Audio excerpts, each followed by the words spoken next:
10 Great Religions. By James Freeman Clarke. Preface. The first 6 chapters of the present volume are composed from 6 articles prepared for the Atlantic Monthly, and published in that magazine in 1868.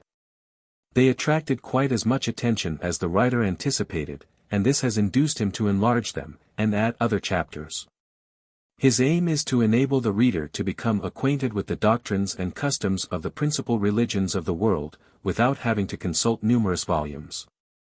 He has not come to the task without some preparation, for it is more than 25 years since he first made of this study a speciality. In this volume it is attempted to give the latest results of modern investigations, so far as any definite and trustworthy facts have been attained. But the writer is well aware of the difficulty of being always accurate in a task which involves such interminable study and such an amount of details. He can only say, in the words of a Hebrew writer, "If I have done well, and as is fitting the story, it is that which I desired, but if slenderly and meanly, it is that which I could attain unto." How do you find this book? Any thoughts about the book or the author? Any suggestion for improvement? Please take a moment to share your thoughts in a comment. If you like it, share it with your friends who might enjoy it as well. Subscribe to keep in touch. Visit CompleteAudiobooks.com for more quality content. Introduction. Ethnic and Catholic Religions. Object of the present work. The present work is what the Germans call a Versuch, and the English an essay, or attempt. It is an attempt to compare the great religions of the world with each other. When completed, this comparison ought to show what each is, what it contains, wherein it resembles the others, wherein it differs from the others, its origin and development, its place in universal history, its positive and negative qualities, its truths and errors, and its influence, past, present, or future, on the welfare of mankind. For everything becomes more clear by comparison. We can never understand the nature of a phenomenon when we contemplate it by itself, as well as when we look at it in its relations to other phenomena of the same kind. The qualities of each become more clear in contrast with those of the others. By comparing together, therefore, the religions of mankind, to see wherein they agree and wherein they differ, we are able to perceive with greater accuracy what each is. The first problem in comparative theology is therefore analytical, being to distinguish each religion from the rest. We compare them to see wherein they agree and wherein they differ. But the next problem in comparative theology is synthetical, and considers the adaptation of each system to every other, to determine its place, use, and value, in reference to universal or absolute religion. It must, therefore, examine the different religions to find wherein each is complete or defective, true or false, how each may supply the defects of the other or prepare the way for a better. How each religion acts on the race which receives it, is adapted to that race, and to the region of the earth which it inhabits. In this department, therefore, it connects itself with comparative geography, with universal history, and with ethics. Finally, this department of comparative theology shows the relation of each partial religion to human civilization, and observes how each religion of the world is a step in the progress of humanity. It shows that both the positive and negative side of a religion make it a preparation for a higher religion, and that the universal religion must root itself in the decaying soil of partial religions. And in this sense comparative theology becomes the science of missions. Such a work as this is evidently too great for a single mind. Many students must cooperate, and that through many years, before it can be completed. This volume is intended as a contribution toward that end. It will contain an account of each of the principal religions, and its development. It will be, therefore, devoted to the natural history of ethnic and Catholic religions, and its method will be that of analysis. The second part, which may be published hereafter, will compare these different systems to show what each teaches concerning the great subjects of religious thought, God, duty, and immortality. Finally, it will compare them with Christianity, and will inquire whether or not that is capable of becoming the religion of the human race. 2. Comparative theology, its nature, value, and present position. The work of comparative theology is to do equal justice to all the religious tendencies of mankind. Its position is that of a judge, not that of an advocate. Assuming, with the Apostle Paul, that each religion has come providentially, as a method by which different races should seek the Lord, if haply they might feel after him and find him. It attempts to show how each may be a step in the religious progress of the races, and the schoolmaster to bring men to Christ. It is bound, however, to abstain from such inferences until it has accurately ascertained all the facts. Its first problem is to learn what each system contains. It may then go on, and endeavor to generalize from its facts. Comparative theology is, therefore, as yet in its infancy. The same tendency in this century, which has produced the sciences of comparative anatomy, comparative geography, and comparative philology, is now creating this new science of comparative theology. One it will be to any special theology as comparative anatomy is to any special anatomy, comparative geography to any special geography, or comparative philology to the study of any particular language. It may be called a science, since it consists in the study of the facts of human history, and their relation to each other. It does not dogmatize, it observes. It deals only with phenomena, single phenomena, or facts, grouped phenomena, or laws. Several valuable works, bearing more or less directly on comparative theology, have recently appeared in Germany, France, and England. Among these may be mentioned those of Max Müller, Bunsen, Burnouf, Dollinger, Hardwick, Saint Hilaire, Dunker, F. C. Bauer, Renaud, Kreutzer, Maurice, G. W. Cox, and others. In America, except Mr. Alger's admirable monograph on the Doctrine of the Future Life, we have scarcely anything worthy of notice. Mrs. Lydia Maria Child's work on the Progress of Religious Ideas deserves the greatest credit, when we consider the time when it was written and the few sources of information then accessible. 25 years ago it was hardly possible to procure any adequate information concerning Brahmanism, Buddhism, or the religions of Confucius, Zoroaster, and Muhammad. Hardly any part of the Vedas had been translated into a European language. The works of Anquetil du Perron and Klucker were still the highest authority upon the Zendavesta. About the Buddhists scarcely anything was known. But now, though many important lacunae remain to be filled, we have ample means of ascertaining the essential facts concerning most of these movements of the human soul. The time seems to have come to accomplish something which may have a lasting value. 3. Ethnic religions. Injustice often done to them by Christian apologists. Comparative theology, pursuing its impartial course as a positive science, will avoid the error into which most of the Christian apologists of the last century fell. In speaking of ethnic or heathen religions, in order to show the need of Christianity, they thought it necessary to disparage all other religions. Accordingly they have insisted that, while the Jewish and Christian religions were revealed, all other religions were invented.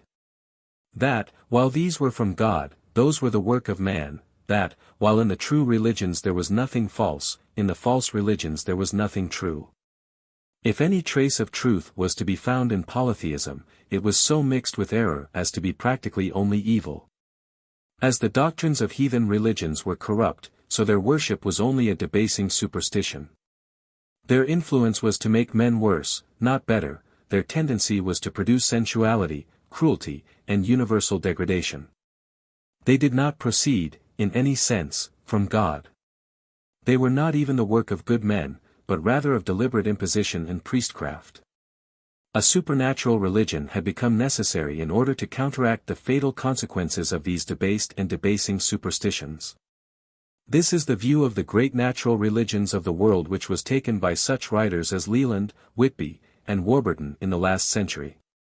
Even liberal thinkers, like James Foster III and John Locke, declare that, at the coming of Christ, mankind had fallen into utter darkness, and that vice and superstition filled the world. Infidel no less than Christian writers took the same disparaging view of natural religions. They considered them, in their source, the work of fraud, in their essence, corrupt superstitions, in their doctrines, wholly false. In their moral tendency, absolutely injurious, and in their result, degenerating more and more into greater evil. A few writers, like Cudworth and the Platonists, endeavored to put in a good word for the Greek philosophers, but the religions of the world were abandoned to unmitigated reprobation. The account which so candid a writer as Mosheim gives of them is worth noticing, on account of its sweeping character. All the nations of the world, he says, except the Jews, were plunged in the grossest superstition. Some nations, indeed, went beyond others in impiety and absurdity, but all stood charged with irrationality and gross stupidity in matters of religion. The greater part of the gods of all nations were ancient heroes, famous for their achievements and their worthy deeds, such as kings, generals, and founders of cities. To these some added the more splendid and useful objects in the natural world, as the sun, moon, and stars, and some were not ashamed to pay divine honors to mountains, rivers, trees, etc. The worship of these deities consisted in ceremonies, sacrifices, and prayers. The ceremonies were, for the most part, absurd and ridiculous, and throughout debasing, obscene, and cruel. The prayers were truly insipid and void of piety, both in their form and matter. The priests who presided over this worship basely abused their authority to impose on the people.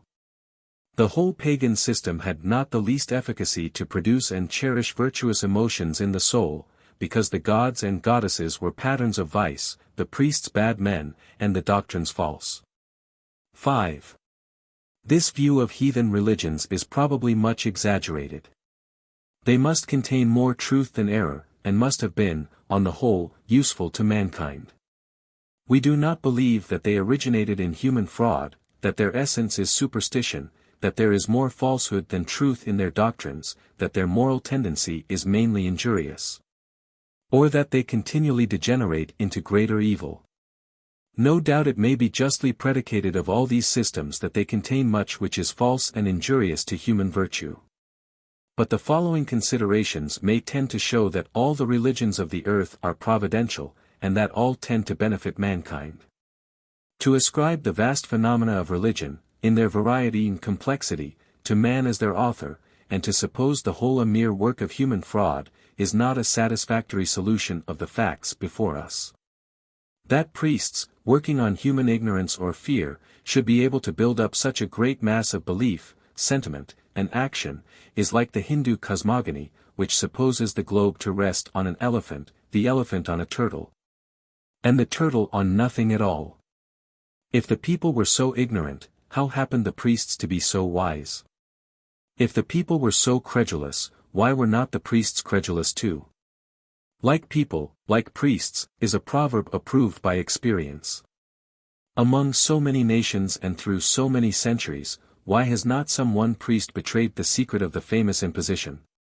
Apply a similar theory to any other human institution, and how patent is its absurdity.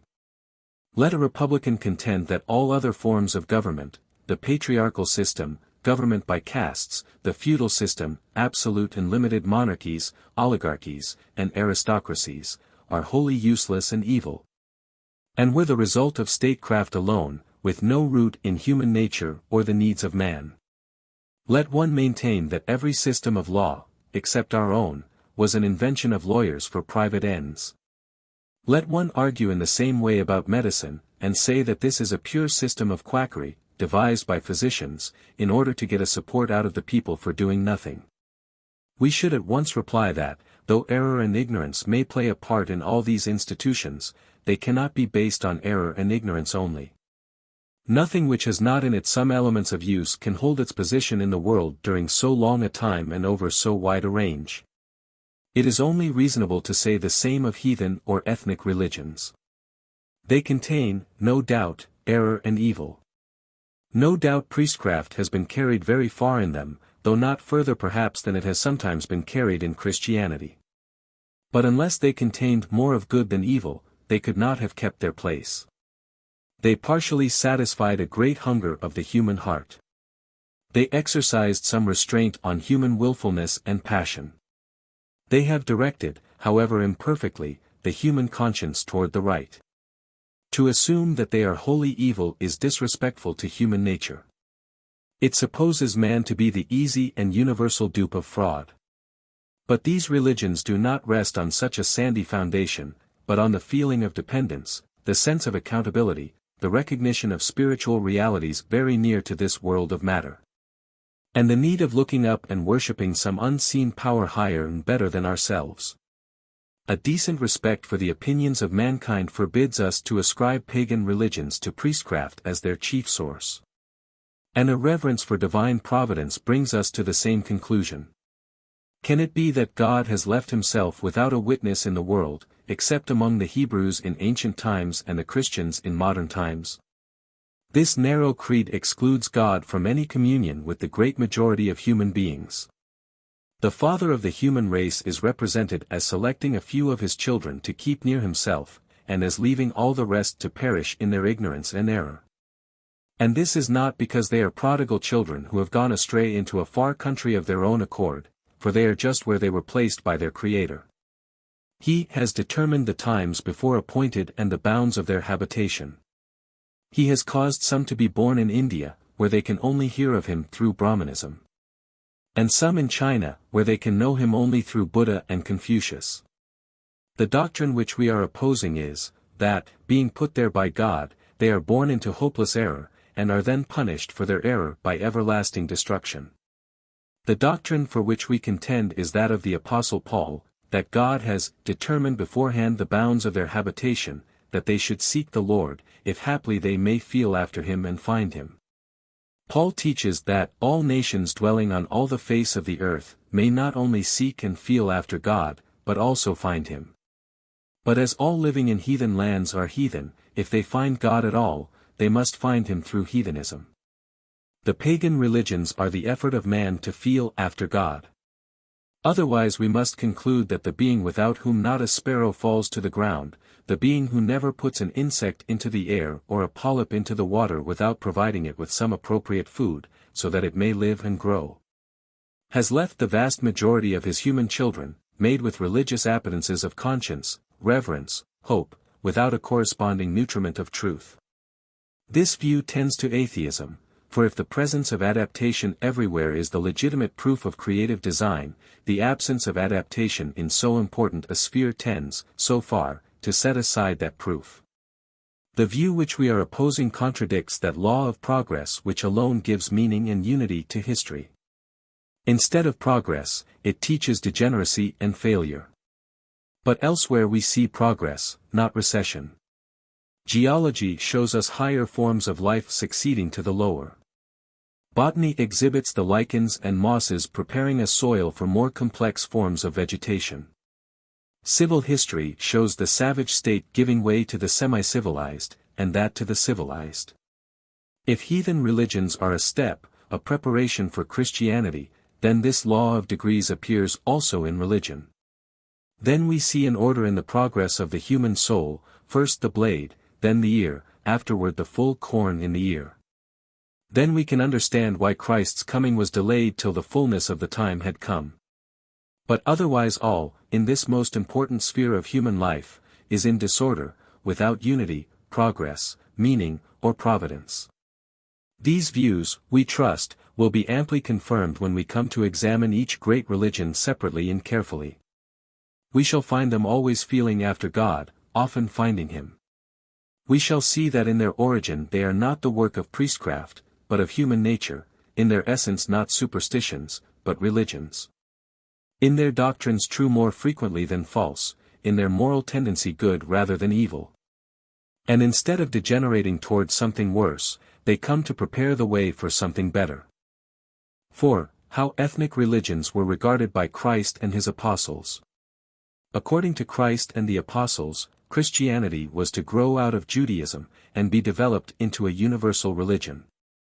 Accordingly, the method of Jesus was to go first to the Jews, and when he left the limits of Palestine on a single occasion, he declared himself as only going into Phoenicia to seek after the lost sheep of the house of Israel.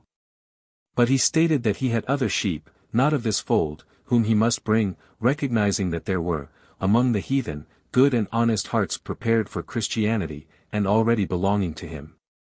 Sheep who knew his voice and were ready to follow him. He also declared that the Roman centurion and the Phoenician woman already possessed great faith, the centurion more than he had yet found in Israel. But the most striking declaration of Jesus, and one singularly overlooked, concerning the character of the heathen, is to be found in his description of the day of judgment, in Matthew, chapter 25. It is very curious that men should speculate as to the fate of the heathen, when Jesus has here distinctly taught that all good men among them are his sheep, though they never heard of him. The account begins. Before him shall be gathered all the Gentiles, or heathen. It is not a description of the judgment of the Christian world, but of the heathen world.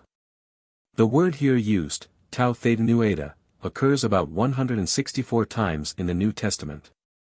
It is translated Gentiles oftener than by any other word, that is, about 93 times, by heathen 4 or 5 times, and in the remaining passages it is mostly translated nations. That it means the Gentiles or heathen here appears from the fact that they are represented as ignorant of Christ, and are judged, not by the standard of Christian faith, but by their humanity and charity toward those in suffering. Jesus recognizes, therefore, among these ethnic or heathen people, some as belonging to himself, the other sheep, not of the Jewish fold. The Apostle Paul, who was especially commissioned to the Gentiles, must be considered as the best authority upon this question. Did he regard their religions as wholly false? On the contrary, he tells the Athenians that they are already worshipping the true God, though ignorantly. Whom ye ignorantly worship, him declare I unto you. When he said this he was standing face to face with all that was most imposing in the religion of Greece. He saw the city filled with idols, majestic forms, the perfection of artistic grace and beauty. Was his spirit then moved only with indignation against this worship, and had he no sympathy with the spiritual needs which it expressed? It does not seem so. He recognized piety in their souls. I see that ye are, in all ways, exceedingly pious. He recognized their worship as passing beyond the idols, to the true God. He did not profess that he came to revolutionize their religion, but to reform it. He does not proceed like the backwoods man, who fells the forest and takes out the stumps in order to plant a wholly different crop, but like the nurseryman, who grafts a native stock with a better fruit. They were already ignorantly worshipping the true God. What the apostle proposed to do was to enlighten that ignorance by showing them who that true God was, and what was his character. In his subsequent remarks, therefore, he does not teach them that there is one supreme being, but he assumes it, as something already believed. He assumes him to be the creator of all things, to be omnipotent, the Lord of heaven and earth. Spiritual, dwelleth not in temples made with hands, absolute, not needing anything, but the source of all things. He says this, as not expecting any opposition or contradiction. He reserves his criticisms on their idolatry for the end of his discourse. He then states, quite clearly, that the different nations of the world have a common origin, belong to one family, and have been providentially placed in space and time, that each might seek the Lord in its own way. He recognized in them a power of seeking and finding God, the God close at hand, and in whom we live, and he quotes one of their own poets, accepting his statement of God's fatherly character. Now, it is quite common for those who deny that there is any truth in heathenism, to admire this speech of Paul as a masterpiece of ingenuity and eloquence. But he would hardly have made it, unless he thought it to be true. Those who praise his eloquence at the expense of his veracity pay him a poor compliment. Did Paul tell the Athenians that they were worshipping the true God when they were not, and that for the sake of rhetorical effect? If we believe this concerning him, and yet admire him, let us cease henceforth to find fault with the Jesuits. No. Paul believed what he said, that the Athenians were worshipping the true God, though ignorantly. The sentiment of reverence, of worship, was lifting them to its true object. All they needed was to have their understanding enlightened. Truth he placed in the heart rather than the understanding, but he also connected Christianity with polytheism where the two religions touched, that is, on their pantheistic side. While placing God above the world as its ruler, seeing he is Lord of heaven and earth, he placed him in the world as an immanent presence, in him we live, and move, and have our being. And afterward, in writing to the Romans, he takes the same ground. He teaches that the Gentiles had a knowledge of the eternal attributes of God, Rom I, 19, and saw him in his works, v. 20, and that they also had in their nature a law of duty, enabling them to do the things contained in the law. This he calls, the law written in the heart, Rom 2. 14, 15, he blames them, not for ignorance, but for disobedience. The Apostle Paul, therefore, agrees with us in finding in heathen religions essential truth in connection with their errors. The early Christian apologists often took the same view. Thus Clement of Alexandria believed that God had one great plan for educating the world, of which Christianity was the final step. He refused to consider the Jewish religion as the only divine preparation for Christianity, but regarded the Greek philosophy as also a preparation for Christ. Ninder gives his views at length, and says that Clement was the founder of the true view of history. 6 Tertullian declared the soul to be naturally Christian. The Sibylline books were quoted as good prophetic works along with the Jewish prophets. Socrates was called by the Fathers a Christian before Christ. Within the last few years the extravagant condemnation of the heathen religions has produced a reaction in their favor. It has been felt to be disparaging to human nature to suppose that almost the whole human race should consent to be fed on error. Such a belief has been seen to be a denial of God's providence, as regards 9/10 of mankind. Accordingly it has become more usual of late to rehabilitate heathenism, and to place it on the same level with Christianity, if not above it. The Vedas are talked about as though they were somewhat superior to the Old Testament, and Confucius is quoted as an authority quite equal to Paul or John. An ignorant admiration of the sacred books of the Buddhists and Brahmins has succeeded to the former ignorant and sweeping condemnation of them. What is now needed is a fair and candid examination and comparison of these systems from reliable sources. V. Comparative theology will furnish a new class of evidences in support of Christianity. Such an examination, doing full justice to all other religions, acknowledging their partial truth and use, will not depreciate, but exalt the value of Christianity. It will furnish a new kind of evidence in its favor. But the usual form of argument may perhaps be changed. Is Christianity a supernatural or a natural religion? Is it a religion attested to be from God by miracles? This has been the great question in evidences for the last century. The truth and divine origin of Christianity have been made to depend on its supernatural character, and to stand or fall with a certain view of miracles. And then, in order to maintain the reality of miracles, it became necessary to prove the infallibility of the record. And so we were taught that, to believe in Jesus Christ, we must first believe in the genuineness and authenticity of the whole New Testament. All the theology of England, says Mr. Pattison, 7, was devoted to proving the Christian religion credible, in this manner. The apostles, said Dr. Johnson, were being tried 1 a week for the capital crime of forgery. This was the work of the school of Lardner, Paley, and Whately. But the real question between Christians and unbelievers in Christianity is, not whether our religion is or is not supernatural, not whether Christ's miracles were or not violations of law, nor whether the New Testament, as it stands, is the work of inspired men. The main question, back of all these, is different, and not dependent on the views we may happen to take of the universality of law.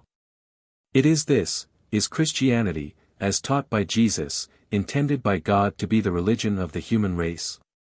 Is it only one among natural religions? Is it to be superseded in its turn by others, or is it the one religion which is to unite all mankind? Art thou he that should come, or look we for another? This is the question which we ask of Jesus of Nazareth, and the answer to which makes the real problem of apologetic theology. Now the defenders of Christianity have been so occupied with their special disputes about miracles, about naturalism and supernaturalism, and about the inspiration and infallibility of the apostles, that they have left uncultivated the wide field of inquiry belonging to comparative theology. But it belongs to this science to establish the truth of Christianity by showing that it possesses all the aptitudes which fit it to be the religion of the human race. This method of establishing Christianity differs from the traditional argument in this, that, while the last undertakes to prove Christianity to be true, this shows it to be true. For if we can make it appear, by a fair survey of the principal religions of the world, that, while they are ethnic or local, Christianity is Catholic or universal. That, while they are defective, possessing some truths and wanting others, Christianity possesses all, and that, while they are stationary, Christianity is progressive. It will not then be necessary to discuss in what sense it is a supernatural religion. Such a survey will show that it is adapted to the nature of man. When we see adaptation we naturally infer design. If Christianity appears, after a full comparison with other religions, to be the one and only religion which is perfectly adapted to man, it will be impossible to doubt that it was designed by God to be the religion of our race. That it is the providential religion sent by God to man, its truth God's truth, its way the way to God and to heaven. 6. It will show that, while most of the religions of the world are ethnic. It will show that, while most of the religions of the world are ethnic, or the religions of races, Christianity is Catholic. Or adapted to become the religion of all races. By ethnic religions we mean those religions, each of which has always been confined within the boundaries of a particular race or family of mankind, and has never made proselytes or converts. Except accidentally, outside of it. By Catholic religions we mean those which have shown the desire and power of passing over these limits, and becoming the religion of a considerable number of persons belonging to different races. Now we are met at once with the striking and obvious fact, that most of the religions of the world are evidently religions limited in some way to particular races or nations. They are, as we have said, ethnic. We use this Greek word rather than its Latin equivalent, Gentile, because Gentile, though meaning literally, of, or belonging to, a race, has acquired a special sense from its New Testament use as meaning all who are not Jews. The word ethnic remains pure from any such secondary or acquired meaning, and signifies simply that which belongs to a race. The science of ethnology is a modern one, and is still in the process of formation. Some of its conclusions, however, may be considered as established. It has forever set aside Blumenbach's old classification of mankind into the Caucasian and 4 other varieties, and has given us, instead, a division of the largest part of mankind into Indo-European, Semitic, and Turanian families. Leaving a considerable penumbra outside as yet unclassified. That mankind is so divided into races of men it would seem hardly possible to deny. It is proved by physiology, by psychology, by glossology, and by civil history. Physiology shows us anatomical differences between races. There are as marked and real differences between the skull of a Hindu and that of a Chinaman as between the skulls of an Englishman and a Negro. There is not as great a difference, perhaps, but it is as real and as constant. Then the characters of races remain distinct, the same traits reappearing after many centuries exactly as at first. We find the same difference of character between the Jews and Arabs, who are merely different families of the same Semitic race, as existed between their ancestors, Jacob and Esau, as described in the book of Genesis. Jacob and the Jews are prudent, loving trade, money-making, tenacious of their ideas, living in cities. Esau and the Arabs, careless, wild, hating cities, loving the desert. A similar example of the maintaining of a moral type is found in the characteristic differences between the German and Celts, 2 families of the same Indo-European race. Take an Irishman and a German, working side by side on the Mississippi, and they present the same characteristic differences as the Germans and Celts described by Tacitus and Caesar. The German loves liberty, the Celt equality.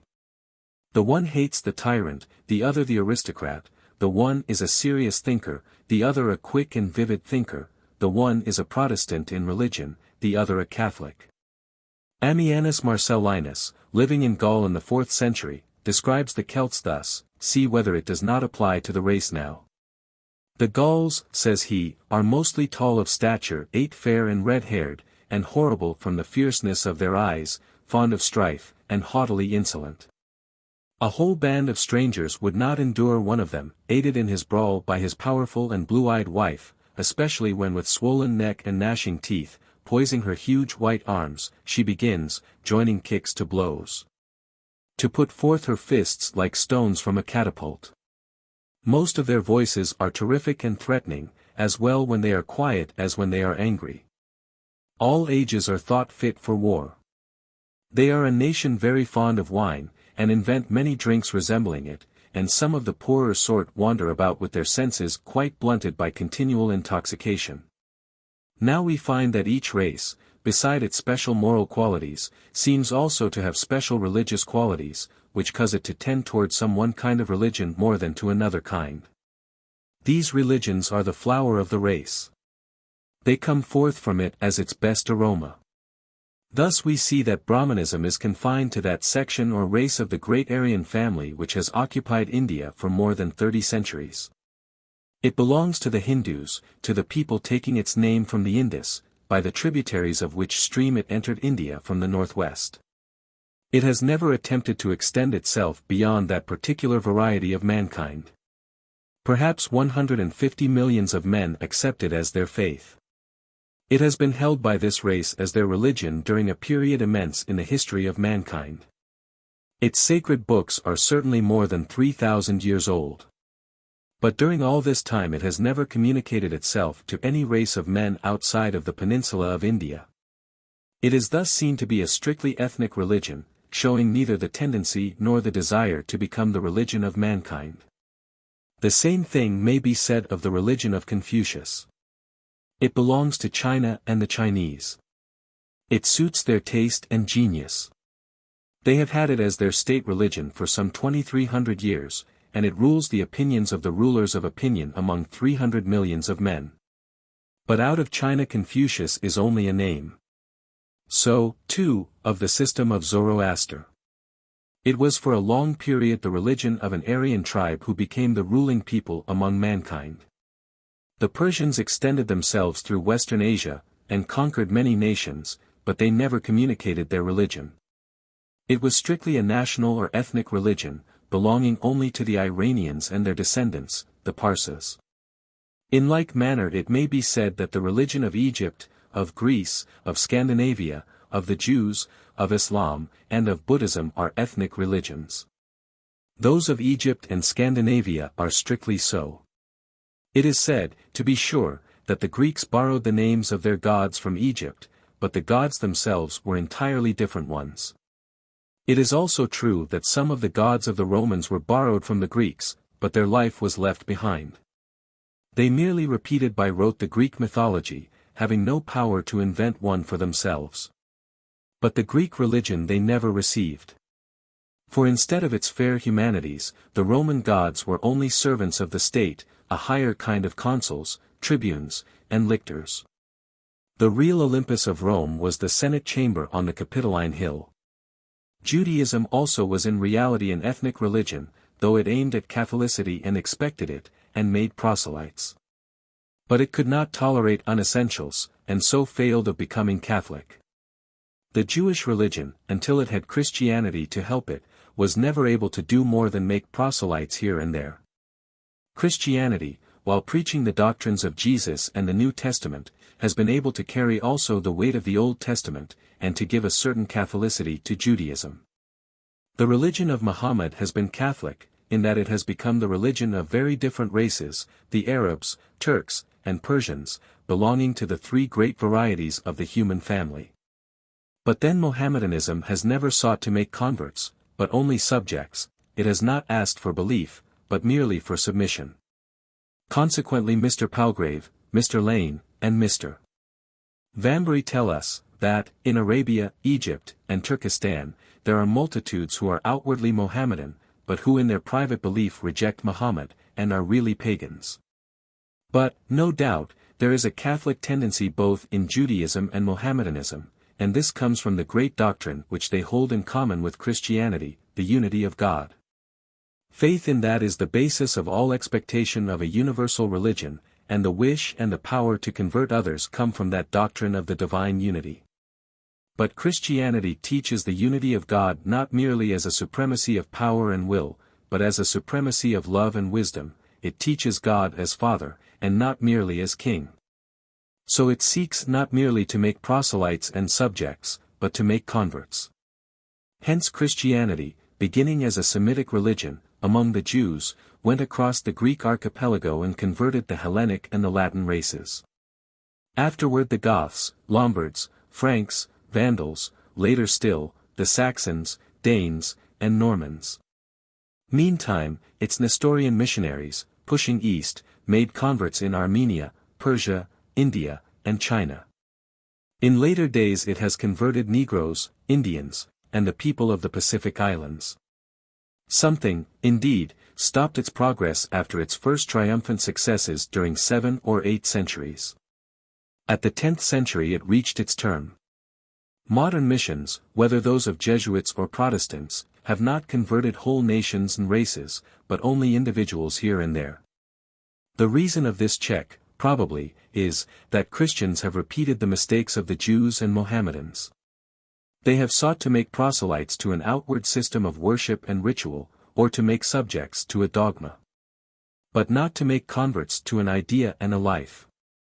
When the Christian missionaries shall go and say to the Hindus or the Buddhists, "You are already on your way toward God, your religion came from Him, and was inspired by His Spirit. Now He sends you something more and higher by His Son, who does not come to destroy but to fulfill, not to take away any good thing you have, but to add to it something better," then we shall see the process of conversion. Checked in the 9th and 10th centuries, re-inaugurated. Judaism, Islam, and Christianity, all teaching the strict unity of God, have all aimed at becoming universal. Judaism failed because it sought proselytes instead of making converts. Islam, the religion of Muhammad, in reality a Judaizing Christian sect, failed because it sought to make subjects rather than converts. Its conquests over a variety of races were extensive, but not deep. Today it holds in its embrace at least 4 very distinct races: the Arabs, a Semitic race, the Persians, an Indo-European race, the Negroes, and the Turks or Turanians. But, correctly viewed, Islam is only a heretical Christian sect, and so all this must be credited to the interest of Christianity. Islam is a John the Baptist crying in the wilderness, "Prepare the way of the Lord." Muhammad is a schoolmaster to bring men to Christ. It does for the nations just what Judaism did, that is, it teaches the divine unity. Esau has taken the place of Jacob in the economy of providence. When the Jews rejected Christ they ceased from their providential work, and their cousins, the Arabs, took their place. The conquests of Islam, therefore, ought to be regarded as the preliminary conquests of Christianity. There is still another system which has shown some tendencies toward Catholicity. This is Buddhism, which has extended itself over the whole of the eastern half of Asia.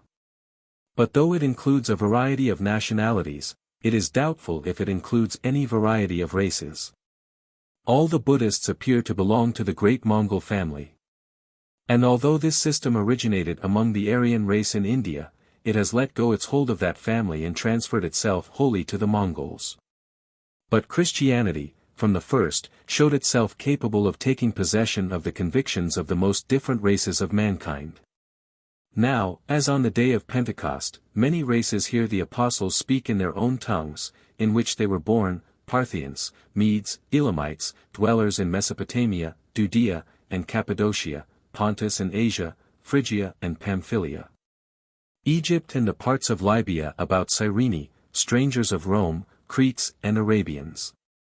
The miracle of tongues was a type of the effect of the truth in penetrating the mind and heart of different nationalities. The Jewish Christians, indeed, tried to repeat in Christianity their old mistake which had prevented Judaism from becoming universal. They wished to insist that no one should become a Christian unless he became a Jew at the same time. If they had succeeded in this, they would have effectually kept the gospel of Christ from becoming a Catholic religion. But the Apostle Paul was raised up for the emergency, and he prevented this suicidal course. Consequently Christianity passed at once into Europe, and became the religion of Greeks and Romans as well as Jews. Paul struck off from it its Jewish shell, told them that as Christians they had nothing to do with the Jewish law, or with Jewish Passovers, Sabbaths, or ceremonies. As Christians they were only to know Christ, and they were not to know him according to the flesh, that is, not as a Jew. So Christianity became at once a Catholic religion, consisting in the diffusion of great truths and a divine life. It overflowed the nationalities of Greece and Rome, of North Africa, of Persia and Western Asia, at the very beginning. It conquered the Gothic and German conquerors of the Roman Empire. Under Arian missionaries, it converted Goths, Vandals, Lombards. Under Nestorian missionaries, it penetrated as far east as China, and made converts there. In like manner the gospel spread over the whole of North Africa, whence it was afterwards expelled by the power of Islam. It has shown itself, therefore, capable of adapting itself to every variety of the human race. 7. Comparative theology will probably show that the ethnic religions are one-sided. Comparative theology will probably show that the ethnic religions are one-sided, each containing a truth of its own, but being defective. Wanting some corresponding truth.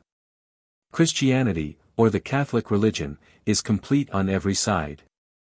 Brahmanism, for example, is complete on the side of spirit, defective on the side of matter, full as regards the infinite, empty of the finite. Recognizing eternity but not time, God but not nature. It is a vast system of spiritual pantheism, in which there is no reality but God, all else being Maya, or illusion. The Hindu mind is singularly pious, but also singularly immoral. It has no history, for history belongs to time. No one knows when its sacred books were written, when its civilization began, what caused its progress, what its decline. Gentle, devout, abstract, it is capable at once of the loftiest thoughts and the basest actions. It combines the most ascetic self-denials and abstraction from life with the most voluptuous self-indulgence. The key to the whole system of Hindu thought and life is in this original tendency to see God, not man, eternity, not time, the infinite, not the finite. Buddhism, which was a revolt from Brahmanism, has exactly the opposite truths and the opposite defects. Where Brahmanism is strong, it is weak, where Brahmanism is weak, it is strong. It recognizes man, not God, the soul, not the all. The finite, not the infinite, morality, not piety. Its only God, Buddha, is a man who has passed on through innumerable transmigrations, till, by means of exemplary virtues, he has reached the lordship of the universe. Its heaven, nirvana, is indeed the world of infinite bliss, but, incapable of cognizing the infinite, it calls it nothing. Heaven, being the inconceivable infinite, is equivalent to pure negation. Nature, to the Buddhist, instead of being the delusive shadow of God, as the Brahman views it, is envisaged as a nexus of laws, which reward and punish impartially both obedience and disobedience. The system of Confucius has many merits, especially in its influence on society. The most conservative of all systems, and also the most prosaic, its essential virtue is reverence for all that is. It is not perplexed by any fear or hope of change. The thing which has been is that which shall be, and the very idea of progress is eliminated from the thought of China. Safety, repose, peace, these are its blessings. Probably merely physical comfort, earthly bienetry, was never carried further than in the celestial empire. That virtue so much exploded in Western civilization, of respect for parents, remains in full force in China. The emperor is honored as the father of his people, ancestors are worshipped in every family, and the best reward offered for a good action is a patent of nobility, which does not reach forward to one's children, but backward to one's parents. This is the bright side of Chinese life. The dark side is the fearful ennui, the moral death, which falls on a people among whom there are no such things as hope, expectation, or the sense of progress. Hence the habit of suicide among this people, indicating their small hold on life. In every Chinese drama there are 2 or 3 suicides. A soldier will commit suicide rather than go into battle. If you displease a Chinaman, he will resent the offense by killing himself on your doorstep, hoping thus to give you some inconvenience. Such are the merits and such the defects of the system of Confucius. The doctrine of Zoroaster and of the Zend-Avesta is far nobler. Its central thought is that each man is a soldier, bound to battle for good against evil. The world, at the present time, is the scene of a great warfare between the hosts of light and those of darkness. Every man who thinks purely, speaks purely, and acts purely is a servant of Ormuzd, the king of light, and thereby helps on his cause. The result of this doctrine was that wonderful Persian Empire, which astonished the world for centuries by its brilliant successes. And the virtue and intelligence of the Parsis of the present time, the only representatives in the world of that venerable religion. The one thing lacking to the system is unity. It lives in perpetual conflict.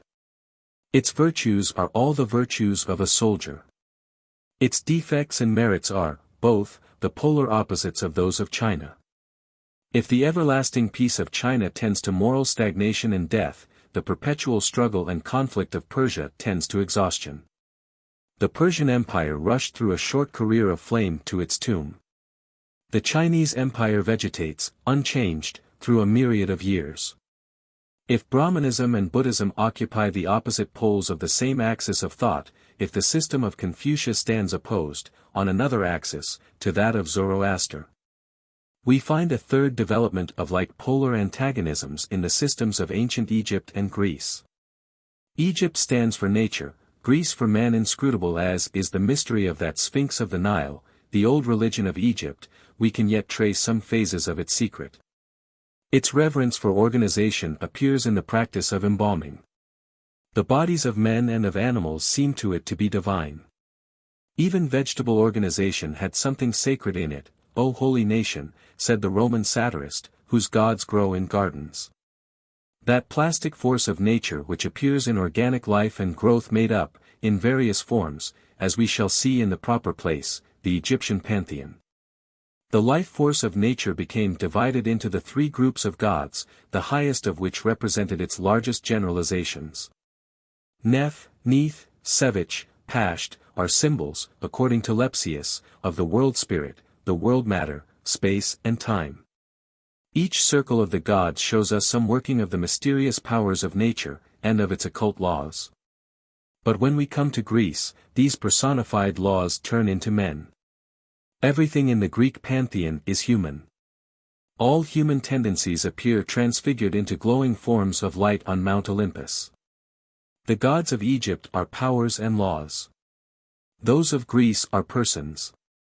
The opposite tendencies of these antagonist forms of piety appear in the development of Egyptian and Hellenic life. The gods of Egypt were mysteries too far removed from the popular apprehension to be objects of worship, and so religion in Egypt became priestcraft. In Greece, on the other hand, the gods were too familiar, too near to the people, to be worshipped with any real reverence. Partaking in all human faults and vices, it must sooner or later come to pass that familiarity would breed contempt. And as the religion of Egypt perished from being kept away from the people, as an esoteric system in the hands of priests, that of Greece, in which there was no priesthood as an order, came to an end because the gods ceased to be objects of respect at all. We see, from these examples, how each of the great ethnic religions tends to a disproportionate and excessive, because one-sided, statement of some divine truth or law. The question then emerges at this point, is Christianity also one-sided, or does it contain in itself all these truths? Is it teres ac rotundus, so as to be able to meet every natural religion with a kindred truth, and thus to supply the defects of each from its own fullness? If it can be shown to possess this amplitude, it at once is placed by itself in an order of its own. It is not to be classified with the other religions, since it does not share their one family fault.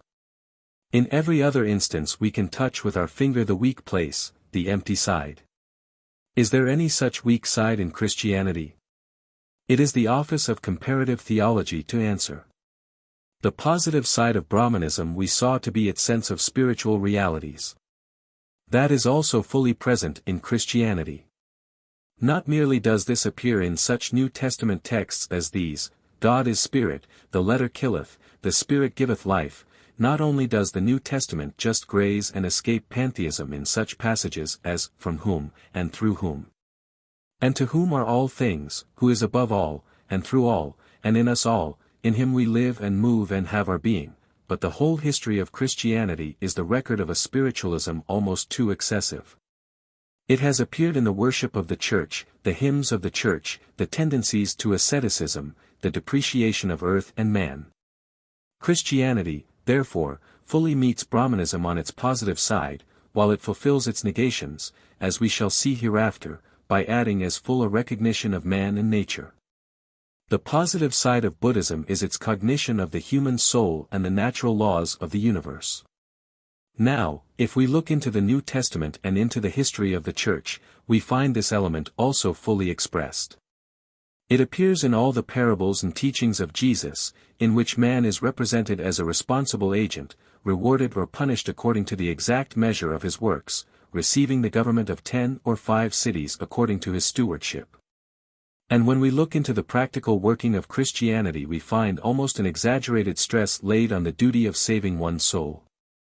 This excessive estimate is chiefly seen in the monastic system of the Roman Church, and in the Calvinistic sects of Protestantism.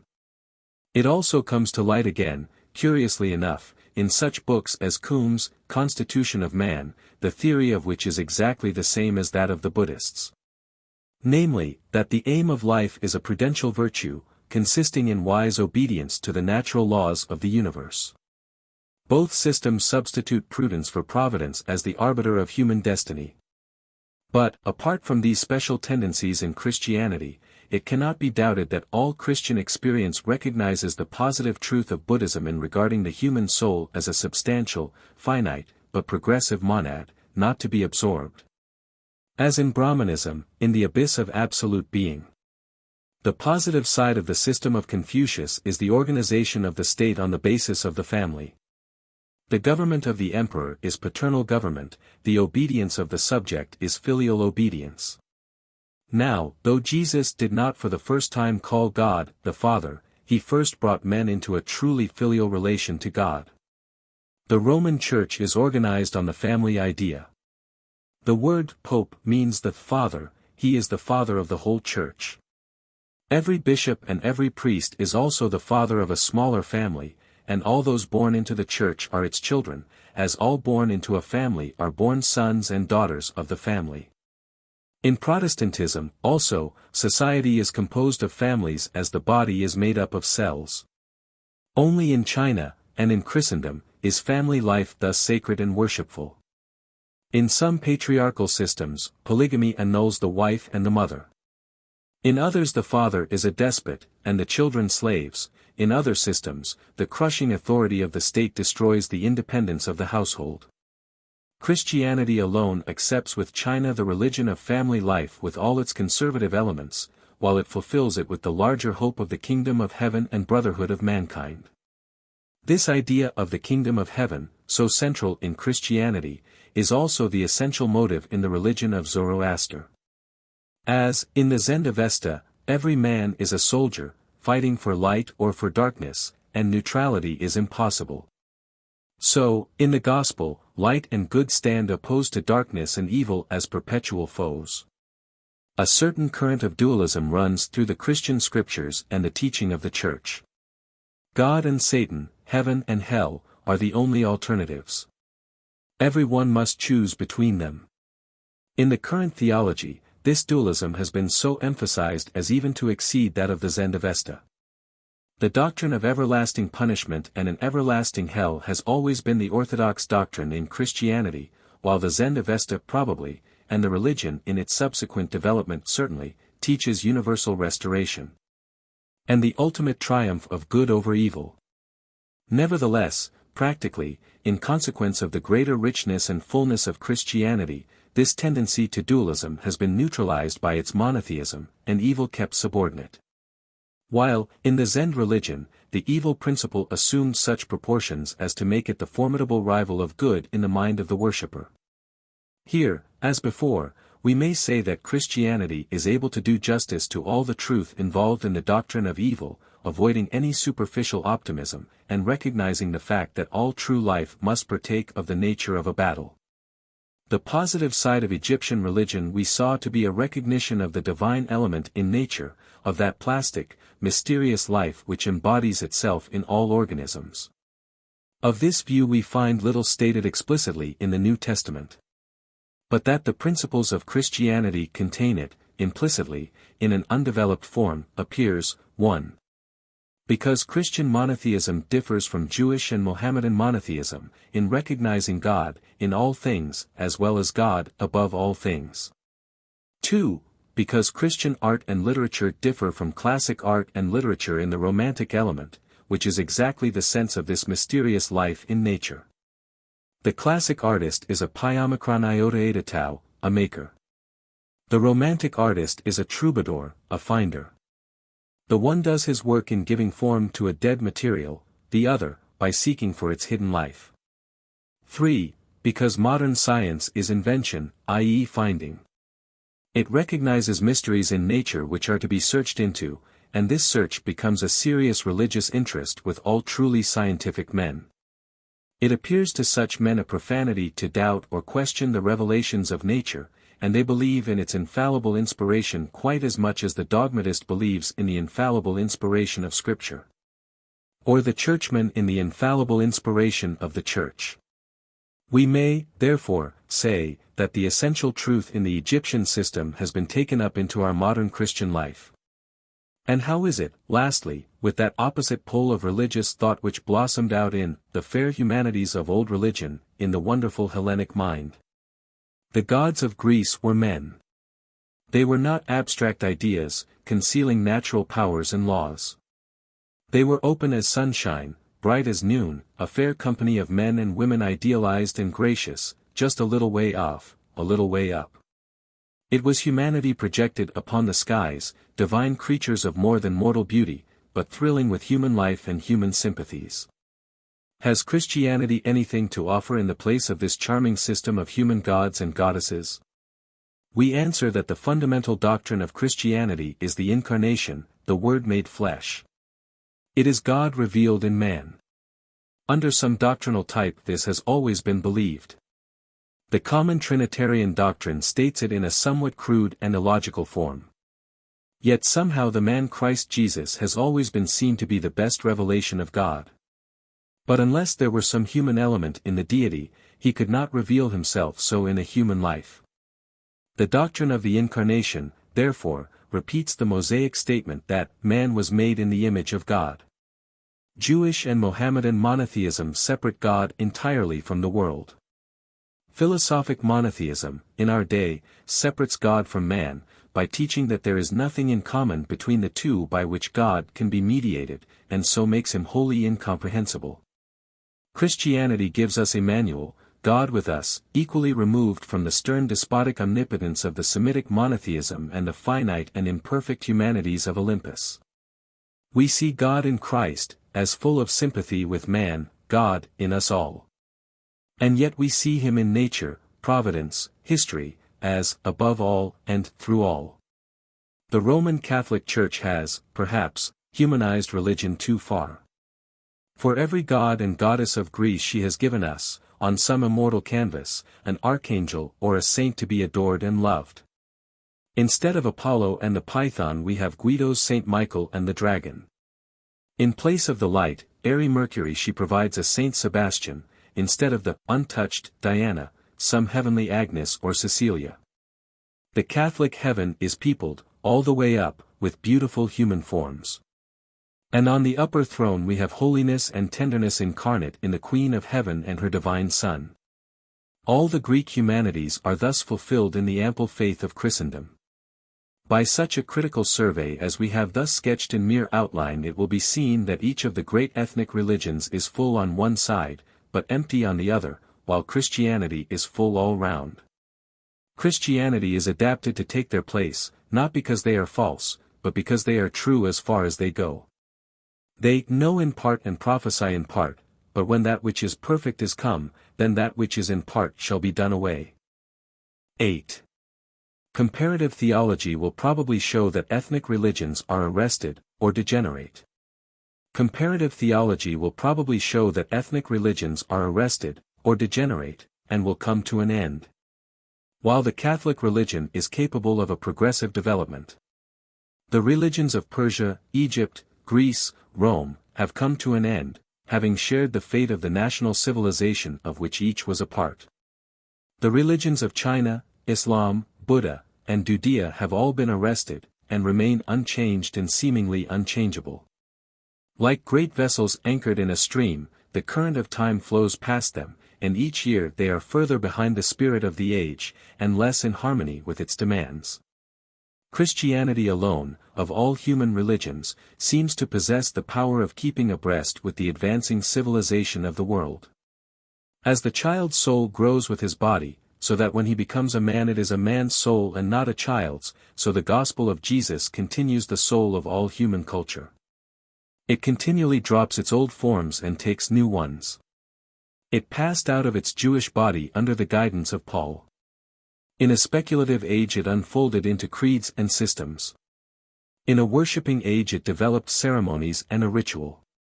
When the fall of Rome left Europe without unity or center, it gave it an organization and order through the papacy. When the papacy became a tyranny, and the Renaissance called for free thought, it suddenly put forth Protestantism, as the tree by the waterside sends forth its shoots in due season. Protestantism, free as air, opens out into the various sects, each taking hold of some human need: Lutheranism, Calvinism, Methodism, Swedenborgianism, or rationalism. Christianity blossoms out into modern science, literature, art, children who indeed often forget their mother, and are ignorant of their source, but which are still fed from her breasts and partake of her life. Christianity, the spirit of faith, hope, and love, is the deep fountain of modern civilization.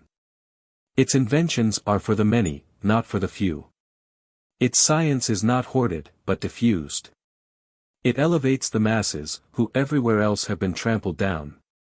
The friend of the people, it tends to free schools, a free press, a free government, the abolition of slavery, war, vice, and the amelioration of society.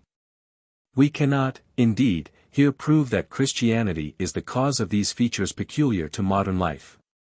But we find it everywhere associated with them, and so we can say that it only, of all the religions of mankind, has been capable of accompanying man in his progress from evil to good, from good to better.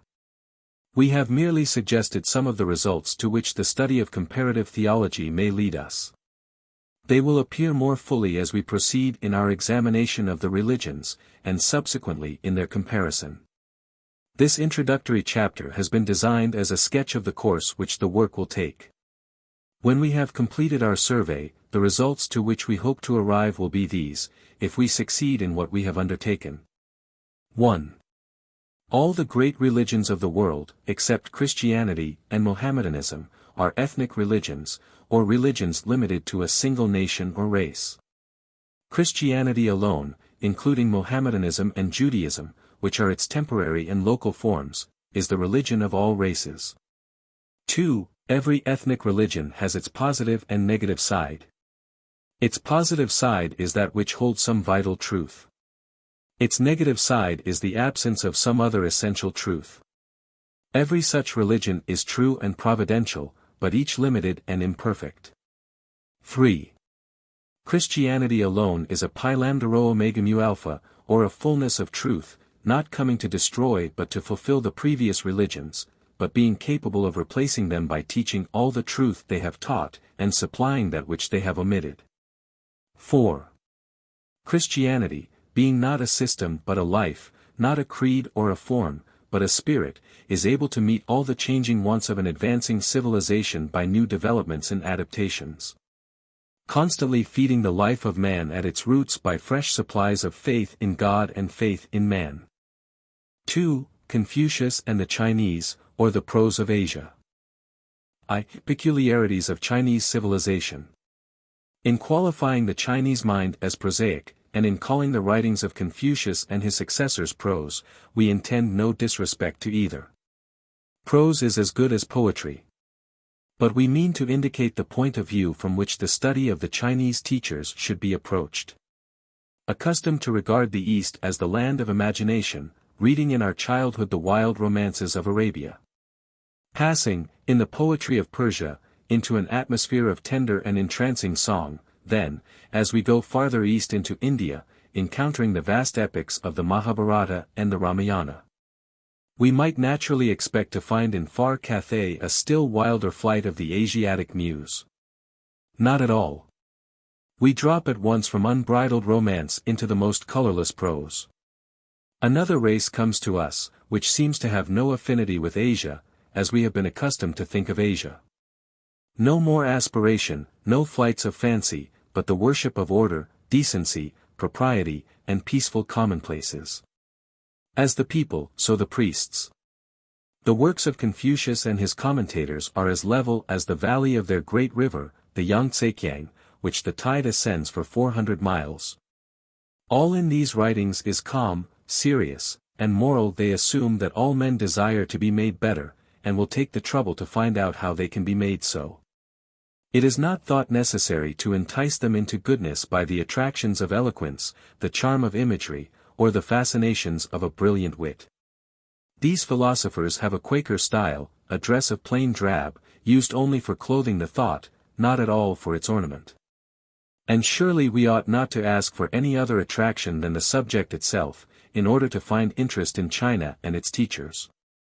The Chinese Empire, which contains more than 5 millions of square miles, or twice the area of the United States, has a population of 500 millions, or half the number of the human beings inhabiting the globe. China proper, inhabited by the Chinese, is half as large as Europe, and contains about 360 millions of inhabitants. There are 18 provinces in China, many of which contain, singly, more inhabitants than some of the great states of Europe. But on many other accounts this nation is deeply interesting. China is the type of permanence in the world. To say that it is older than any other existing nation is saying very little. Herodotus, who has been called the father of history, traveled in Egypt about 450 BC. He studied its monuments, bearing the names of kings who were as distant from his time as he is from ours, monuments which even then belonged to a grey antiquity. But the kings who erected those monuments were possibly posterior to the founders of the Chinese Empire. Porcelain vessels, with Chinese mottos on them, have been found in those ancient tombs, in shape, material, and appearance precisely like those which are made in China today.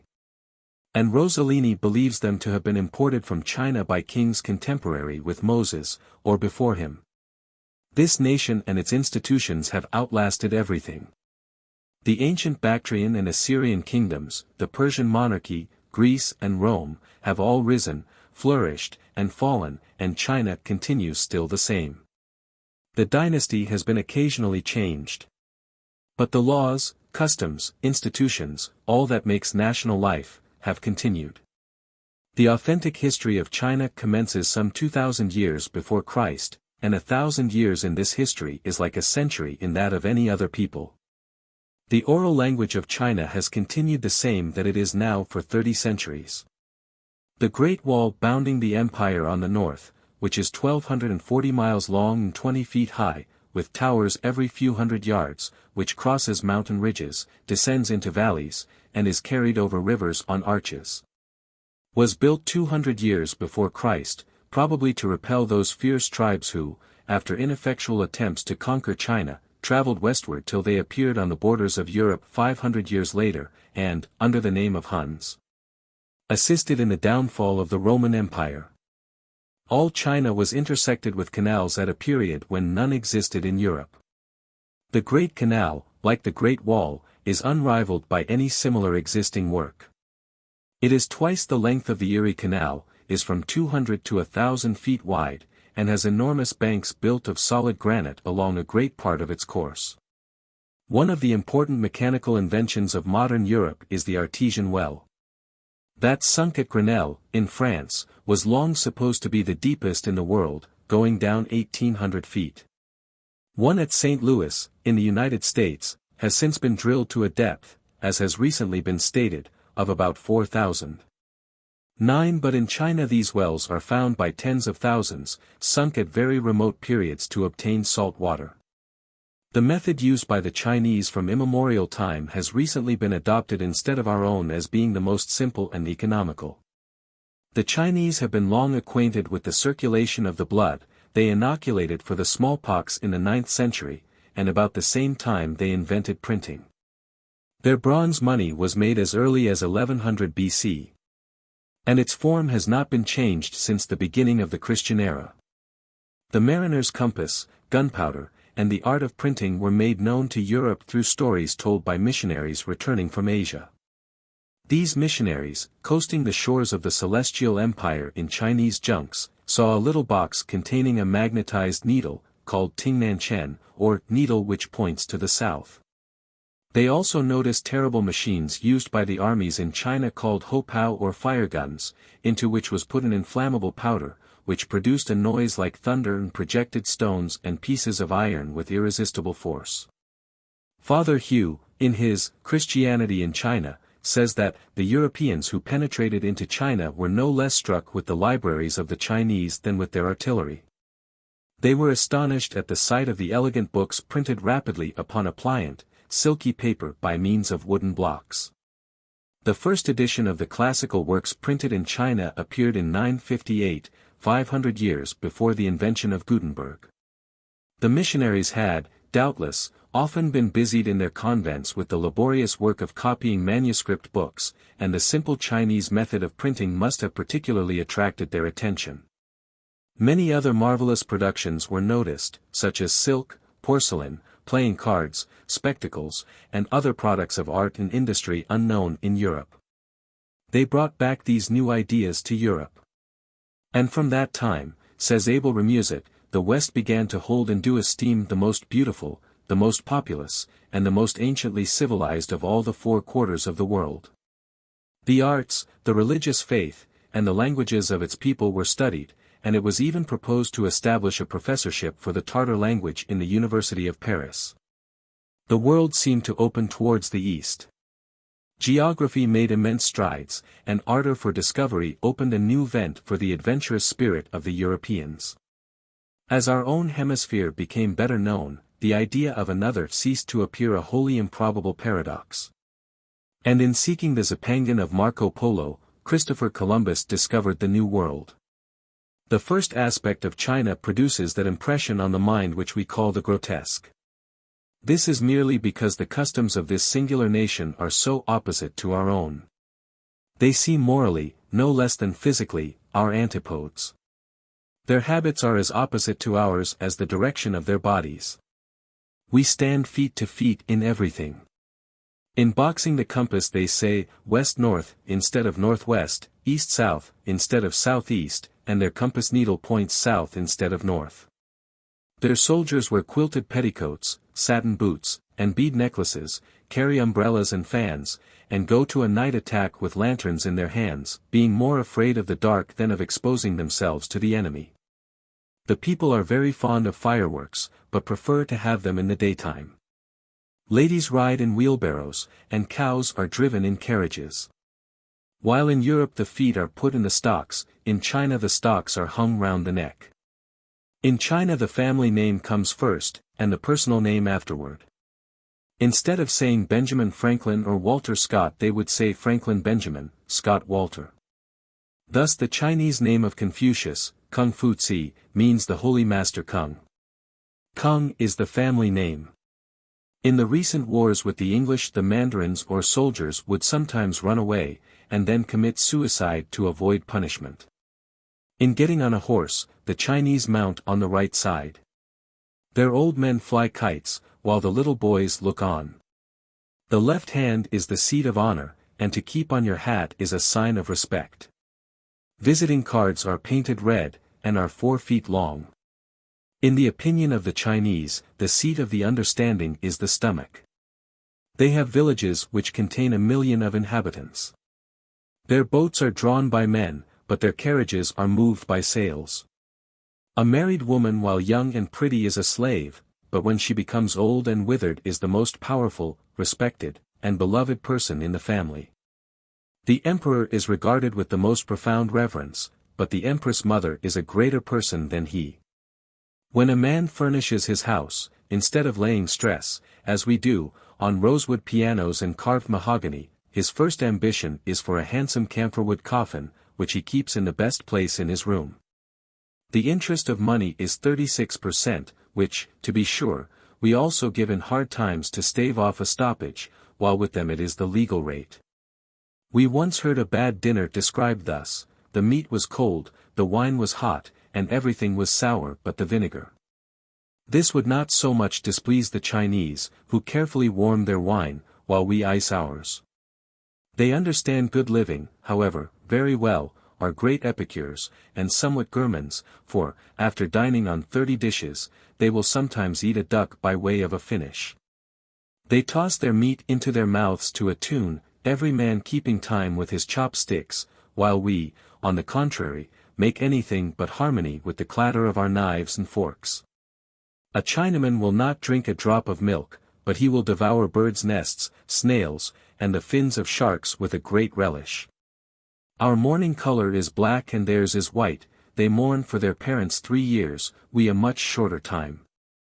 The principal room in their houses is called the Hall of Ancestors, the pictures or tablets of whom, set up against the wall, are worshipped by them. We, on the other hand, are only too apt to send our grandfather's portrait to the garret. 10.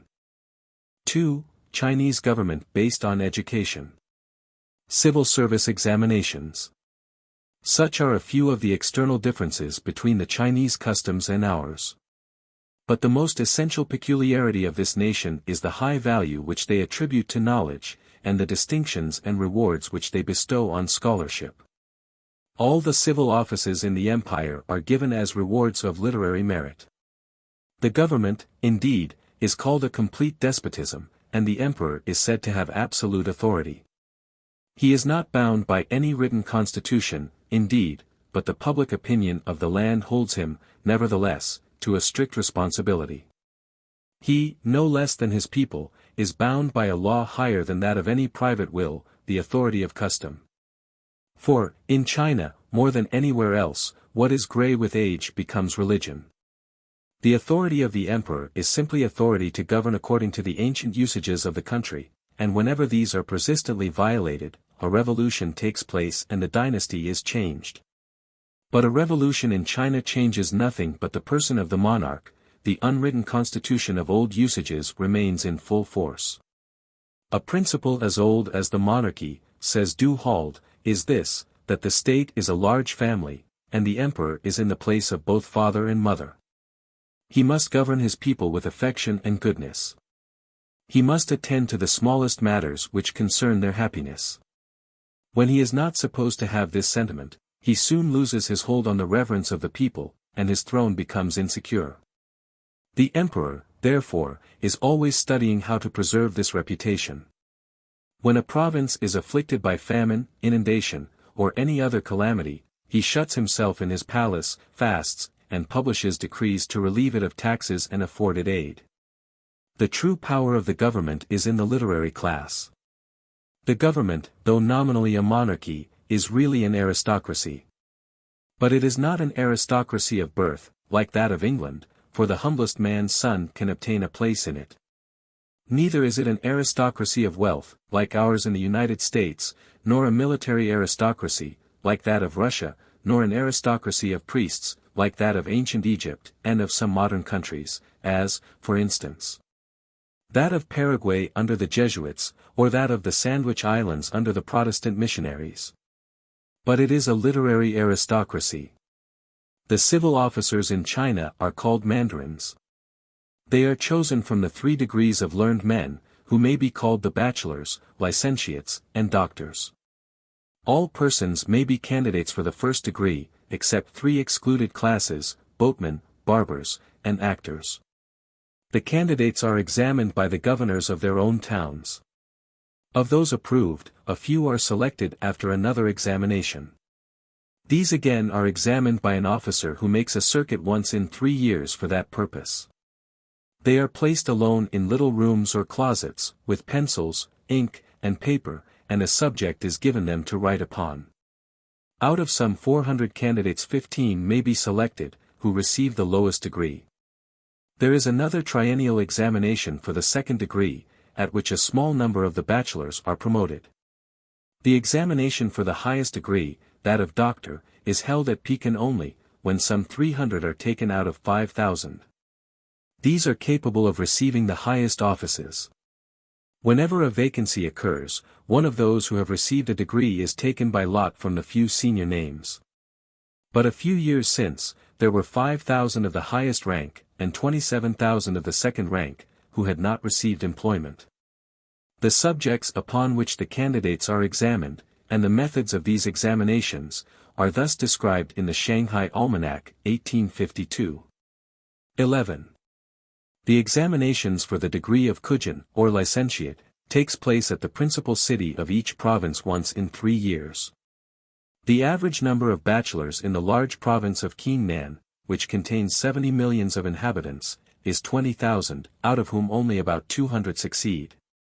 65 mandarins are deputed for this examination, besides subordinate officials. The 2 chief examiners are sent from Pekin. When the candidates enter the examination hall, they are searched for books or manuscripts, which might assist them in writing their essays. This precaution is not superfluous, for many plans have been invented to enable mediocre people to pass. Sometimes a thin book, printed on very small type from copperplates, is slipped into a hole in the sole of the shoe. But persons detected in such practices are ruined for life. In a list of 144 successful candidates, in 1851, 13 were over 40 years of age, and 1 under 14 years, 7 were under 20. And all, to succeed, must have known by heart the whole of the sacred books, besides being well read in history. 3 sets of themes are given, each occupying 2 days and a night, and until that time is expired no one is allowed to leave his apartment, which is scarcely large enough to sleep in. The essays must not contain more than 700 characters, and no erasure or correction is allowed. On the first days the themes are taken from the 4 books, on the next, from the older classics. On the last, miscellaneous questions are given. The themes are such as these. Chutsa, in commenting on the Shu King, made use of 4 authors, who sometimes say too much, at other times too little. Sometimes their explanations are forced, at other times too ornamental. What have you to observe on them? Qinzhao had great abilities for historic writing. In his 3 kingdoms he has depreciated Chukeoling, and made very light of Yi and Yi, 2 other celebrated characters. What is it that he says of them? These public service examinations are conducted with the greatest impartiality. They were established about 1,000 years ago, and have been gradually improved during the intervening time. They form the basis of the whole system of Chinese government. They make a good education universally desirable, as the poorest man may see his son thus advanced to the highest position. All of the hundreds of thousands who prepare to compete are obliged to know the whole system of Confucius, to commit to memory all his moral doctrines, and to become familiar with all the traditional wisdom of the land. Thus a public opinion in favor of existing institutions and the fundamental ideas of Chinese government is continually created anew. What an immense advantage it would be to our own country if we should adopt this institution of China. Instead of making offices the prize of impudence, political management, and party services, let them be competed for by all who consider themselves qualified. Let all offices now given by appointment be hereafter bestowed on those who show themselves best qualified to perform the duties. Each class of offices would of course require a different kind of examination. For some, physical culture as well as mental might be required. Persons who wished diplomatic situations should be prepared in a knowledge of foreign languages as well as of international law. All should be examined on the Constitution and history of the United States. Candidates for the Post Office Department should be good copyists, quick at arithmetic, and acquainted with bookkeeping. It is true that we cannot by an examination obtain a certain knowledge of moral qualities, but industry, accuracy, fidelity and work would certainly show themselves. A change from the present corrupt and corrupting system of appointments to that of competitive examinations would do more just now for our country than any other measure of reconstruction which can be proposed. The permanence of Chinese institutions is believed, by those who know best, to result from the influence of the literary class. Literature is naturally conservative, the tone of the literature studied is eminently conservative. And the most intelligent men in the empire are personally interested in the continuance of the institutions under which they hope to attain position and fortune. The highest civil offices are seats at the great tribunals or boards, and the positions of viceroys, or governors, of the 18 provinces. The boards are Lai Po, Board of Appointment of Mandarins. Ho Po, Board of Finance. Li Po, Board of Ceremonies.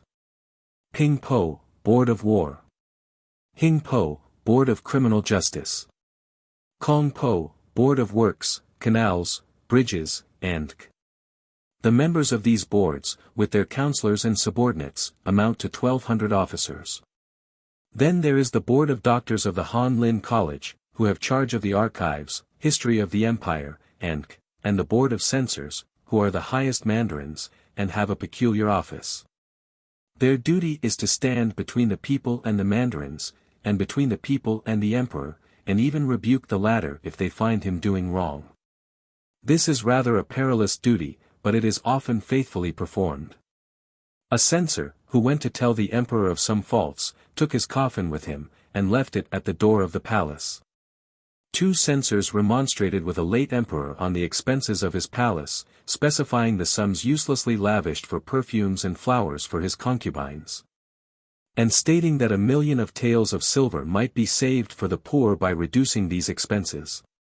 Sung, the commissioner who attended Lord Macartney, remonstrated with the Emperor Tae-Ping on his attachment to play actors and strong drink, which degraded him in the eyes of the people. The emperor, highly irritated, asked him what punishment he deserved for his insolence. "Quartering," said Sung. "Choose another," said the emperor. "Let me be beheaded." "Choose again," said the emperor, and Sung asked to be strangled. The next day the emperor appointed him governor of a distant province, afraid to punish him for the faithful discharge of his duty, but glad to have him at a distance. Many such anecdotes are related, showing that there is some moral courage in China. The governor of a province, or viceroy, has great power. He also is chosen from among the mandarins in the way described. The only limitations of his power are these: he is bound to make a full report every 3 years of the affairs of the province, and give in it an account of his own faults, and if he omits any, and they are discovered in other ways, he is punished by degradation, bambooing, or death. It is the right of any subject, however humble, to complain to the emperor himself against any officer, however high, and for this purpose a large drum is placed at one of the palace gates. Whoever strikes it has his case examined under the emperor's eye, and if he has been wronged, his wrongs are redressed, but if he has complained unnecessarily, he is severely punished. Imperial visitors, sent by the Board of Censors, may suddenly arrive at any time to examine the concerns of a province, and a governor or other public officer who is caught tripping is immediately reported and punished. Thus the political institutions of China are built on literature. Knowledge is the road to power and wealth. All the talent and knowledge of the nation are interested in the support of institutions which give to them either power or the hope of it. And these institutions work well. The machinery is simple, but it produces a vast amount of happiness and domestic virtue. While in most parts of Asia the people are oppressed by petty tyrants, and ground down by taxes, while they have no motive to improve their condition, since every advance will only expose them to greater extortion, the people of China are industrious and happy. In no part of the world has agriculture been carried to such perfection. Every piece of ground in the cultivated parts of the empire, except those portions devoted to ancestral monuments, is made to yield 2 or 3 crops annually, by the careful tillage bestowed on it. The ceremony of opening the soil at the beginning of the year, at which the emperor officiates, originated 2,000 years ago. Farms are small, of 1 or 2 acres, and each family raises on its farm all that it consumes. Silk and cotton are cultivated and manufactured in families, each man spinning, weaving, and dyeing his own web. In the manufacture of porcelain, on the contrary, the division of labor is carried very far. The best is made at the village of Kiangsi, which contains 1 million of inhabitants. 70 hands are sometimes employed on a single cup. The Chinese are very skillful in working horn and ivory. Large lanterns are made of horn, transparent and without a flaw. At Birmingham men have tried with machines to cut ivory in the same manner as the Chinese, and have failed. 3. Life and character of Confucius. Of this nation the great teacher for 23 centuries has been Confucius. He was born 551 BC, and was contemporary with the Tarquins, Pythagoras, and Cyrus. About his time occurred the return of the Jews from Babylon and the invasion of Greece by Xerxes. His descendants have always enjoyed high privileges, and there are now some 40,000 of them in China, 70 generations and more removed from their great ancestor. His is the oldest family in the world, unless we consider the Jews as a single family descended from Abraham. His influence, through his writings, on the minds of so many millions of human beings is greater than that of any man who ever lived, excepting the writers of the Bible, and in saying this we do not forget the names of Muhammad, Aristotle, St. Augustine, and Luther. So far as we can see, it is the influence of Confucius which has maintained, though probably not originated, in China, that profound reverence for parents, that strong family affection, that love of order. That regard for knowledge and deference for literary men, which are fundamental principles underlying all the Chinese institutions. His minute and practical system of morals, studied as it is by all the learned, and constituting the sum of knowledge and the principle of government in China, has exerted and exerts an influence on that innumerable people which it is impossible to estimate, but which makes us admire the power which can emanate from a single soul.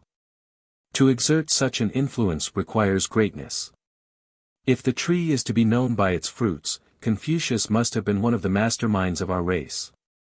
The supposition that a man of low morals or small intellect, an impostor or an enthusiast, could influence the world, is a theory which is an insult to human nature. The time for such theories has happily gone by. We now know that nothing can come of nothing, that a fire of straw may make a bright blaze, but must necessarily soon go out. A light which illuminates centuries must be more than an ignis fatuus. Accordingly we should approach Confucius with respect, and expect to find something good and wise in his writings. It is only a loving spirit which will enable us to penetrate the difficulties which surround the study, and to apprehend something of the true genius of the man and his teachings. As there is no immediate danger of becoming his followers, we can see no objections to such a course, which also appears to be a species of mental hospitality, eminently in accordance with the spirit of our own master. Confucius belongs to that small company of select ones whose lives have been devoted to the moral elevation of their fellow men. Among them he stands high, for he sought to implant the purest principles of religion and morals in the character of the whole people, and succeeded in doing it. To show that this was his purpose it will be necessary to give a brief sketch of his life. His ancestors were eminent statesmen and soldiers in the small country of Lu, then an independent kingdom, now a Chinese province. The year of his birth was that in which Cyrus became king of Persia. His father, one of the highest officers of the kingdom, and a brave soldier, died when Confucius was 3 years old. He was a studious boy, and when 15 years old had studied the 5 sacred books called Kings. He was married at the age of 19, and had only one son by his only wife.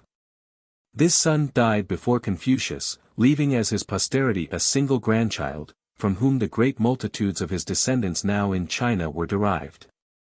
This grandson was second only to Confucius in wisdom, and was the teacher of the illustrious Mencius. The first part of the life of Confucius was spent in attempting to reform the abuses of society by means of the official stations which he held, by his influence with princes, and by traveling and intercourse with men. The second period was that in which he was recalled from his travels to become a minister in his native country, the kingdom of Lu. Here he applied his theories of government, and tested their practicability. He was then 50 years old. His success was soon apparent in the growing prosperity of the whole people. Instead of the tyranny which before prevailed, they were now ruled according to his idea of good government, that of the father of a family. Confidence was restored to the public mind, and all good influences followed. But the tree was not yet deeply enough rooted to resist accidents, and all his wise arrangements were suddenly overthrown by the caprice of the monarch, who, tired of the austere virtue of Confucius, suddenly plunged into a career of dissipation. Confucius resigned his office, and again became a wanderer, but now with a new motive. He had before traveled to learn, now he traveled to teach. He collected disciples around him, and, no longer seeking to gain the ear of princes, he diffused his ideas among the common people by means of his disciples, whom he sent out everywhere to communicate his doctrines. So, amid many vicissitudes of outward fortune, he lived till he was 73 years old. In the last years of his life he occupied himself in publishing his works, and in editing the sacred books. His disciples had become very numerous, historians estimating them at 3,000, of whom 500 had attained to official station, 72 had penetrated deeply into his system, and 10, of the highest class of mind and character, were continually near his person. Of these Y was especially valued by him, as having early attained superior virtue. He frequently referred to him in his conversations. "I saw him continually advance," said he, "but I never saw him stop in the path of knowledge." Again he says, "The wisest of my disciples, having one idea, understands two. Y, having one understands 10. One of the select 10 disciples, Tsi Lu, was rash and impetuous like the Apostle Peter. Another, Tsi Kung, was loving and tender like the Apostle John. He built a house near the grave of Confucius, wherein to mourn for him after his death. The last years of the life of Confucius were devoted to editing the sacred books, or kings. As we now have them, they come from him. Authentic records of Chinese history extend back to 2357 BC, while the Chinese philosophy originated with Fa He, who lived about 3327 BC. He it was who substituted writing for the knotted strings which before formed the only means of record. He was also the author of the 8 diagrams, each consisting of 3 lines, half of which are whole and half broken in 2, which by their various combinations are supposed to represent the active and passive principles of the universe in all their essential forms. Confucius edited the Yi-King, the Shu-King, the Shi-King, and the Luku, which constitute the whole of the ancient literature of China which has come down to posterity. The 4 books, which contain the doctrines of Confucius, and of his school, were not written by himself, but composed by others after his death. One of these is called the Immutable Mean, and its object is to show that virtue consists in avoiding extremes. Another, the Luan Yu, or Analects, contains the conversation or table talk of Confucius, and somewhat resembles the memorabilia of Xenophon and Boswell's Life of Johnson. 12. The life of Confucius was thus devoted to communicating to the Chinese nation a few great moral and religious principles, which he believed would ensure the happiness of the people. His devotion to this aim appears in his writings. Thus he says, "At 15 years I longed for wisdom. At 30 my mind was fixed in the pursuit of it. At 40 I saw clearly certain principles. At 50 I understood the rule given by heaven. At 60 everything I heard I easily understood. At 70 the desires of my heart no longer transgressed the law. If in the morning I hear about the right way, and in the evening I die, I can be happy." He says of himself, "He is a man who through his earnestness in seeking knowledge forgets his food, and in his joy for having found it loses all sense of his toil, and thus occupied is unconscious that he has almost reached old age." Again, coarse rice for food, water to drink, the bended arm for a pillow, happiness may be enjoyed even with these, but without virtue both riches and honor seem to me like the passing cloud. Grieve not that men know not you. Grieve that you know not men. To rule with equity is like the North Star, which is fixed, and all the rest go round it. The essence of knowledge is, having it, to apply it, not having it, to confess your ignorance. Worship as though the deity were present. If my mind is not engaged in my worship, it is as though I worship not. Formerly, in hearing men, I heard their words, and gave them credit for their conduct. Now I hear their words, and observe their conduct. A man's life depends on virtue. If a bad man lives, it is only by good fortune. Some proceed blindly to action, without knowledge. I hear much, and select the best course. He was once found fault with, when in office, for not opposing the marriage of a ruler with a distant relation, which was an offense against Chinese propriety. He said, "I am a happy man, if I have a fault, men observe it." Confucius was humble. He said, "I cannot bear to hear myself called equal to the sages and the good. All that can be said of me is, that I study with delight the conduct of the sages, and instruct men without weariness therein. The good man is serene," said he, "the bad always in fear.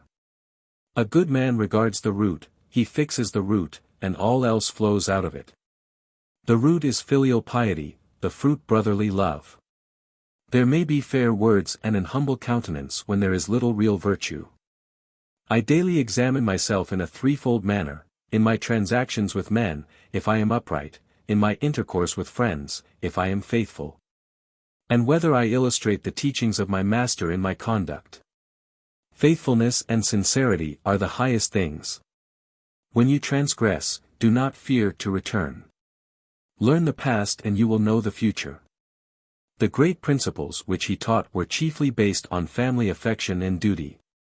He taught kings that they were to treat their subjects as children, subjects to respect the kings as parents. And these ideas so penetrated the national mind, that emperors are obliged to seem to govern thus, even if they do not desire it. Confucius was a teacher of reverence, reverence for God, respect for parents, respect and reverence for the past and its legacies, for the great men and great ideas of former times. He taught men also to regard each other as brethren, and even the golden rule, in its negative if not its positive form, is to be found in his writings. Curiously enough, this teacher of reverence was distinguished by a remarkable lump on the top of his head, where the phrenologists have placed the organ of veneration. 13 Rooted in his organization, and strengthened by all his convictions, this element of adoration seemed to him the crown of the whole moral nature of man. But, while full of veneration, he seems to have been deficient in the sense of spiritual things. A personal God was unknown to him. So that his worship was directed, not to God, but to antiquity, to ancestors, to propriety and usage, to the state as father and mother of its subjects, to the ruler as in the place of authority. Perfectly sincere, deeply and absolutely assured of all that he knew, he said nothing he did not believe. His power came not only from the depth and clearness of his convictions, but from the absolute honesty of his soul. Lao-Tse, for 28 years his contemporary, founder of one of the 3 existing religions of China, Taoism, was a man of perhaps equal intelligence. But he was chiefly a thinker, he made no attempt to elevate the people. His purpose was to repress the passions, and to preserve the soul in a perfect equanimity. He was the Zeno of the East, founder of a Chinese Stoicism. With him virtue is sure of its reward, everything is arranged by a fixed law. His disciples afterwards added to his system a thaumaturgic element and an invocation of departed spirits, so that now it resembles our modern Spiritism, but the original doctrine of Lao-Tse was rationalism in philosophy and Stoicism in morals. Confucius is said, in a Chinese work, to have visited him, and to have frankly confessed his inability to understand him. "I know how birds fly, how fishes swim, how animals run. The bird may be shot, the fish hooked, and the beast snared. But there is the dragon. I cannot tell how he mounts in the air, and soars to heaven. Today I have seen the dragon. But the modest man, who lived for others, has far surpassed in his influence this dragon of intelligence. It certainly increases our hope for man, when we see how these qualities of perfect honesty, good sense, generous devotion to the public good, and fidelity to the last in adherence to his work, have made Confucius during 23 centuries the daily teacher and guide of a third of the human race. Confucius was eminently distinguished by energy and persistency. He did not stop working till he died. His life was of one piece, beautiful, noble. The general of a large army, said he, may be defeated, but you cannot defeat the determined mind of a peasant. He acted conformably to this thought, and to another of his sayings. If I am building a mountain, and stop before the last basketful of earth is placed on the summit, I have failed of my work. But if I have placed but one basketful on the plain, and go on, I am really building a mountain. Many beautiful and noble things are related concerning the character of Confucius, of his courage in the midst of danger, of his humility in the highest position of honor. His writings and life have given the law to Chinese thought. He is the patron saint of that great empire. His doctrine is the state religion of the nation, sustained by the whole power of the emperor and the literary body.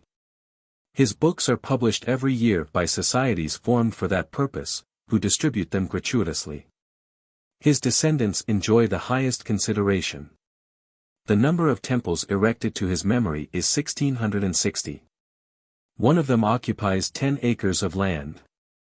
On the 2 festivals in the year sacred to his memory there are sacrificed some 70,000 animals of different kinds, and 27,000 pieces of silk are burned on his altars. Yet his is a religion without priests, liturgy, or public worship, except on these 2 occasions. 4. Philosophy and subsequent development of Confucianism. According to Mr. Meadows, the philosophy of China, in its origin and present aspect, may be thus briefly described. 14. Setting aside the Buddhist system and that of Taoism, which supply to the Chinese the element of religious worship and the doctrine of a supernatural world, wanting in the system of Confucius. We find the latter as the established religion of the state, merely tolerating the others as suited to persons of weak minds. The Confucian system, constantly taught by the competitive examinations, rules the thought of China. Its first development was from the birth of Confucius to the death of Mencius, or from 551 BC to 313 BC. Its second period was from the time of Lao-Tse, AD 1034, to that of Chu-Tse, AD 1200. The last of these is the real fashioner of Chinese philosophy, and one of the truly great men of the human race. His works are chiefly commentaries on the Kings and the 4 books. They are committed to memory by millions of Chinese who aspire to pass the public service examinations. The Chinese philosophy, thus established by Chu-Tse, is as follows. Point 15. There is one highest, ultimate principle of all existence, the Tae-Ping, or grand extreme. This is absolutely immaterial, and the basis of the order of the universe. From this ultimate principle, operating from all eternity, come all animate and inanimate nature. It operates in a twofold way, by expansion and contraction, or by ceaseless active and passive pulsations. The active expansive pulsation is called yang, the passive intensive pulsation is yin, and the 2 may be called the positive and negative essences of all things. When the active expansive phase of the process has reached its extreme limit, the operation becomes passive and intensive, and from these vibrations originate all material and mortal existences. Creation is therefore a perpetual process. Matter and spirit are opposite results of the same force. The one tends to variety, the other to unity, and variety in unity is a permanent and universal law of being. Man results from the utmost development of this pulsatory action and passion, and man's nature, as the highest result, is perfectly good, consisting of 5 elements, namely, charity, righteousness, propriety, wisdom, and sincerity. These constitute the inmost, essential nature of man, but as man comes in contact with the outward world, evil arises by the conflict. When man follows the dictates of his nature, his actions are good, and harmony results. When he is unduly influenced by the outward world, his actions are evil, and discord intervenes. The holy man is one who has an instinctive, inward sight of the ultimate principle in its twofold operation, or what we should call the sight of God, the beatific vision, and who therefore spontaneously and easily obeys his nature. Hence all his thoughts are perfectly wise, his actions perfectly good, and his words perfectly true. Confucius was the last of these holy men. The infallible authority of the sacred books results from the fact that their writers, being holy men, had an instinctive perception of the working of the ultimate principle. All Confucian philosophy is pervaded by these principles: first, that example is omnipotent; secondly, that to secure the safety of the empire, you must secure the happiness of the people; thirdly, that by solitary persistent thought one may penetrate at last to a knowledge of the essence of things; fourthly, that the object of all government is to make the people virtuous and contented. V. Lao-Tse and Taoism. One of the three religious systems of China is that of the Tao, the other two being that of Confucius, and that of Buddhism in its Chinese form. The difficulty in understanding Taoism comes from its appearing under three entirely distinct forms: 1. As a philosophy of the absolute or unconditioned, in the great work of the Tse Lao, or Old Teacher. 16. 2. As a system of morality of the utilitarian school. 17. Which resolves duty into prudence, and 3. As a system of magic, connected with the belief in spirits. In the Tae-Ping we have the ideas of Lao himself, which we will endeavor to state. Premising that they are considered very obscure and difficult even by the Chinese commentators. The Tao, section 1, is the unnameable, and is the origin of heaven and earth. As that which can be named, it is the mother of all things. These two are essentially one. Being and not being are born from each other, section 2.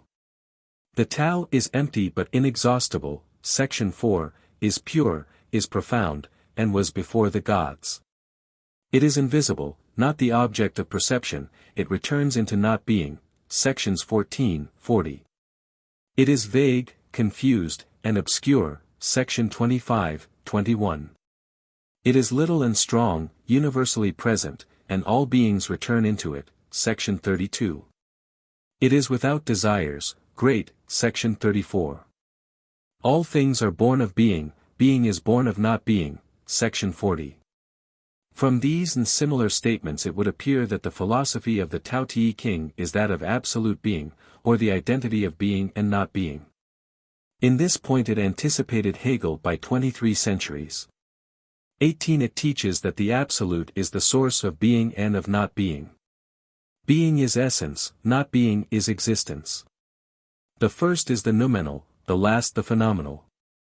As being is the source of not being, section 40, by identifying oneself with being one attains to all that is not being, i.e. to all that exists.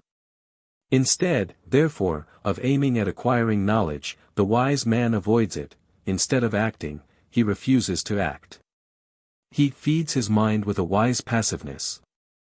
Section 16. Not to act is the source of all power, is a thesis continually present to the mind of Lao, sections 3, 23, 38, 43, 48, 63. The wise man is like water, sections 8, 78, which seems weak and is strong. Which yields, seeks the lowest place, which seems the softest thing and breaks the hardest thing. To be wise one must renounce wisdom, to be good one must renounce justice and humanity, to be learned one must renounce knowledge, sections 19, 20, 45, and must have no desires, sections 8, 22. Must detach oneself from all things, section 20, and be like a newborn babe. From everything proceeds its opposite, the easy from the difficult from the easy, the long from the short, the high from the low, ignorance from knowledge, knowledge from ignorance, the first from the last from the first. These antagonisms are mutually related by the hidden principle of the Tao, sections 2, 27. Nothing is independent or capable of existing save through its opposite. The good man and bad man are equally necessary to each other, section 27. To desire a right is not to desire, section 64. The saint can do great things because he does not attempt to do them, section 63. The unwarlike man conquers. Point 19. He who submits to others controls them. By this negation of all things we come into possession of all things, section 68. Not to act is, therefore, the secret of all power, sections 3, 23, 38, 43, 48, 63. We find here the same doctrine of opposites which appears in the Phaedo, and which has come up again and again in philosophy. We shall find something like it in the Sankhyakarika of the Hindus. The duad, with the monad brooding behind it, is the fundamental principle of the Avesta. The result, thus far, is to an active passivity. Lao teaches that not to act involves the highest energy of being, and leads to the greatest results. By not acting one identifies himself with the Tao, and receives all its power. And here we cannot doubt that the Chinese philosopher was pursuing the same course with Sakyamuni. The Tao of the one is the nirvana of the other. The different motive in each mind constitutes the difference of their career. Sakyamuni sought nirvana, or the absolute, the pure knowledge, in order to escape from evil and to conquer it. Lao sought it, as his book shows, to attain power. At this point the two systems diverge. Buddhism is generous, benevolent, humane, it seeks to help others. Taoism seeks its own. Hence the selfish morality which pervades the book of rewards and punishments. Every good action has its reward attached to it. Hence also the degradation of the system into pure magic and spiritism. Buddhism, though its course runs so nearly parallel, always retains in its scheme of merits a touch of generosity. We find thus, in the Tae-Ping, the element afterwards expanded into the system of utilitarian and eudaimonic ethics in the Book of Rewards and Punishments. We also can trace in it the source of the magical tendency in Taoism. The principle, that by putting oneself into an entirely passive condition one can enter into communion with the unnamed Tao, and so acquire power over nature, naturally tends to magic. Precisely the same course of thought led to similar results in the case of Neoplatonism. The ecstatic union with the divine element in all nature, which Plotinus attained 4 times in his life, resulted from an immediate sight of God. In this sight is all truth given to the soul. The unity, says Plotinus, which produces all things, is an essence behind both substance and form. Through this essential being all souls commune and interact, and magic is this interaction of soul upon soul through the soul of souls, with which one becomes identified in the ecstatic union. A man therefore can act on demons and control spirits by theurgic rites. Julian, that ardent Neoplatonician, was surrounded by diviners, hierophants, and aruspices. 20. In the Tae-Ping, sections 50, 55, 56, etc. It is said that he who knows the Tao need not fear the bite of serpents nor the jaws of wild beasts, nor the claws of birds of prey. He is inaccessible to good and to evil. He need fear neither rhinoceros nor tiger. In battle he needs neither cuirass nor sword. The tiger cannot tear him, the soldier cannot wound him. He is invulnerable and safe from death. 21. If Neoplatonism had not had for its antagonist the vital force of Christianity, it might have established itself as a permanent form of religion in the Roman Empire, as Taoism has in China. I have tried to show how the later form of this Chinese system has come naturally from its principles, and how a philosophy of the absolute may have degenerated into a system of necromancy. 6. Religious character of the kings. We have seen that, in the philosophy of the Confucians, the ultimate principle is not necessarily identical with a living, intelligent, and personal God. Nor did Confucius, when he speaks of Teen, or heaven, express any faith in such a being. He neither asserted nor denied a supreme God. His worship and prayer did not necessarily imply such a faith. It was the prayer of reverence addressed to some sacred, mysterious, unknown power, above and behind all visible things. What that power was, he, with his supreme candor, did not venture to intimate. But in the Shiking a personal God is addressed. The oldest books recognize a divine person. They teach that there is one supreme being, who is omnipresent, who sees all things, and has an intelligence which nothing can escape, that he wishes men to live together in peace and brotherhood. He commands not only right actions, but pure desires and thoughts, that we should watch all our behavior, and maintain a grave and majestic demeanor, which is like a palace in which virtue resides, but especially that we should guard the tongue. For a blemish may be taken out of a diamond by carefully polishing it, but, if your words have the least blemish, there is no way to efface that. Humility is the solid foundation of all the virtues. To acknowledge one's incapacity is the way to be soon prepared to teach others, for from the moment that a man is no longer full of himself, nor puffed up with empty pride, whatever good he learns in the morning he practices before night. Heaven penetrates to the bottom of our hearts, like light into a dark chamber. We must conform ourselves to it, till we are like two instruments of music tamed to the same pitch.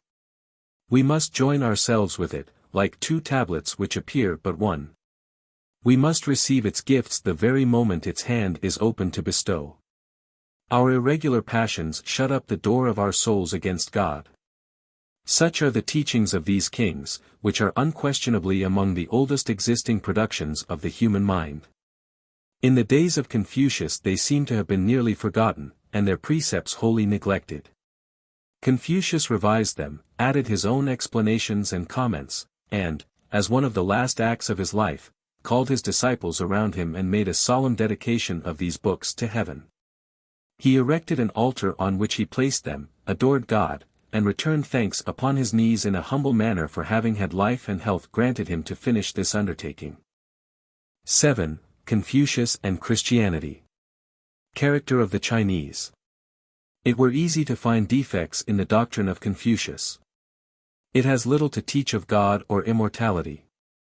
But if the law of Moses, which taught nothing of a future life, was a preparation for Christianity, if, as the early Christian fathers asserted, Greek philosophy was also schoolmaster to bring men to Christ, who can doubt that the truth and purity in the teachings of Confucius were providentially intended to lead this great nation in the right direction?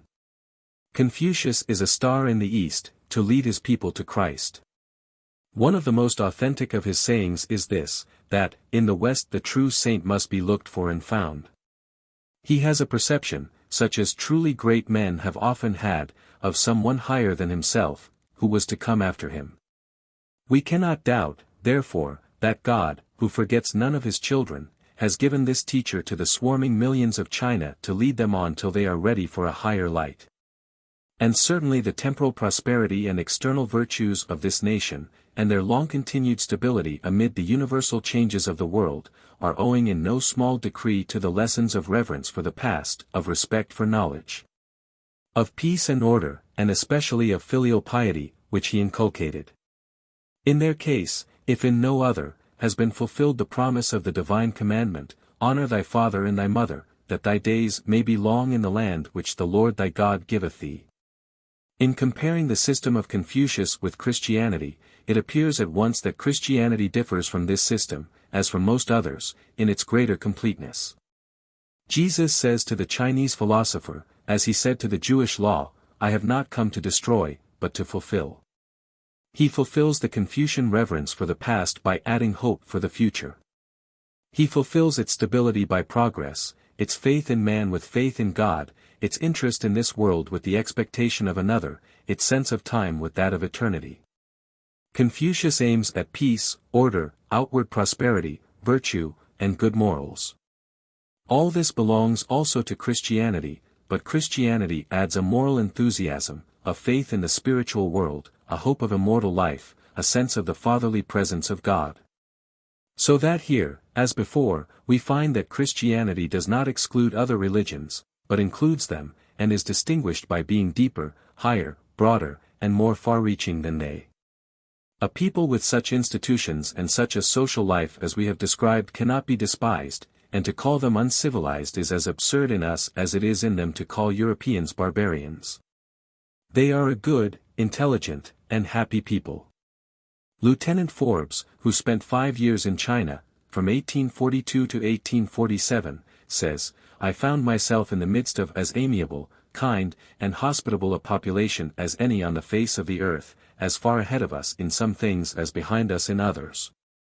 As to the charge of dishonesty brought against them by those who judged the whole nation by the degraded population of the suburbs of Canton, Forbes says, my own property suffered more in landing in England and passing the British frontier than in my whole sojourn in China.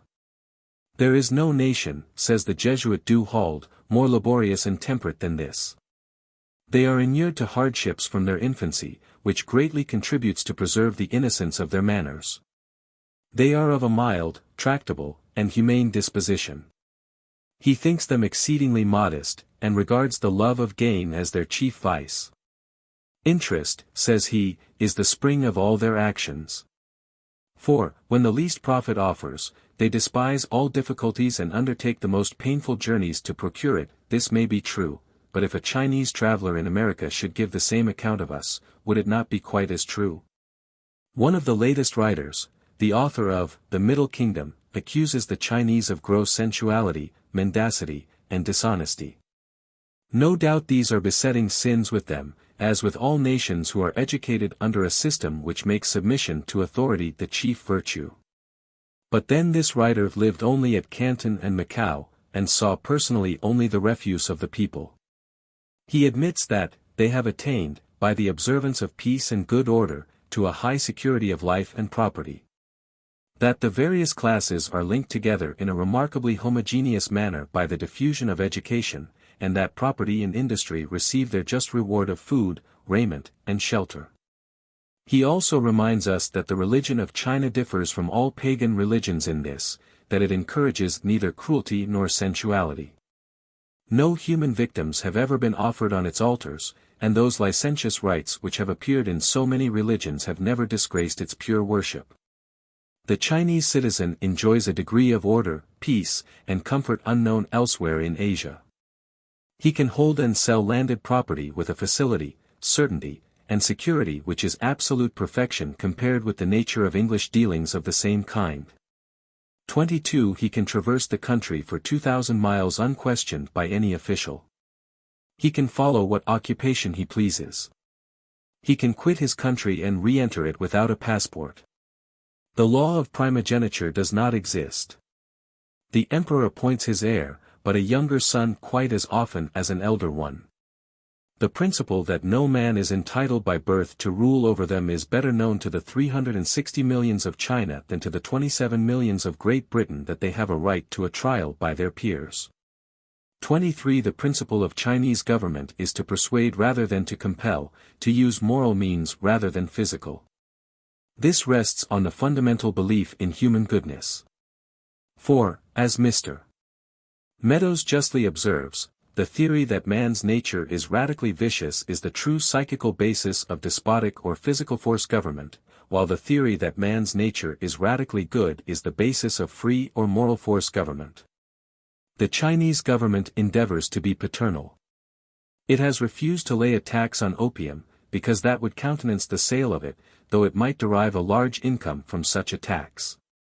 The sacred literature of the Chinese is perfectly free from everything impure or offensive. There is not a line but might be read aloud in any family circle in England. All immoral ceremonies in idol worship are forbidden. M. Hugh says that the birth of a daughter is counted a disaster in China, but well-informed travelers tell us that fathers go about with little daughters on their arms, as proud and pleased as a European father could be. Slavery and concubinage exist in China, and the husband has absolute power over his wife, even of life and death. These customs tend to demoralize the Chinese, and are a source of great evil. Woman is the slave of man. The exception to this is in the case of a mother. She is absolute in her household, and mothers, in China, command universal reverence. If an officer asks leave of absence to visit his mother, it must be granted him. A mother may order an official to take her son to prison, and she must be obeyed. As a wife without children, woman is a slave, but as a mother with grown-up sons she is a monarch. 8. The Tae-Ping Insurrection. Two extraordinary events have occurred in our day in China, the results of which may be of the utmost importance to the nation and to mankind. The one is the Tae-Ping Insurrection, the other the diplomatic mission of Mr. Burlingame to the Western world. Whatever may be the immediate issue of the great insurrection of our day against the Tartar dynasty, it will remain a phenomenon of the utmost significance. There is no doubt, notwithstanding the general opinion to the contrary, that it has been a religious movement, proceeding from a single mind deeply moved by the reading of the Bible. The hostility of the Chinese to the present Manchu-Tartar monarchs no doubt aided it, but there has been in it an element of power from the beginning, derived, like that of the Puritans, from its religious enthusiasm. Its leader, the heavenly prince, Hung So-Tsuan, son of a poor peasant living 30 miles northeast of Canton, received a tract, containing extracts from the Chinese Bible of Dr. Morrison, from a Chinese tract distributor in the streets of Canton. This was in 1833, when he was about 20 years of age. He took the book home, looked over it carelessly, and threw it aside. Disappointed of his degree at 2 competitive examinations, he fell sick, and saw a vision of an old man, saying, "I am the creator of all things. Go and do my work." After this vision 6 years passed by, when the English War broke out, and the English fleet took the Chinese forts in the river of Canton. Such a great national calamity indicated, according to Chinese ideas, something rotten in the government. And such success on the part of the English showed that, in some way, they were fulfilling the will of heaven. This led Hung So-Tsuan to peruse again his Christian books. And alone, with no guide, he became a sincere believer in Christ, after a fashion of his own. God was the creator of all things, and the supreme Father. Jesus was the elder brother and heavenly teacher of mankind. Idolatry was to be overthrown, virtue to be practiced. Hung So-Tsuan believed that the Bible confirmed his former visions. He accepted his mission and began to make converts. All his converts renounced idolatry, and gave up the worship of Confucius. They traveled to and fro teaching, and formed a society of God-worshippers. The first convert, Fun Yun-san, became its most ardent missionary and its disinterested preacher. Hung So-Tsuan returned home, went to Canton, and there met Mr. Roberts, an American missionary, who was induced by false charges to refuse him Christian baptism. But he, without being offended with Mr. Roberts, went home and taught his converts how to baptize themselves. The society of God-worshippers increased in number. Some of them were arrested for destroying idols, and among them Fun Yun-san, who, however, on his way to prison, converted the policeman by his side. These new converts set him at liberty and went away with him as his disciples. Various striking phenomena occurred in this society. Men fell into a state of ecstasy and delivered exhortations. Sick persons were cured by the power of prayer. The teachings of these ecstatics were tested by Scripture. If found to agree therewith, they were accepted, if not, rejected. It was in October, 1850, that this religious movement assumed a political form. A large body of persons, in a state of chronic rebellion against the Chinese authorities, had fled into the district, and joined the God-worshippers. Pursued by the imperial soldiers, they were protected against them. Hence war began. The leaders of the religious movement found themselves compelled to choose between submission and resistance. They resisted, and the great insurrection began. But in China an insurrection against the dynasty is in the natural order of things. Indeed, it may be said to be a part of the constitution. By the sacred books, taught in all the schools and made a part of the examination papers, it is the duty of the people to overthrow any bad government. The Chinese have no power to legislate, do not tax themselves, and the government is a pure autocracy. But it is not a despotism, for old usages make a constitution, which the government must respect or be overthrown. The right to rebel, says Mr. Meadows, is in China a chief element of national stability. The Tae-Ping, or universal peace, insurrection has shown its religious character throughout. It has not been cruel, except in retaliation. At the taking of Nanking orders were given to put all the women together and protect them, and anyone doing them an injury was punished with death. Before the attack on Nanking a large body of the insurgents knelt down and prayed, and then rose and fought, like the soldiers of Cromwell. The aid of a large body of rebels was refused, because they did not renounce idolatry, and continued to allow the use of opium. Hymns of praise to the Heavenly Father and Elder Brother were chanted in the camp. And the head of the insurrection distinctly announced that, in case it succeeded, the Bible would be substituted in all public examinations for office in the place of Confucius. This would cause the Bible to be at once studied by all candidates for office among 360 millions of people. It would constitute the greatest event in the history of Christianity since the days of Constantino, or at least since the conversion of the Teutonic races. The rebellion has probably failed. But great results must follow this immense interest in Christianity in the heart of China, an interest awakened by no Christian mission, whether Catholic or Protestant, but coming down into this great nation like the rain from heaven. In the History of the Tae-Ping Revolution, published in London in 1866, written by an Englishman who held a command among the Tae-Pings, there is given a full, interesting, and apparently candid account of the religious and moral character of this great movement, from which I take the following particulars. I have probably, says this writer, 24, had a much greater experience of the Tae-Ping religious practices than any other European, and as a Protestant Christian I have never yet found occasion to condemn their form of worship. The most important part of their faith is the Holy Bible, Old and New Testaments, entire. These have been printed and circulated gratuitously by the government through the whole population of the Tae-Ping jurisdiction. Abstracts of the Bible, put into verse, were circulated and committed to memory.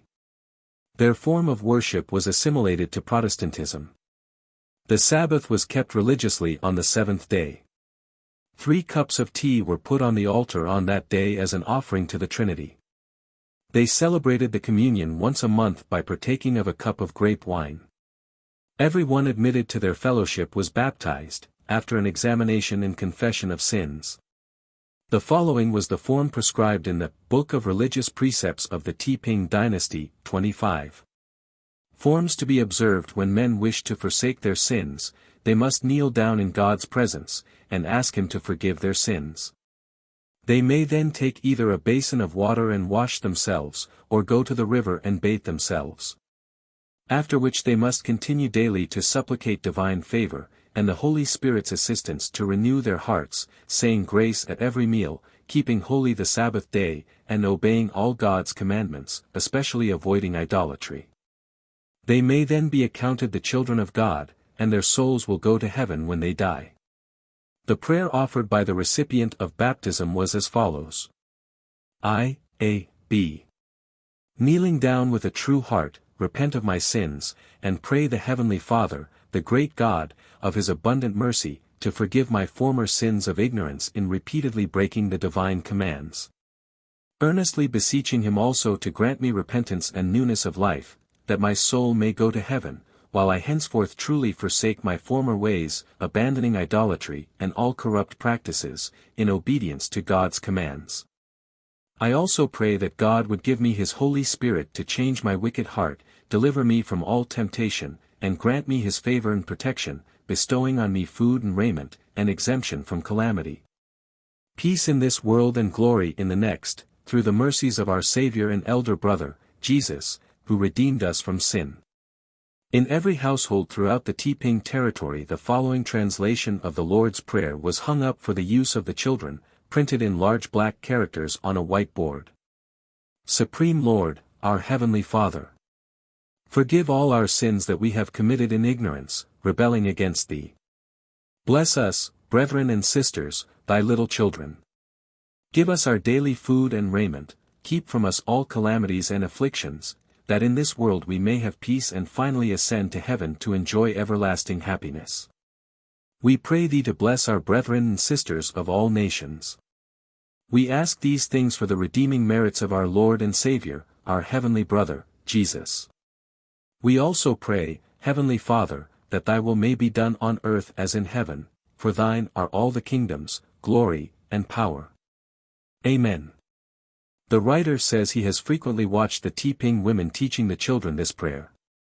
And often, on entering a house, the children ran up to me, and pulling me toward the board, began to read the prayer.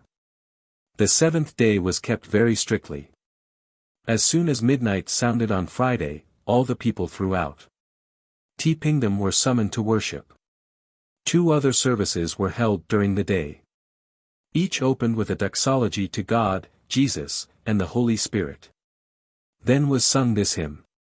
The true doctrine is different from the doctrine of this world. It saves men's souls and gives eternal bliss. The wise receive it instantly with joy. The foolish, wakened by it, find the way to heaven.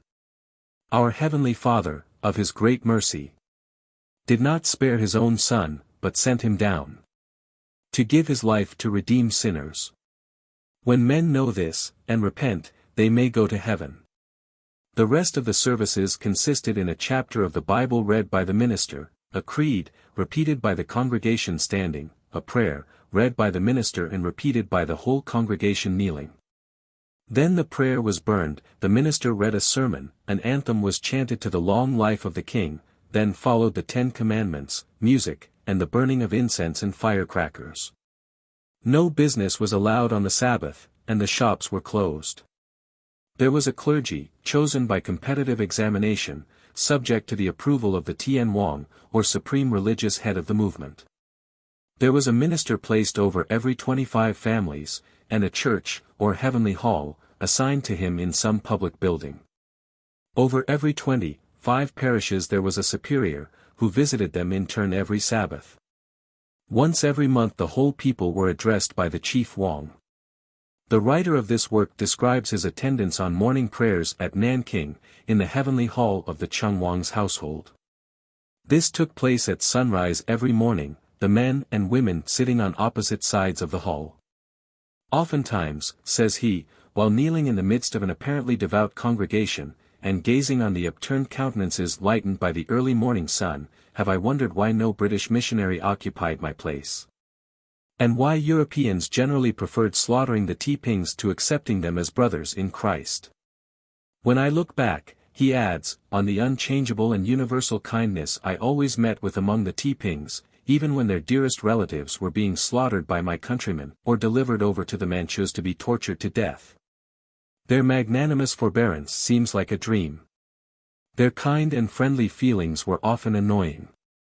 To those who have experienced the ordinary dislike of foreigners by the Chinese, the surprising friendliness of the Tae-Pings was most remarkable. They welcomed Europeans as brethren from across the sea, and claimed them as fellow worshippers of Yesu. Though the Tae-Pings did not at once lay aside all heathen customs, and could not be expected to do so, they took some remarkable steps in the right direction. Their women were in a much higher position than among the other Chinese. They abolished the custom of cramping their feet, a married woman had rights, and could not be divorced at will, or sold, as under the Manchus.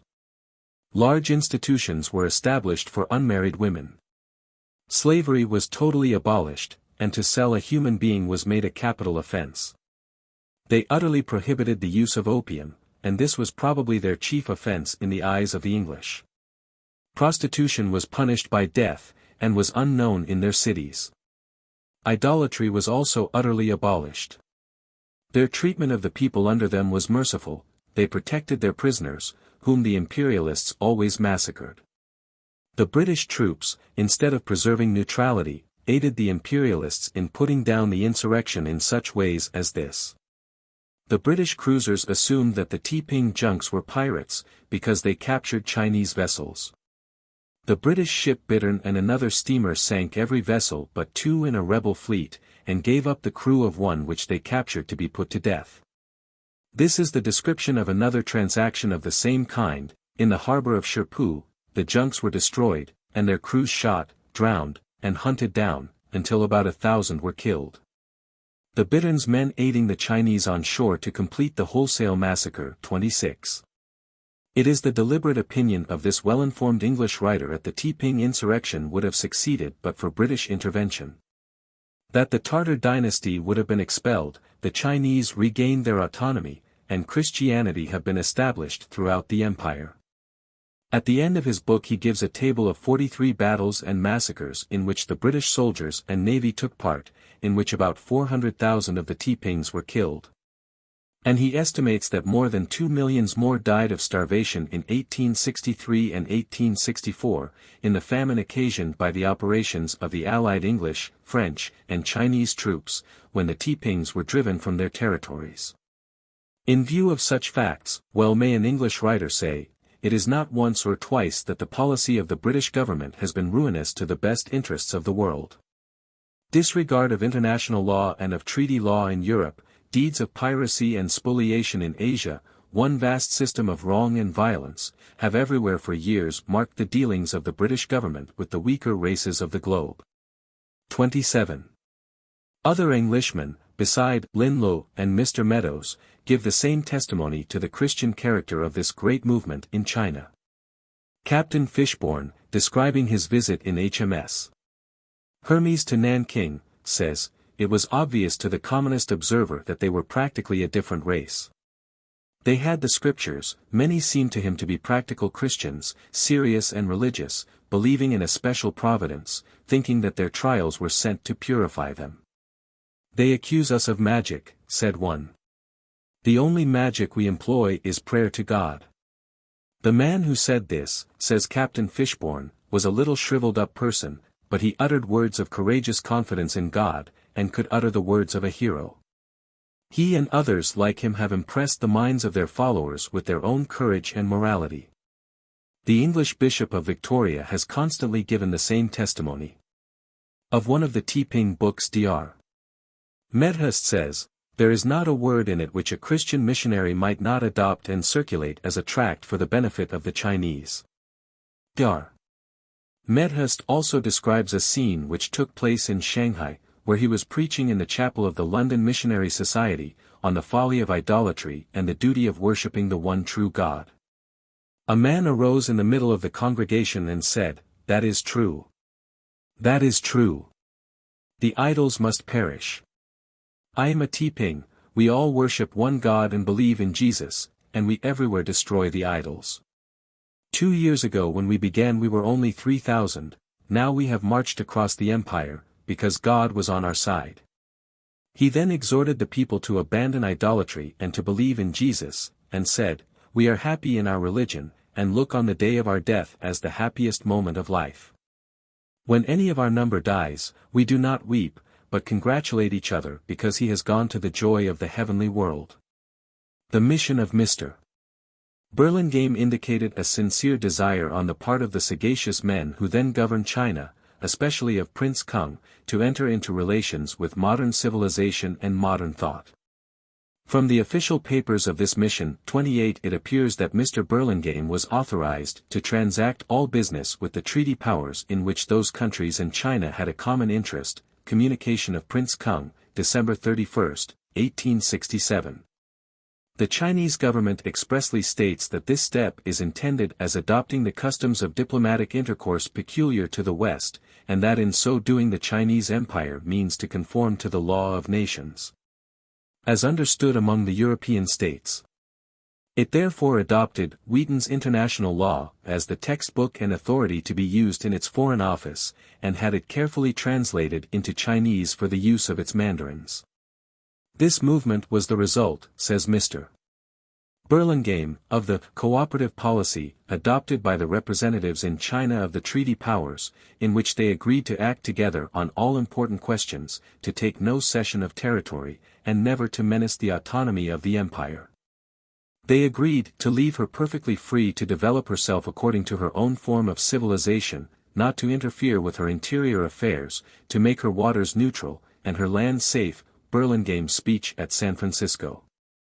There is no doubt that if the states known as the treaty powers, namely, the United States, Belgium, Denmark, France, Great Britain, Holland, Italy, North Germany, Russia, Spain, and Sweden, will loyally abstain from aggression and interference in China and respect her independence, that this great empire will step forth from her seclusion of 50 centuries, and enter the Commonwealth of Nations. The treaty between the United States and China of July 28, 1868, includes provisions for the neutrality of the Chinese waters, for freedom of worship for United States citizens in China, and for the Chinese in the United States, for allowing voluntary emigration, and prohibiting the compulsory coolie trade, for freedom to travel in China and the United States by the citizens of either country, and for freedom to establish and attend schools in both countries. We add to this chapter a note, containing an interesting account, from Hughes, Christianity in China, of an inscribed stone, proving that Christian churches existed in China in the 7th century. These churches were the result of the efforts of Nestorian missionaries, who were the Protestant Christians of their age. Their success in China is another proof that the Christianity which is to be welcomed there must be presented in an intelligible and rational form. Note: the Nestorian inscription in China. 29. In 1625 some Chinese workmen, engaged in digging a foundation for a house, outside the walls of the city of Xing'aofo, the capital of the province of Chensi, found buried in the earth a large monumental stone resembling those which the Chinese are in the habit of raising to preserve to posterity the remembrance of remarkable events and illustrious men. It was a dark-colored marble tablet, 10 feet high and 5 broad, and bearing on one side an inscription in ancient Chinese, and also some other characters quite unknown in China. Several exact tracings from the stone were sent to Europe by the Jesuits who saw it. The library of their house at Rome had one of the first, and it attracted numerous visitors. Subsequently, another authentic copy of the dimensions of the tablet was sent to Paris, and deposited at the library in the Rue Richelieu, where it may still be seen in the Gallery of Manuscripts. This monument, discovered by chance amidst rubbish in the environs of an ancient capital of the Chinese Empire, excited a great sensation. For on examining the stone, and endeavoring to interpret the inscription, it was with surprise discovered that the Christian religion had had numerous apostles in China at the beginning of the 7th century, and that it had for a long time flourished there. The strange characters proved to be those called estrangelhos, which were in use among the ancient inhabitants of Syria, and will be found in some Syriac manuscripts of earlier date than the 8th century. Monument of the great propagation of the luminous doctrine in the Central Empire, composed by Qin Xing, a devout man of the Temple of Taoism. 1. There has always been only one true cause, essentially the first, and without beginning, supremely intelligent and immaterial, essentially the last, and uniting all perfections. He placed the poles of the heavens and created all beings. Marvelously holy, he is the source of all perfection. This admirable being, is he not the triune, the true Lord without beginning, Allaho? He divided the world by a cross into 4 parts. After having decomposed the primordial air, he gave birth to the 2 elements. Chaos was transformed, and then the sun and the moon appeared. He made the sun and the moon move to produce day and night. He elaborated and perfected the 10,000 things, but in creating the first man, he endowed him with perfect interior harmony. He enjoined him to watch over the sea of his desires. His nature was without vice and without error. His heart, pure and simple, was originally without disorderly appetites. 2. But Satang propagated lies, and stained by his malice that which had been pure and holy. He proclaimed, as a truth, the equality of greatness, and upset all ideas. This is why 365 sects, lending each other a mutual support, formed a long chain, and wove, so to speak, a net of law. Some put the creature in the place of the eternal, others denied the existence of beings, and destroyed the 2 principles. Others instituted prayers and sacrifices to obtain good fortune, others proclaimed their own sanctity to deceive mankind. The minds of men labored, and were filled with anxiety, aspirations after the supreme good were trampled down, thus perpetually floating about they attained to nothing, and all went from bad to worse. The darkness thickened, men lost their sight, and for a long time they wandered without being able to find it again. 3. Then our triune God communicated his substance to the very venerable Michi-Ho, Messiah, who, veiling his true majesty, appeared in the world in the likeness of a man. The celestial spirits manifested their joy, and a virgin brought forth the saint in Taoism. The most splendid constellations announced this happy event, the Persians saw the splendor, and ran to pay tribute. He fulfilled what was said of old by the 24 saints, he organized, by his precepts, both families and kingdoms, he instituted the new religion according to the true notion of the Trinity in unity, he regulated conscience by the true faith. He signified to the world the 8 commandments, and purged humanity from its pollutions by opening the door to the 3 virtues. He diffused life and extinguished death.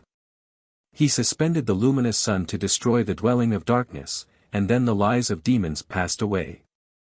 He directed the bark of mercy towards the palace of light, and all creatures endowed with intelligence have been succored. After having consummated this act of power, he rose at midday towards the truth. 27 books have been left. He has enlarged the springs of mercy, that men might be converted.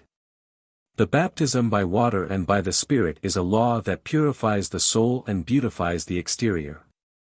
The sign of the cross unites the four quarters of the world, and restores the harmony that had been destroyed. By striking upon a piece of wood, we make the voice of charity and mercy resound, by sacrificing towards the east we indicate the way of life and glory.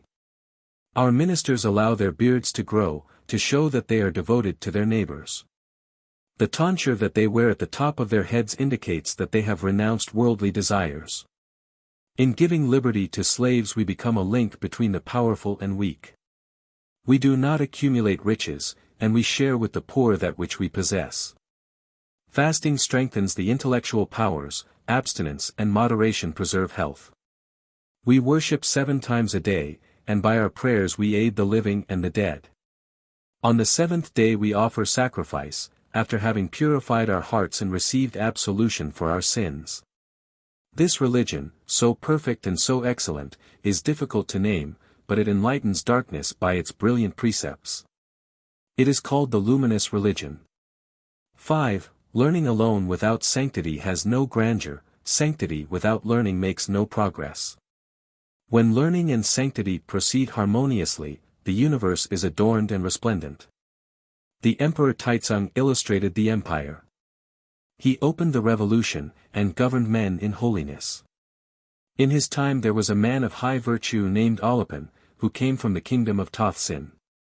Directed by the blue clouds, he bore the scriptures of the true doctrine, he observed the rules of the winds, and traversed difficult and perilous countries. In the 9th year of Qingkuan, 636, he arrived at Tehangnan.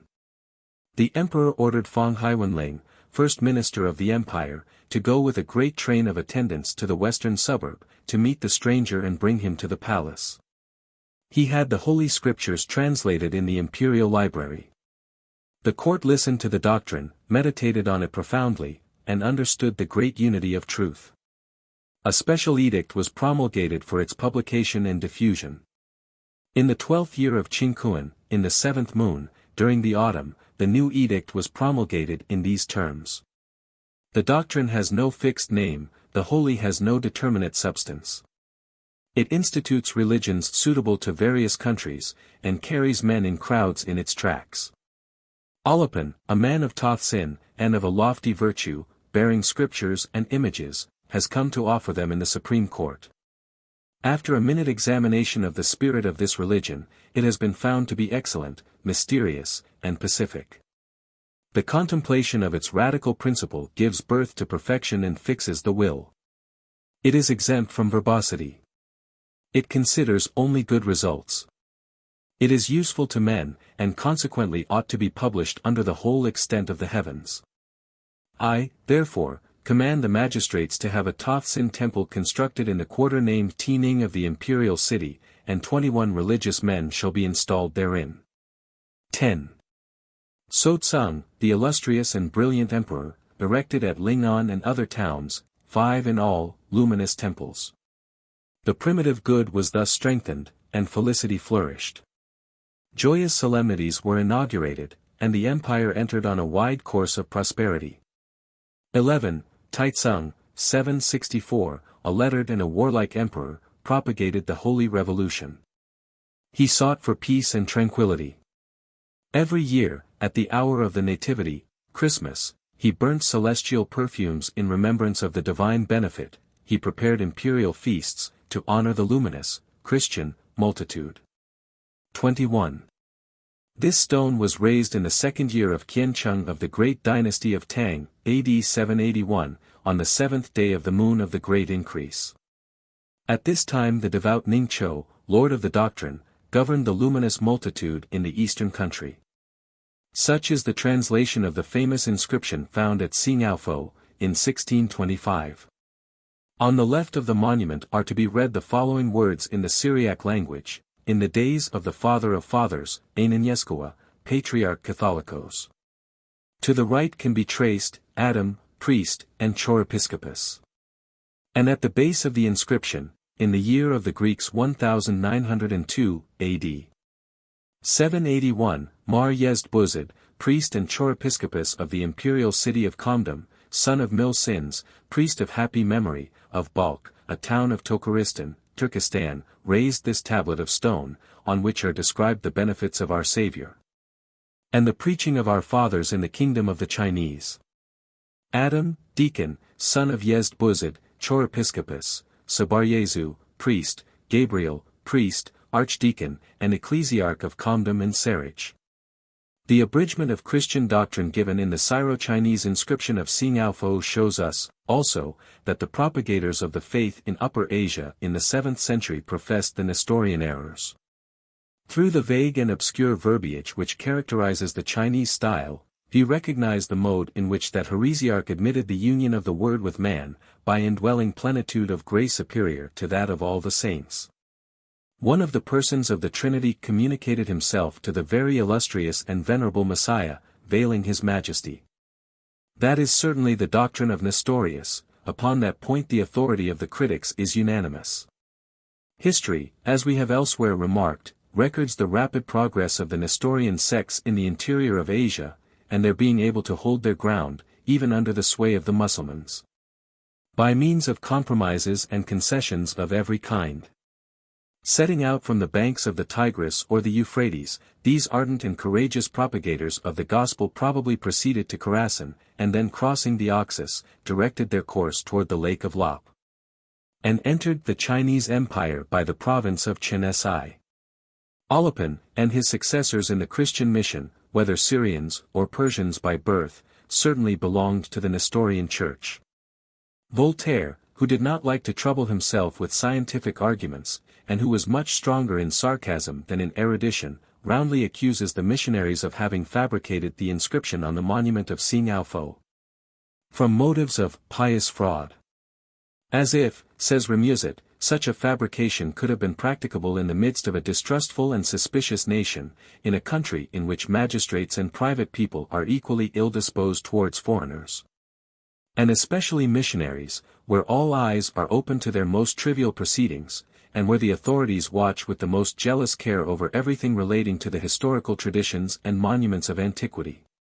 It would be very difficult to explain how the missionaries could have been bold enough to have printed and published in China, and in Chinese, an inscription that had never existed, and how they could have imitated the Chinese style, counterfeited the manner of the writers of the dynasty of Tang, alluded to customs little known, to local circumstances, to dates calculated from the mysterious figures of Chinese astrology, and the whole without betraying themselves for a moment, and with such perfection as to impose on the most skillful men of letters, induced, of course, by the singularity of the discovery to dispute its authenticity.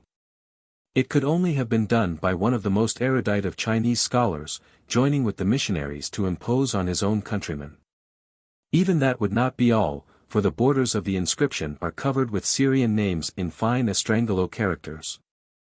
The forgers must, then, have been not only acquainted with these characters, but have been able to get engraved with perfect exactness 90 lines of them, and in the ancient writing, known at present to very few.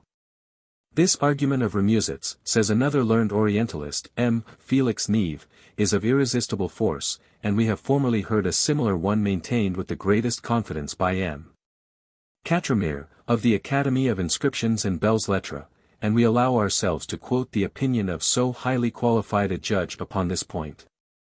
Before the last century it would have been absolutely impossible to forge in Europe a series of names and titles belonging to a Christian nation of Western Asia. It is only since the fruits of Asimum's labors have been made public by his family at Rome, that there existed a sufficient knowledge of the Syriac for such a purpose. And it is only by the publication of the manuscripts of the Vatican, that the extent to which Nestorianism spread in the center of Asia, and the influence of its hierarchy in the Persian provinces could have been estimated. There is no reason to suppose that missionaries who left Europe in the very beginning of the 17th century could have acquired a knowledge which could only be obtained from reading the originals and not vague accounts of them. The sagacity of M. St. Martin, who was for a long time the colleague of M. Catramere, has pointed out in a note worthy of his erudition, another special proof, which is by no means to be neglected. Amongst the various arguments, he says, that might be urged in favor of the legitimacy of the monument, but of which, as yet, no use has been made, must not be forgotten the name of the priest by whom it is said to have been erected. The name Yezd-Buzid is Persian, and at the epoch when the monument was discovered it would have been impossible to invent it, as there existed no work where it could have been found. Indeed, I do not think that, even since then, there has ever been any one published in which it could have been met with. It is a very celebrated name among the Armenians, and comes to them from a martyr, a Persian by birth, and of the royal race, who perished towards the middle of the 7th century, and rendered his name illustrious amongst the Christian nations of the East. St. Martin adds in the same place, that the famous monument of Singao, whose authenticity has for a long time been called in question from the hatred entertained against the Jesuit missionaries who discovered it, rather than from a candid examination of its contents, is now regarded as above all suspicion. 3. Brahmanism. Our knowledge of Brahmanism. Sir William Jones. It is more than 40 years since the writer, then a boy, was one day searching among the heavy works of a learned library in the country to find some entertaining reading for a summer afternoon. It was a library rich in theology, in Greek and Latin classics, in French and Spanish literature, but contained little to amuse a child. Led by some happy fortune, in turning over a pile of the monthly anthology, his eye was attracted by the title of a play, Sakuntala, 30 or The Fatal Ring, an Indian drama, translated from the original Sanskrit and Prakrit. Calcutta, 1789, and reprinted in the anthology in successive numbers. Gathering them together, the boy took them into a great chestnut tree, amid the limbs of which he had constructed a study, and there, in the warm, fragrant shade, read hour after hour this bewitching story. The tale was suited to the day and the scene, filled with images of tender girls and religious sages, who lived amid a tropical abundance of flowers and fruits, so blending the beauty of nature with the charm of love. Nature becomes in it alive, and is interpenetrated with human sentiments. Sakuntala loves the flowers as sisters, the Kasara tree beckons to her with its waving blossoms, and clings to her in affection as she bends over it.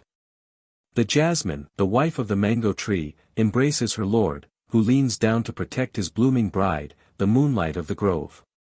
The holy hermits defend the timid fawn from the hunters, and the birds, grown tame in their peaceful solitudes, look tranquilly on the intruder. The demons occasionally disturb the sacrificial rites, but, like well-educated demons, retire at once, as soon as the protecting Raja enters the sacred grove. All breathes of love, gentle and generous sentiment, and quiet joys in the bosom of a luxuriant and beautiful summer land. Thus, in this poem, written 100 years before Christ, we find that romantic view of nature, unknown to the Greeks and Romans, and first appearing in our own time in such writers as Rousseau, Goethe, and Byron. He who translated this poem into a European language, and communicated it to modern readers, was Sir William Jones, one of the few first-class scholars whom the world has produced.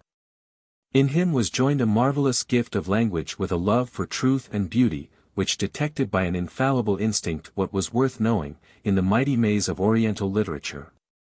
He had also the rare good fortune of being the first to discover this domain of literature in Asia, unknown to the West till he came to reveal it. The vast realm of Hindu, Chinese, and Persian genius was as much a new continent to Europe, when discovered by Sir William Jones, as America was when made known by Columbus. Its riches had been accumulating during thousands of years, waiting till the fortunate man should arrive, destined to reveal to our age the barbaric pearl and gold of the gorgeous East, the true wealth of Ormus and of Ind.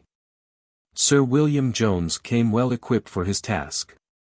Some men are born philologians, loving words for their own sake, men to whom the devious paths of language are open highways.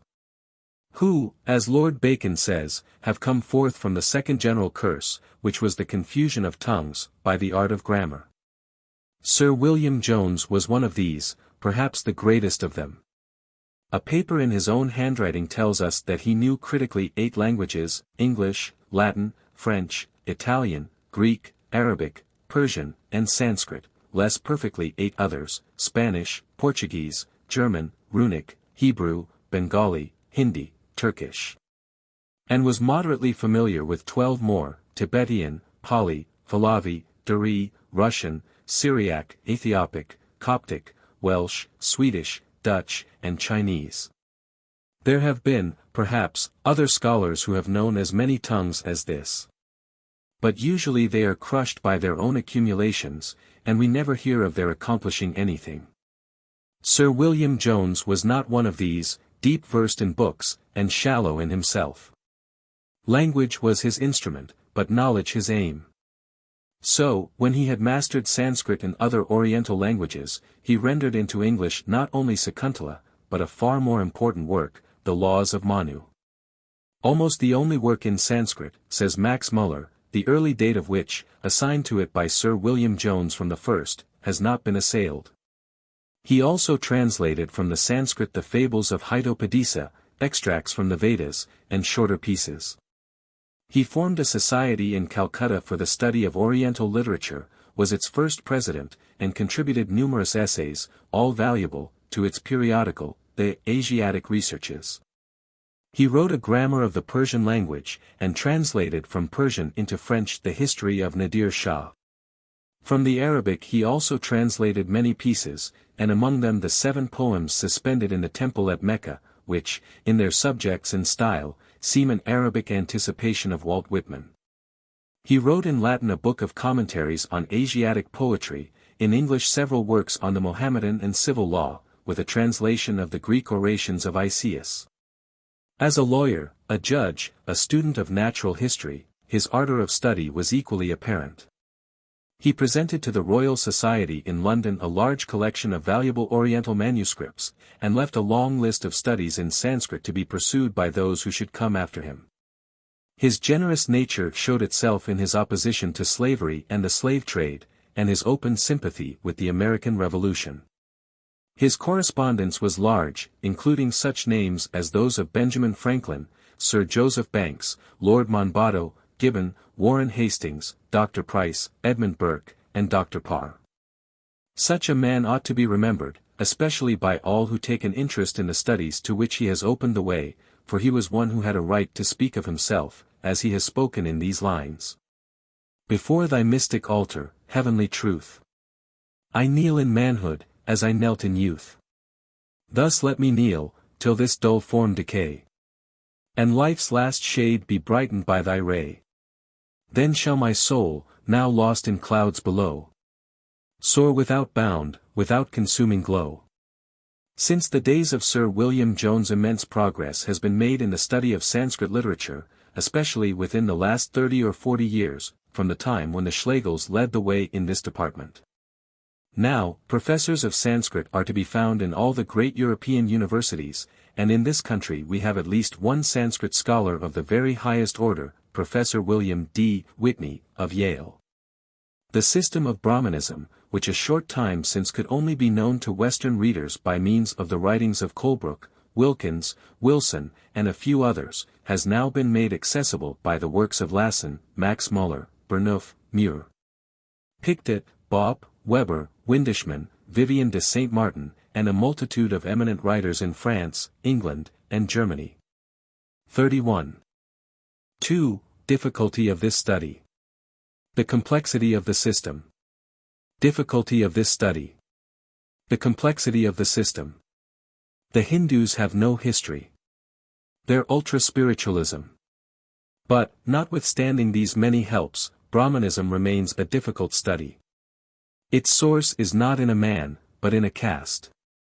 It is not the religion of a Confucius, a Zoroaster, a Muhammad, but the religion of the Brahmins.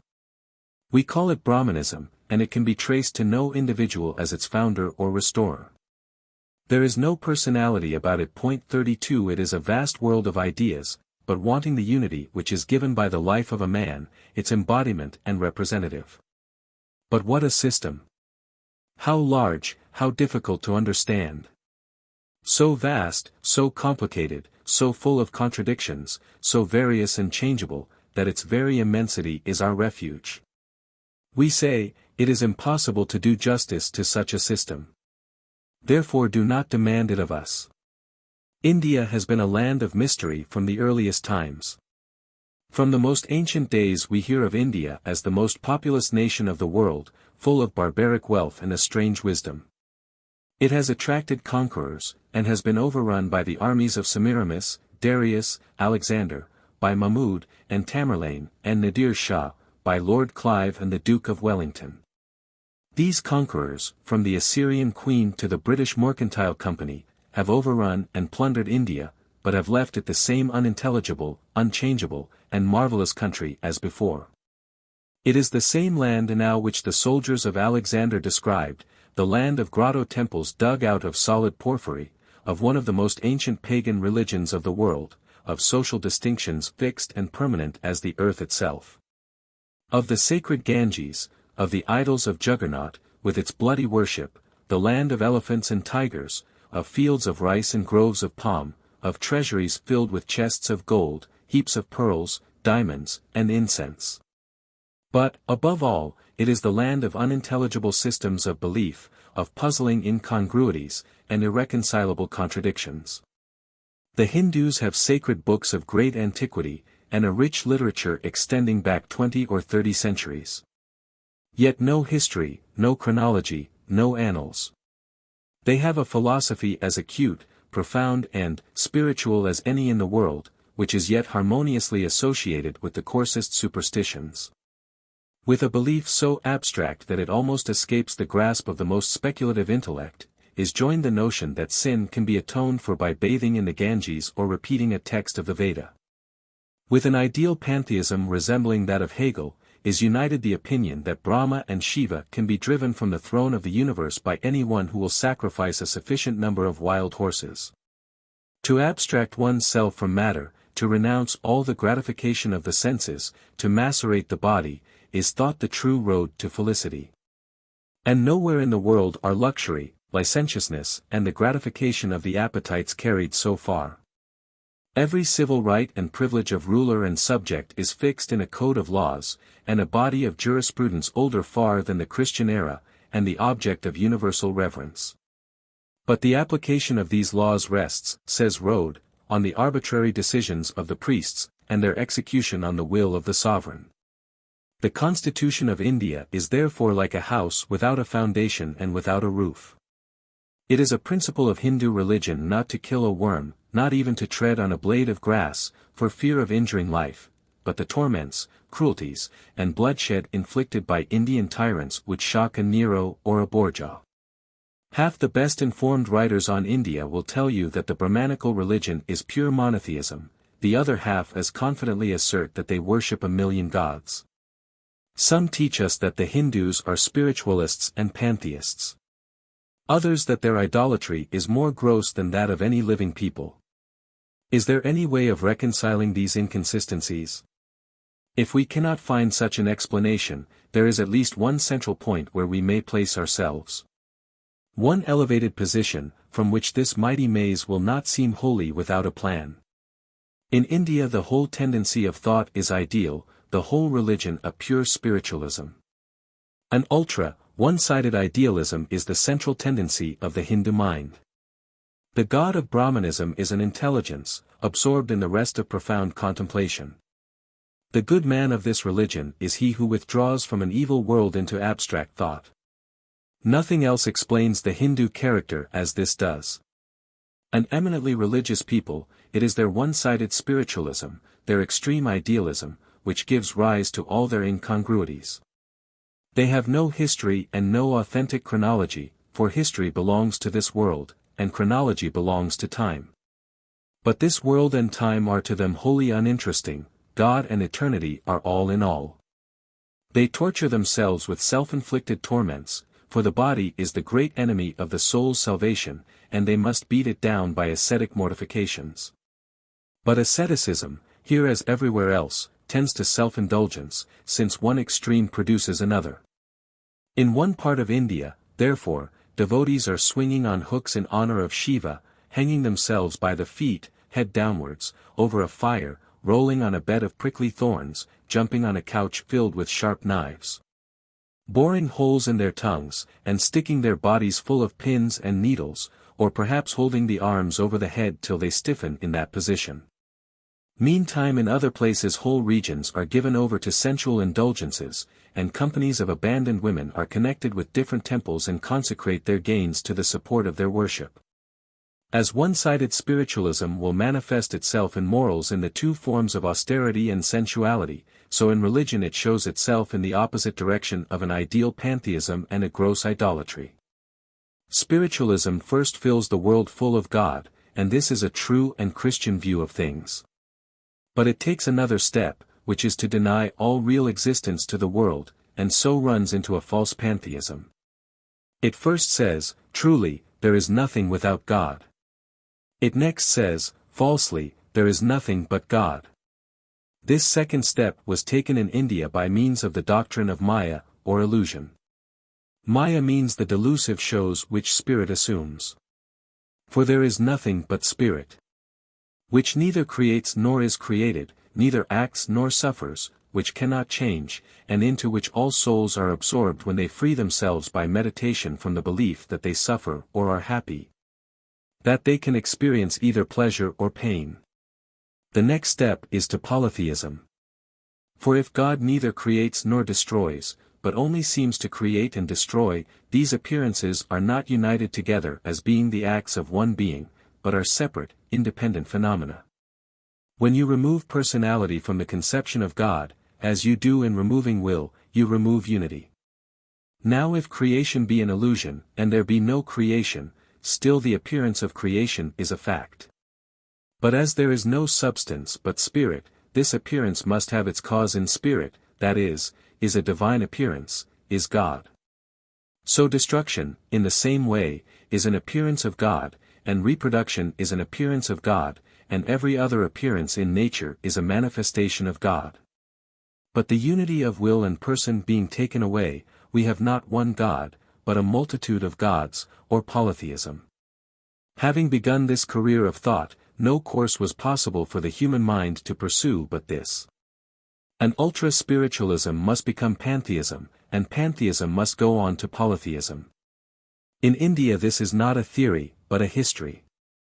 We find, side by side, a spiritualism which denies the existence of anything but motionless spirit or Brahm, and a polytheism which believes and worships Brahma the creator, Shiva the destroyer, Vishnu the preserver, Indra the god of the heavens, the Saktis or energies of the gods, Krishna the Hindu Apollo, Durga, and a host of others, innumerable as the changes and appearances of things. But such a system as this must necessarily lead also to idolatry. There is in the human mind a tendency to worship, and men must worship something. But they believe in one being, the Absolute Spirit, the Supreme and only God, Parabrahm. Him they cannot worship, for he is literally an unknown God. He has no qualities, no attributes, no activity. He is neither the object of hope, fear, love, nor aversion. Since there is nothing in the universe but spirit and elusive appearances, and they cannot worship spirit because it is absolutely unknown, they must worship these appearances, which are at any rate divine appearances, and which do possess some traits, qualities, character, are objects of hope and fear. But they cannot worship them as appearances, they must worship them as persons. But if they have an inward personality or soul, they become real beings, and also beings independent of Brahm, whose appearances they are. They must therefore have an outward personality, in other words, a body, a shape, emblematical and characteristic, that is to say, they become idols. Accordingly idol worship is universal in India. The most horrible and grotesque images are carved in the stone of the grottos, stand in rude, block-like statues in the temple, or are coarsely painted on the walls. Figures of men with heads of elephants or of other animals, or with 6 or 7 human heads, sometimes growing in a pyramid, one out of the other, sometimes with 6 hands coming from one shoulder, grisly and uncouth monsters.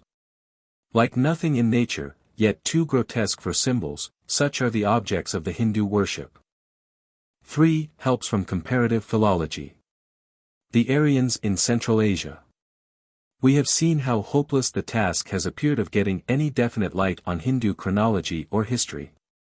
To the ancient Egyptians, events were so important that the most trivial incidents of daily life were written on stone, and the imperishable records of the land, covering the tombs and obelisks, have patiently waited during long centuries, till their decipherer should come to read them.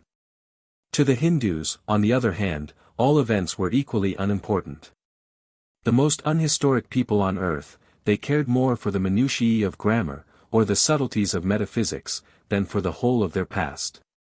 The only date which has emerged from this vague antiquity is that of Chandragupta, a contemporary of Alexander, and called by the Greek historian Sandracatus. He became king BC 315, and as, at his accession, Buddha had been dead, by Hindu statement, 162 years, Buddha may have died BC 477. We can thus import a single date from Greek history into that of India. This is the whole. But all at once light dawns on us from an unexpected quarter. While we can learn nothing concerning the history of India from its literature, and nothing from its inscriptions or carved temples, language comes to our aid. The fugitive and airy sounds, which seem so fleeting and so changeable, prove to be more durable monuments than brass or granite. The study of the Sanskrit language has told us a long story concerning the origin of the Hindus. It has rectified the ethnology of Blumenbach, has taught us who were the ancestors of the nations of Europe, and has given us the information that one great family, the Indo-European, has done most of the work of the world. It shows us that this family consists of 7 races, the Hindus, the Persians, the Caraic Greeks, the Romans, who all emigrated to the south from the original ancestral home, and the Celts, the Teutons, and Slavi, who entered Europe on the northern side of the Caucasus and the Caspian Sea. This has been accomplished by the new science of comparative philology. A comparison of languages has made it too plain to be questioned, that these 7 races were originally one, that they must have emigrated from a region of Central Asia, at the east of the Caspian, and northwest of India. That they were originally a pastoral race, and gradually changed their habits as they descended from those great plains into the valleys of the Indus and the Euphrates. In these 7 linguistic families the roots of the most common names are the same, the grammatical constructions are also the same. So that no scholar, who has attended to the subject, can doubt that the 7 languages are all daughters of one common mother tongue. Pursuing the subject still further, it has been found possible to conjecture with no little confidence what was the condition of family life in this great race of Central Asia, before its dispersion. The original stock has received the name Aryan. This designation occurs in Manu, 2:22, who says, "As far as the eastern and western oceans, between the 2 mountains, lies the land which the wise have named Aryavesta, or inhabited by honorable men." The people of Iran receive this same appellation in the Zendavesta, with the same meaning of honorable. Herodotus testifies that the Medes were formerly called Rho Iota Omicron Iota, Herod 7:61. Strabo mentions that, in the time of Alexander, the whole region about the Indus was called Ariana. In modern times, the word Iran for Persia and Aran for Ireland are possible reminiscences of the original family appellation. The Arans, long before the age of the Vedas or the Zendavesta, were living as a pastoral people on the great plains east of the Caspian Sea. What their condition was at that epoch is deduced by the following method: if it is found that the name of any fact is the same in 2 or more of the 7 tribal languages of this stock, it is evident that the name was given to it before they separated. For there is no reason to suppose that 2 nations living wide apart would have independently selected the same word for the same object. For example, since we find that house is in Sanskrit dam and dam, in Zend, demana, in Greek, delta mu omicron, in Latin, domus, in Irish, dom, in Slavonic, domu, from which root comes also our English word domestic, we may be pretty sure that the original Aryans lived in houses. When we learn that boat was in Sanskrit now or nauka, in Persian, naw. In Greek, nu alpha, in Latin, novice, in Old Irish, noi or nai, in Old German, nawa or nawi, and in Polish nawa, we cannot doubt that they knew something of what we call in English nautical affairs, or navigation. But as the words designating masts, sails, yards, and differ wholly from each other in all these linguistic families, it is reasonable to infer that the Aryans, before their dispersion, went only in boats, with oars, on the rivers of their land, the Oxus and Jaxartes, and did not sail anywhere on the sea. Pursuing this method, we see that we can ask almost any question concerning the condition of the Aryans, and obtain an answer by means of comparative philology. Were they a pastoral people? The very word pastoral gives us the answer. For pa in Sanskrit means to watch, to guard, as men guard cattle, from which a whole company of words has come in all the Aryan languages. The results of this method of inquiry, so far as given by Pictet, are these. Some 3,000 years BC. 33 The Aryans, as yet undivided into Hindus, Persians, Celts, Latins, Greeks, Teutons, and Slavi, were living in Central Asia, in a region of which Bactriana was the center. Here they must have remained long enough to have developed their admirable language, the mother tongue of those which we know. They were essentially a pastoral, but not a nomad people, having fixed homes. They had oxen, horses, sheep, goats, hogs, and domestic fowls. Herds of cows fed in pastures, each the property of a community, and each with a cluster of stables in the center. The daughters 34 of the house were the dairymaids. The food was chiefly the products of the dairy and the flesh of the cattle. The cow was, however, the most important animal, and gave its name to many plants, and even to the clouds and stars, in which men saw heavenly herds passing over the firmament above them. But the Aryans were not an exclusively pastoral people. They certainly had barley, and perhaps other cereals, before their dispersion. They possessed the plough, the mill for grinding grain, they had hatchet, 35 hammer, auger. The Aryans were acquainted with several metals, among which were gold, silver, copper, tin. They knew how to spin and weave to some extent, they were acquainted with pottery. How their houses were built we do not know, but they contained doors, windows, and fireplaces. They had cloaks or mantles, they boiled and roasted meat, and certainly used soup. They had lances, swords, the bow and arrow, shields, but not armor. They had family life, some simple laws, games, the dance, and wind instruments. They had the decimal numeration, and their year was of 360 days. They worshipped the heaven, earth, sun, fire, water, wind. But there are also plain traces of an earlier monotheism, from which this nature worship proceeded. 4. The Aryans in India. The native races. The Vedic age. Theology of the Vedas. So far comparative philology takes us, and the next step forward brings us to the Vedas, the oldest works in the Hindu literature. But at least 1,000 or 1,500 years more recent than the times we have been describing. The Aryans have separated, and the Hindus are now in India. It is 11 centuries before the time of Alexander. They occupy the region between the Punjab and the Ganges, and here was accomplished the transition of the Aryans from warlike shepherds into agriculturists and builders of cities. 36. The last hymns of the Vedas were written, says St. Martin, when they arrived from the Indus at the Ganges, and were building their oldest city, at the confluence of that river with the Jumna. Their complexion was then white, and they call the race whom they conquered, and who afterward were made Sudras, or lowest caste, blacks. 37 The chief gods of the Vedic age were Indra, Varuna, Agni, Savitri, Soma. The first was the god of the atmosphere, the second, of the ocean of light, or heaven, the third, of fire, 38 The fourth, of the sun, and the fifth, of the moon. Yama was the god of death.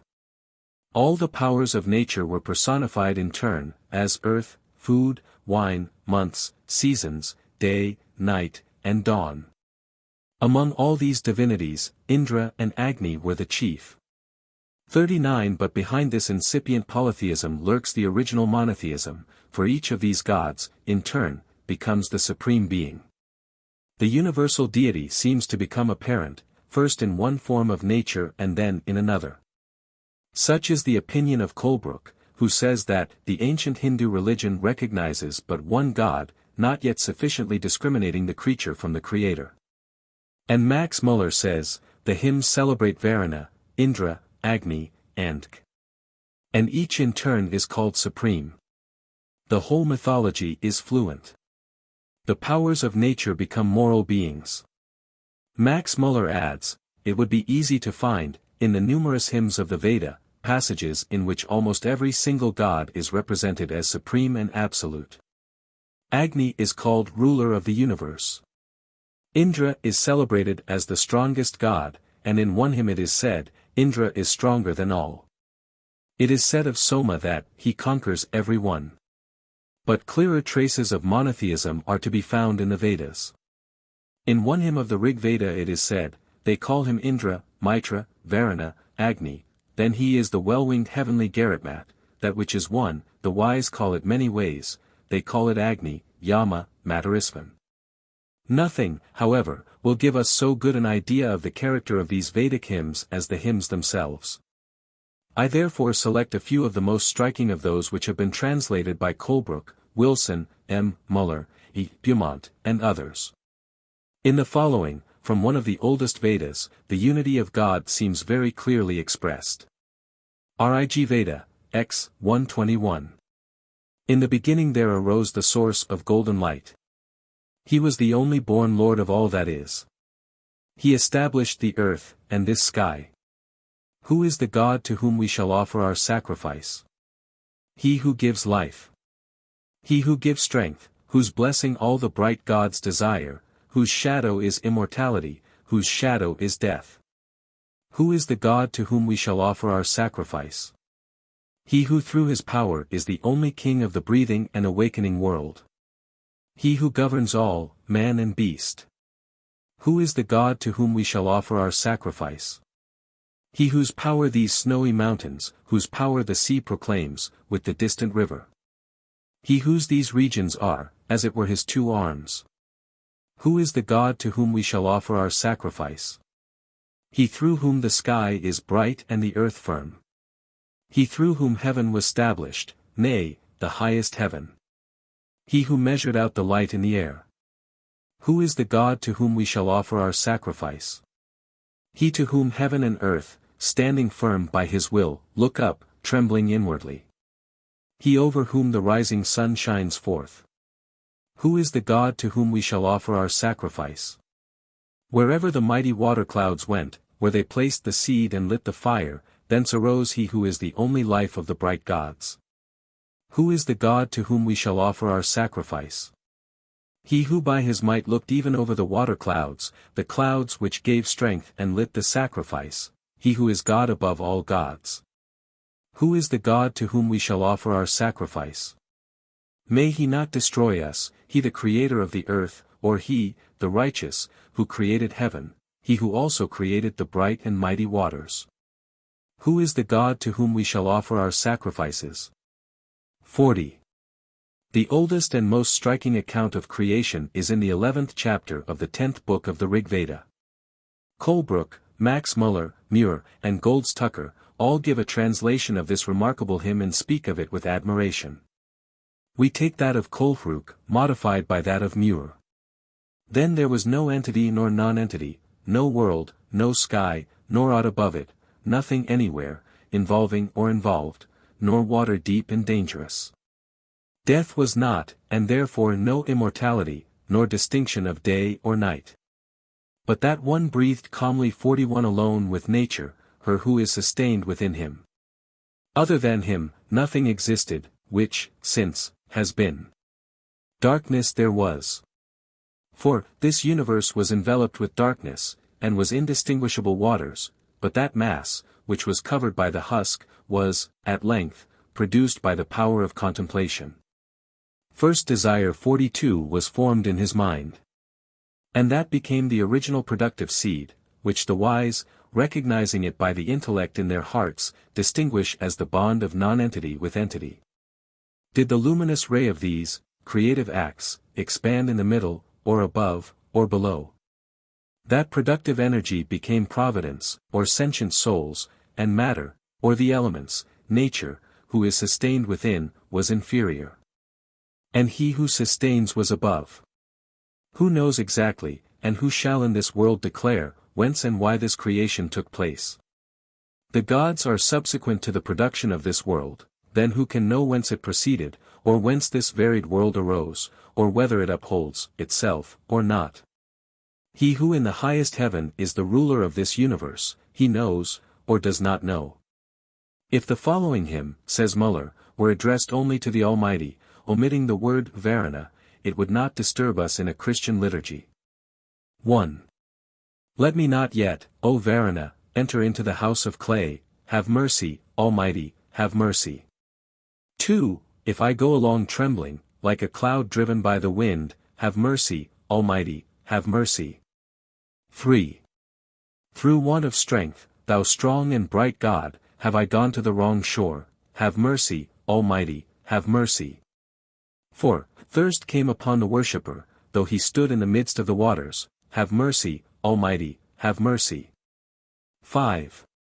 Whenever we men, O Varuna, commit an offense before the heavenly host, whenever we break thy law through thoughtlessness, have mercy, Almighty, have mercy.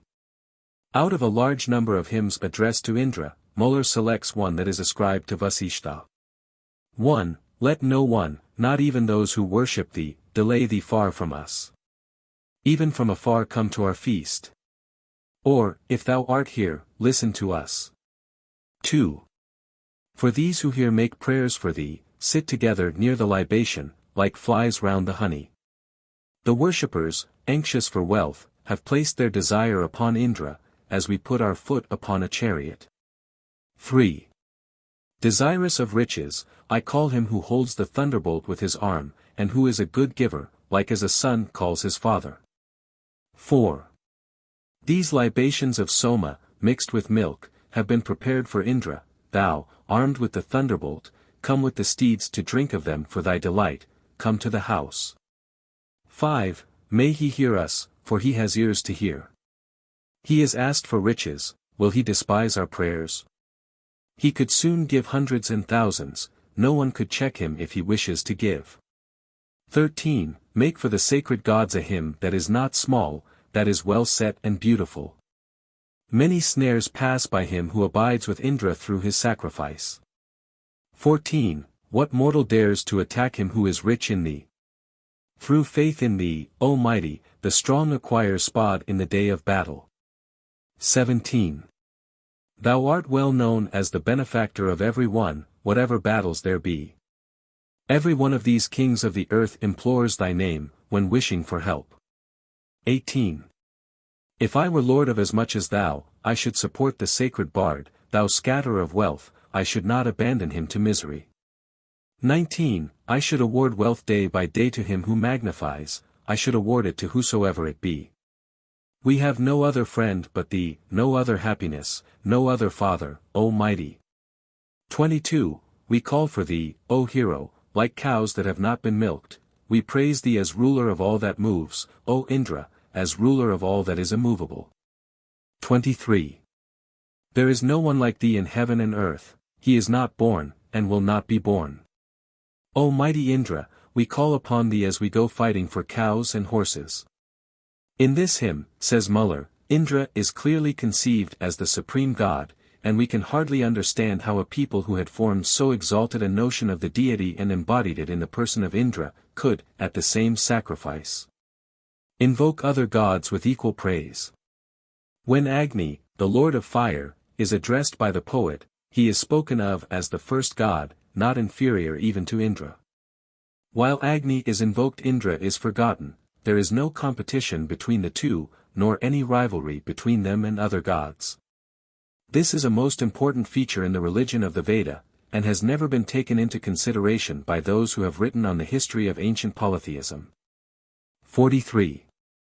It is curious, says Muller, to watch the almost imperceptible transition by which the phenomena of nature, if reflected in the mind of the poet, assume the character of divine beings. The dawn is frequently described in the Veda as it might be described by a modern poet. She is the friend of men, she smiles like a young wife, she is the daughter of the sky. But the transition from Devi, the bright, to Devi, the goddess, is so easy. The daughter of the sky assumes so readily the same personality which is given to the sky, Dyaush, her father, that we can only guess whether in every passage the poet is speaking of a bright apparition, or of a bright goddess. Of a natural vision, or of a visible deity. The following hymn of Vashishta will serve as an instance. She shines upon us, like a young wife, rousing every living being to go to his work. The fire had to be kindled by men. She brought light by striking down darkness. She rose up, spreading far and wide, and moving towards every one. She grew in brightness, wearing her brilliant garment. The mother of the cows, of the morning clouds, the leader of the days, she shone gold-colored, lovely to behold. She, the fortunate, who brings the eye of the god, who leads the white and lovely steed, of the sun, the dawn was seen, revealed by her rays, with brilliant treasures she follows every one. Thou, who art a blessing where thou art near, drive far away the unfriendly, make the pastures wide, give us safety. Remove the haters, bring treasures. Raise wealth to the worshipper, thou mighty dawn. Shine for us with thy best rays, thou bright dawn, thou who lengthenest our life, thou the love of all, who givest us food, who givest us wealth in cows, horses, and chariots. Thou, daughter of the sky, thou highborn dawn, whom the Vasishthas magnify with songs, give us riches high and wide, all ye gods, protect us always with your blessings. This hymn, addressed to the dawn, is a fair specimen of the original simple poetry of the Veda. It has no reference to any special sacrifice, it contains no technical expressions, it can hardly be called a hymn, in our sense of the word. It is simply a poem expressing, without any effort, without any display of far-fetched thought or brilliant imagery, the feelings of a man who has watched the approach of the dawn with mingled delight and awe. And who was moved to give utterance to what he felt in measured language. 44. But there is a charm in these primitive strains discoverable in no other class of poetry. Every word retains something of its radical meaning, every epithet tells, every thought, in spite of the most intricate and abrupt expressions, is, if we once disentangle it, true, correct, and complete. 45. The Vedic literature is divided by Muller into 4 periods, namely, those of the Chandas, Mantra, Brahmana, and Sutras. The Chandas period contains the oldest hymns of the oldest, or Rig Veda. To that of the mantras belong the later hymns of the same Veda. But the most modern of these are older than the Brahmanas. The Brahmanas contain theology, the older mantras are liturgic. Muller says that the Brahmanas, though so very ancient, are full of pedantry, shallow and insipid grandiloquence and priestly conceit. Next to these, in the order of time, are the Upanishads. These are philosophical, and almost the only part of the Vedas which are read at the present time. They are believed to contain the highest authority for the different philosophical systems, of which we shall speak hereafter. Their authors are unknown. More modern than these are the Sutras. The word sutra means string, and they consist of a string of short sentences. Conciseness is the aim in this style, and every doctrine is reduced to a skeleton. The numerous sutras now extant contain the distilled essence of all the knowledge which the Brahmins have collected during centuries of meditation. They belong to the non-revealed literature, as distinguished from the revealed literature, a distinction made by the Brahmins before the time of Buddha. At the time of the Buddhist controversy the sutras were admitted to be of human origin and were consequently recent works. The distinction between the sutras and Brahmanas is very marked, the second being revealed. The Brahmanas were composed by and for Brahmins and are in 3 collections. The Vedangas are intermediate between the Vedic and non-Vedic literature.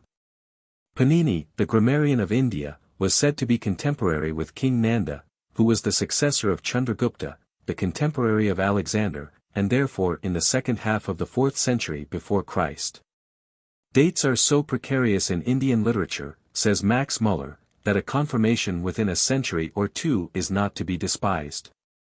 Now the grammarian Katyayana completed and corrected the grammar of Panini, and Patanjali wrote an immense commentary on the two which became so famous as to be imported by royal authority into Kashmir.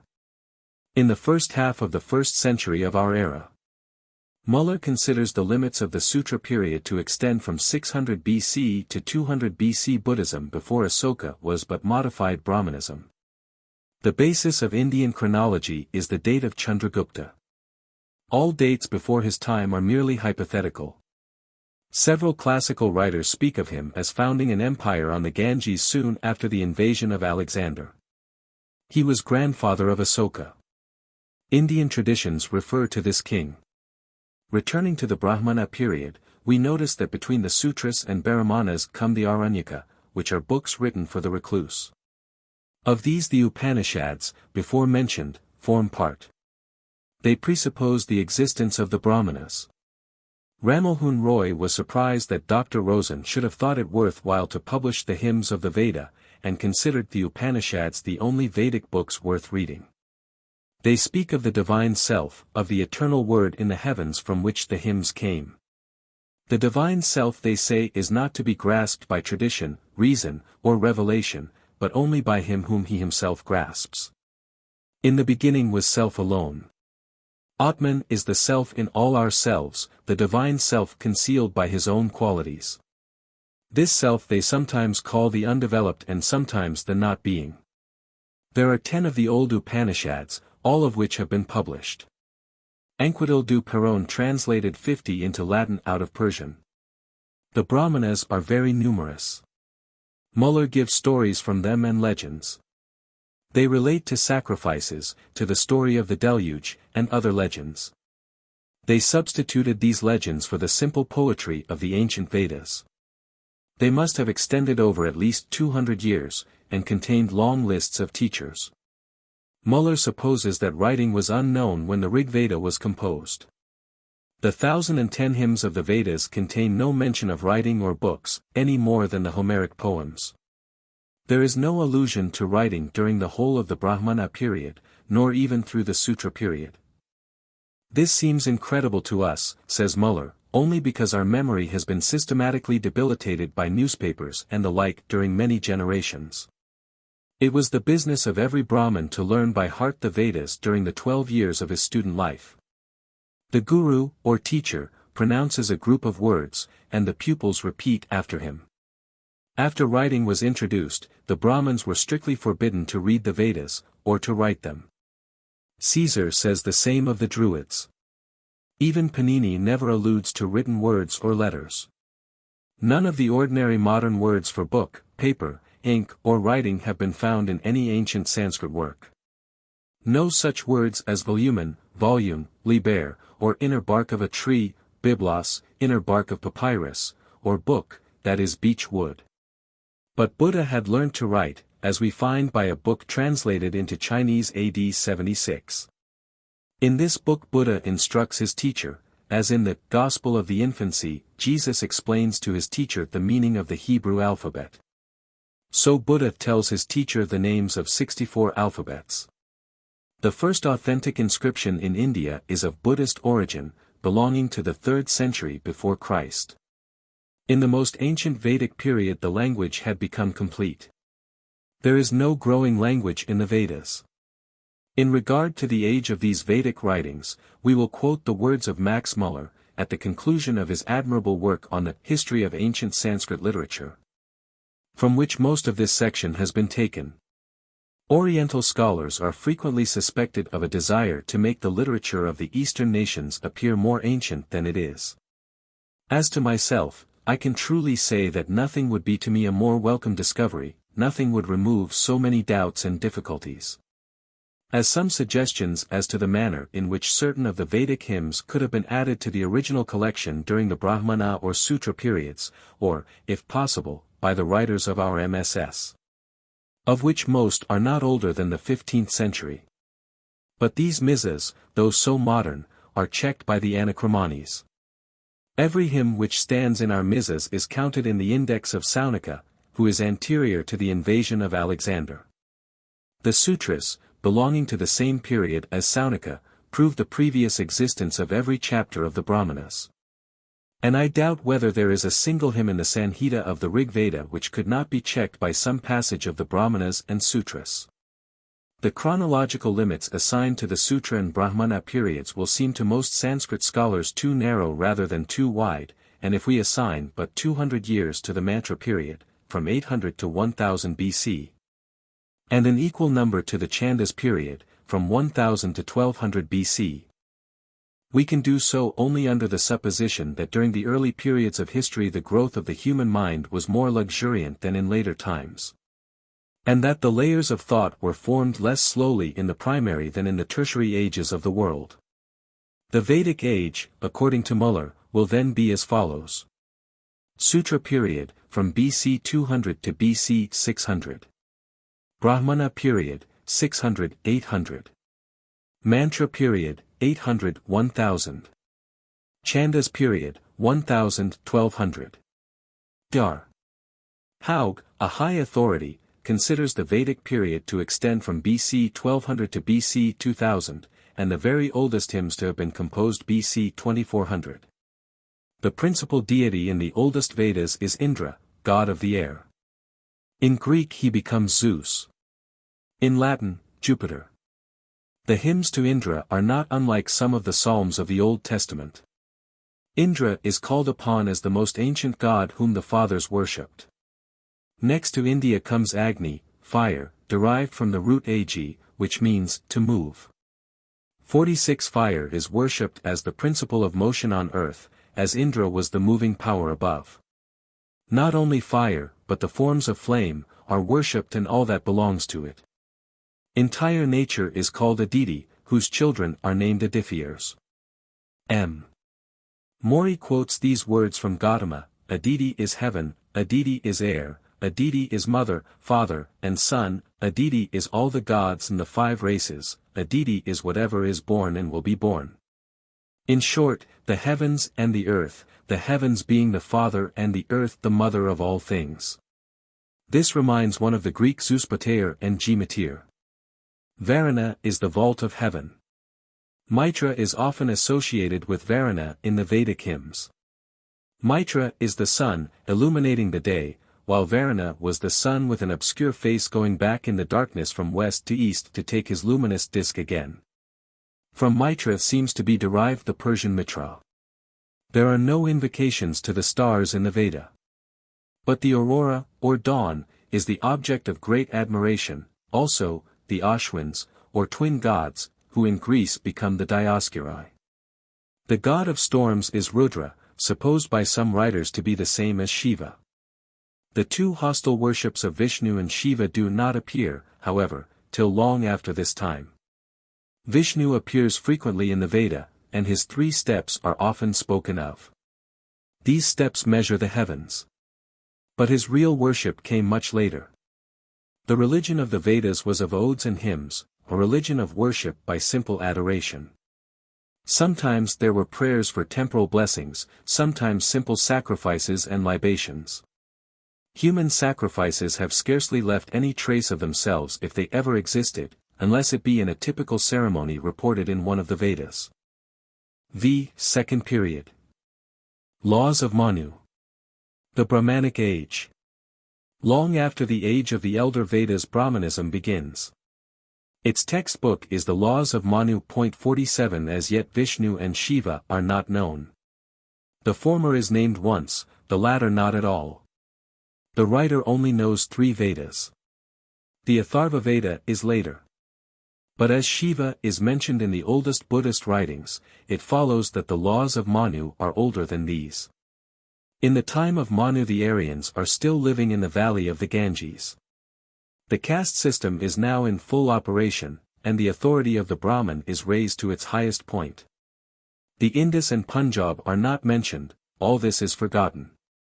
This work could not be later than BC 700, or earlier than BC 1200. It was probably written about BC 900 or BC 1000. In this view agree Wilson, Lassen, Max Muller, and St. Martin. The supreme deity is now Brahma, and sacrifice is still the act by which one comes into relation with heaven. Widow burning is not mentioned in Manu, but it appears in the Mahabharata, one of the great epics, which is therefore later. In the region of the Sarasvati, a holy river, which formerly emptied into the Indus, but is now lost in a desert, the Aryan race of India was transformed from nomads into a stable community.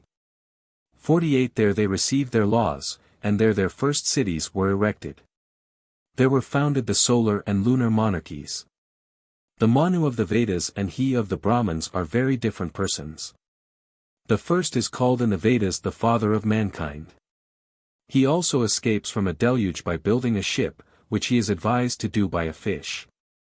He preserves the fish, which grows to a great size, and when the flood comes acts as a towboat to drag the ship of Manu to a mountain. 49 This account is contained in a Brahmana. The name of Manu seems afterward to have been given by the Brahmins to the author of their code. Some extracts from this very interesting volume we will now give, slightly abridged, from Sir William Jones's translation. 50 From the first book, on creation. The universe existed in darkness, imperceptible, undefinable, undiscoverable, and undiscovered, as if immersed in sleep.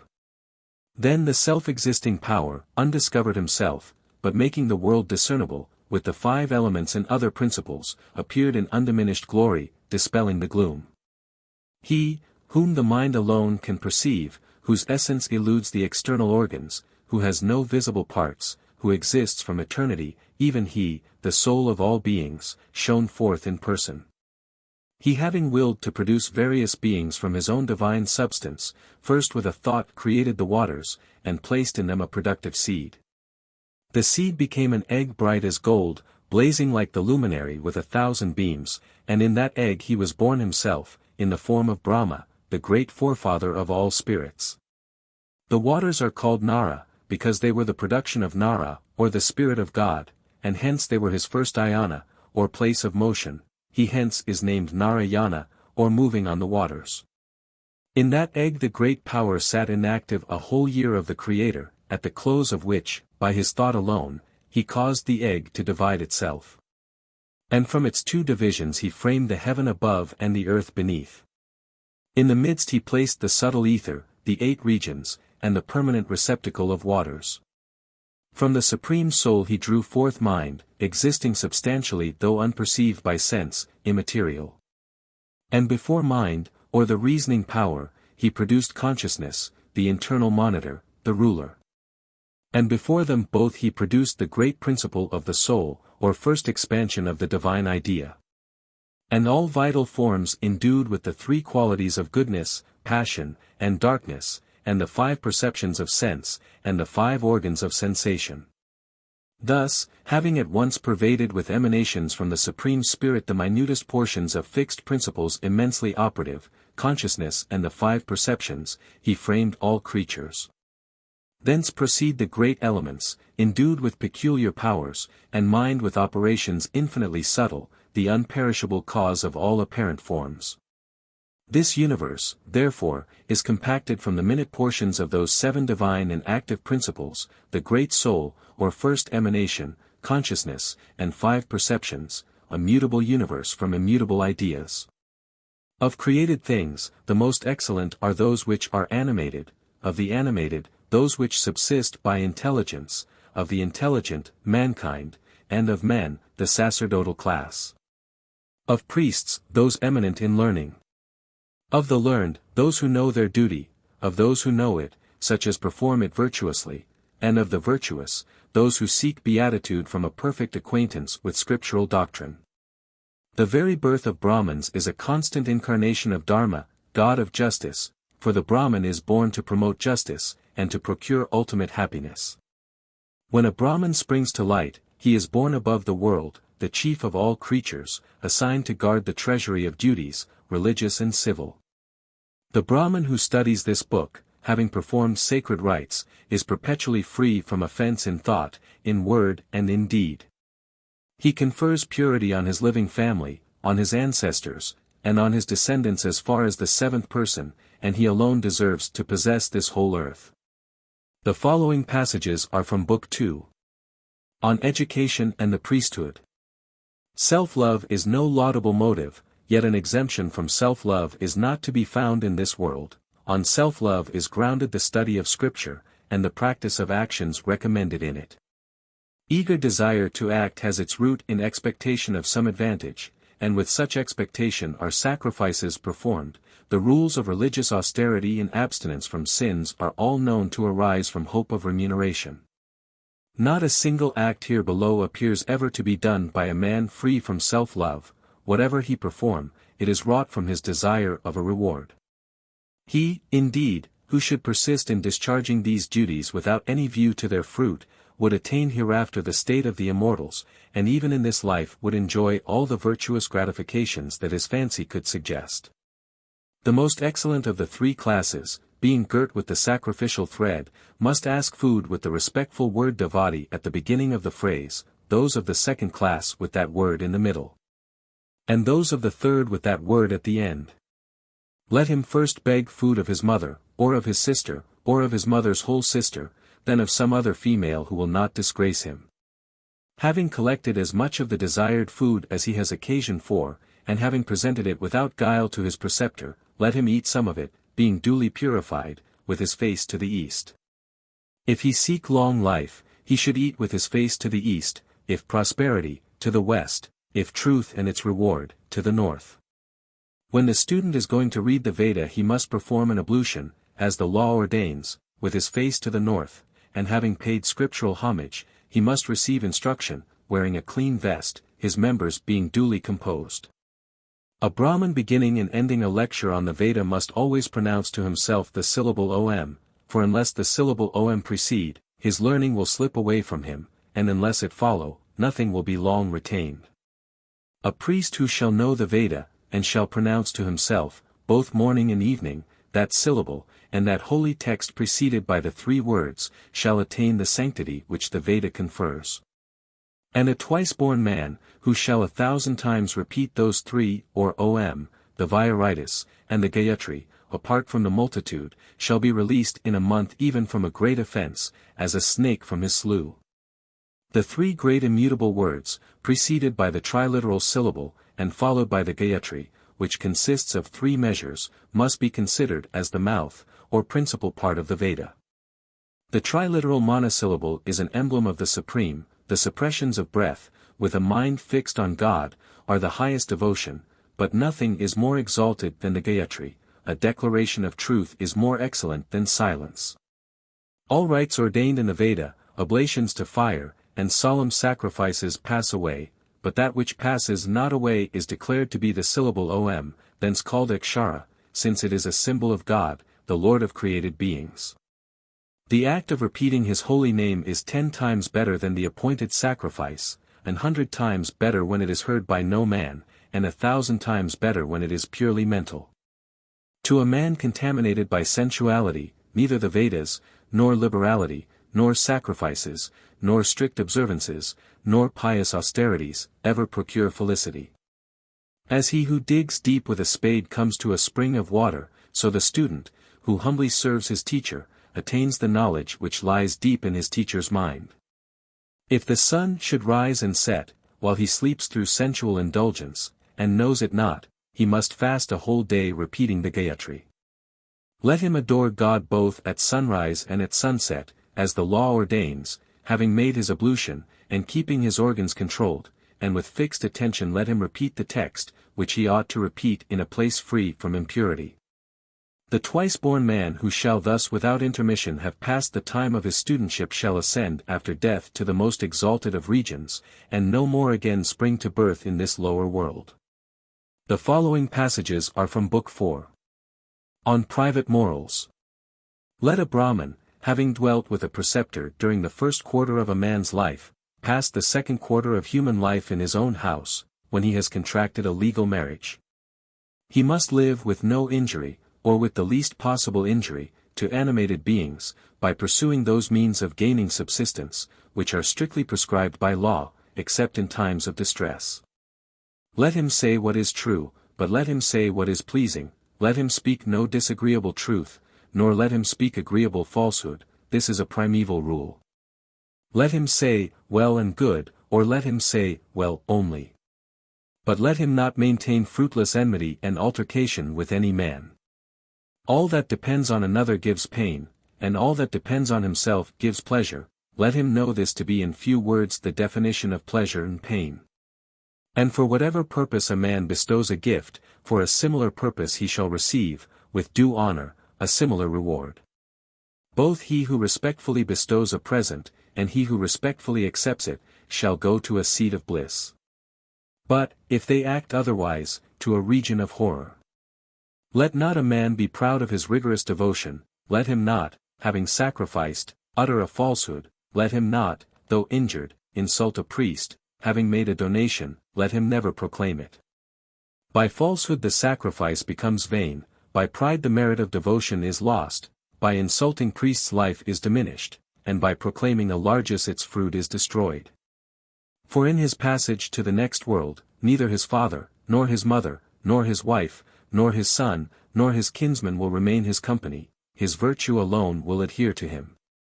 Single is each man born, single he dies.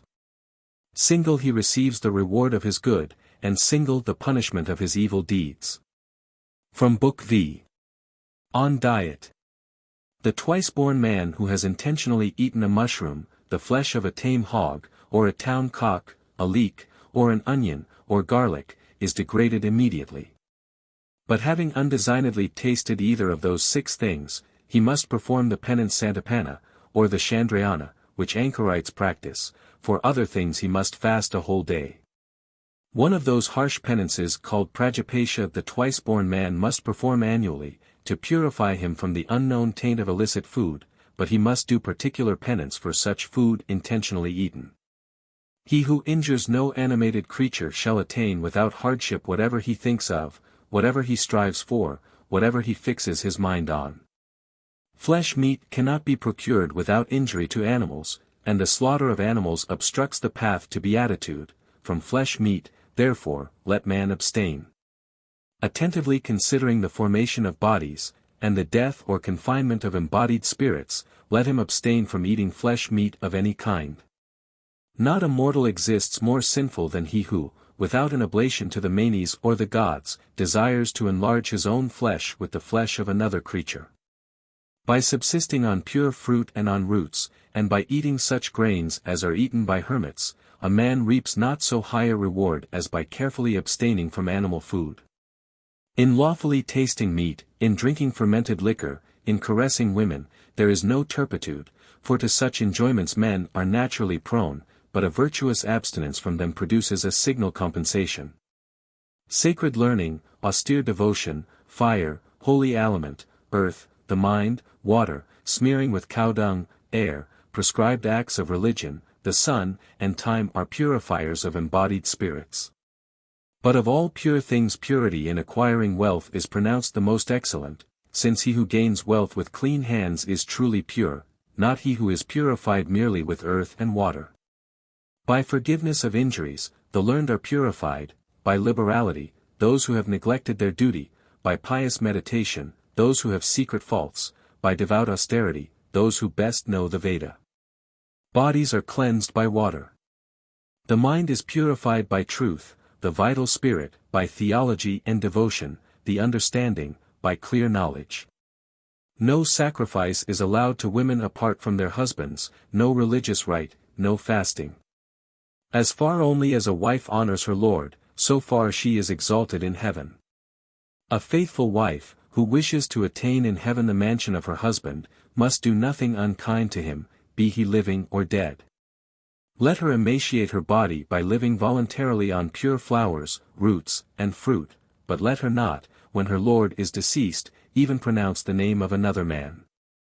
Let her continue till death forgiving all injuries, performing harsh duties, avoiding every sensual pleasure, and cheerfully practicing the incomparable rules of virtue, which have been followed by such women as were devoted to one only husband.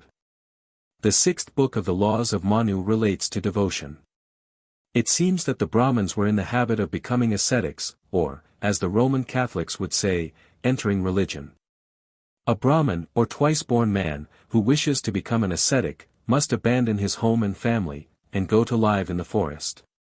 His food must be roots and fruit, his clothing a bark garment or a skin, he must bathe morning and evening, and suffer his hair to grow. He must spend his time in reading the Veda, with a mind intent on the Supreme Being, a perpetual giver but no receiver of gifts, with tender affection for all animated bodies. He is to perform various sacrifices with offerings of fruits and flowers, practice austerities by exposing himself to heat and cold, and, for the purpose of uniting his soul with the divine spirit he must study the Upanishads. A Brahmin, having shuffled off his body by these modes, which great sages practice, and becoming void of sorrow and fear, it exalted into the divine essence. Let him not wish for death. Let him not wish for life. Let him expect his appointed time, as the hired servant expects his wages. Meditating on the Supreme Spirit, without any earthly desire, with no companion but his own soul, let him live in this world seeking the bliss of the next. The anchorite is to beg food, but only once a day. If it is not given to him, he must not be sorrowful, and if he receives it he must not be glad. He is to meditate on the subtle indivisible essence of the Supreme Being, he is to be careful not to destroy the life of the smallest insect. And he must make atonement for the death of those which he has ignorantly destroyed by making 6 suppressions of his breath, repeating at the same time the triliteral syllable aum. He will thus at last become united with the eternal Spirit, and his good deeds will be inherited by those who love him, and his evil deeds by those who hate him. The 7th book relates to the duties of rulers. One of these is to reward the good and punish the wicked. The genius of punishment is a son of Brahma, and has a body of pure light. Punishment is an active ruler, governs all mankind, dispenses laws, preserves the race, and is the perfection of justice. Without it all classes would become corrupt, all barriers would fall, and there would be total confusion. Kings are to respect the Brahmins, must shun vices, must select good counselors and brave soldiers. A king must be a father to his people. When he goes to war he must observe the rules of honorable warfare, must not use poisoned arrows, strike a fallen enemy, nor one who sues for life, nor one without arms, nor one who surrenders. He is not to take too little revenue, and so, cut up his own root, nor too much, and so, cut up the root of others. He is to be severe when it is necessary, and mild when it is necessary. The 8th book relates to civil and criminal law. The Raja is to hold his court every day, assisted by his Brahmins, and decide causes concerning debts and loans, sales, wages, contracts, boundaries, slander, assaults, larceny, robbery, and other crimes. The Raja, understanding what is expedient or inexpedient, but considering only what is law or not law, should examine all disputes. He must protect unprotected women, restore property to its rightful owner, not encourage litigation, and decide according to the rules of law. These rules correspond very nearly to our law of evidence. Witnesses are warned to speak the truth in all cases by the consideration that, though they may think that none see them, the gods distinctly see them and also the spirit in their own breasts. The soul itself is its own witness, the soul itself is its own refuge, offend not thy conscious soul, the supreme internal witness of men. The fruit of every virtuous act which thou hast done, O good man, since thy birth, shall depart from thee to the dogs, if thou deviate from the truth. O friend to virtue, the Supreme Spirit, which is the same with thyself, resides in thy bosom perpetually, and is an all-knowing inspector of thy goodness or wickedness. The law then proceeds to describe the punishments which the gods would inflict upon false witnesses, but, curiously enough, allows false witness to be given, from a benevolent motive, in order to save an innocent man from a tyrant.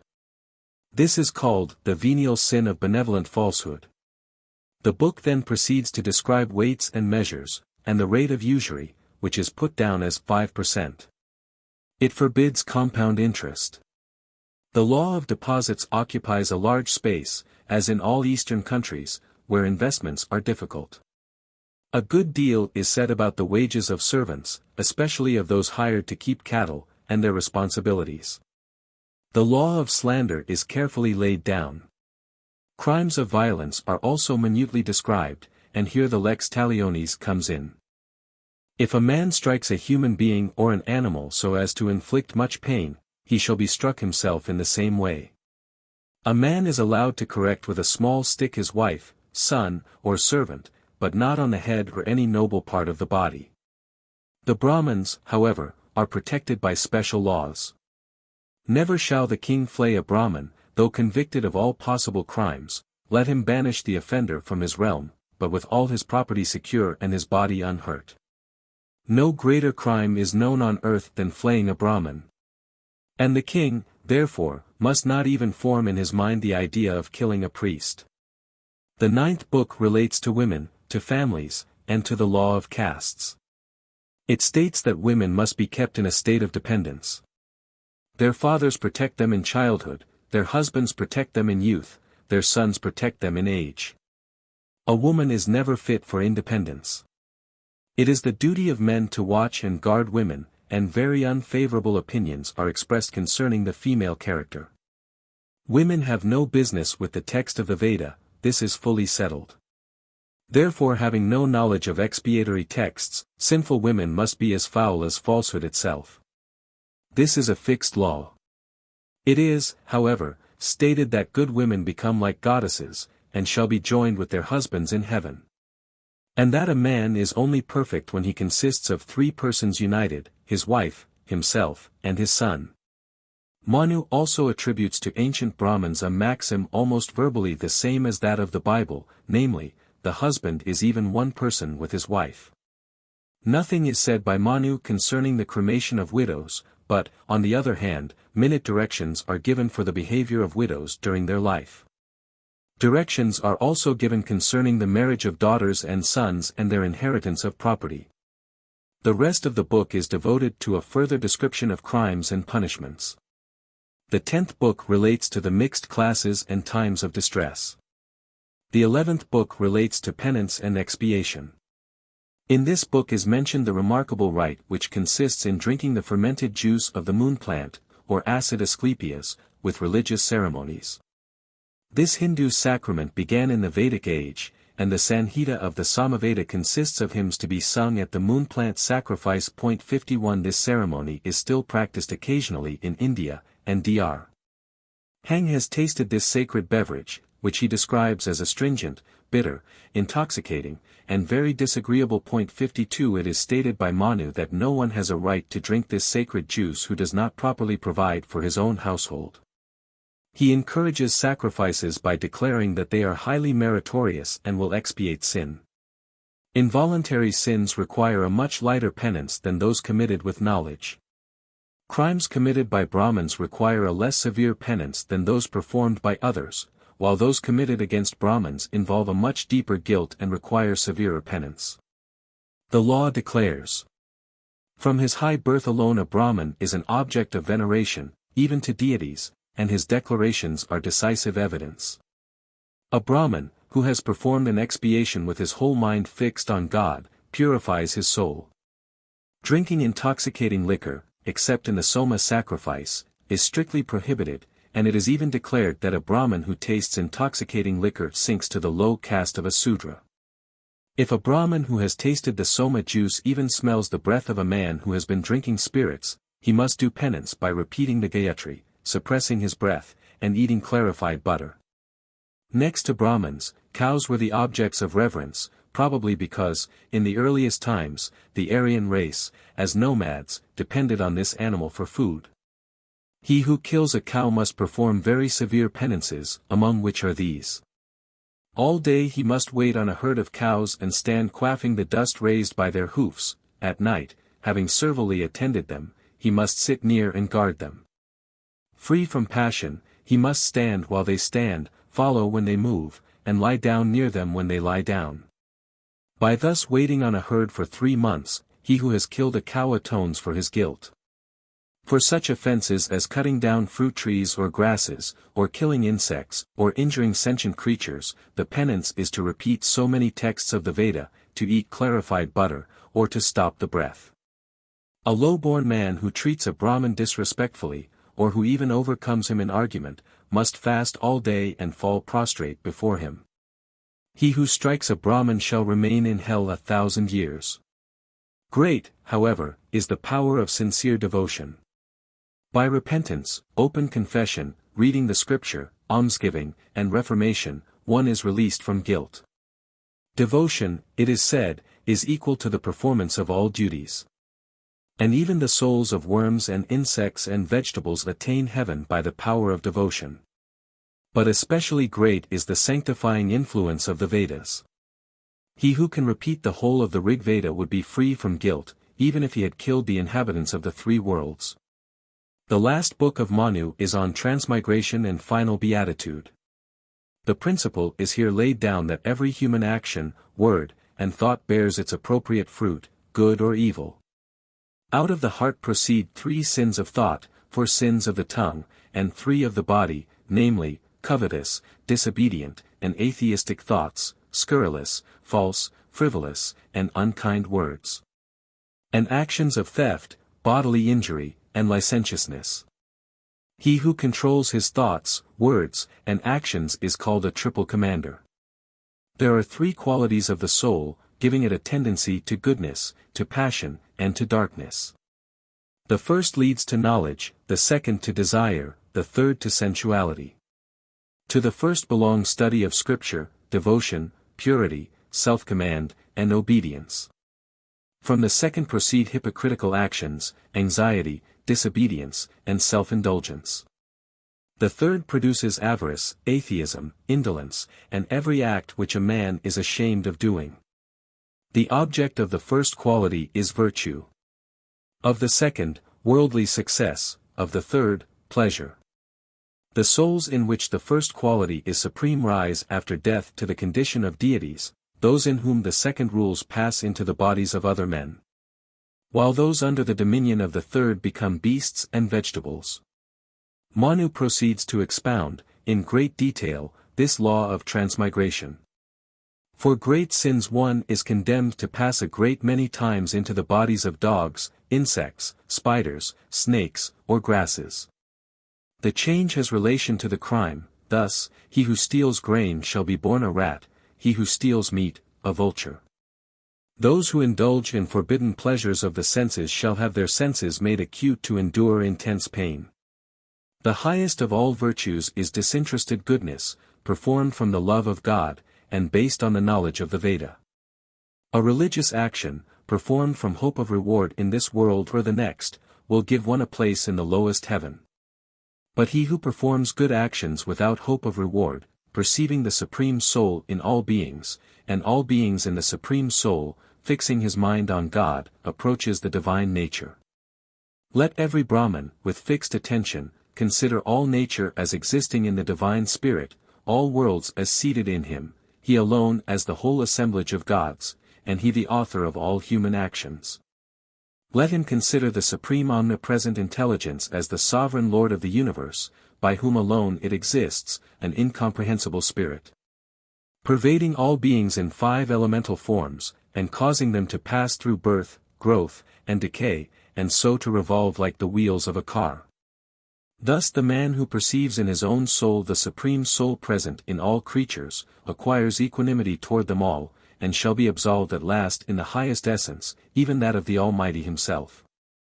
We have given these copious extracts from the Brahmanic law, because this code is so ancient and authentic, and contains the bright consummate flower of the system, before decay began to come. 6. The 3 Hindu systems of philosophy, Sankhya, Vedanta, and Nyasa. Dunker says 53 that the Indian systems of philosophy were produced in the 6th or 7th century before Christ. As the system of Buddha implies the existence of the Sankhya philosophy, the latter must have preceded Buddhism. 54 Moreover, Kapila and his 2 principles are distinctly mentioned in the laws of Manu 55 and in the later Upanishads. 56 This brings it to the Brahmana period of Max Muller, BC 600 to BC 800, and probably still earlier. Dr. Weber at one time was of the opinion that Kapila and Buddha were the same person, but afterward retracted this opinion. 57 Colebrook says that Kapila is mentioned in the Veda itself, but intimates that this is probably another sage of the same name. 58 The sage was even considered to be an incarnation of Vishnu, or of Agni. The Vedanta philosophy is also said by Lassen to be mentioned in the laws of Manu. 59 This system is founded on the Upanishads, and would seem to be later than that of Kapila, since it criticizes his system, and devotes much space to its confutation. 60 But Dunker regards it as the oldest, and already beginning in the Upanishads of the Vedas. 61 As the oldest works now extant in both systems are later than their origin, this question of date can only be determined from their contents. That which logically precedes the other must be chronologically the oldest. The Sankhya system of Kapila is contained in many works, but notably in the Karika, or Sankhyakarika, by Iswara Krishna. This consists in 82 memorial verses, with a commentary. 62 The Vedanta is contained in the Sutras, the Upanishads, and especially the Brahma Sutra attributed to Vyasa. 63 The Nyaya is to be found in the Sutras of Gautama and Kanade. 64.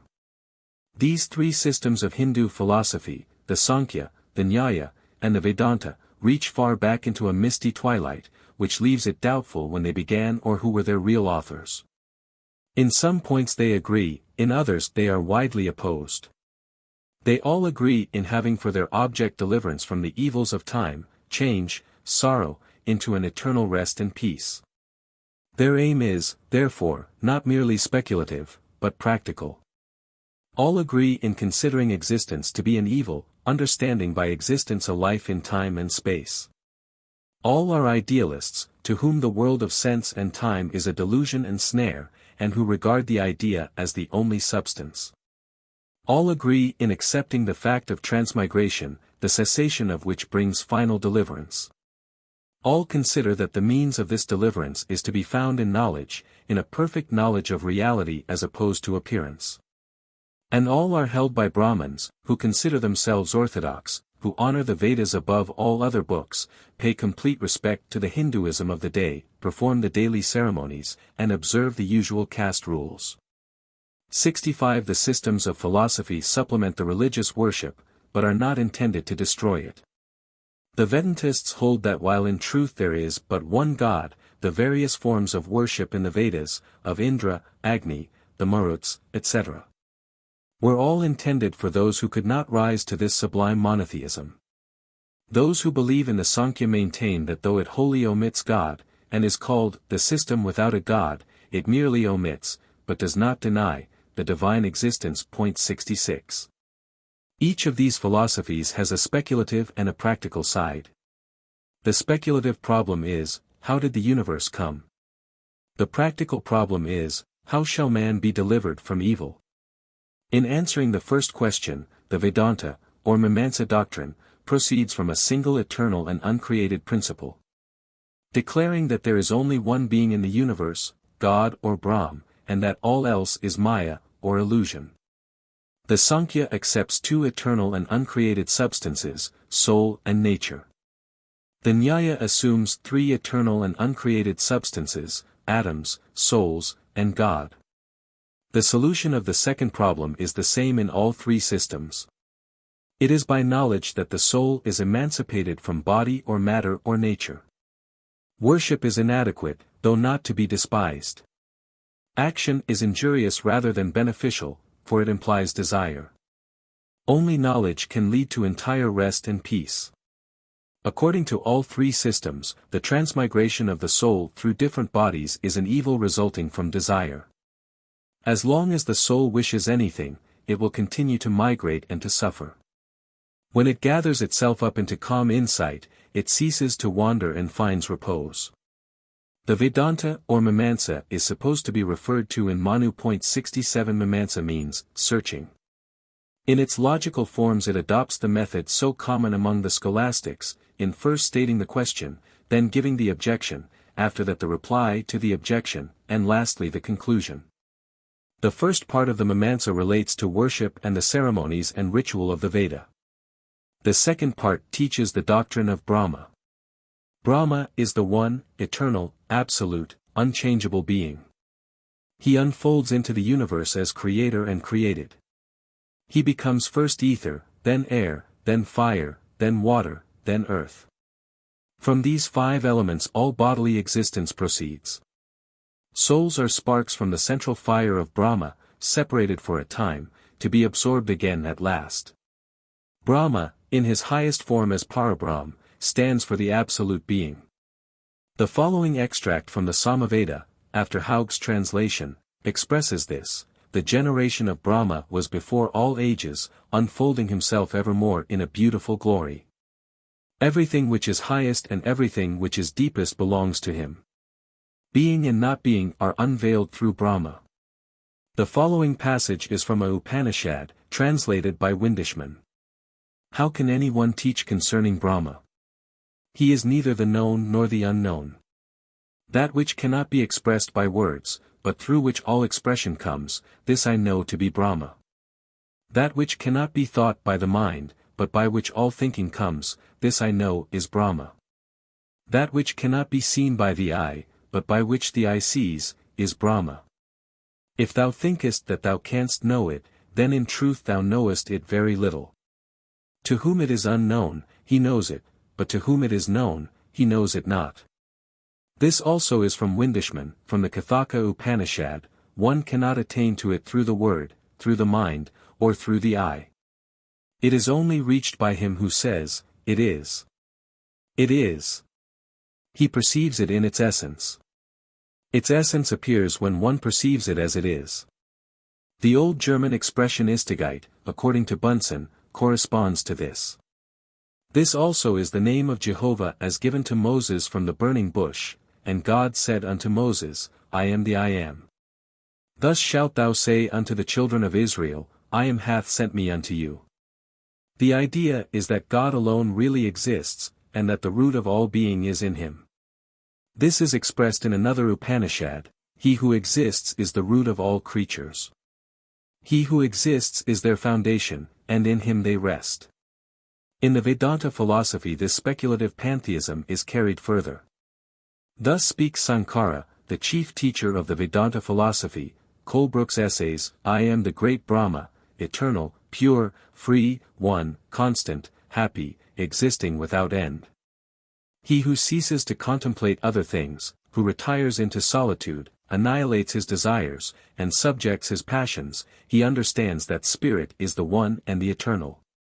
The wise man annihilates all sensible things in spiritual things, and contemplates that one spirit who resembles pure space. Brahma is without size, quality, character, or division. According to this philosophy, says Bunsen, the world is the not being. It is, says Sankara, appearance without being. It is like the deception of a dream. The soul itself, he adds, has no actual being. There is an essay on Vedantism in a book published in Calcutta, 1854, by a young Hindu, Shashi Chunder Dutt, which describes the creation as proceeding from Maya, in this way, dissatisfied with his own solitude. Brahma feels a desire to create worlds, and then the volition ceases so far as he is concerned, and he sinks again into his apathetic happiness, while the desire, thus willed into existence, assumes an active character. It becomes Maya, and by this was the universe created, without exertion on the part of Brahma. This passing wish of Brahma carried, however, no reality with it. And the creation proceeding from it is only an illusion. There is only one absolute unity really existing, and existing without plurality. But he is like one asleep. Krishna, in the Gita, says, these works, the universe, confine not me, for I am like one who sitteth aloof uninterested in them all. The universe is therefore all illusion, holding a position between something and nothing. It is real as an illusion, but unreal as being. It is not true, because it has no essence, but not false, because its existence, even as illusion, is from God. The Vedanta declares, from the highest state of Brahma to the lowest condition of a straw, all things are delusion. Chunder Dutt, however, contradicts Bunsen's assertion that the soul also is an illusion according to the Vedanta. The soul, he says, is not subject to birth or death, but is in its substance, from Brahma himself.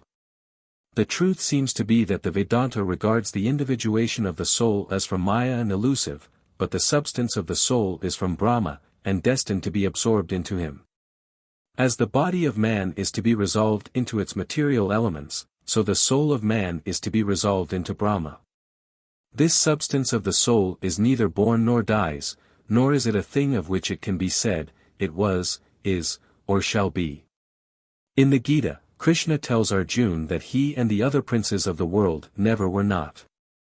68. The Vedantist philosopher, however, though he considers all souls as emanations from God, does not believe that all of them will return into God at death. Those only who have obtained a knowledge of God are rewarded by absorption, but the rest continue to migrate from body to body so long as they remain unqualified for the same. The knower of God becomes God. This union with the deity is the total loss of personal identity, and is the attainment of the highest bliss, in which are no grades and from which is no return. This absorption comes not from good works or penances, for these confine the soul and do not liberate it. The confinement of fetters is the same whether the chain be of gold or iron. The knowledge which realizes that everything is Brahma alone liberates the soul. It annuls the effect both of our virtues and vices. We traverse thereby both merit and demerit, the heart's knot is broken, all doubts are split, and all our works perish. Only by perfect abstraction, not merely from the senses, but also from the thinking intellect and by remaining in the knowing intellect, does the devotee become identified with Brahm. He then remains as pure glass when the shadow has left it. He lives destitute of passions and affections. He lives sinless, for as water wets not the leaf of the lotus, so sin touches not him who knows God. He stands in no further need of virtue, for of what use can be a winnowing fan when the sweet southern wind is blowing? His meditations are of this sort: I am Brahm, I am life.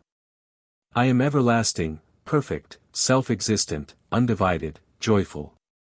If therefore, according to this system, knowledge alone unites the soul to God, the question comes, of what use are acts of virtue, penances, sacrifices, worship? The answer is, that they effect a happy transmigration from the lower forms of bodily life to higher ones. They do not accomplish the great end, which is absorption and escape from Maya, but they prepare the way for it by causing one to be born in a higher condition. The second system of philosophy, the Sankhya of Kapila, is founded not on one principle, like the Vedanta, but on two. According to the 70 aphorisms, nature is one of these principles. It is uncreated and eternal.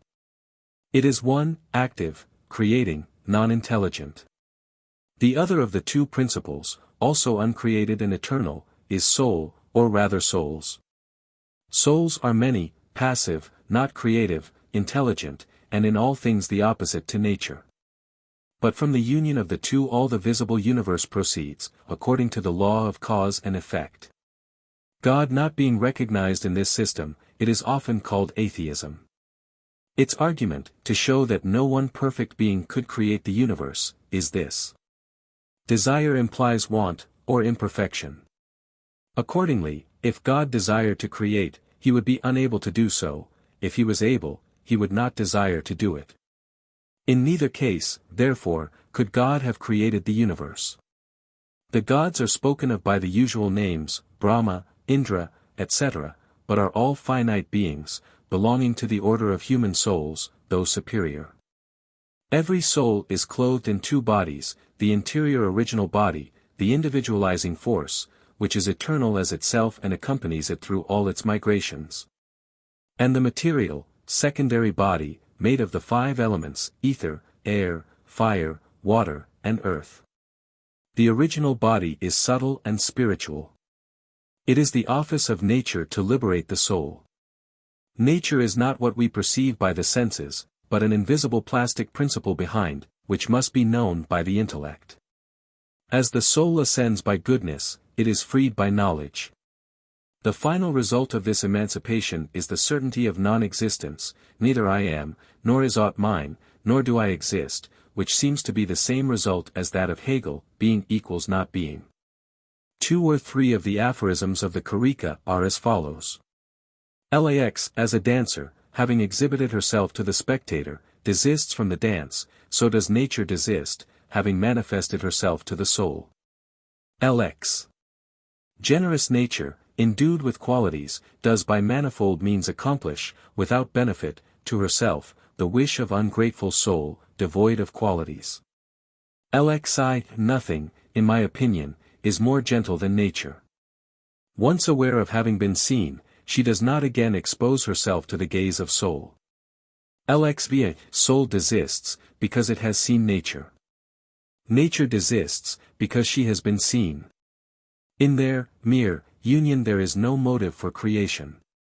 Accordingly, the result of knowledge is to put an end to creation, and to leave the soul emancipated from desire, from change, from the material body, in a state which is being, but not existence, esse, not existere, sane, not to sane.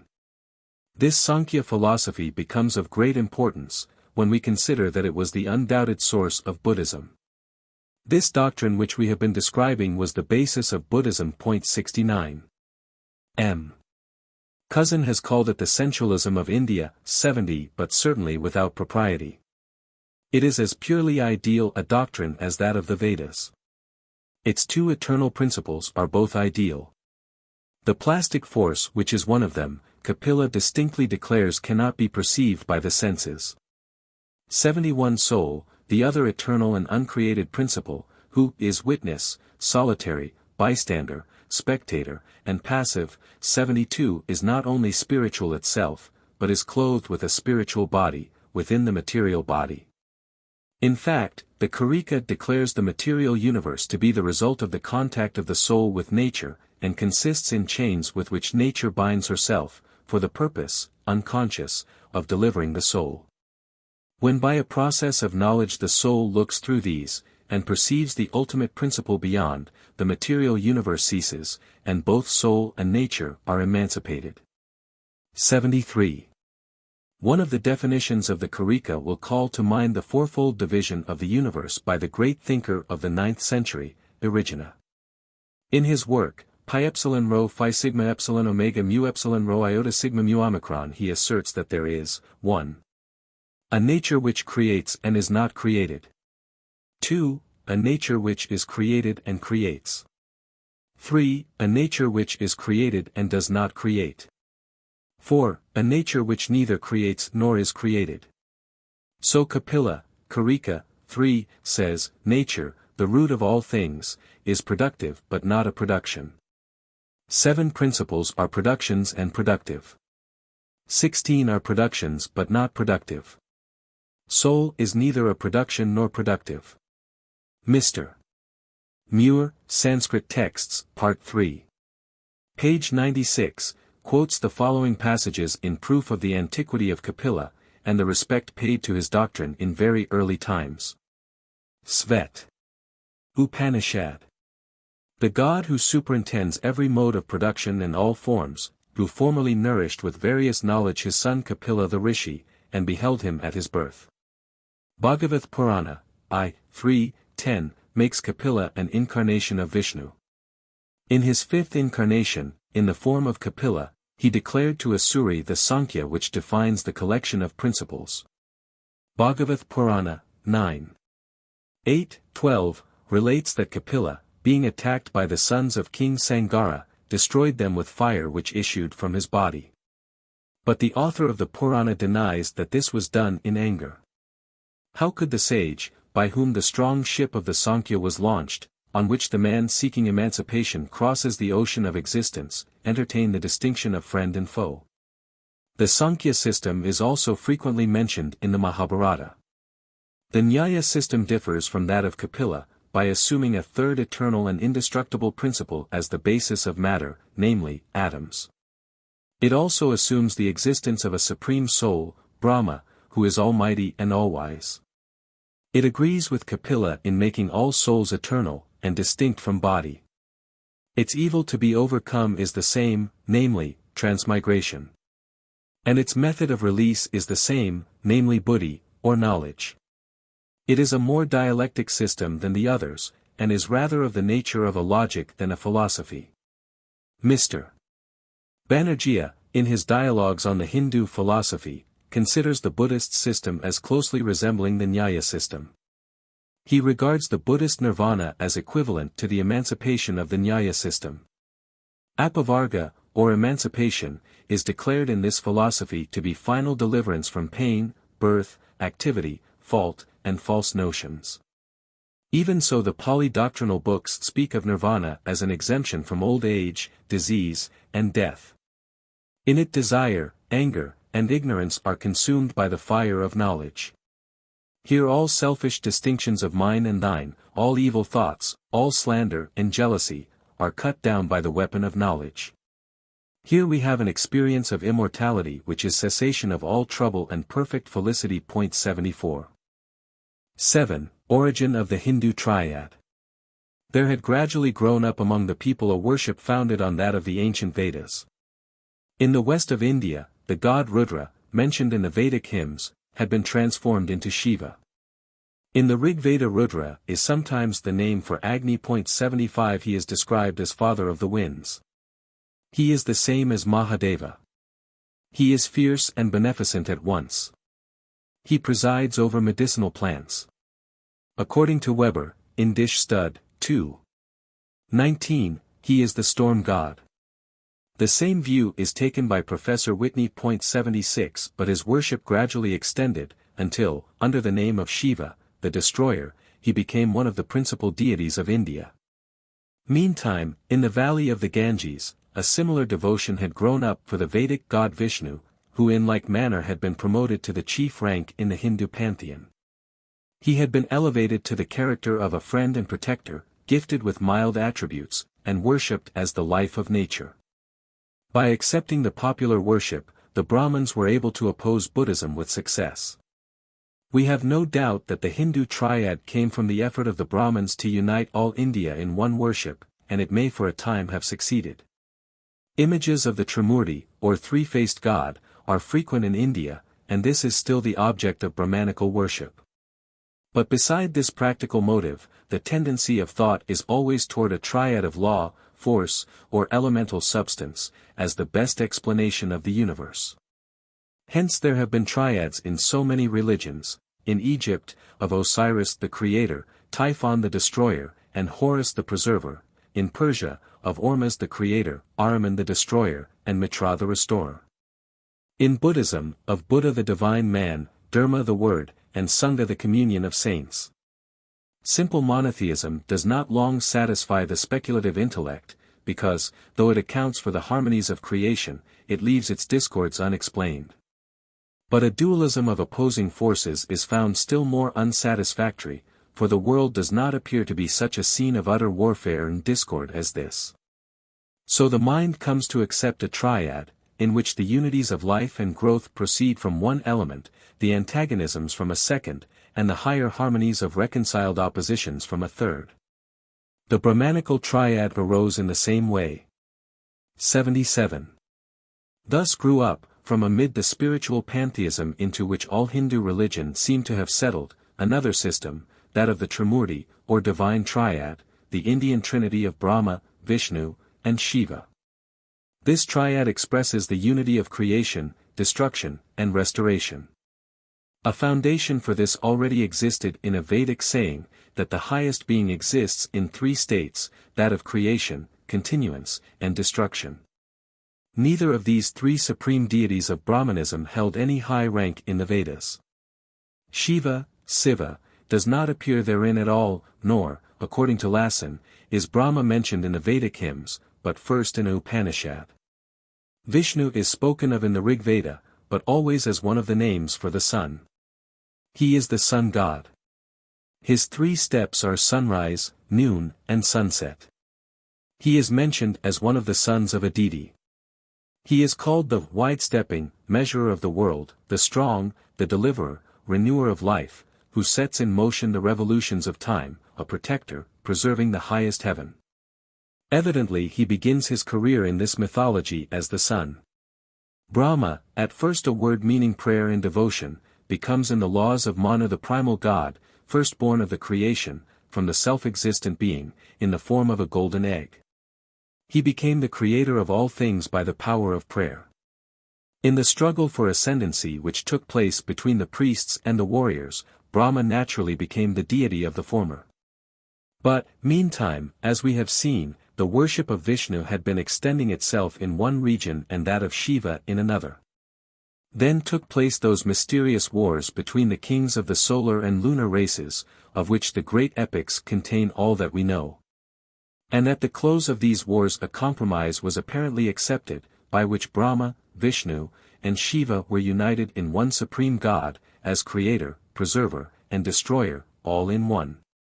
It is almost certain that this Hindu triad was the result of an ingenious and successful attempt, on the part of the Brahmins, to unite all classes of worshippers in India against the Buddhists.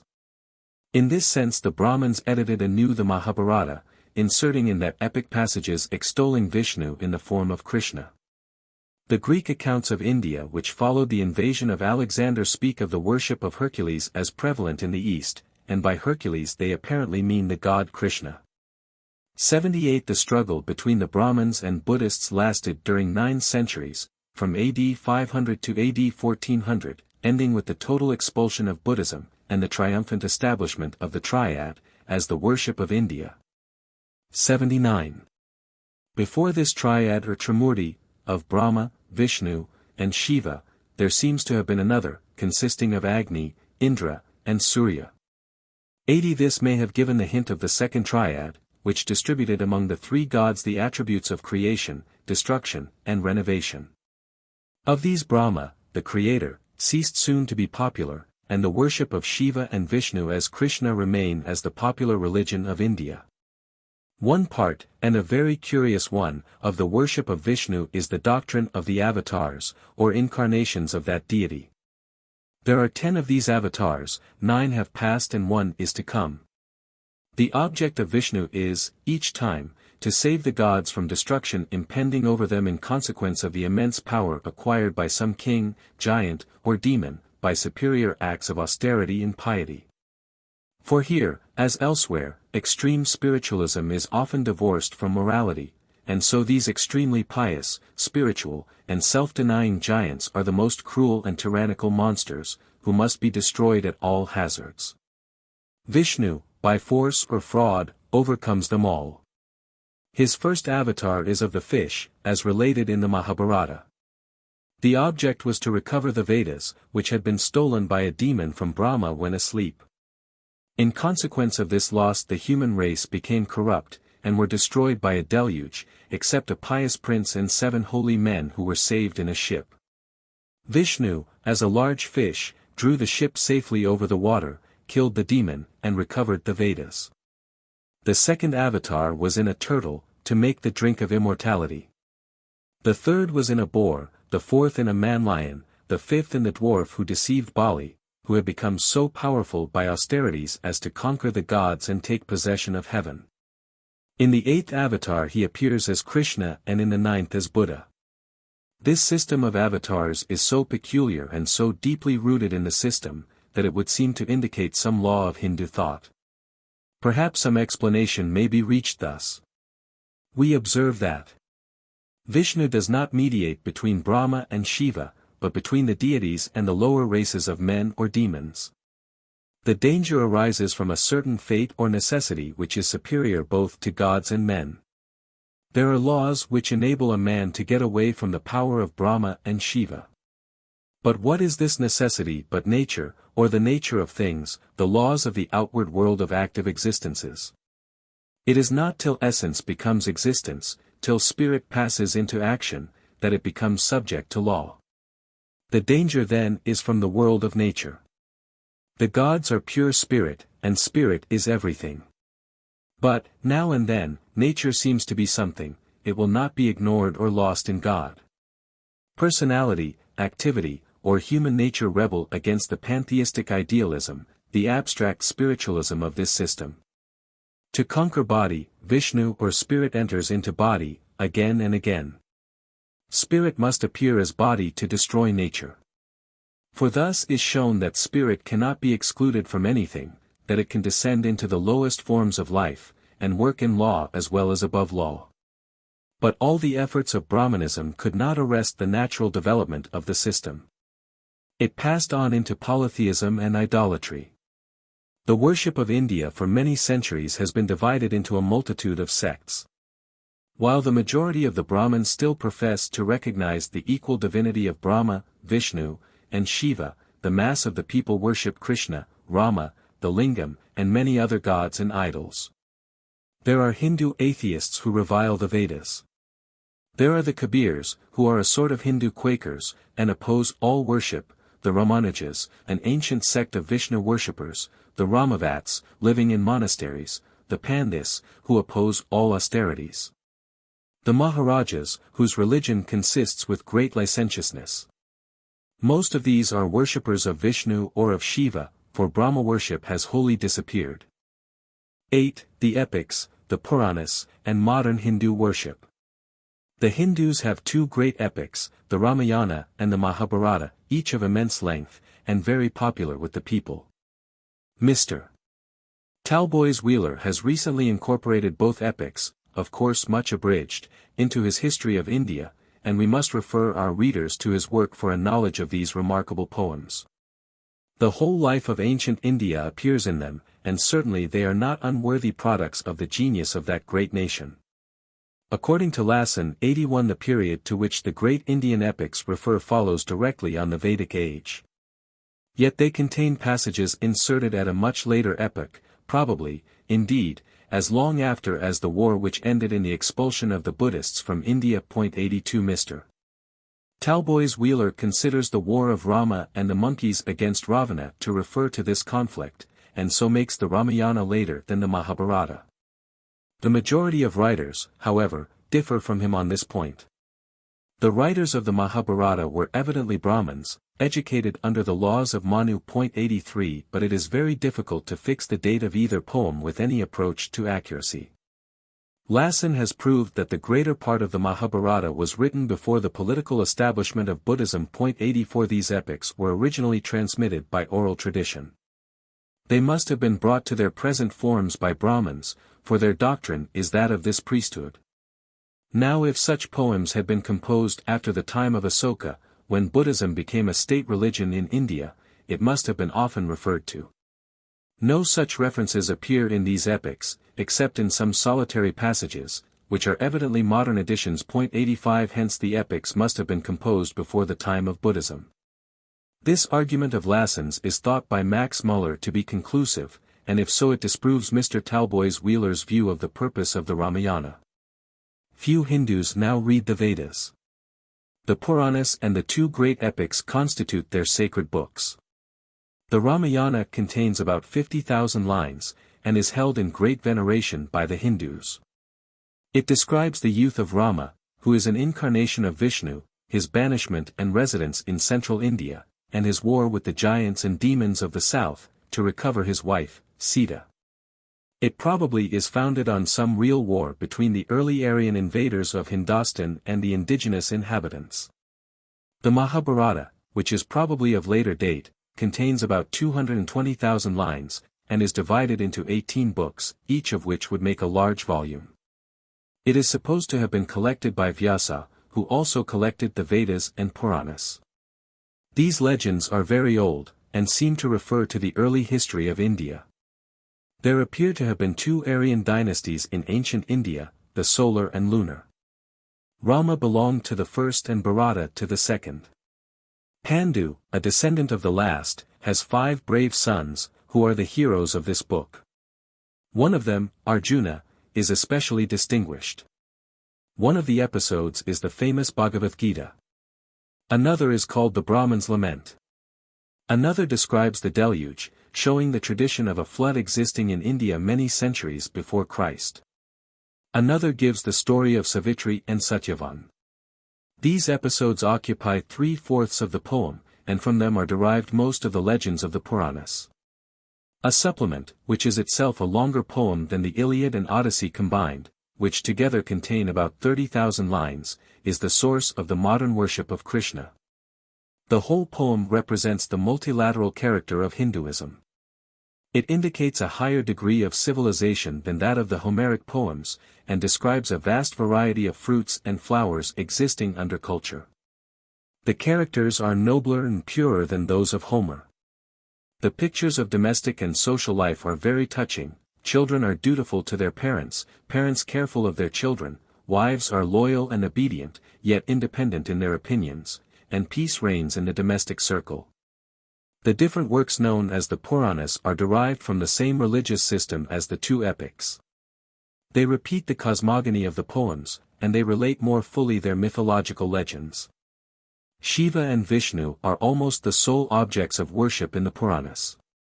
There is a sectarian element in their devotion to these deities which shows their partiality, and prevents them from being authorities for Hindu belief as a whole.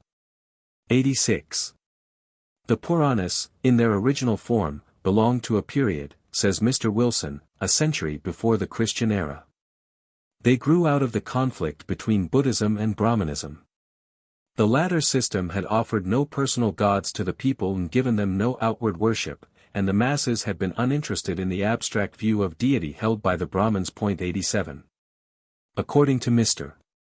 Wilson, 88, there are 18 Puranas which are now read by the common people. They are read a great deal by women. Some are very ancient, or at least contain fragments of more ancient Puranas. The very word signifies antiquity. Most of them are devoted to the worship of Vishnu. According to the Bhagavath Purana 89, the only reasonable object of life is to meditate on Vishnu. Brahma, who is called in one place the cause of causes, proclaims Vishnu to be the only pure absolute essence, of which the universe is the manifestation. In the Vishnu Purana, Brahma, at the head of the gods, adores Vishnu as the supreme being whom he himself cannot understand. The power of ascetic penances is highly extolled in the Puranas, as also in the epics. In the Bhagavath it is said that Brahma, by a penitence of 16,000 years, created the universe.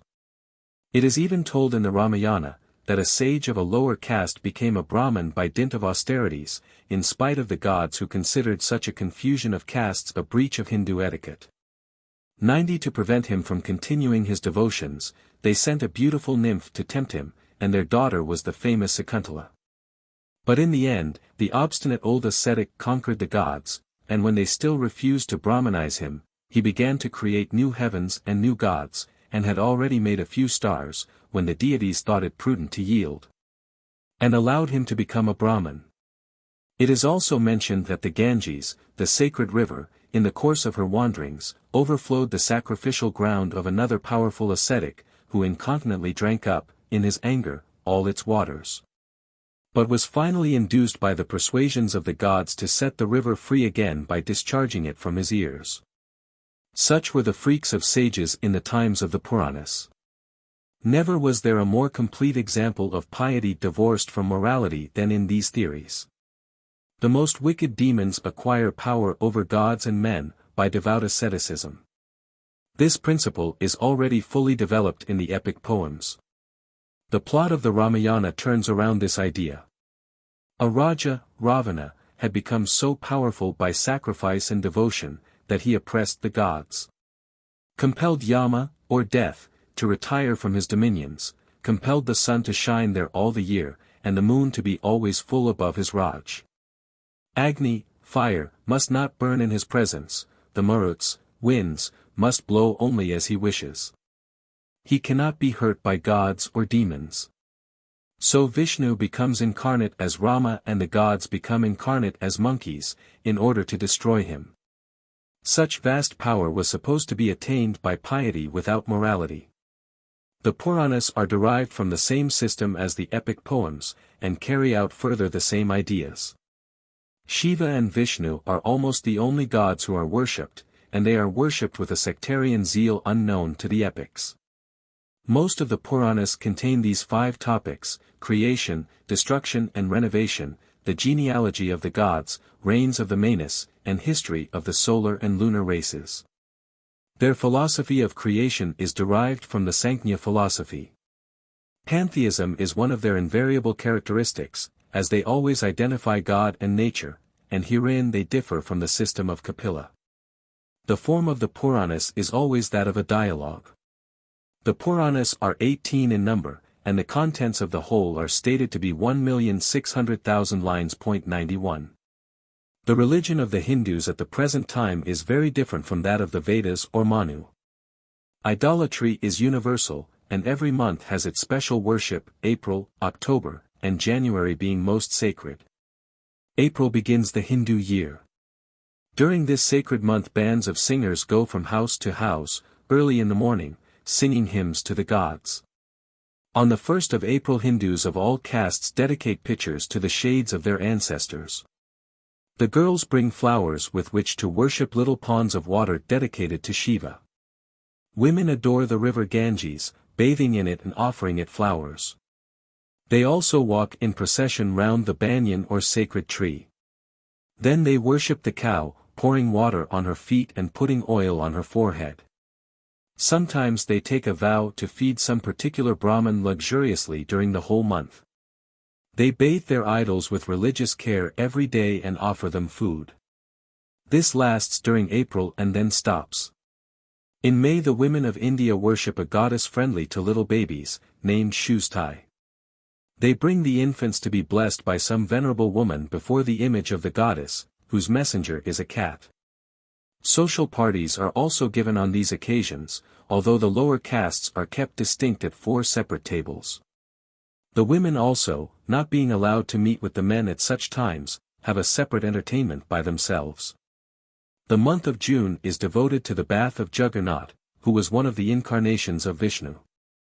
The name, Juggernaut, means Lord of the Universe. His worship is comparatively recent. His idols are extremely ugly. But the most remarkable thing perhaps about this worship is that it destroys, for the time, the distinction of castes. While within the walls which surround the temple Hindus of every caste eat together from the same dish. But as soon as they leave the temple this equality disappears. The ceremony of the bath originated in this legend. The idol Juggernaut, desiring to bathe in the Ganges, came in the form of a boy to the river, and then gave one of his golden ornaments to a confectioner for something to eat. Next day the ornament was missing, and the priests could find it nowhere. But that night in a dream the god revealed to a priest that he had given it to a certain confectioner to pay for his lunch. And it being found so, a festival was established on the spot, at which the idol is annually bathed. The other festival of this month is the worship of the Ganges, the sacred river of India. Here the people come to bathe and to offer sacrifices, which consist of flowers, incense, and clothes. The most sacred spot is where the river enters the sea. Before plunging into the water each one confesses his sins to the goddess. On the surface of this river castes are also abolished, the holiness of the river making the low caste man also holy.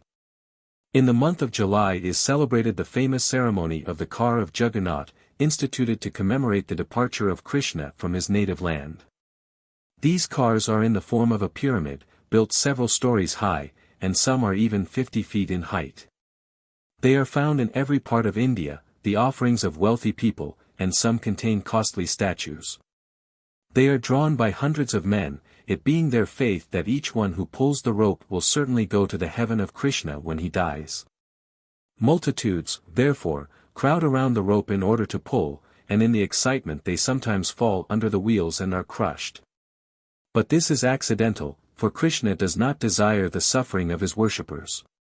He is a mild divinity, and not like the fierce Shiva, who loves self-torture. In the month of August is celebrated the nativity of Krishna, the story of whose birth resembles that in the Gospel in this, that the tyrant whom he came to destroy sought to kill him. But a heavenly voice told the father to fly with the child across the Jumna, and the tyrant, like Herod, killed the infants in the village. In this month also is a feast upon which no fire must be kindled or food cooked, and on which the cactus tree and serpents are worshipped.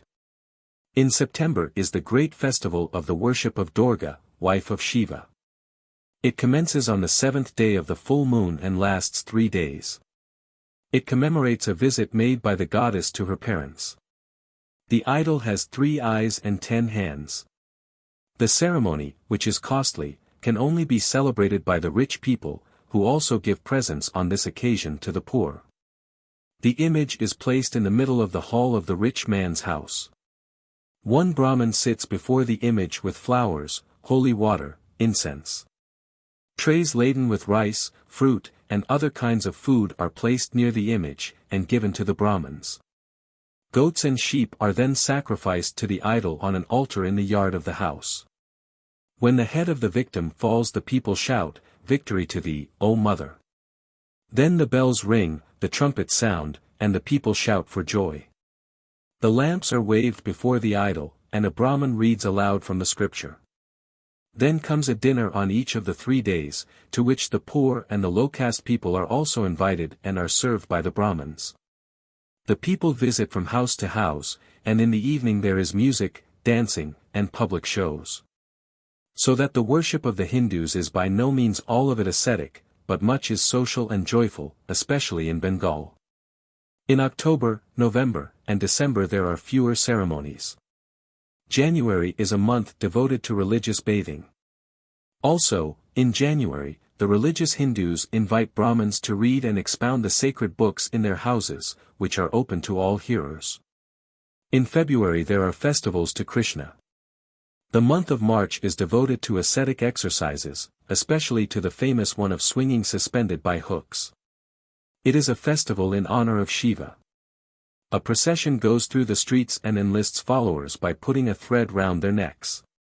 Every man thus enlisted must join the party and go about with it till the end of the ceremony under pain of losing caste. On the day before the swinging, men thrust iron or bamboo sticks through their arms or tongues. On the next day they march in procession to the swinging tree, where the men are suspended by hooks and whirled round the tree 4 or 5 times. It is considered a pious act in India to build temples, dig tanks, or plant trees by the roadside. Rich people have idols in their houses for daily worship, and pay a priest who comes every morning to wake up the idols, wash and dress them, and offer them their food. In the evening he comes again, gives them their supper and puts them to bed. Mr. Ganguly, in his book, from which most of the above facts are drawn, denies emphatically the statement so commonly made that Hindu mothers throw their infants into the Ganges. He justly says that the maternal instinct is as strong with them as with others, and in addition to that, their religion teaches them to offer sacrifices for the life and health of their children. 9. Relation of Brahmanism to Christianity. Having thus attempted, in the space we can here use, to give an account of Brahmanism, we close by showing its special relation as a system of thought to Christianity. Brahmanism teaches the truth of the reality of spirit, and that spirit is infinite, absolute, perfect, one, that it is the substance underlying all existence. Brahmanism glows through and through with this spirituality. Its literature, no less than its theology, teaches it. It is in the dramas of Kalidasa, as well as in the sublime strains of the Bhagavad Gita. Something divine is present in all nature and all life. Whose dwelling is the light of setting suns, and the round ocean and the living air. Now, with this Christianity is in fullest agreement. We have such passages in the scripture as these: God is a spirit, God is love, whoso dwelleth in love dwelleth in God, and God in him we live, and move, and have our being, he is above all, and through all, and in us all. But beside these texts, which strike the keynote of the music which was to come after, there are divine strains of spiritualism, of God all in all, which come through a long chain of teachers of the Church. Sounding on in the Confessions of Augustine, the prayers of Thomas Aquinas, Anselm, Bonaventura, St. Bernard, through the Latin hymns of the Middle Ages, and develop themselves at last in what is called Romantic art and Romantic song. A Gothic cathedral like Antwerp or Strasbourg, what is it but a striving upward of the soul to lose itself in God? A symphony of Beethoven, what is it but the same unbounded longing in striving toward the infinite and eternal? The poetry of Wordsworth, of Goethe, Schiller, Dante, Byron, Victor Hugo, Manzoni, all partake of the same element. It is opposed to classic art and classic poetry in this, that instead of limits, it seeks the unlimited, that is, it believes in spirit, which alone is the unlimited, the infinite, that which is, not that which appears. The essence of things, not their existence or outwardness. Thus Christianity meets and accepts the truth of Brahmanism. But how does it fulfill Brahmanism? The deficiencies of Brahmanism are these, that holding to eternity, it omits time, and so loses history. It therefore is incapable of progress, for progress takes place in time. Believing in spirit, or infinite unlimited substance, it loses person, or definite substance, whether infinite or finite. The Christian God is the infinite, definite substance, self-limited or defined by his essential nature. He is good and not bad, righteous and not the opposite, perfect love, not perfect self-love. Christianity, therefore, gives us God as a person, and man also as a person, and so makes it possible to consider the universe as order, cosmos, method, beauty, and providence. For, unless we can conceive the infinite substance as definite, and not undefined, that is, as a person with positive characters, there is no difference between good and bad, right and wrong, today and tomorrow, this and that, but all is one immense chaos of indefinite spirit. The moment that creation begins, that the Spirit of the Lord moves on the face of the waters, and says, "Let there be light," and so divides light from darkness, God becomes a person, and man can also be a person. Things then become separate and divisible, which before were huddled and lumped. Christianity, therefore, fulfills Brahmanism by adding to eternity time, to the infinite the finite, to God as spirit, God as nature and providence. God in himself is the unlimited, unknown, dwelling in the light which no man can approach unto, hidden, not by darkness, but by light. But God, as turned toward us in nature and providence, is the infinite definite substance, that is, having certain defined characters, though these have no bounds as regards extent. This last view of God Christianity shares with other religions, which differ from Brahmanism in the opposite direction. For example, the religion of Greece and of the Greek philosophers never loses the definite God, however high it may soar.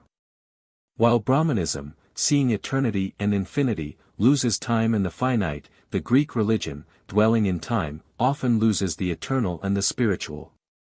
Christianity is the mediator, able to mediate, not by standing between both, but by standing beside both. It can lead the Hindus to an infinite friend, a perfect father, a divine providence, and so make the possibility for them of a new progress, and give to that ancient and highly endowed race another chance in history. What they want is evidently moral power, for they have all intellectual ability. The effeminate quality which has made them slaves of tyrants during 2,000 years will be taken out of them, and a virile strength substituted, when they come to see God as law and love, perfect law and perfect love.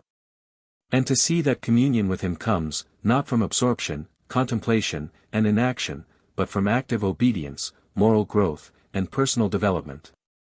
For Christianity certainly teaches that we unite ourselves with God, not by sinking into and losing our personality, in him, but by developing it, so that we may be able to serve and love him. 4. Buddhism, or the Protestantism of the East. Buddhism, in its forms, resembles Romanism, in its spirit, Protestantism. On first becoming acquainted with the mighty and ancient religion of Buddha, one may be tempted to deny the correctness of this title, the Protestantism of the East. One might say, why not rather the Romanism of the East? For so numerous are the resemblances between the customs of this system and those of the Romish Church, that the first Catholic missionaries who encountered the priests of Buddha were confounded, and thought that Satan had been mocking their sacred rites. Father Barry, a Portuguese missionary, 92, when he beheld the Chinese bonzes tonsured, using rosaries, praying in an unknown tongue, and kneeling before images, exclaimed in astonishment, "There is not a piece of dress, not a sacerdotal function, not a ceremony of the court of Rome, which the devil has not copied in this country." Mr. Davis, Transactions of the Royal Asiatic Society, 2. 491, speaks of the celibacy of the Buddhist clergy, and the monastic life of the societies of both sexes, to which might be added their strings of beads, their manner of chanting prayers, their incense, and their candles. Mr. Medhurst, China, London, 1857, mentions the image of a virgin, called the Queen of Heaven, having an infant in her arms, and holding a cross. Confession of sins is regularly practiced. Father Huck, in his Recollections of a Journey in Tartary, Tibet, and China, Hazlitt's translation, says, the cross, the mitre, the dalmatica, the cope, which the Grand Lamas wear on their journeys. Or when they are performing some ceremony out of the temple, the service with double choirs, the psalmody, the exorcisms, the censer suspended from 5 chains, and which you can open or close at pleasure. The benedictions given by the lamas by extending the right hand over the heads of the faithful, the chaplet, ecclesiastical celibacy, religious retirement, the worship of the saints, the fasts, the processions, the litanies, the holy water. All these are analogies between the Buddhists and ourselves. And in Tibet there is also a Dalai Lama, who is a sort of Buddhist pope. Such numerous and striking analogies are difficult to explain. After the simple theory, que le diable y était pour beaucoup, was abandoned, the next opinion held by the Jesuit missionaries was that the Buddhists had copied these customs from Nestorian missionaries, who are known to have penetrated early even as far as China. 93 But a serious objection to this theory is that Buddhism is at least 500 years older than Christianity, and that many of these striking resemblances belong to its earliest period. Thus Wilson, Hindu Drama, has translated plays written before the Christian era, in which Buddhist monks appear as mendicants. The worship of relics is quite as ancient. Ferguson 94 describes topes, or shrines for relics, of very great antiquity, existing in India, Ceylon, Burma, and Java. Many of them belong to the age of Asoka, the great Buddhist emperor, who ruled all India BC 250, and in whose reign Buddhism became the religion of the state, and held its third ecumenical council.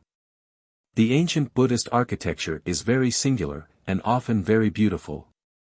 It consists of topes, rock-cut temples, and monasteries. Some of the topes are monolithic columns, more than 40 feet high, with ornamented capitals. Some are immense domes of brick and stone, containing sacred relics. The tooth of Buddha was once preserved in a magnificent shrine in India, but was conveyed to sea in AD 311, where it still remains an object of universal reverence. It is a piece of ivory or bone 2 inches long, and is kept in 6 cases, the largest of which, of solid silver, is 5 feet high. The other cases are inlaid with rubies and precious stones. 95 Besides this, Ceylon possesses the left collarbone relic, contained in a bell-shaped tope, 50 feet high, and the thorax bone, which was placed in a tope built by a Hindu Raja, BC 250, beside which 2 others were subsequently erected, the last being 80 cubits high. The Sanchi tope, the finest in India, 96 is a solid dome of stone, 106 feet in diameter and 42 feet high, with a basement and terrace, having a colonnade, now fallen, of 60 pillars, with richly carved stone railing and gateway. The rock-cut temples of the Buddhists are very ancient, and are numerous in India. Mr. Ferguson, who has made a special personal study of these monuments, believes that more than 900 still remain, most of them within the Bombay Presidency. Of these, many date back 2 centuries before our era. In form they singularly resembled the earliest Roman Catholic churches. Excavated out of the solid rock, they have a nave and side aisles, terminating in an apse or semi-dome, round which the aisle is carried. One at Karli, built in this manner, is 126 feet long and 45 wide, with 15 richly carved columns on each side, separating the nave from the aisles. The facade of this temple is also richly ornamented, and has a great open window for lighting the interior, beneath an elegant gallery or rood loft. The Buddhist rock-cut monasteries in India are also numerous, though long since deserted. Between 7 and 800 are known to exist, most of them having been excavated between BC 200 and AD 500. Buddhist monks, then as now, took the same 3 vows of celibacy, poverty, and obedience, which are taken by the members of all the Catholic orders. In addition to this, all the Buddhist priests are mendicants. They shave their heads, wear a friar's robe tied round the waist with a rope, and beg from house to house, carrying their wooden bowl in which to receive boiled rice. The old monasteries of India contain chapels and cells for the monks. The largest, however, had accommodation for only 30 or 40, while at the present time a single monastery in Thibet, visited by MM, Huck and Gabbett, the lamasery of Kaunbum, is occupied by 4,000 lamas. The structure of these monasteries shows clearly that the monkish system of the Buddhists is far too ancient to have been copied from the Christians. Is, then, the reverse true? Did the Catholic Christians derive their monastic institutions, their bells, their rosary, their tonsure, their incense, their mitre and cope, their worship of relics, their custom of confession, etc., from the Buddhists? Such is the opinion of Mr. Prinsep, Thibet, Tartary, and Mongolia, 1852, and of Lassen, Indisch Alterthumbskund. But, in reply to this view, Mr. Hardwick objects that we do not find in history any trace of such an influence. Possibly, therefore, the resemblances may be the result of common human tendencies working out, independently, the same results. If, however, it is necessary to assume that either religion copied from the other, the Buddhists may claim originality, on the ground of antiquity. But, however this may he, the question returns, why call Buddhism the Protestantism of the East, when all its external features so much resemble those of the Roman Catholic Church? We answer, because deeper and more essential relations connect Brahmanism with the Romish Church, and the Buddhist system with Protestantism. The human mind in Asia went through the same course of experience, afterward repeated in Europe. It protested, in the interest of humanity, against the oppression of a priestly caste. Brahmanism, like the Church of Rome, established a system of sacramental salvation in the hands of a sacred order. Buddhism, like Protestantism, revolted, and established a doctrine of individual salvation based on personal character. Brahmanism, like the Church of Rome, teaches an exclusive spiritualism, glorifying penances and martyrdom, and considers the body the enemy of the soul. But Buddhism and Protestantism accept nature and its laws, and make a religion of humanity as well as of devotion. To such broad statements numerous exceptions may doubtless be always found, but these are the large lines of distinction. The Roman Catholic Church and Brahmanism place the essence of religion in sacrifices. Each is eminently a sacrificial system. The daily sacrifice of the Mass is the central feature of the Romish Church. So Brahmanism is a system of sacrifices. But Protestantism and Buddhism save the soul by teaching. In the Church of Rome the sermon is subordinate to the Mass, in Protestantism and in Buddhism sermons are the main instruments by which souls are saved. Brahmanism is a system of inflexible castes, the priestly caste is made distinct and supreme, and in Romanism the priesthood almost constitutes the Church. In Buddhism and Protestantism the laity regain their rights.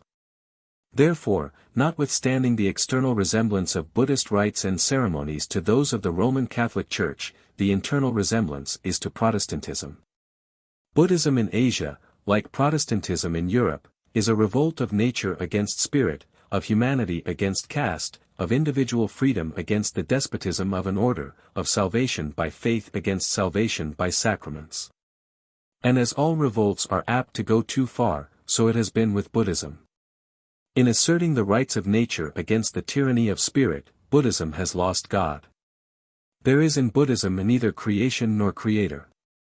Its tracts say, the rising of the world is a natural case. Its rising and perishing are by nature itself. It is natural that the world should rise and perish. 97 While in Brahmanism absolute spirit is the only reality, and this world is an illusion, the Buddhists know only this world, and the eternal world is so entirely unknown as to be equivalent to nullity. But yet, as no revolt, however radical, gives up all its antecedents, so Buddhism has the same aim as Brahmanism, namely, to escape from the vicissitudes of time into the absolute rest of eternity. They agree as to the object of existence. They differ as to the method of reaching it. The Brahmin and the Roman Catholic think that eternal rest is to be obtained by intellectual submission. By passive reception of what is taught us and done for us by others, the Buddhist and Protestant believe it must be accomplished by an intelligent and free obedience to divine laws. Mr. Hodgson, who has long studied the features of this religion in Nepal, says, "The one infallible diagnostic of Buddhism is a belief in the infinite capacity of the human intellect." The name of Buddha means the intelligent one, or the one who is wide awake. And herein also is another resemblance to Protestantism, which emphasizes so strongly the value of free thought and the seeking after truth. In Judaism we find two spiritual powers, the prophet and the priest. The priest is the organ of the pardoning and saving love of God, the prophet, of his inspiring truth. In the European Reformation, the prophet revolting against the priest founded Protestantism, in the Asiatic Reformation he founded Buddhism. Finally, Brahmanism and the Roman Catholic Church are more religious. Buddhism and Protestant Christianity, more moral. Such, sketched in broad outline, is the justification for the title of this chapter. But we shall be more convinced of its accuracy after looking more closely into the resemblances above indicated between the religious ceremonies of the East and West. These resemblances are chiefly between the Buddhists and the monastic orders of the Church of Rome. Now it is a fact, but one which has never been sufficiently noticed, that the whole monastic system of Rome is based on a principle foreign to the essential ideas of that church. The fundamental doctrine of Rome is that of salvation by sacraments. This alone justifies its maxim, that out of communion with the Church there is no salvation. The sacrament of baptism regenerates the soul, the sacrament of penance purifies it from mortal sin, the sacrament of the Eucharist renews its life. And that of holy orders qualifies the priest for administering these and the other sacraments. But if the soul is saved by sacraments, duly administered and received, why go into a religious order to save the soul? Why seek by special acts of piety, self-denial, and separation from the world that which comes sufficiently through the usual sacraments of the Church? The more we examine this subject, the more we shall see that the whole monastic system of the Church of Rome is an included Protestantism, or a Protestantism within the Church. Many of the Reformers before the Reformation were monks. Savonarola, Saint Bernard, Luther himself, were monks. From the monasteries came many of the leaders of the Reformation.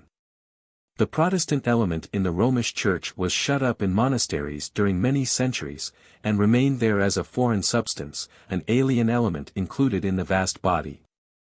When a bullet or other foreign substance is lodged in the flesh, the vital powers go to work and build up a little wall around it, and shut it in.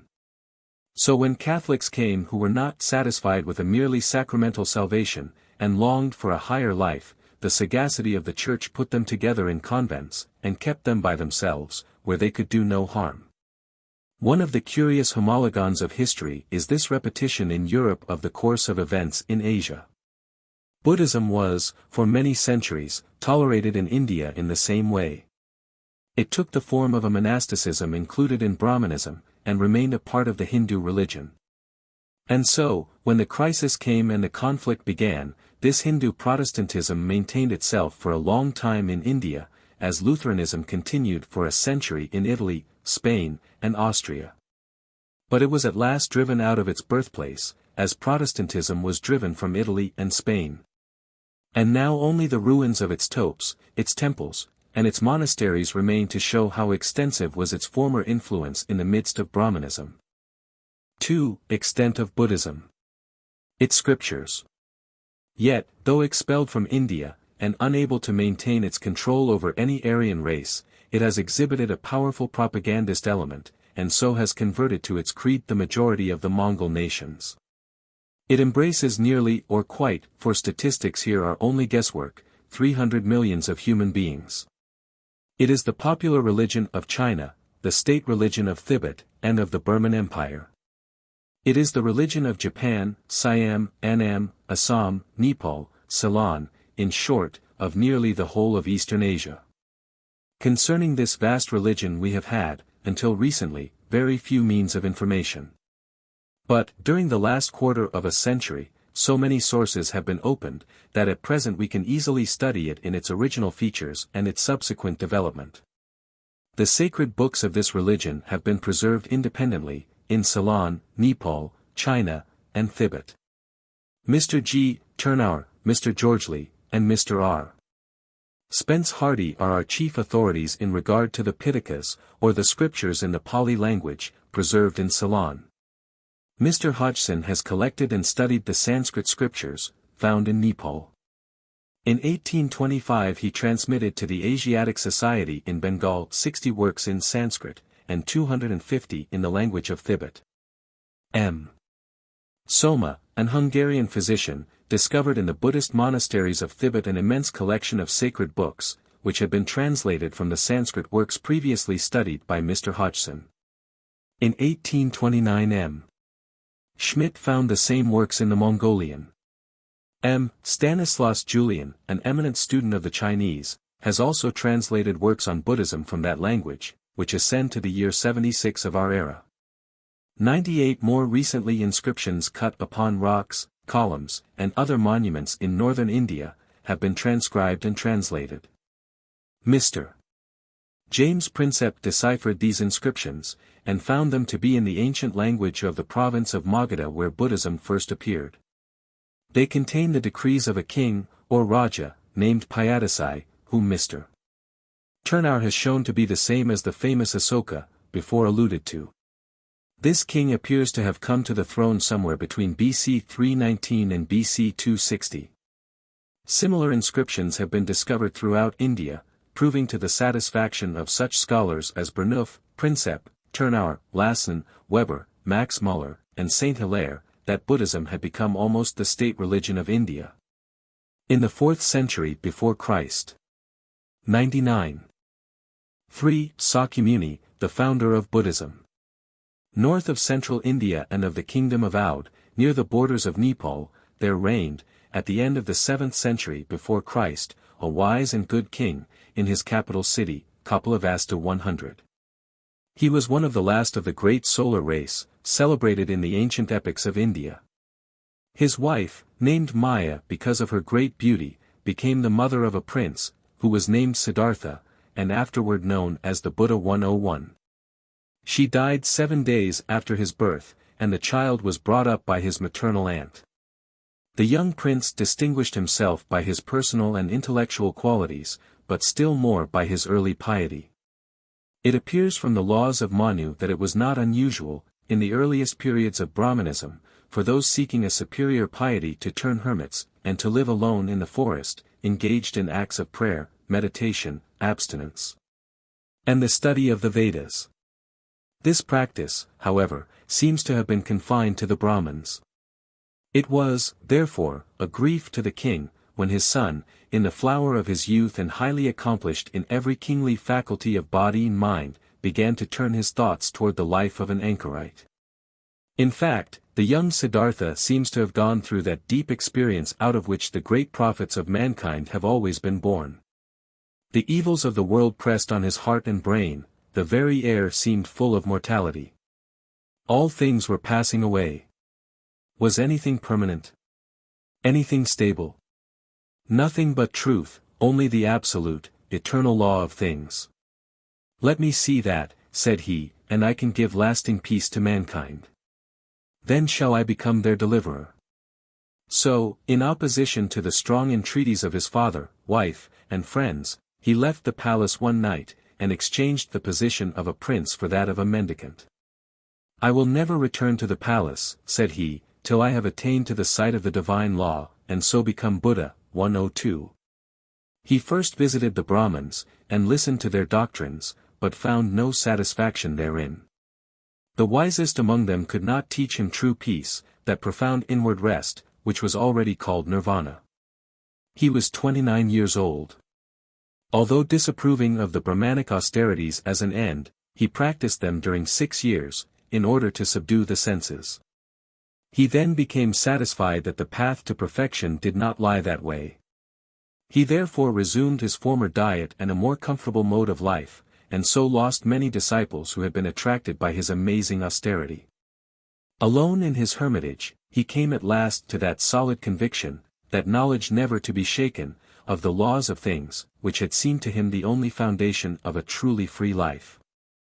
The spot where, after a week of constant meditation, he at last arrived at this beatific vision, became one of the most sacred places in India. He was seated under a tree, his face to the east, not having moved for a day and night, when he attained the triple science, which was to rescue mankind from its woes. 1200 years after the death of the Buddha, a Chinese pilgrim was shown what then passed for the sacred tree. It was surrounded by high brick walls, with an opening to the east, and near it stood many topes and monasteries. In the opinion of M. Saint Hilaire, these ruins, and the locality of the tree, may yet be rediscovered. The spot deserves to be sought for, since there began a movement which has, on the whole, been a source of happiness and improvement to immense multitudes of human beings, during 24 centuries. Having attained this inward certainty of vision, he decided to teach the world his truth. He knew well what it would bring him, what opposition, insult, neglect, scorn. But he thought of three classes of men, those who were already on the way to the truth, and did not need him, those who were fixed in error, and whom he could not help, and the poor doubters, uncertain of their way. It was to help these last, the doubters, that the Buddha went forth to preach. On his way to the holy city of India, Benares, a serious difficulty arrested him at the Ganges, namely, his having no money to pay the boatman for his passage. At Benares he made his first converts, turning the wheel of the law, for the first time. His discourses are contained in the sacred books of the Buddhists. He converted great numbers, his father among the rest, but met with fierce opposition from the Hindu scribes and Pharisees, the leading Brahmins.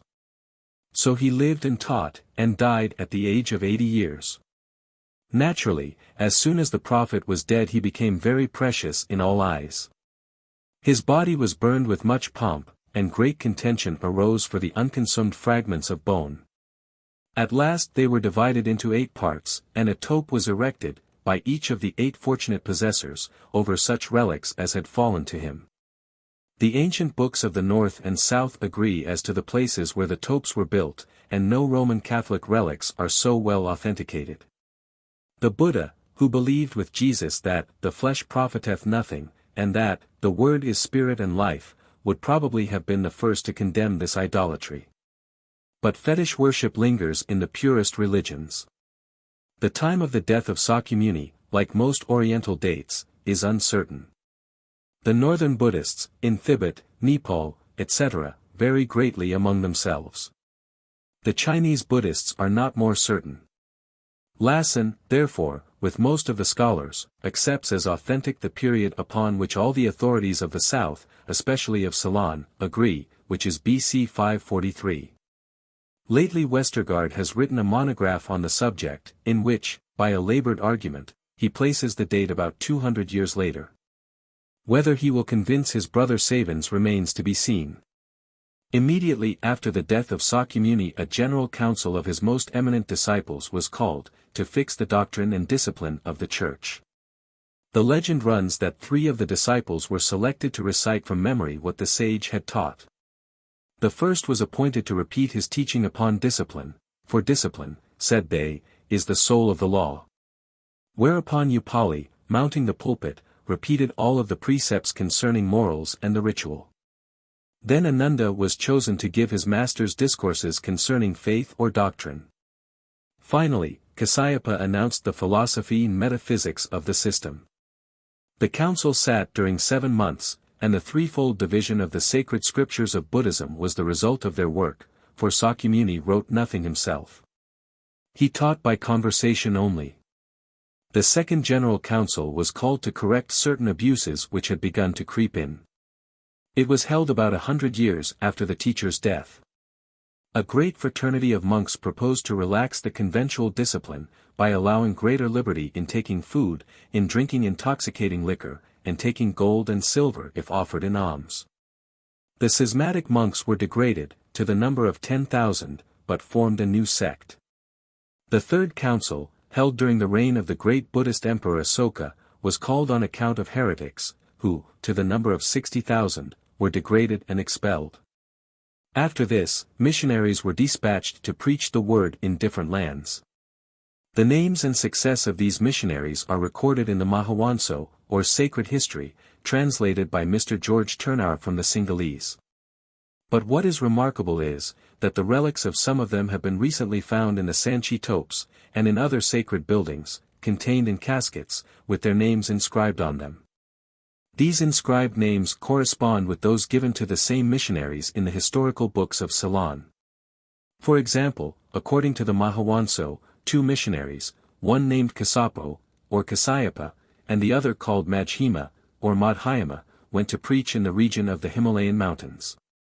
They journeyed, preached, suffered, and toiled, side by side, so the ancient history informs us, a history composed in Ceylon in the 5th century of our era, with the aid of works still more ancient. 103 And now, when the second Sanchi tope was opened in 1851, by Major Cunningham, the relics of these very missionaries were discovered. 10 For the tope was perfect in 1819, when visited by Captain Fell, not a stone fallen. And though afterward injured, in 1822, by some amateur relic hunters, its contents remained intact. It is a solid hemisphere, built of rough stones without mortar, 39 feet in diameter. It has a basement 6 feet high, projecting all around 5 feet, and so making a terrace. It is surrounded by a stone railing, with carved figures. In the center of this tope was found a small chamber, made of 6 stones, containing the relic box of white sandstone, about 10 inches square. Inside this were 4 caskets of steatite, a sacred stone among the Buddhists, each containing small portions of burnt human bone. On the outside lid of one of these boxes was this inscription, Relics of the Emancipated Kasayapa Gatra, missionary to the whole Hemawanta. And on the inside of the lid was carved, Relics of the Emancipated Madhyama. These relics, with those of 8 other leading men of the Buddhist Church, had rested in this monument since the age of Asoka, and cannot have been placed there later than BC 220. The missionary spirit displayed by Buddhism distinguishes it from all other religions which preceded Christianity. The religion of Confucius never attempted to make converts outside of China. Brahmanism never went beyond India. The system of Zoroaster was a Persian religion, that of Egypt was confined to the valley of the Nile, that of Greece to the Hellenic race. But Buddhism was inflamed with the desire of bringing all mankind to a knowledge of its truths. Its ardent and successful missionaries converted multitudes in Nepal, Tibet, Burma, Ceylon, China, Siam, Japan, and in all these states its monasteries are today the chief sources of knowledge and centers of instruction to the people. It is idle to class such a religion as this with the superstitions which debase mankind. Its power lay in the strength of conviction which inspired its teachers, and that, again, must have come from the sight of truth, not the belief in error. 4. Leading doctrines of Buddhism. What, then, are the doctrines of Buddhism? What are the essential teachings of the Buddha and his disciples? Is it a system, as we are so often told, which denies God and immortality? Has atheism such a power over human hearts in the East? Is the Asiatic mind thus in love with eternal death? Let us try to discover. The hermit of Sakya, as we have seen, took his departure from 2 profound convictions, the evil of perpetual change, and the possibility of something permanent. He might have used the language of the book of Ecclesiastes, and cried, Vanity of vanities. All is vanity. The profound gloom of that wonderful book is based on the same course of thought as that of the Buddha, namely, that everything goes round and round in a circle, that nothing moves forward, that there is no new thing under the sun. That the sun rises and sets, and rises again, that the wind blows north and south, and east and west, and then returns according to its circuits. Where can rest be found? Where peace? Where any certainty? Siddhartha was young. But he saw age approaching. He was in health, but he knew that sickness and death were lying in wait for him. He could not escape from the sight of this perpetual round of growth and decay, life and death, joy and woe. He cried out, from the depths of his soul, for something stable, permanent, real. Again, he was assured that this emancipation from change and decay was to be found in knowledge. But by knowledge he did not intend the perception and recollection of outward facts, not learning. Nor did he mean speculative knowledge, or the power of reasoning. He meant intuitive knowledge, the sight of eternal truth, the perception of the unchanging laws of the universe. This was a knowledge which was not to be attained by any merely intellectual process, but by moral training, by purity of heart and light. Therefore he renounced the world, and went into the forest, and became an anchorite. But just at this point he separated himself from the Brahmins. They also were, and are, believers in the value of mortification, abnegation, penance. They had their hermits in his day. But they believed in the value of penance as accumulating merit. They practiced self-denial for its own sake. The Buddha practiced it as a means to a higher end, emancipation, purification, intuition. And this end he believed that he had at last attained. At last he saw the truth.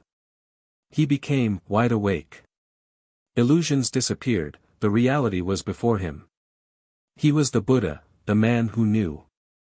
Still he was a man, not a god. And here again is another point of departure from Brahmanism.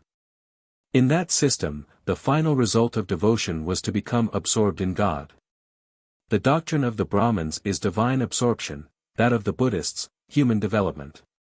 In the Brahmanical system, God is everything and man nothing. In the Buddhist, man is everything and God nothing. Here is its atheism, that it makes so much of man as to forget God.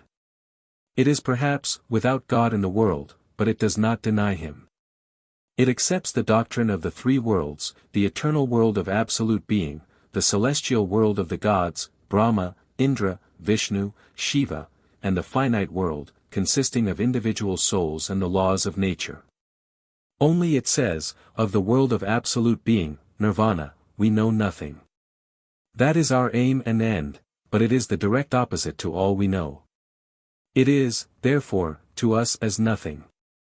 The celestial world, that of the gods, is even of less moment to us. What we know are the everlasting laws of nature, by obedience to which we rise, disobeying which we fall, by perfect obedience to which we shall at last obtain nirvana, and rest forever. To the mind of the Buddha, therefore, the world consisted of two orders of existence, souls and laws. He saw an infinite multitude of souls, in insects, animals, men, and saw that they were surrounded by inflexible laws, the laws of nature. To know these and to obey them, this was emancipation. The fundamental doctrine of Buddhism, taught by its founder and received by all Buddhists without exception, in the North and in the South, in Burma and Tibet, in Ceylon and China, is the doctrine of the four sublime truths, namely: 1. All existence is evil, because all existence is subject to change and decay. 2. The source of this evil is the desire for things which are to change and pass away. 3. This desire, and the evil which follows it, are not inevitable. For if we choose we can arrive at nirvana, when both shall wholly cease. 4. There is a fixed and certain method to adopt, by pursuing which we attain this end, without possibility of failure. These four truths are the basis of the system. They are, first, the evil, 2d, its cause, 3d, its end, fourth, the way of reaching the end. Then follow the 8 steps of this way, namely: 1. Right belief, or the correct faith. 2. Right judgment, or wise application of that faith to life. 3. Right utterance, or perfect truth in all that we say and do. 4. Right motives, or proposing always a proper end and aim. 5. Right occupation, or an outward life not involving sin. 6. Right obedience, or faithful observance of duty. 7. Right memory, or a proper recollection of past conduct. 8. Right meditation, or keeping the mind fixed on permanent truth. After this system of doctrine follow certain moral commands and prohibitions, namely, 5, which apply to all men, and 5 others which apply only to the novices or the monks.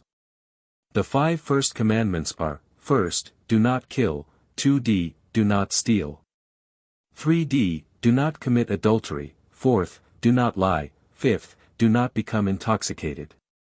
The other 5 are: first, take no solid food after noon; 2d. Do not visit dances, singing, or theatrical representations. 3d. Use no ornaments or perfumery in dress. 4th. Use no luxurious beds. 5th. Accept neither gold nor silver. All these doctrines and precepts have been the subject of innumerable commentaries and expositions. Everything has been commented, explained, and elucidated. Systems of casuistry as voluminous as those of the Fathers of the Company of Jesus, systems of theology as full of minute analysis as the great Summa Totius Theologiae of St. Thomas, are to be found in the libraries of the monasteries of Thibet and Ceylon. The monks have their golden legends, their lives of saints, full of miracles and marvels. On this simple basis of a few rules and convictions has arisen a vast fabric of metaphysics. Much of this literature is instructive and entertaining. Some of it is profound. Bauer, who had made a special study of the intricate speculations of the Gnostics, compares them with the vast abstractions of Buddhism. The spirit of Buddhism rational and humane. Ultimately, two facts appear, as we contemplate this system: first, its rationalism; second, its humanity. It is a system of rationalism. It appeals throughout to human reason. It proposes to save man, not from a future but a present hell, and to save him by teaching. Its great means of influence is the sermon. The Buddha preached innumerable sermons, his missionaries went abroad preaching. Buddhism has made all its conquests honorably, by a process of rational appeal to the human mind. It was never propagated by force, even when it had the power of imperial rajas to support it. Certainly, it is a very encouraging fact in the history of man, that the two religions which have made more converts than any other, Buddhism and Christianity, have not depended for their success on the sword of the conqueror or the frauds of priestcraft, but have gained their victories in the fair conflict of reason with reason. We grant that Buddhism has not been without its superstitions and its errors, but it has not deceived, and it has not persecuted.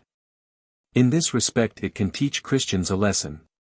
Buddhism has no prejudices against those who confess another faith. The Buddhists have founded no inquisition, they have combined the zeal which converted kingdoms with a toleration almost inexplicable to our Western experience. Only one religious war has darkened their peaceful history during 23 centuries, that which took place in Thibet, but of which we know little. A Siamese told Crawford that he believed all the religions of the world to be branches of the true religion. A Buddhist in Ceylon sent his son to a Christian school, and told the astonished missionary, "I respect Christianity as much as Buddhism, for I regard it as a help to Buddhism." Hugh and Gabbett converted no Buddhist in Tartary and Thibet, but they partially converted one, bringing him so far as to say that he considered himself at the same time a good Christian and a good Buddhist. Buddhism is also a religion of humanity. Because it lays such stress on reason, it respects all men, since all possess this same gift. In its origin it broke down all castes. All men, of whatever rank, can enter its priesthood. It has an unbounded charity for all souls, and holds it a duty to make sacrifices for all. One legend tells us that the Buddha gave his body for food to a starved tigress, who could not nurse her young through weakness. An incident singularly like that in the 4th chapter of John is recorded of the hermit, who asked a woman of low caste for water, and when she expressed surprise said, "Give me drink, and I will give you truth." The unconditional command, "Thou shalt not kill," which applies to all living creatures, has had great influence in softening the manners of the Mongols. This command is connected with the doctrine of transmigration of souls, which is one of the essential doctrines of this system as well as of Brahmanism. But Buddhism has abolished human sacrifices, and indeed all bloody offerings, and its innocent altars are only crowned with flowers and leaves. It also inculcates a positive humanity, consisting of good actions. All its priests are supported by daily alms. It is a duty of the Buddhist to be hospitable to strangers, to establish hospitals for the sick and poor, and even for sick animals, to plant shade trees, and erect houses for travelers. Mr. Malcolm, the Baptist missionary, says that he was resting one day in a zayat in a small village in Burma, and was scarcely seated when a woman brought a nice mat for him to lie on. Another brought cool water, and a man went and picked for him half a dozen good oranges. None sought or expected, he says, the least reward, but disappeared, and left him to his repose. He adds, none can ascend the river without being struck with the hardihood, skill, energy, and good humor of the Burmese boatmen. In point of temper and morality they are infinitely superior to the boatmen on our western waters. In my various trips, I have seen no quarrel nor heard a hard word. Mr. Malcolm goes on thus, many of these people have never seen a white man before, but I am constantly struck with their politeness. They desist from anything on the slightest intimation, never crowd around to be troublesome. And if on my showing them my watch or pencil case, or anything which particularly attracts them, there are more than can get a sight, the outer ones stand aloof and wait till their turn comes. I saw no intemperance in Burma, though an intoxicating liquor is made easily of the juice of a palm. A man may travel from one end of the kingdom to the other without money, feeding and lodging as well as the people. I have seen thousands together, for hours, on public occasions, rejoicing in all ardor, and no act of violence or case of intoxication. During my whole residence in the country I never saw an indecent act or a modest gesture in man or woman. I have seen hundreds of men and women bathing, and no immodest or careless act. Children are treated with great kindness, not only by the mother but the father, who, when unemployed, takes the young child in his arms, and seems pleased to attend to it, while the mother cleans the rice or sits unemployed at his side. I have as often seen fathers caressing female infants as male. A widow with male and female children is more likely to be sought in marriage than if she has none. Children are almost as reverent to parents as among the Chinese. The aged are treated with great care and tenderness, and occupy the best places in all assemblies. According to Saint Hilaire's opinion, the Buddhist morality is one of endurance, patience, submission, and abstinence, rather than of action, energy, enterprise. Love for all beings is its nucleus, every animal being our possible relative.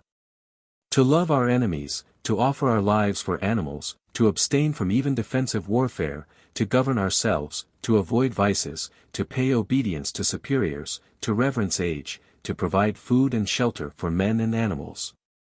To dig wells and plant trees, to despise no religion, show no intolerance, not to persecute, are the virtues of these people. Polygamy is tolerated, but not approved. Monogamy is general in Ceylon, Siam, Bahrain, somewhat less so in Tibet and Mongolia. Woman is better treated by Buddhism than by any other Oriental religion. 6. Buddhism as a religion. But what is the religious life of Buddhism? Can there be a religion without a God? And if Buddhism has no God, how can it have worship, prayer, devotion? There is no doubt that it has all these. We have seen that its cultus is much like that of the Roman Catholic Church. It differs from this church in having no secular priests, but only regulars. All its clergy are monks, taking the 3 vows of poverty, chastity, and obedience. Their vows, however, are not irrevocable. They can relinquish the yellow robe, and return into the world, if they find they have mistaken their vocation. The God of Buddhism is the Buddha himself, the deified man, who has become an infinite being by entering nirvana. To him prayer is addressed, and it is so natural for man to pray, that no theory can prevent him from doing it. In Tibet, prayer meetings are held even in the streets. Huck says, there is a very touching custom at Lhasa. In the evening, just before sundown, all the people leave their work, and meet in groups in the public streets and squares. All kneel and begin to chant their prayers in a low and musical tone. The concert of song which rises from all these numerous reunions produces an immense and solemn harmony, which deeply impresses the mind. We could not help sadly comparing this pagan city, where all the people prayed together, with our European cities, where men would blush to be seen making the sign of the cross. In Tibet confession was early enjoined. Public worship is there a solemn confession before the assembled priests. It confers entire absolution from sins. It consists in an open confession of sin, and a promise to sin no more. Consecrated water is also used in the service of the pagodas. There are 35 Buddhas who have preceded Sakyamuni, and are considered the chief powers for taking away sin. These are called the 35 Buddhas of confession. Sakyamuni, however, has been included in the number. Some lamas are also joined with them in the sacred pictures, as Tsongkhapa, a lama born in AD 1555, and others. The mendicant priests of Buddha are bound to confess twice a month, at the new and full moon. The Buddhists have also nunneries for women. It is related that Sakyamuni consented to establish them at the earnest request of his aunt and nurse, and of his favorite disciple, Ananda. These nuns take the same vows as the monks. Their rules require them to show reverence even to the youngest monk, and to use no angry or harsh words to a priest. The nun must be willing to be taught, she must go once a fortnight for this purpose to some virtuous teacher. She must not devote more than 2 weeks at a time to spiritual retirement, she must not go out merely for amusement, after 2 years' preparation she can be initiated, and she is bound to attend the closing ceremonies of the rainy season. 7. Karma and Nirvana. One of the principal metaphysical doctrines of this system is that which it called karma. This means the law of consequences, by which every act committed in one life entails results in another. This law operates until one reaches nirvana. Mr. Hardy goes so far as to suppose that karma causes the merits or demerits of each soul to result at death in the production of another consciousness, and in fact to result in a new person. But this must be an error. Karma is the law of consequences, by which every act receives its exact recompense in the next world, where the soul is born again. But unless the same soul passes on, such a recompense is impossible.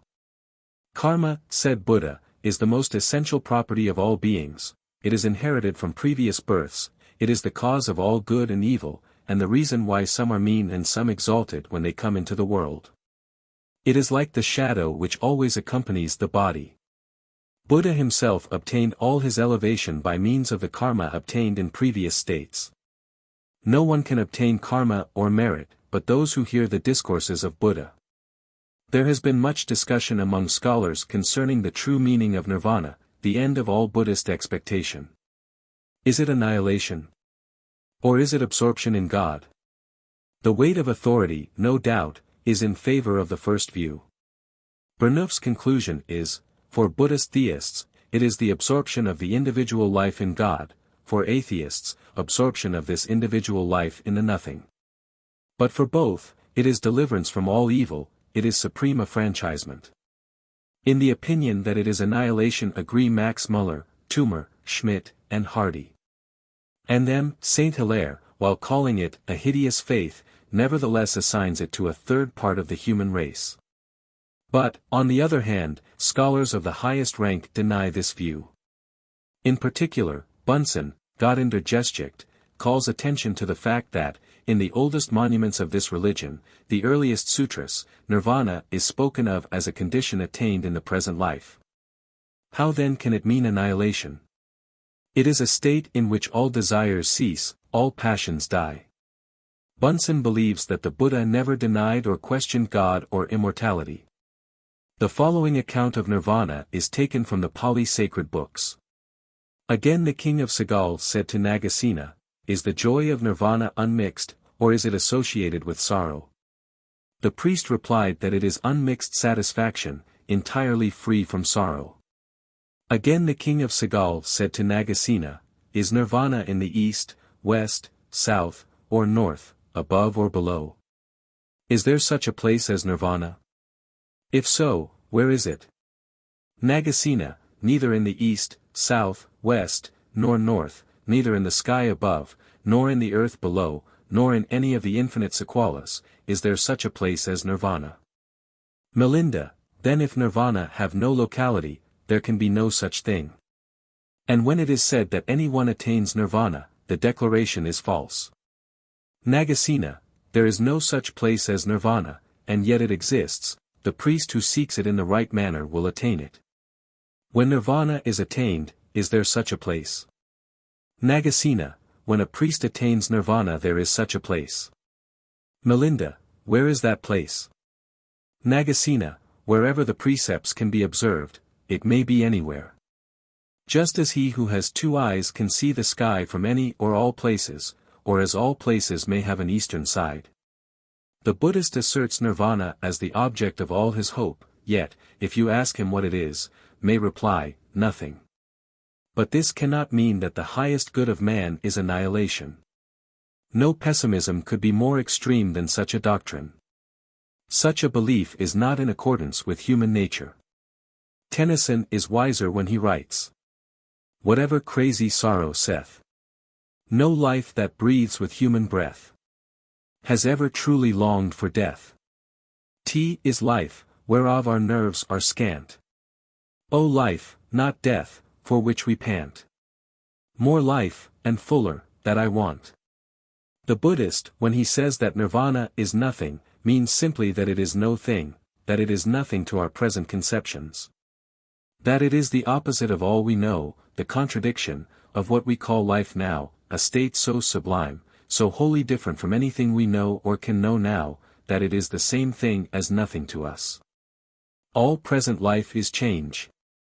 That is permanence. All present life is going up and down, that is stability. All present life is the life of sense, that is spirit. The Buddhist denies God in the same way. He is the unknowable. He is the impossible to be conceived of. Who shall name him? And dare to say, I believe in him? Who shall deny him? And venture to affirm, I believe in him not? 105.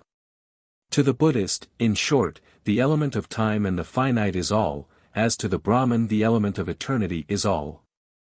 It is the most absolute contradiction of Brahmanism which we can conceive. It seems impossible for the Eastern mind to hold at the same time the 2 conceptions of God and nature, the infinite and the finite, eternity and time. The Brahmins accept the reality of God, the infinite and the eternal, and omit the reality of the finite, of nature, history, time, and the world. The Buddhist accepts the last, and ignores the first. This question has been fully discussed by Mr.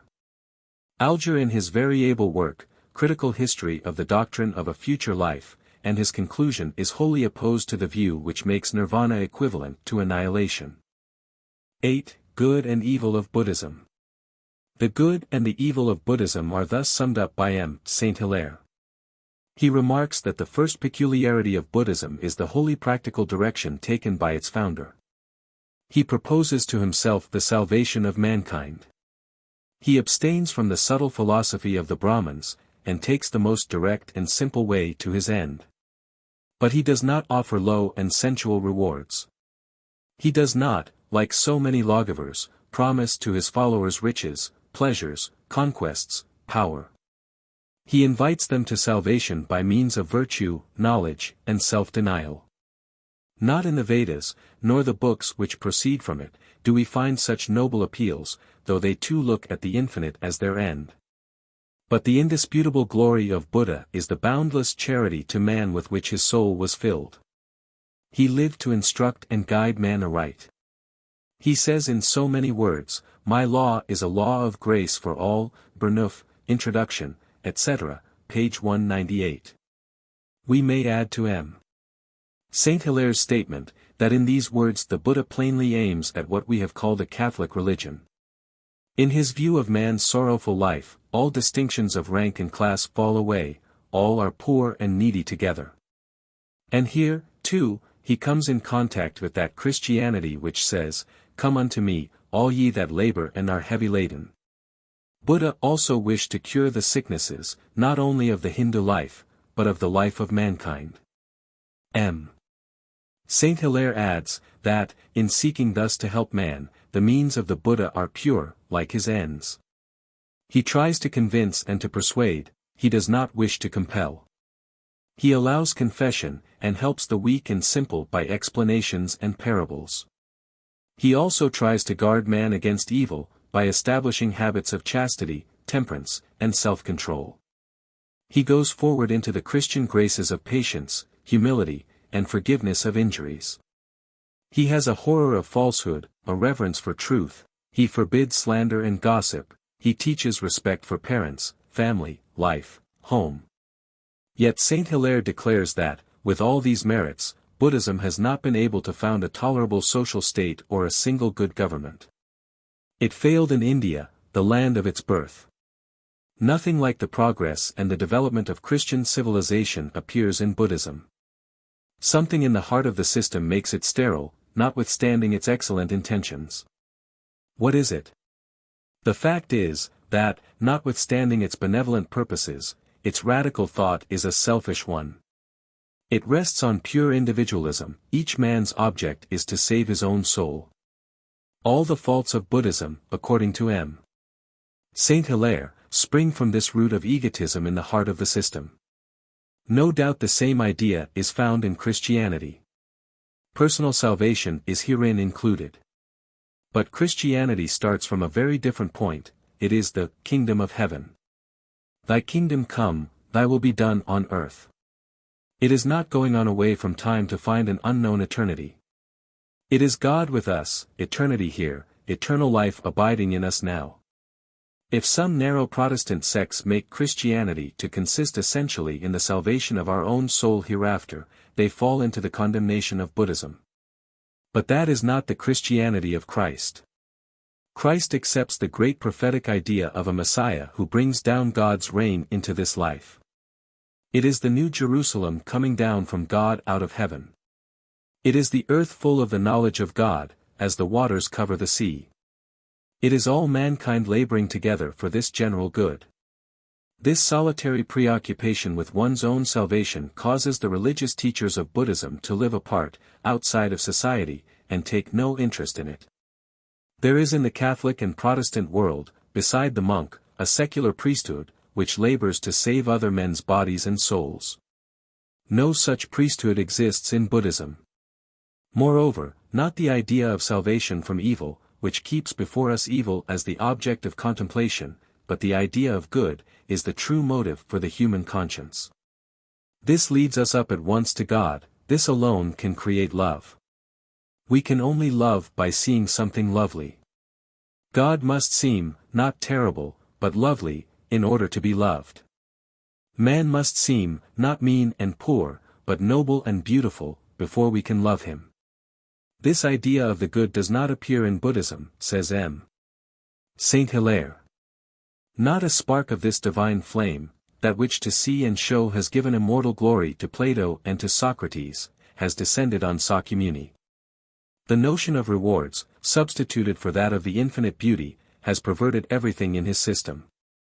Duty itself becomes corrupted, as soon as the idea of the good disappears. It becomes then a blind submission to mere law. It is an outward constraint, not an inward inspiration. Skepticism follows. The world is empty, the heart is dead surely, is its language. Nihilism arrives sooner or later.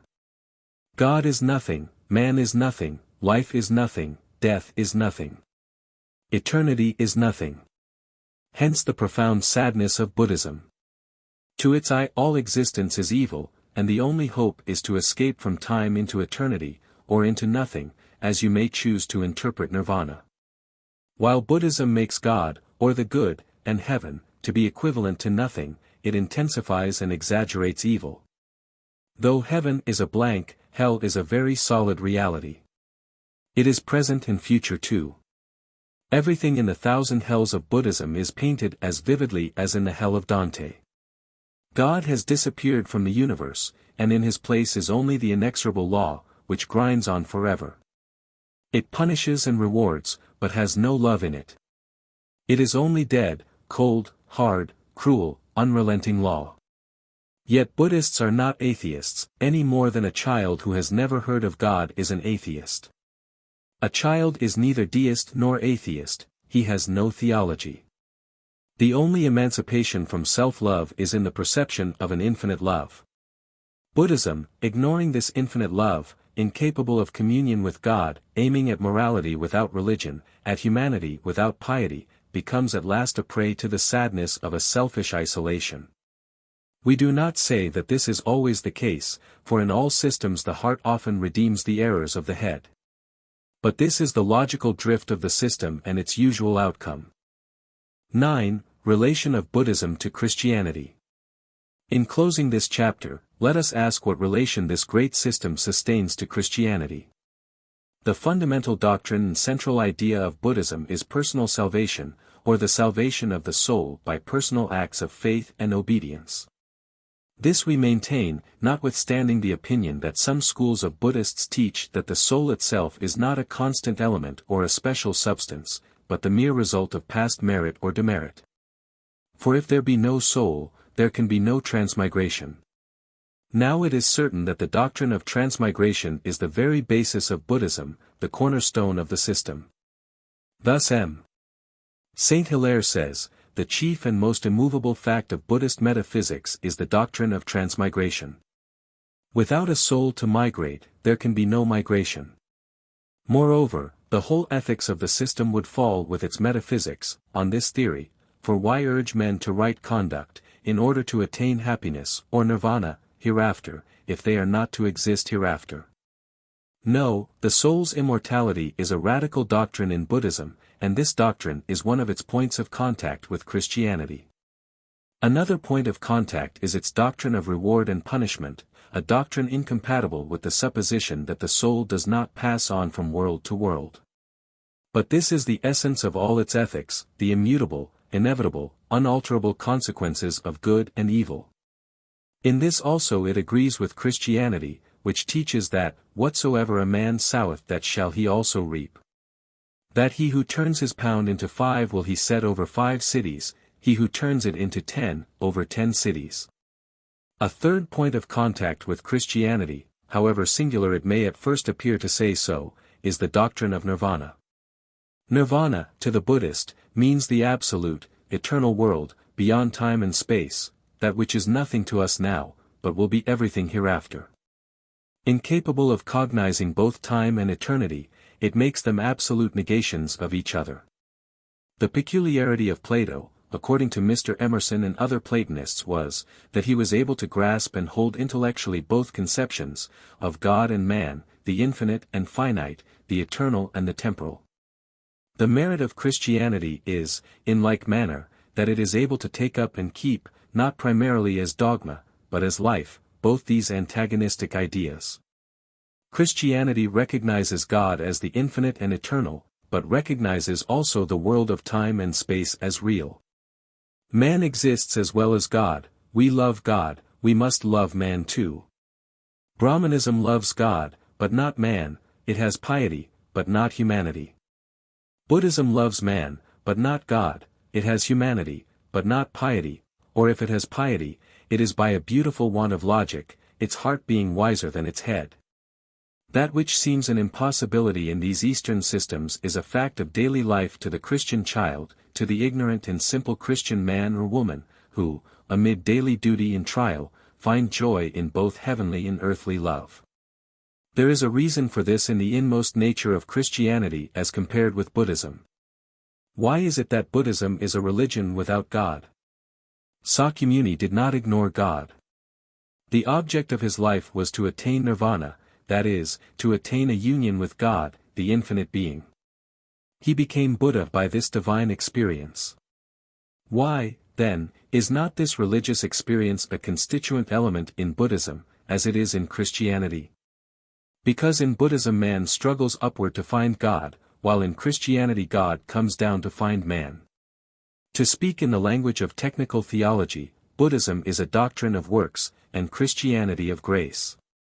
That which God gives all men may receive, and be united by this community of grace in one fellowship. But the results attained by effort alone, divide men, because some do more and receive more than others. The saint attained Buddha, but that was because of his superhuman efforts and sacrifices.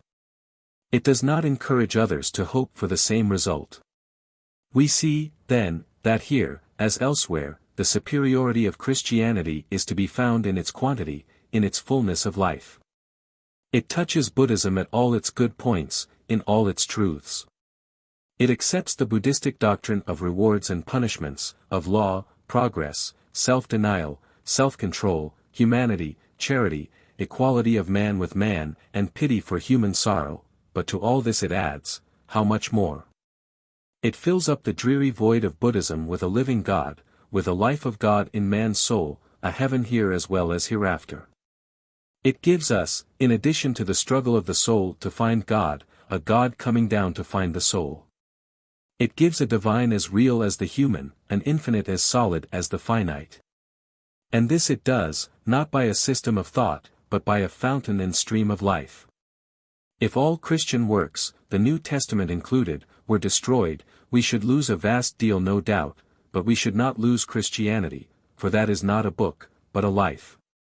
Out of that stream of life would be again developed the conception of Christianity, as a thought and a belief. We should be like the people living on the banks of the Nile, ignorant for 5,000 years of its sources. Not knowing whence its beneficent inundations were derived. Not knowing by what miracle its great stream could flow on and on amid the intense heats, where no rain falls, and fed during a course of 1,200 miles by no single affluent, yet not absorbed in the sand. Nor evaporated by the ever-burning sun. But though ignorant of its source, they know it has a source, and can enjoy all its benefits and blessings. So Christianity is a full river of life, containing truths apparently the most antagonistic, filling the soul and heart of man and the social state of nations with its impulses and its ideas. We should lose much in losing our positive knowledge of its history. But if all the books were gone, the tablets of the human heart would remain, and on these would be written the everlasting gospel of Jesus, in living letters which no years could efface and no changes conceal. V. Zoroaster and the Zend-Avesta. I. Ruins of the palace of Xerxes at Persepolis. In the southwestern part of Persia is the lovely valley of Skyraz, in the province of Farsistan, which is the ancient Persis. Through the long spring and summer the plains are covered with flowers, the air is laden with perfume, and the melody of birds, winds, and waters fills the ear. The fields are covered with grain, which ripens in May. The grapes, apricots, and peaches are finer than those of Europe. The nightingale, or bulbul, sings more sweetly than elsewhere, and the rose bush, the national emblem of Persia, grows to the size of a tree, and is weighed down by its luxuriant blossoms. The beauty of this region, and the loveliness of the women of Skyraz awakened the genius of Hafiz and of Sa'di, the two great lyric poets of the East, both of whom resided here. At one extremity of this valley, in the hollow of a crescent formed by rocky hills, 30 miles northwest of Skyraz, stands an immense platform, 50 feet high above the plain, hewn partly out of the mountain itself, and partly built up with grey marble blocks from 20 to 60 feet long, so nicely fitted together that the joints can scarcely be detected. This platform is about 1,400 feet long by 900 broad, and its faces front the four quarters of the heavens. You rise from the plain by flights of marble steps, so broad and easy that a procession on horseback could ascend them. By these you reach a landing, where stand as sentinels two colossal figures sculptured from great blocks of marble. The one horn in the forehead seems to Heron to indicate the unicorn. The mighty limbs, whose muscles are carved with the precision of the Grecian chisel, induced Sir Robert Porter to believe that they represented the sacred bulls of the Magian religion. While the solemn, half-human repose of the features suggests some symbolic and supernatural meaning. Passing these sentinels, who have kept their solitary watch for centuries, you ascend by other flights of steps to the top of the terrace. There stand, lonely and beautiful, a few gigantic columns, whose lofty fluted shafts and elegantly carved capitals belong to an unknown order of architecture. 50 or 60 feet high, 12 or 15 feet in circumference, they, with a multitude of others, once supported the roof of cedar, now fallen, whose beams stretched from capital to capital, and which protected the assembled multitudes from the hot sun of southern Asia. Along the noble upper stairway are carved rows of figures, which seem to be ascending by your side. They represent warriors, courtiers, captives, men of every nation, among whom may be easily distinguished the Negro from the center of Africa. Inscriptions abound, in that strange arrow-headed or wedge-shaped character, one of the most ancient and difficult of all, which, after long baffling the learning of Europe, has at last begun yielded to the science and acuteness of the present century. One of the inscriptions copied from these walls was read by Grotefend as follows. Darius the king, king of kings, son of Hystaspes, successor of the ruler of the world, Jemchid. Another. Xerxes the king, king of kings, son of Darius the king, successor of the ruler of the world. More recently, other inscriptions have been deciphered, one of which is thus given by another German Orientalist, Ben Fay, 106. Ahura Mazda, Ormazd, is a mighty god, who has created the earth, the heaven, and men, who has given glory to men. Who has made Xerxes king, the ruler of many. I, Xerxes, king of kings, king of the earth near and far, son of Darius, an Achaemenid. What I have done here, and what I have done elsewhere, I have done by the grace of Ahura Mazda. In another place. Artaxerxes the king has declared that this great work is done by me. May Ahura Mazda and Mitra protect me, my building, and my people. 107. Here, then, was the palace of Darius and his successors, Xerxes and Artaxerxes, famous for their conquests, some of which are recorded on these walls, who carried their victorious arms into India on the east, Syria and Asia Minor on the west. But even more famous for being defeated at Marathon and Thermopylae. By the side of these columns sat the great kings of Persia, giving audience to ambassadors from distant lands. Here, perhaps, sat Cyrus himself, the founder of the Persian monarchy, and issued orders to rebuild Jerusalem. Here the son of Xerxes, the Ahasuerus of Scripture, may have brought from Susa the fair Esther. For this is the famous Persepolis, and on those loftier platforms, where only ruinous heaps of stones now remain, stood that other palace, which Alexander burned in his intoxication 330 years before Christ. Solitary in their situation, peculiar in their character, says Heron, these ruins rise above the deluge of years which has overwhelmed all the records of human grandeur around them, and buried all traces of Susa and Babylon. Their venerable antiquity and majestic proportions do not more command our reverence, than the mystery which involves their construction awakens the curiosity of the most unobservant spectator. Pillars which belong to no known order of architecture, inscriptions in an alphabet which continues an enigma, fabulous animals which stand as guards at the entrance, the multiplicity of allegorical figures which decorate the walls. All conspire to carry us back to ages of the most remote antiquity, over which the traditions of the East shed a doubtful and wavering light. Diodorus Siculus says that at Persepolis, on the face of the mountain, were the tombs of the kings of Persia, and that the coffins had to be lifted up to them along the wall of rock by cords. Antetius tells us that Darius, the son of Hystaspes, had a tomb prepared for himself in the double mountain during his lifetime, and that his parents were drawn up with cords to see it, but fell and were killed. These very tombs are still to be seen on the face of the mountain behind the ruins. The figures of the kings are carved over them. One stands before an altar on which a fire is burning. A ball representing the sun is above the altar. Over the effigy of the king hangs in the air a winged half-length figure in fainter lines, and resembling him. In other places he is seen contending with a winged animal like a griffin. All this points at the great Iranic religion, the religion of Persia and its monarchs for many centuries, the religion of which Zoroaster was the great prophet, and the Avesta the sacred book. The king, as servant of Ormazd, is worshipping the fire and the sun, symbols of the god. He resists the impure griffin, the creature of Ahriman, and the half-length figure over his head is the surest evidence of the religion of Zoroaster. For, according to the Avesta, every created being has its archetype or fervor, fervashis, which is its ideal essence, first created by the thought of Ormazd. Even Ormazd himself has his fervashis 108, and these angelic essences are everywhere objects of worship to the disciple of Zoroaster.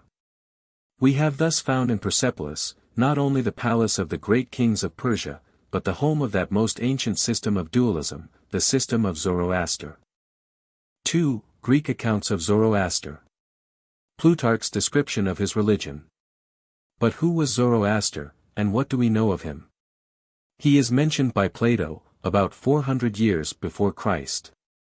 In speaking of the education of a Persian prince he says that one teacher instructs him in the magic of Zoroaster, the sun, or priest, of Ormazd, or Oromazes, in which is comprehended all the worship of the gods. He is also spoken of by Diodorus, Plutarch, the elder Pliny, and many writers of the first centuries after Christ. The worship of the Magians is described by Herodotus before Plato.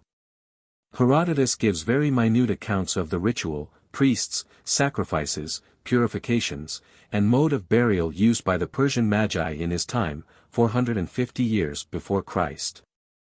And his account closely corresponds with the practices of the Parsi, or fire worshippers, still remaining in one or two places in Persia and India at the present day. The Persians, he says, have no altars, no temples, nor images. They worship on the tops of the mountains. They adore the heavens, and sacrifice to the sun, moon, earth, fire, water, and winds. 109. They do not erect altars, nor use libations, fillets, or cakes. One of the Magi sings an ode concerning the origin of the gods, over the sacrifice, which is laid on a bed of tender grass. They pay great reverence to all rivers, and must do nothing to defile them. In burying they never put the body in the ground till it has been torn by some bird or dog. They cover the body with wax, and then put it in the ground. The Magi think they do a meritorious act, and they kill ants, snakes, reptiles. 110. Plutarch's account of Zoroaster 111 and his precepts, is very remarkable. It is as follows. Some believe that there are two gods, as it were, two rival workmen, the one whereof they make to be the maker of good things, and the other bad. And some called the better of these God, and the other demon, as doth Zoroaster's, the Magi, whom they report to be 5,000 years elder than the Trojan times. This Zoroaster's therefore called the one of these Oromazes, and the other Aramanius. And affirmed, moreover, that the one of them did, of anything sensible, the most resemble light, and the other darkness and ignorance, but that Mithras was in the middle betwixt them. For which cause, the Persians called Mithras the mediator. And they tell us that he first taught mankind to make vows and offerings of thanksgiving to the one, and to offer averting and feral sacrifice to the other. For they beat a certain plant called hominy 112 in a mortar, and call upon Pluto and the dark, and then mix it with the blood of a sacrificed wolf, and convey it to a certain place where the sun never shines, and there cast it away. For of plants they believe, that some pertain to the good God, and others again to the evil demon, and likewise they think that such animals as dogs, fowls, and urchins belong to the good. But water animals to the bad, for which reason they account him happy that kills most of them. These men, moreover, tell us a great many romantic things about these gods, whereof these are some. They say that Oromazes, springing from purest light, and Aramanius, on the other hand, from pitchy darkness. These two are therefore at war with one another. And that Oromazes made 6 gods 113, whereof the first was the author of benevolence, the second of truth, the third of justice, and the rest, one of wisdom, one of wealth, and a third of that pleasure which accrues from good actions. And that Aramanius likewise made the like number of contrary operations to confront them. After this, Oromazes, having first trebled his own magnitude, mounted up aloft, so far above the sun as the sun itself above the earth, and so bespangled the heavens with stars. But one star, called Sirius or the dog, he set as a kind of sentinel or scout before all the rest. And after he had made 24 gods more, he placed them all in an egg-shell. But those that were made by Aramanius, being themselves also of the like number, breaking a hole in this beauteous and glazed egg-shell, bad things came by this means to be intermixed with good.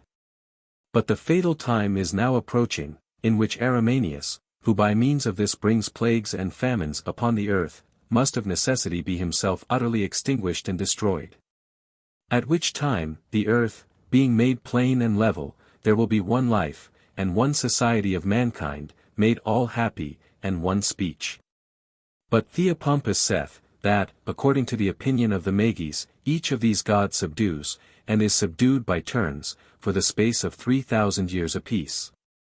And that for 3,000 years more they quarrel and fight and destroy each other's works. But that at last Pluto shall fail, and mankind shall be happy, and neither need food, nor yield a shadow. 114 And that the God who projects these things doth, for some time, take his repose and rest. But yet this time is not so much to him, although it seems so to man, whose sleep is but short. Such, then, is the mythology of the Magis. We shall see presently how nearly this account corresponds with the religion of the Parsi, as it was developed out of the primitive doctrine of Zoroaster. 115. Besides what was known through the Greeks, and some accounts contained in Arabian and Persian writers, there was, until the middle of the last century, no certain information concerning Zoroaster and his teachings. But the enterprise, energy, and scientific devotion of a young Frenchman changed the whole aspect of the subject, and we are now enabled to speak with some degree of certainty concerning this great teacher and his doctrines. 3. Anquetil du Perron and his discovery of the Zend-Avesta. Anquetil du Perron, born at Paris in 1731, devoted himself early to the study of Oriental literature. He mastered the Hebrew, Arabic, and Persian languages, and by his ardor in these studies attracted the attention of Oriental scholars. Meeting one day in the royal library with a fragment of the Zend-Avesta, he was seized with the desire of visiting India, to recover the lost books of Zoroaster, and to learn the Zend language in which they were written, and also the Sanskrit, so as to be able to read the manuscripts in the Bibliothèque du Roi, which no one in Paris understood. 116 His friends endeavored to procure him a situation in an expedition just about to sail. But their efforts not succeeding, du Perron enlisted as a private soldier, telling no one of his intention till the day before setting out, lest he should be prevented from going.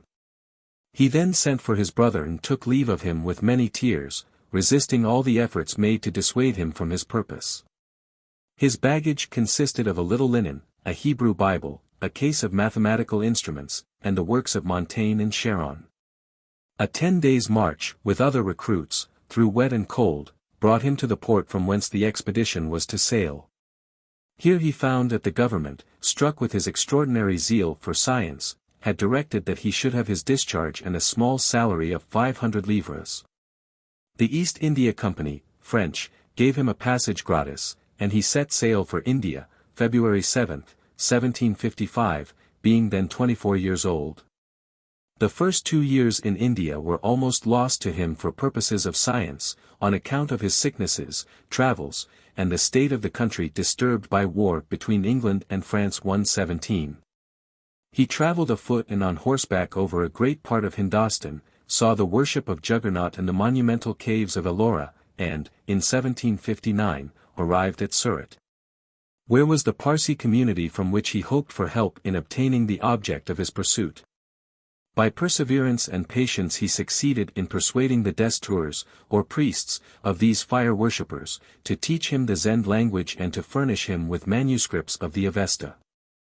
With 180 valuable manuscripts he returned to Europe, and published, in 1771, his great work, the Avesta translated into French, with notes and dissertations. He lived through the French Revolution, shut up with his books, and immersed in his Oriental studies, and died, after a life of continued labor, in 1805. Immense erudition and indomitable industry were joined in Anquetil du Perron to a pure love of truth and an excellent heart. For many years after the publication of the Avesta its genuineness and authenticity were a matter of dispute among the learned men of Europe, Sir William Jones especially denying it to be an ancient work, or the production of Zoroaster. But almost all modern writers of eminence now admit both. Already in 1826 Heron said that these books had stood the fiery ordeal of criticism. Few remains of antiquity, he remarks, have undergone such attentive examination as the books of the Zend-Avesta. This criticism has turned out to their advantage. The genuineness of the principal compositions, especially of the Vendidad and Isishn, Yakna, has been demonstrated, and we may consider as completely ascertained all that regards the rank of each book of the Zend-Avesta. Rode, one of the first of scholars of his day in this department, says, "There is not the least doubt that these are the books ascribed in the most ancient times to Zoroaster." Of the Vendidad he says, "It has both the inward and outward marks of the highest antiquity, so that we fear not to say that only prejudice or ignorance could doubt it." 118. 4. Epoch of Zoroaster. What do we know of him? As to the age of these books, however, and the period at which Zoroaster lived, there is the greatest difference of opinion. He is mentioned by Plato, Alcibiades, I. 37, who speaks of the magic or religious doctrines of Zoroaster the Ormazdian, Majudan Zoroastran Tun or Ramazan 119. As Plato speaks of his religion as something established in the form of Magism, or the system of the Medes, in West Iran, while the Avesta appears to have originated in Bactria, or East Iran 120. This already carries the age of Zoroaster back to at least the 6th or 7th century before Christ. When the Avesta was written, Bactria was an independent monarchy. Zoroaster is represented as teaching under King Bistakba. But the Assyrians conquered Bactria BC 1200, which was the last of the Iranic kingdoms, they having previously vanquished the Medes, Hyrcanians, Parthians, Persians, etc. As Zoroaster must have lived before this conquest, his period is taken back to a still more remote time, about BC 1300 or BC 125-0121. It is difficult to be more precise than this. Bunsen indeed 122 suggests that the date of Zoroaster, as fixed by Aristotle, cannot be said to be so very irrational. He and Eudoxus, according to Pliny, place him 6,000 years before the death of Plato, Hermippus, 5,000 years before the Trojan War, or about BC 6300 or BC 6350. But Bunsen adds, at the present stage of the inquiry the question whether this date is set too high cannot be answered either in the negative or affirmative. Spiegel, in one of his latest works, 123, considers Zoroaster as a neighbor and contemporary of Abraham, therefore as living BC 2000 instead of BC 6350. Professor Whitney of New Haven places the epoch of Zoroaster at least BC 1000, and adds that all attempts to reconstruct Persian chronology or history prior to the reign of the first Sassanid have been relinquished as futile. 124 Dollinger 125 thinks he may have been somewhat later than Moses, perhaps about BC 1300, but says, it is impossible to fix precisely when he lived. Rawlinson 126 merely remarks that Berosus places him anterior to BC 2234.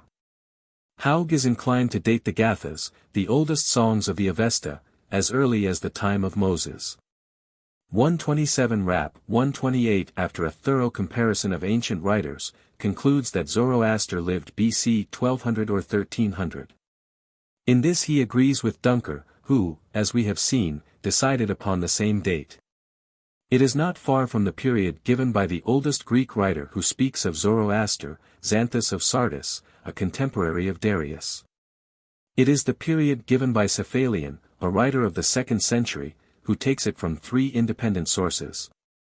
We have no sources now open to us which enable us to come nearer than this to the time in which he lived. Nor is anything known with certainty of the place where he lived or the events of his life. Most modern writers suppose that he resided in Bactria. Haug maintains that the language of the Zen books is Bactrian 129.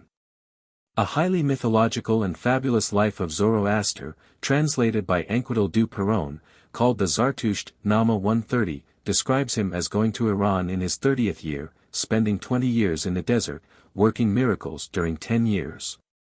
And giving lessons of philosophy in Babylon, with Pythagoras as his pupil. All this is based on the theory, now proved to be false, of his living in the time of Darius. The language of the Avesta, says Max Muller, is so much more primitive than the inscriptions of Darius, that many centuries must have passed between the two periods represented by these two strata of language 131. These inscriptions are in the Achaemenian dialect, which is the Zend in a later stage of linguistic growth. The spirit of Zoroaster and of his religion. It is not likely that Zoroaster ever saw Pythagoras or even Abraham. But though absolutely nothing is known of the events of his life, there is not the least doubt of his existence nor of his character. He has left the impress of his commanding genius on great regions, various races, and long periods of time. His religion, like that of the Buddha, is essentially a moral religion. Each of them was a revolt from the pantheism of India, in the interest of morality, human freedom, and the progress of the race. They differ in this, that each takes hold of one side of morality, and lets go the opposite. Zoroaster bases his law on the eternal distinction between right and wrong, Sakyamuni, on the natural laws and their consequences, either good or evil. Zoroaster's law is, therefore, the law of justice, Sakyamuni's, the law of mercy. The one makes the supreme good to consist in truth, duty, right, the other, in love, benevolence, and kindness. Zoroaster teaches providence, the monk of India teaches prudence. Zoroaster aims at holiness, the Buddha at merit. Zoroaster teaches and emphasizes creation, the Buddha knows nothing of creation, but only nature or law. All these oppositions run back to a single root. Both are moral reformers. But the one moralizes according to the method of Bishop Butler, the other after that of Archdeacon Paley. Zoroaster cognizes all morality as having its root within, in the eternal distinction between right and wrong motive, therefore in God. But Sakyamuni finds it outside of the soul, in the results of good and evil action, therefore in the nature of things. The method of salvation, therefore, according to Zoroaster, is that of an eternal battle for good against evil. But according to the Buddha, it is that of self-culture and virtuous activity. Both of these systems, as being essentially moral systems in the interest of humanity, proceed from persons. For it is a curious fact, that, while the essentially spiritualistic religions are ignorant of their founders, all the moral creeds of the world proceed from a moral source, i.e. a human will. Brahmanism, Gnosticism, the Sufism of Persia, the mysteries of Egypt and Greece, Neoplatonism, the Christian mysticism of the Middle Ages, these have, strictly speaking, no founder. Every tendency to the abstract, to the infinite, ignores personality. 132 Individual mystics we know, but never the founder of any such system. The religions in which the moral element is depressed, as those of Babylon, Assyria, Egypt, Greece, Rome, are also without personal founders. But moral religions are the religions of persons, and so we have the systems of Confucius, Buddha, Zoroaster, Moses, Muhammad. 133 The Protestant Reformation was a protest of the moral nature against a religion which had become divorced from morality. Accordingly we have Luther as the founder of Protestantism, but medieval Christianity grew up with no personal leader. The whole religion of the Avesta revolves around the person of Zoroaster, or Zarathustra. In the oldest part of the sacred books, the Gathas of the Yajna, he is called the pure Zarathustra, good in thought, speech, and work.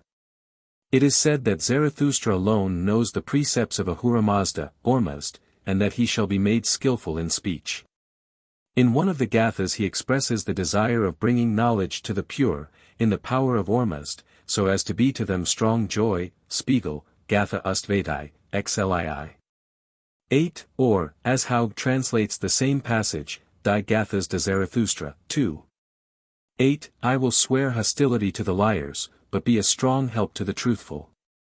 He prays for truth, declares himself the most faithful servant in the world of Ormazd the Wise One, and therefore begs to know the best thing to do. As the Jewish prophets tried to escape their mission, and called it a burden, and went to it, in the heat and bitterness of their spirit, so Zoroaster says, according to Spiegel, when it came to me through your prayer. I thought that the spreading abroad of your law through men was something difficult. Zoroaster was one of those who was oppressed with the sight of evil. But it was not outward evil which most tormented him, but spiritual evil, evil having its origin in a depraved heart and a will turned away from goodness. His meditations led him to the conviction that all the woe of the world had its root in sin, and that the origin of sin was to be found in the demonic world. He might have used the language of the Apostle Paul and said, we wrestle not with flesh and blood, that is, our struggle is not with man, but with principles of evil, rulers of darkness, spirits of wickedness in the supernatural world.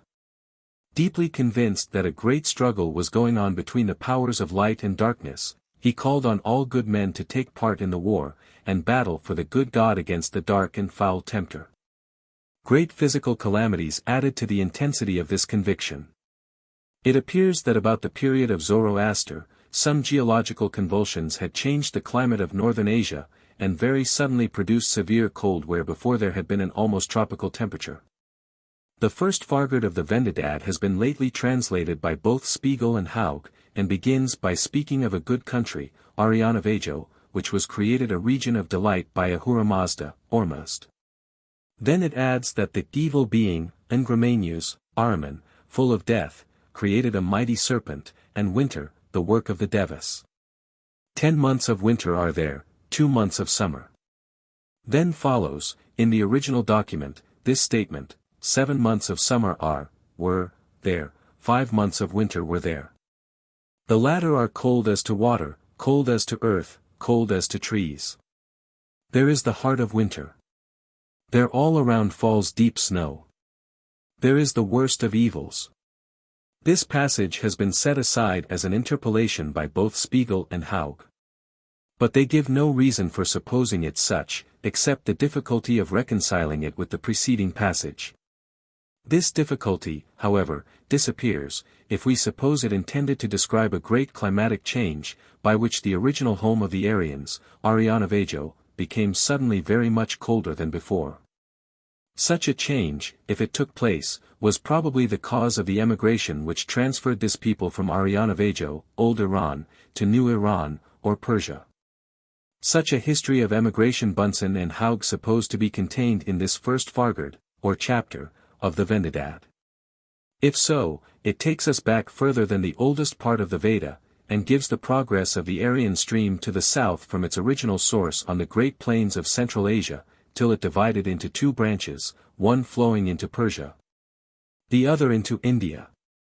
The first verse of this venerable document introduces Ormuzd as saying that he had created new regions, desirable as homes, for had he not done so, all human beings would have crowded into this Arianavejo. Thus in the very first verse of the Vendidad appears the affectionate recollection of these emigrant races for their fatherland in Central Asia, and the Zoroastrian faith in a creative and protective providence.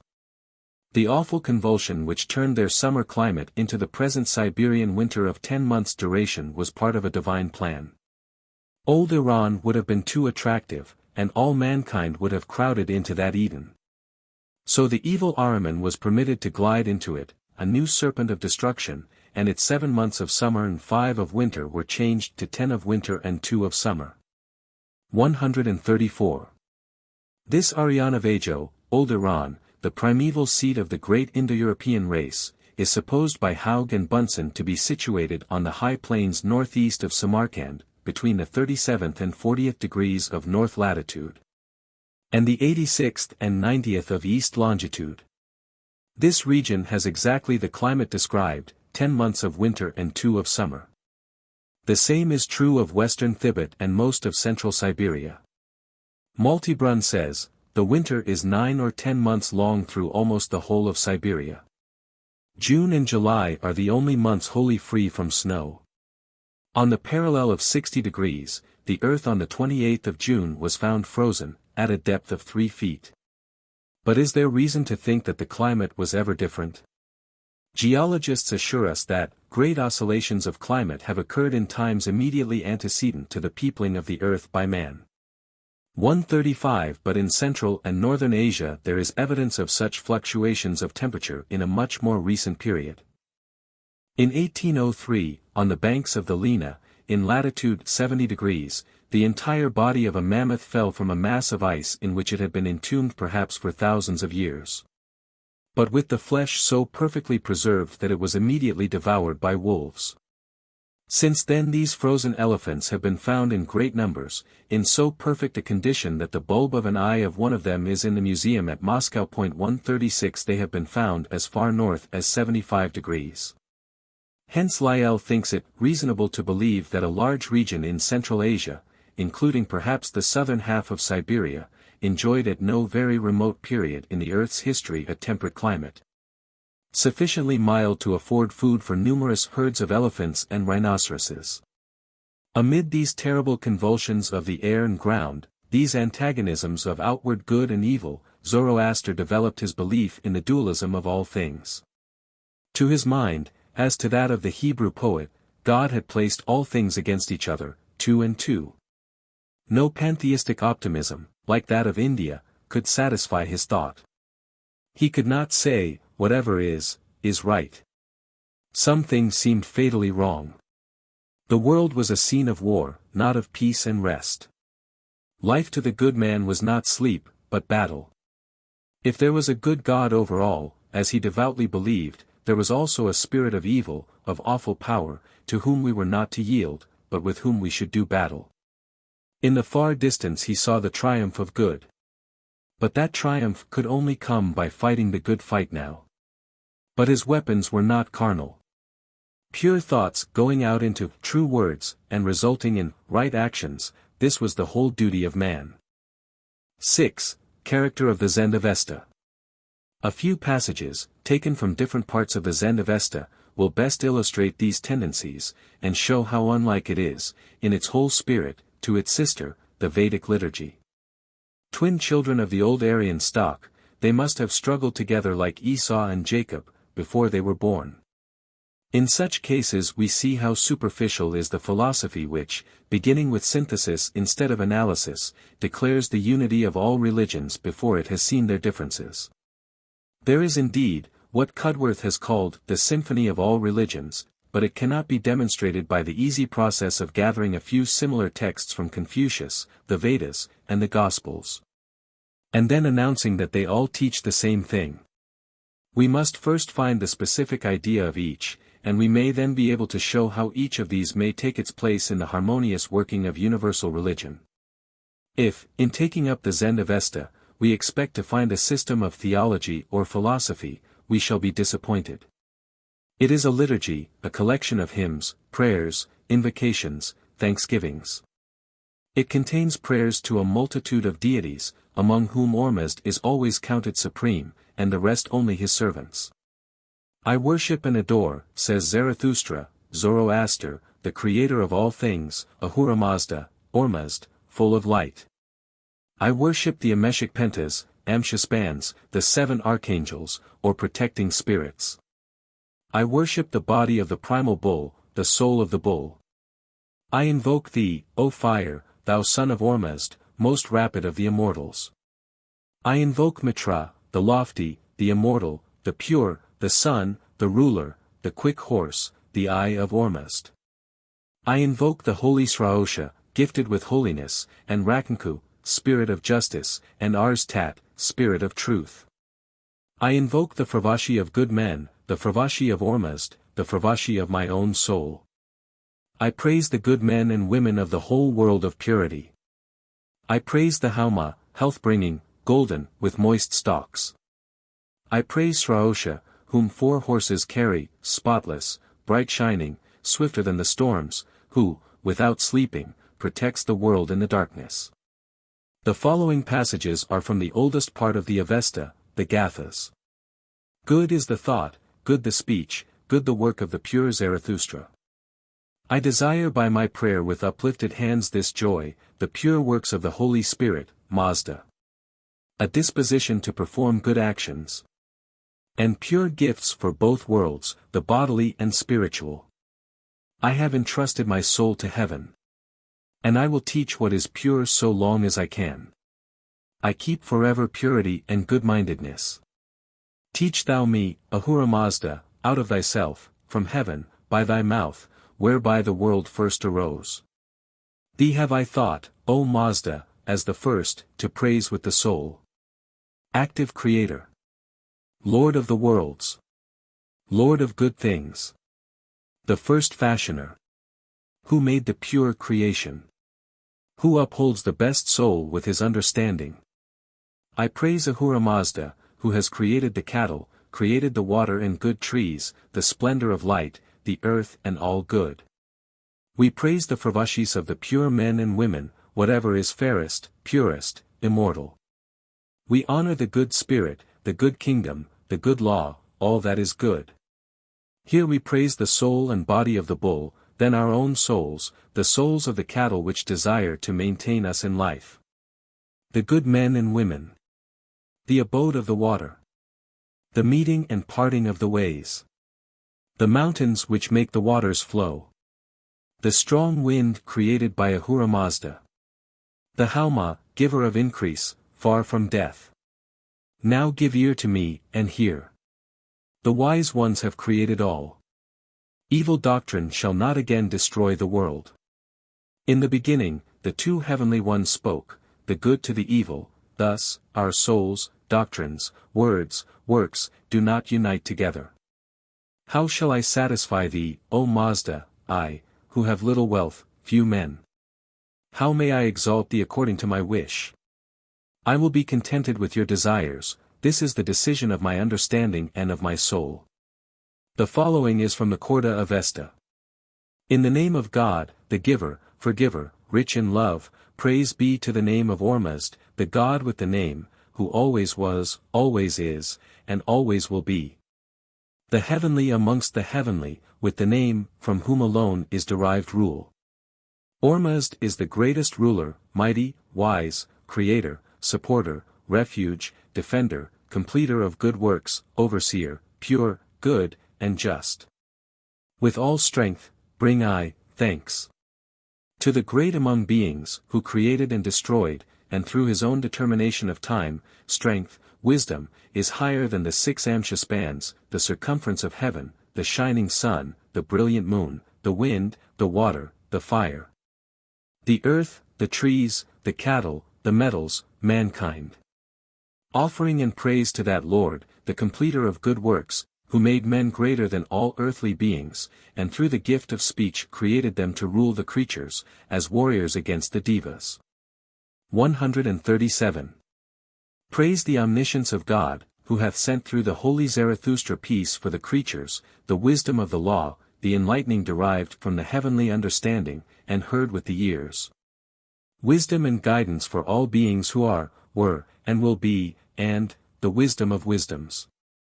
Which effects freedom from hell for the soul at the bridge, and leads it over to that paradise, the brilliant, sweet-smelling of the pure.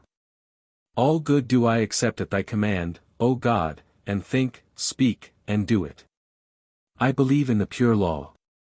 By every good work seek I forgiveness for all sins. I keep pure for myself the serviceable work and abstinence from the unprofitable. I keep pure the 6 powers, thought, speech, work, memory, mind, and understanding. According to thy will am I able to accomplish, O accomplisher of good, thy honor, with good thoughts, good words, good works.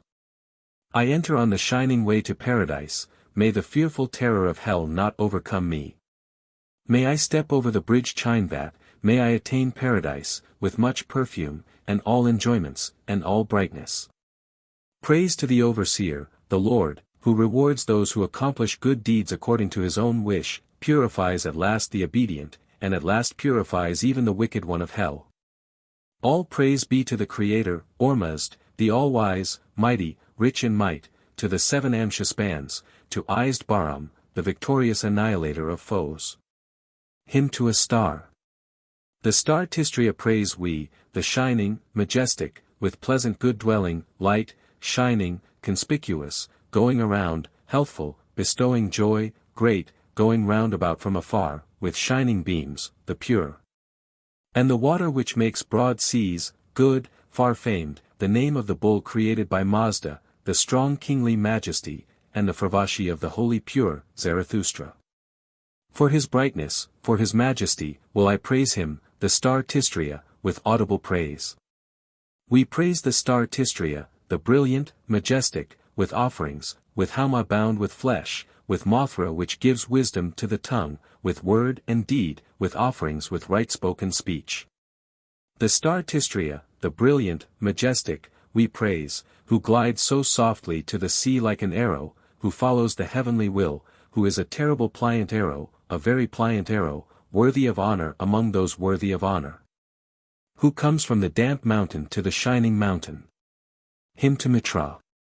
Mitra, whose long arms grasp forwards here with Mitra strength, that which is in eastern India he seizes, and that which is in the western he smites, and what is on the steps of Rauha, and what is at the ends of this earth. Thou, O Mitra, dost seize these, reaching out thy arms. The unrighteous destroyed through the just is gloomy in soul. Thus thinks the unrighteous, Mitra, the artless, does not see all these evil deeds, all these lies. But I think in my soul, no earthly man with 100-fold strength thinks so much evil as Mitra with heavenly strength thinks good. No earthly man with 100-fold strength speaks so much evil as Mitra with heavenly strength speaks good. No earthly man with 100-fold strength does so much evil as Mitra with heavenly strength does good. With no earthly man is the 100-fold greater heavenly understanding allied as the heavenly understanding allies itself to the heavenly Mitra, the heavenly. No earthly man with 100-fold strength hears with the ears as the heavenly Mitra, who possesses 100 strengths, sees every liar. Mightily goes forward Mitra, powerful in rule marches he onwards. Fair visual power, shining from afar, gives he to the eyes. A confession, or Padit. 138. I repent of all sins. All wicked thoughts, words, and works which I have meditated in the world, corporeal, spiritual, earthly, and heavenly, I repent of, in your presence, ye believers. O Lord, pardon through the 3 words. I confess myself a Mazdaeacnian, a Zarathustrian, an opponent of the Devas, devoted to belief in Ahura, for praise, adoration, satisfaction, and laud. As it is the will of God, let the Zeota say to me, thus announces the Lord, the pure out of holiness, let the wise speak. I praise all good thoughts, words, and works, through thought, word, and deed. I curse all evil thoughts, words, and works away from thought, word, and deed. I lay hold on all good thoughts, words, and works, with thoughts, words, and works, i.e. I perform good actions, I dismiss all evil thoughts, words, and works, from thoughts, words, and works, i.e. I commit no sins. I give to you, ye who are Amshaspans, offering and praise, with the heart, with the body, with my own vital powers, body and soul. The whole powers which I possess in dependence on the Yazatas. To possess independence upon the Yazatas means, as much as, this, if anything happens so that it behoves to give the body for the sake of the soul, I give it to them. I praise the best purity, I hunt away the devs, I am thankful for the good of the Creator Ormuzd, with the opposition and unrighteousness which come from Gonamenyo, am I contented and agreed in the hope of the resurrection. The Zarathustrian law created by Ormuzd I take as a plummet. For the sake of this way I repent of all sins. I repent of the sins which can lay hold of the character of men, or which have laid hold of my character, small and great which are committed amongst men, the meanest sins as much as is, and, can be, yet more than this, namely, all evil thoughts.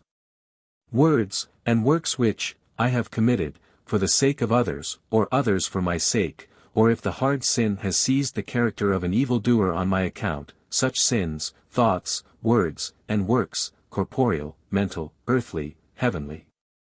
I repent of with the 3 words, pardon, O Lord, I repent of the sins with Padit. The sins against father, mother, sister, brother, wife, child, against spouses, against the superiors, against my own relations, against those living with me, against those who possess equal property, against the neighbors. Against the inhabitants of the same town, against servants, every unrighteousness through which I have been amongst sinners, of these sins repent I with thoughts, words, and works, corporeal as spiritual, earthly as heavenly. With the 3 words, pardon, O Lord, I repent of sins. The defilement with dirt and corpses, the bringing of dirt and corpses to the water and fire, or the bringing of fire and water to dirt and corpses. The omission of reciting the Avesta in mind, of strewing about hair, nails, and toothpicks, of not washing the hands, all the rest which belongs to the category of dirt and corpses, if I have thereby come among the sinners. So repent I of all these sins with thoughts, words, and works, corporeal as spiritual, earthly as heavenly, with the 3 words, pardon, O Lord, I repent of sin. That which was the wish of Ormuzd the Creator, and I ought to have thought, and have not thought, what I ought to have spoken and have not spoken, what I ought to have done and have not done. Of these sins repent I with thoughts, words, and works, etc. That which was the wish of Ahriman, and I ought not to have thought and yet have thought, what I ought not to have spoken and yet have spoken, what I ought not to have done and yet have done, of these sins I repent, etc. Of all and every kind of sin which I have committed against the creatures of Ormuzd, as stars, moon, sun, and the red burning fire, the dog, the birds, the 5 kinds of animals, the other good creatures which are the property of Ormuzd. Between earth and heaven, if I have become a sinner against any of these, I repent, etc. Of pride, haughtiness, covetousness, slandering the dead, anger, envy, the evil eye, shamelessness, looking at with evil intent, looking at with evil concupiscence, stiff-neckedness, discontent with the godly arrangements, self-willedness, sloth. Despising others, mixing in strange matters, unbelief, opposing the divine powers, false witness, false judgment, idol worship, running naked, running with one shoe, the breaking of the low, midday, prayer, the omission of the midday, prayer. Theft, robbery, whoredom, witchcraft, worshipping with sorcerers, unchastity, tearing the hair, as well as all other kinds of sin which are enumerated in this padet, or not enumerated, which I am aware of, or not aware of. Which are appointed or not appointed, which I should have bewailed with obedience before the Lord, and have not bewailed, of these sins repent I with thoughts, words, and works, corporeal as spiritual, earthly as heavenly. O Lord, pardon, I repent with the 3 words, with padet. If I have taken on myself the padet for any one and have not performed it, and misfortune has thereby come upon his soul or his descendants, I repent of the sin for every one with thoughts, etc. With all good deeds am I in agreement, with all sins am I not in agreement, for the good am I thankful, with iniquity am I contented. With the punishment at the bridge, with the bonds and tormentings and chastisements of the mighty of the law, with the punishment of the 3 nights, after the 57 years am I contented and satisfied. The Avesta, then, is not a system of dogmatics, but a book of worship. It is to be read in private by the laity, or to be recited by the priests in public. Nevertheless, just such a book may be the best help to the knowledge of the religious opinions of an age. The deepest convictions come to light in such a collection, not indeed in a systematic statement, but in sincerest utterance. It will contain the faith of the heart rather than the speculations of the intellect. Such a work can hardly be other than authentic. For men do not forge liturgies, and, if they did, could hardly introduce them into the worship of a religious community. The Avesta consists of the Vendidad, of which 22 fargards, or chapters, have been preserved. The Visperd, in 27, the Yachna, in 70, and the Quarta Avesta, or Little Avesta, which contains the Yashts, Padets, and other prayers for the use of the laity. Of these, Spiegel considers the Gathas of the Yachna to be the oldest, next the Vendidad, lastly, the first part of the Yachna, and the Quarta Avesta. 7. Later development of the system in the Bundahesh. The Bundahesh is a book later than these, and yet, in its contents, running back to a very early period. Windishman 139, who has recently given us a new translation of this book, says, in regard to the Bundahesh, I am confident that closer study of this remarkable book, and a more exact comparison of it with the original texts, will change the unfavorable opinion hitherto held concerning it into one of great confidence. I am justified in believing that its author has given us mainly only the ancient doctrine, taken by him from original texts, most of which are now lost. The more thoroughly it is examined, the more trustworthy it will be found to be. The following summary of the Parsi system is mostly derived from the Bundahesh, and the later writings of the Parsi. We have abridged it from Rode. In the time of Zoroaster himself, it was probably far from being so fully elaborated. Only the germs of it are to be found in the elder books of the Avesta. It has been doubted if the doctrine of Zoroastrianism, or the monad behind the duad, is to be found in the Avesta. Though important texts in the Vendidad 140 seem indeed to imply a supreme and infinite being, the creator both of Ormuzd and Ahriman. In the beginning, the eternal or absolute being, Zoroastrianism, produced 2 other great divine beings. The first, who remained true to him, was Ahura Mazda, king of light. The other was Ahriman, Ingramanius, king of darkness. Ormuzd found himself in a world of light and Ahriman in boundless darkness, and the two became antagonists. The infinite being, Zoroastrianism, now determined, in order to destroy the evil which Ahriman had caused, to create the visible world by Ormuzd, and he fixed its duration at 12,000 years. This was divided into 4 periods of 3,000 years each. In the first period Ormuzd should rule alone, in the second Ahriman should begin to operate, but still be subordinate, in the third they should both rule together. And in the fourth Ahriman should have the ascendancy. Ormuzd began the creation by bringing forth the Fururs, Fravashi. Everything which has been created, or which is to be created, has its Fravashi, which contains the reason and basis of its existence. Even Ormuzd has his Fravashi in relation to Zoroastrianism, the infinite. A spiritual and invisible world preceded, therefore, this visible material world as its prototype. In creating the material world, which was in reality only an incorporation of the spiritual world of Fravashis, Ormuzd first created the firm vault of heaven, and the earth on which it rests. On the earth he created the high mountain Alberge 141 which soared upward through all the spheres of the heaven, till it reached the primal light, and Ormuzd made this summit his abode. From this summit the bridge Chinvat stretches to the vault of heaven, and to Gorodman, which is the opening in the vault above Alberge. Gorodman is the dwelling of the Fravashis and of the blessed, and the bridge leading to it is precisely above the abyss Duzuk, the monstrous gulf, the home of Ahriman beneath the earth. Ormuzd, who knew that after the first period his battle with Ahriman would begin, armed himself and created for his aid the whole shining host of heaven, sun, moon, and stars, mighty beings of light, wholly submissive to him. First he created the heroic runner, who never dies, the sun, and made him king and ruler of the material world. From Alberge he sets out on his course, he circles the earth in the highest spheres of heaven, and at evening returns. Then he created the moon, which has its own light, which, departing from Alberge, circles the earth in a lower sphere, and returns, then the 5 smaller planets, and the whole host of fixed stars, in the lowest circle of the heavens. The space between the earth and the firm vault of heaven is therefore divided into 3 spheres, that of the sun, of the moon, and of the stars. The host of stars, common soldiers in the war with Ahriman, was divided into 4 troops, with each its appointed leader. 12 companies were arranged in the 12 signs of the zodiac. All these were grouped into 4 great divisions, in the east, west, north, and south.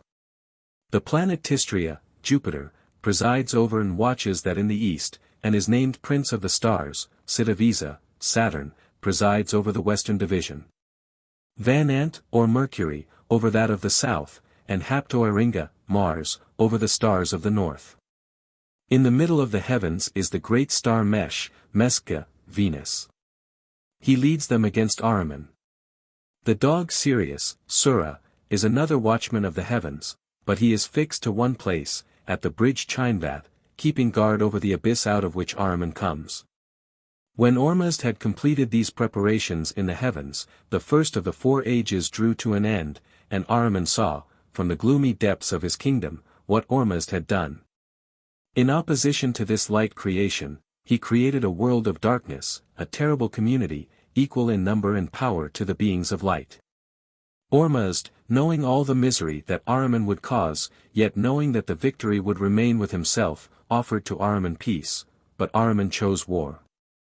But, blinded by Ormuzd's majesty, and terrified by the sight of the pure Fravashis of holy men, he was conquered by Ormuzd's strong word, and sank back into the abyss of darkness, where he lay fettered during the 3,000 years of the second period.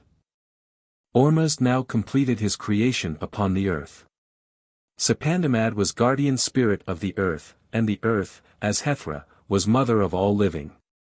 Khordad was chief of the seasons, years, months, and days, and also protector of the water which flowed from the fountain Anduasar, from Alberge.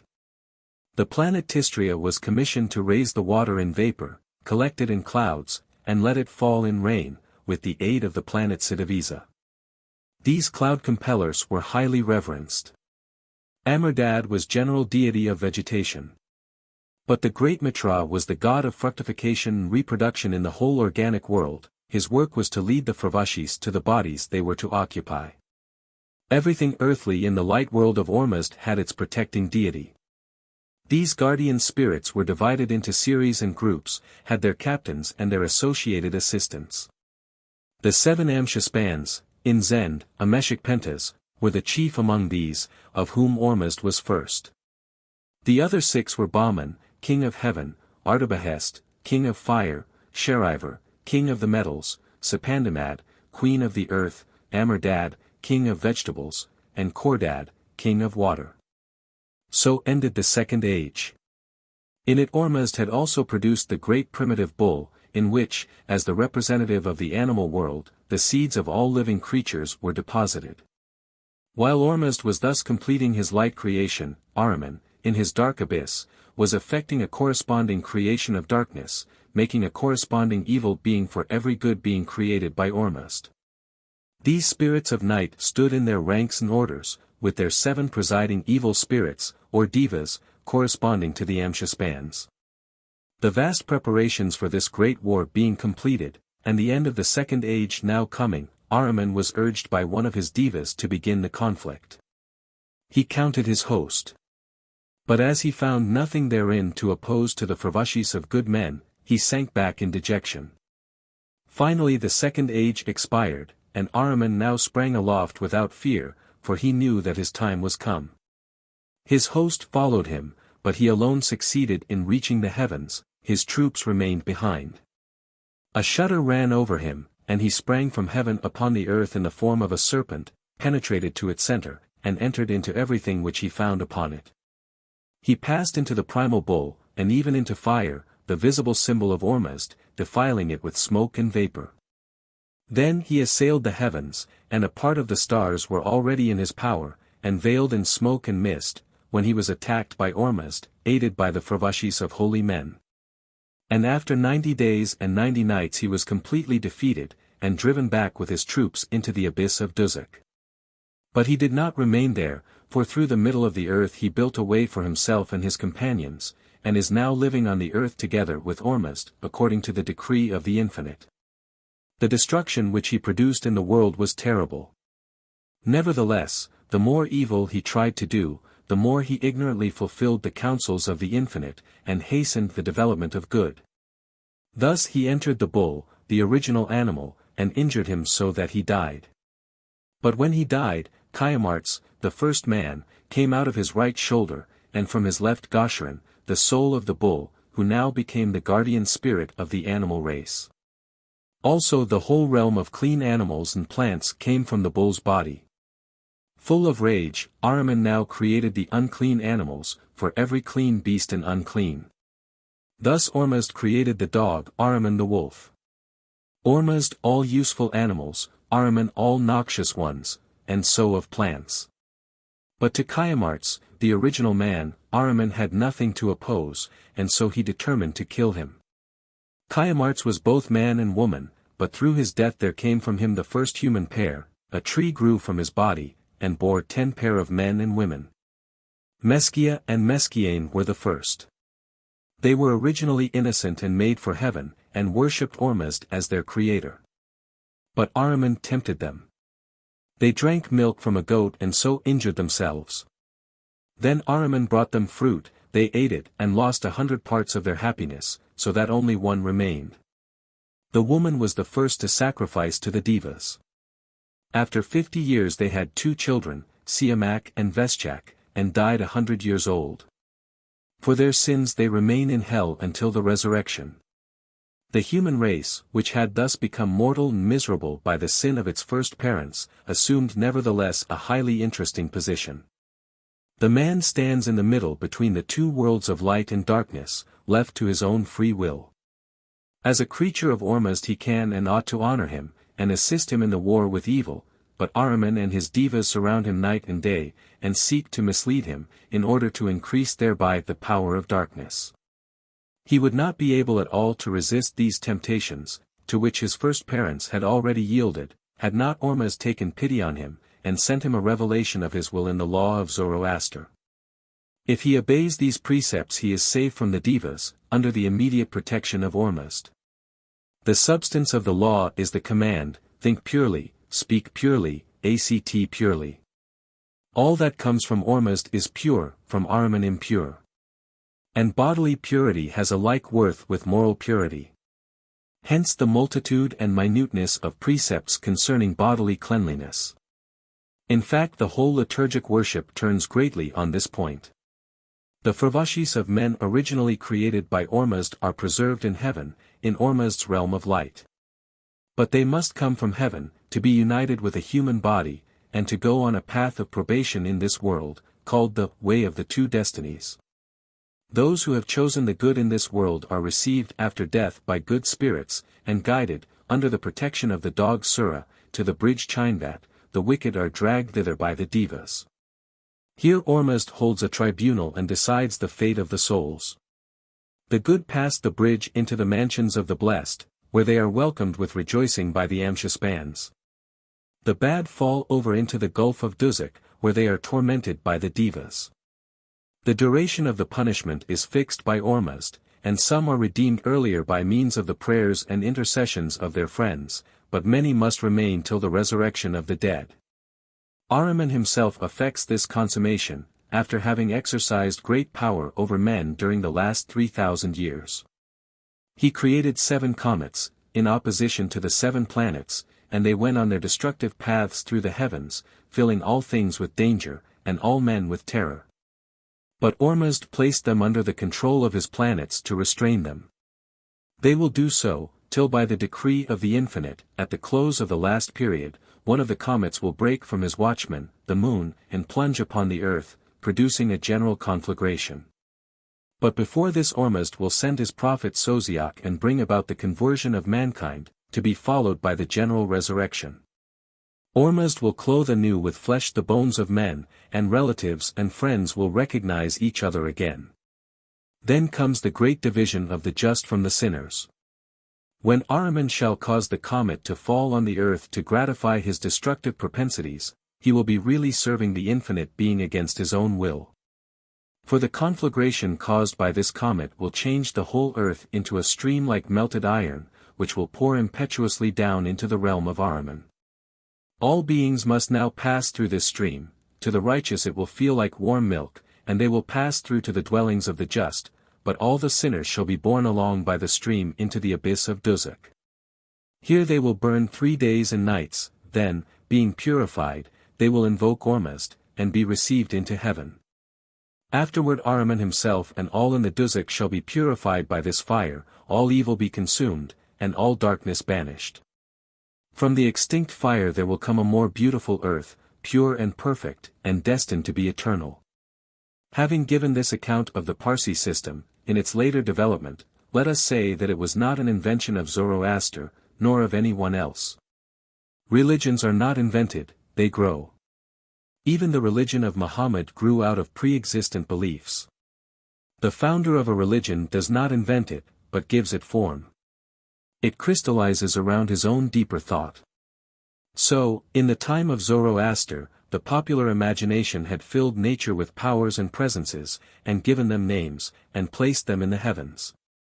For, as Schiller says, "'Tis not merely the human being's pride which peoples space with life and mystical predominance, for also for the stricken heart of love. This visible nature and this lower world are all too common." Zoroaster organized into clearer thought the pre-existing myths, and inspired them with moral ideas and vital power. 8. Relation of the religion of the Zen Avesta to that of the Vedas. That the Vedic religion and that of the Avesta arose out of an earlier Aryan religion, monotheistic in its central element, but with a tendency to immerse the deity in nature, seems evident from the investigations of Pictet and other scholars. This primitive religion of the Aryan race diverged early in 2 directions, represented by the Veda and the Avesta. Yet each retains much in common with the other. The names of the powers, Indra, Sura, Nayagathya, are in both systems. In the Veda they are gods, in the Avesta evil spirits. Indra, worshipped throughout the Rig Veda as one of the highest deities, appears in the Avesta as an evil being. 142 Sura, Kura, one of the most ancient names of Shiva, is also denounced and opposed in the Avesta 143 as a diva, or dew. And the third, Nayagathya, Nauhadi, also an evil spirit in the Avesta, is the Nasatya of the Veda 144, one of the Akvinas or twins who precede the dawn. The dews or divas of the Avesta are demons, in the Vedas they are gods. On the other hand, the Ahuras, or gods, of the Avesta are Asuras, or demons, in the Vedic belief. The original land of the race is called Aryavesta in the laws of Manu, 2:22, and Aryanavajo in the Avesta. The god of the sun is named Mitra, or Mitra, in both religions. The Yima of the Parsi system is a happy king, the Yama of the Hindus is a stern judge in the realms of death. The dog is hateful in the Indian system, an object of reverence in that of Zoroaster. Both the religions dread defilement through the touch of dead bodies. In both systems fire is regarded as divine. But the most striking analogy perhaps is to be found in the worship paid by both to the intoxicating fermented juice of the plant Asclepias acida, called soma in the Sanskrit and hauma in the Zend. The identity of the hauma with the Indian soma has long been proved. 145 The whole of the Samaveda is devoted to this moon plant worship, an important part of the Avesta is occupied with hymns to hauma. This great reverence paid to the same plant, on account of its intoxicating qualities, carries us back to a region where the vine was unknown, and to a race to whom intoxication was so new an experience as to seem a gift of the gods. Wisdom appeared to come from it, health, increased power of body and soul, long life, victory in battle, brilliant children. What Bacchus was to the Greeks, this divine hauma or soma was to the primitive Aryans. 146. It would seem, therefore, that the two religions setting out from the same point, and having a common stock of primitive traditions, at last said each to the other, "Your gods are my demons." The opposition was mutual. The dualism of the Persian was odious to the Hindu, while the absence of a deep moral element in the Vedic system shocked the solemn Puritanism of Zoroaster. The religion of the Hindu was to dream, that of the Persian to fight. There could be no more fellowship between them than there is between a Quaker and a Calvinist. 9. Is monotheism or pure dualism the doctrine of the Zend Avesta? We find in the Avesta, and in the oldest portion of it, the tendencies which resulted afterward in the elaborate theories of the Bundahesh. We find the Zerna-Akarana, in the Vendidad, 19. 33, 44, 55, the infinite time, or all-embracing time, as the creator of Ahriman, according to some translations. Spiegel, indeed, considers this supreme being, above both Ormuzd and Ahriman, as not belonging to the original Persian religion, but as borrowed from Semitic sources.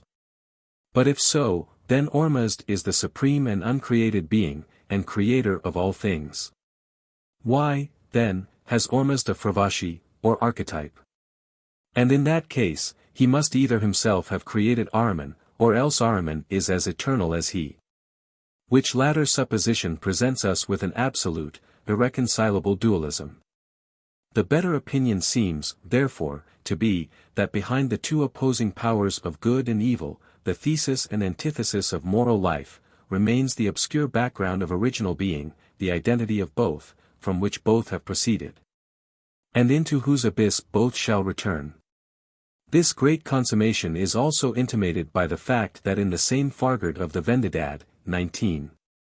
18, the future restorer or savior is mentioned, Sosiak, Kaoshank, who is expected by the Parsi to come at the end of all things, and accomplish the resurrection, and introduce a kingdom of untroubled happiness. 147 Whether the resurrection belongs to the primitive form of the religion remains as doubtful, but also as probable, as when Mr. Alger discussed the whole question in his admirable monograph on the doctrine of the future life. Our remaining fragments of the Zend Avesta say nothing of the periods of 3,000 years' duration. 2 or 3 passages in the Avesta refer to the resurrection.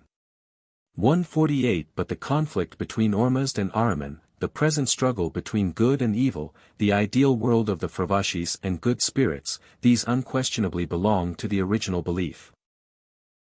Relation of this system to Christianity. The Kingdom of Heaven. Of this system we will say, in conclusion, that in some respects it comes nearer to Christianity than any other. Moreover, though so long dead, like the great nation of which it was the inspiration and life, though swept away by Mohammedanism, its influence remains, and has permeated both Judaism and Christianity. Christianity has probably received from it, through Judaism, its doctrine of angels and devils, and its tendency to establish evil in the world as the permanent and equal adversary of good.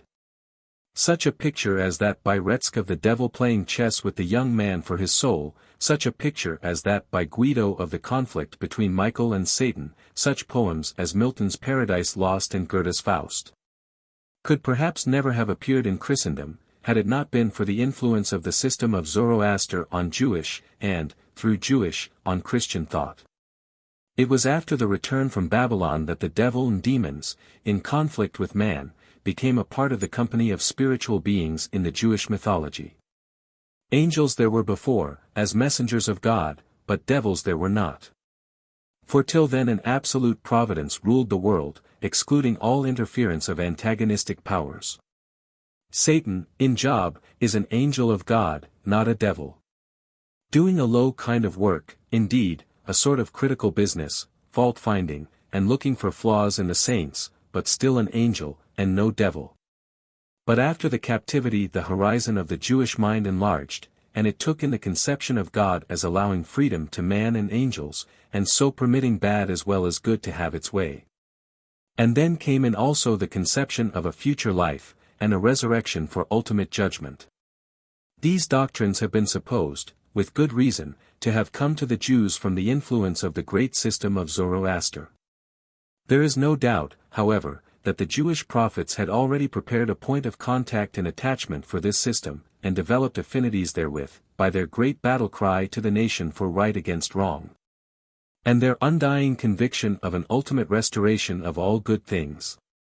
But the Jews found also in the Persian faith the one among all religions most like their own, in this, that it had no idols, and no worship but that addressed to the unseen. Sun and fire were his symbols, but he himself was hidden behind the glorious veil of being.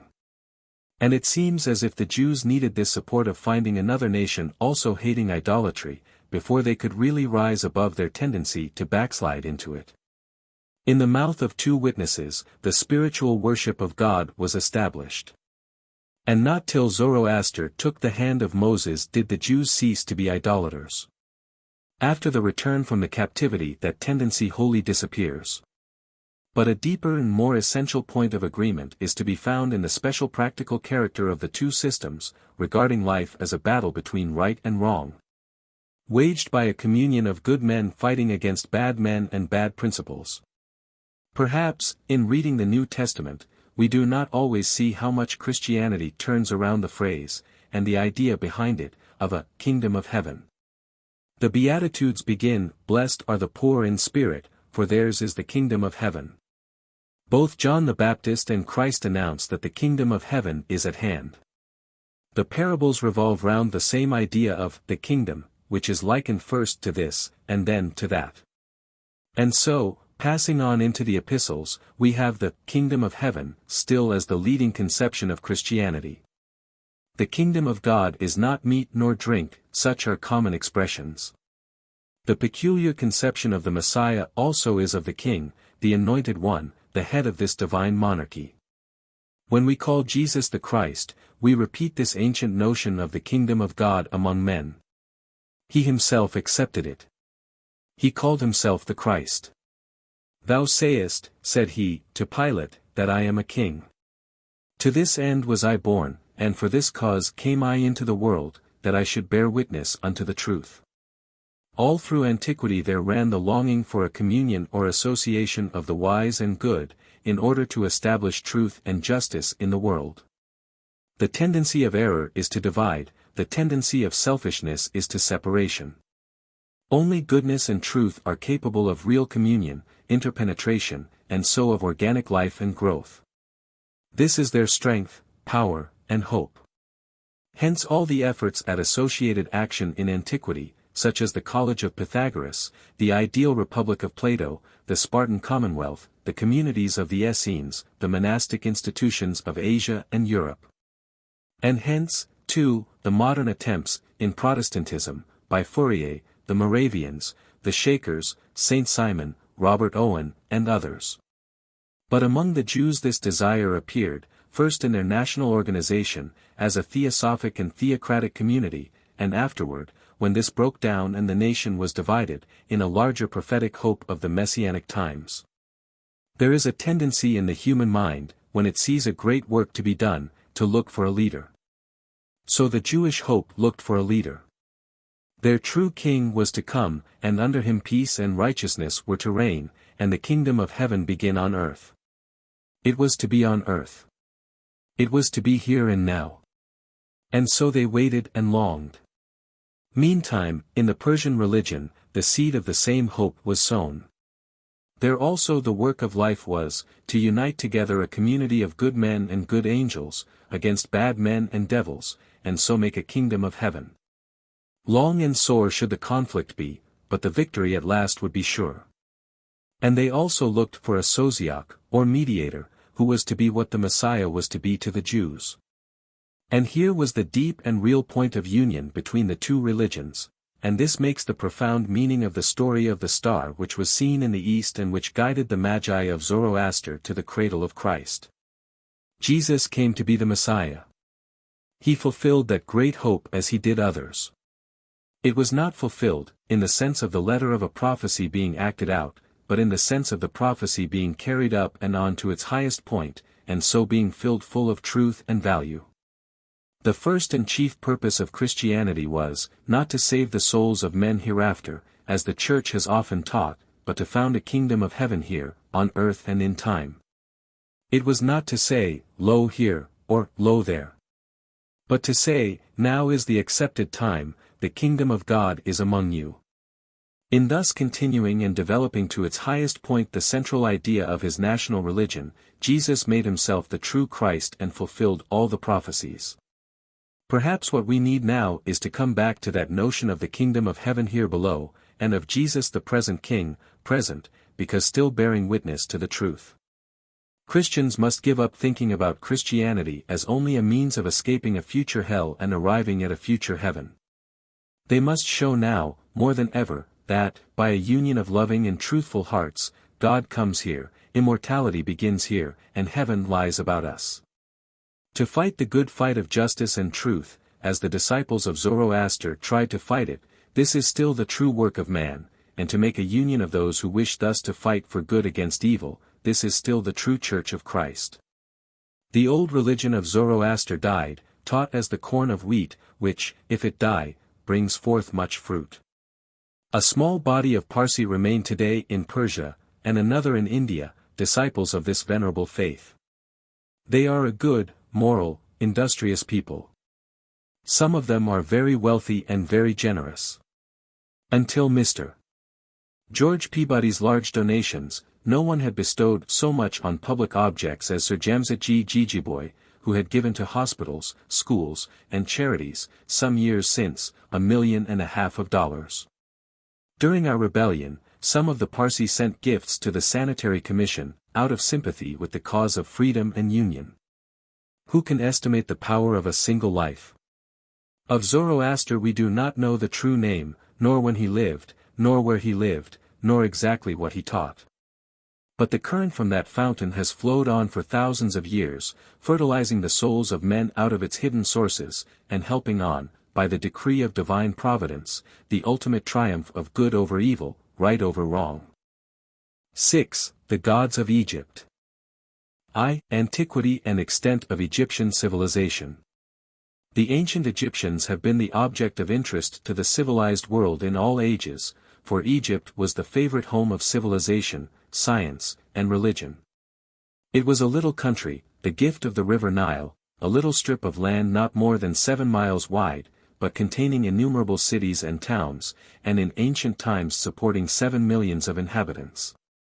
Renowned for its discoveries in art and science, it was the world's university, where Moses and Pythagoras, Herodotus and Plato, all philosophers and lawgivers, went to school. The Egyptians knew the length of the year and the form of the earth. They could calculate eclipses of the sun and moon, were partially acquainted with geometry, music, chemistry, the arts of design, medicine, anatomy, architecture, agriculture, and mining. In architecture, in the qualities of grandeur and massive proportions, they are yet to be surpassed. The largest buildings elsewhere erected by man are smaller than their pyramids. Which are also the oldest human works still remaining, the beauty of whose masonry, says Wilkinson, has not been surpassed in any subsequent age. An obelisk of a single stone now standing in Egypt weighs 300 tons, and a colossus of Ramses II. Nearly 900. But Herodotus describes a monolithic temple, which must have weighed 5,000 tons, and which was carried the whole length of the Nile, to the delta. And there is a roof of a doorway at Karnak, covered with sandstone blocks 40 feet long. Sculpture and bas-reliefs 3,500 years old, where the granite is cut with exquisite delicacy, are still to be seen throughout Egypt. Many inventions, hitherto supposed to be modern, such as glass, mosaics, false gems, glazed tiles, enameling, were well known to the Egyptians. But, for us, the most fortunate circumstance in their taste was their fondness for writing. No nation has ever equaled them in their love for recording all human events and transactions. They wrote down all the details of private life with wonderful zeal, method, and regularity. Every year, month, and day had its record, and thus Egypt is the monumental land of the earth. Bunsen says that, the genuine Egyptian writing is at least as old as Menes, the founder of the empire, perhaps 3,000 years before Christ. No other human records, whether of India or China, go back so far. Lepsius saw the hieroglyph of the reed and inkstand on the monuments of the 4th dynasty, and the sign of the papyrus roll on that of the 12th dynasty, which was the last but one of the old empire. No Egyptian, says Herodotus, omits taking accurate note of extraordinary and striking events. Everything was written down. Scribes are seen everywhere on the monuments, taking accounts of the products of the farms, even to every single egg and chicken. In spite of the ravages of time, and though systematic excavation has scarcely yet commenced, says Bunsen, we possess chronological records of a date anterior to any period of which manuscripts are preserved. Or the art of writing existed in any other quarter. Because they were thus fond of recording everything, both in pictures and in 3 different kinds of writing, because they were also fond of building and excavating temples and tombs in the imperishable granite. Because, lastly, the dryness of the air has preserved for us these paintings, and the sand which has buried the monuments has prevented their destruction, we have wonderfully preserved, over an interval of 45 centuries, the daily habits, the opinions, and the religious faith of that ancient time. The oldest mural paintings disclose a state of the arts of civilization so advanced as to surprise even those who have made archaeology a study, and who consequently know how few new things there are under the sun. It is not astonishing to find houses with doors and windows, with verandas, with barns for grain, vineyards, gardens, fruit trees, etc. We might also expect, since man is a fighting animal, to see, as we do, pictures of marching troops, armed with spears and shields, bows, slings, daggers, axes, maces, and the boomerang, or to notice coats of mail, standards, war chariots. Or to find the assault of forts by means of scaling ladders. But these ancient tombs also exhibit to us scenes of domestic life and manners which would seem to belong to the 19th century after our era, rather than to the 15th century before it. Thus we see monkeys trained to gather fruit from the trees in an orchard, houses furnished with a great variety of chairs, tables, ottomans, carpets, couches, as elegant and elaborate as any used now.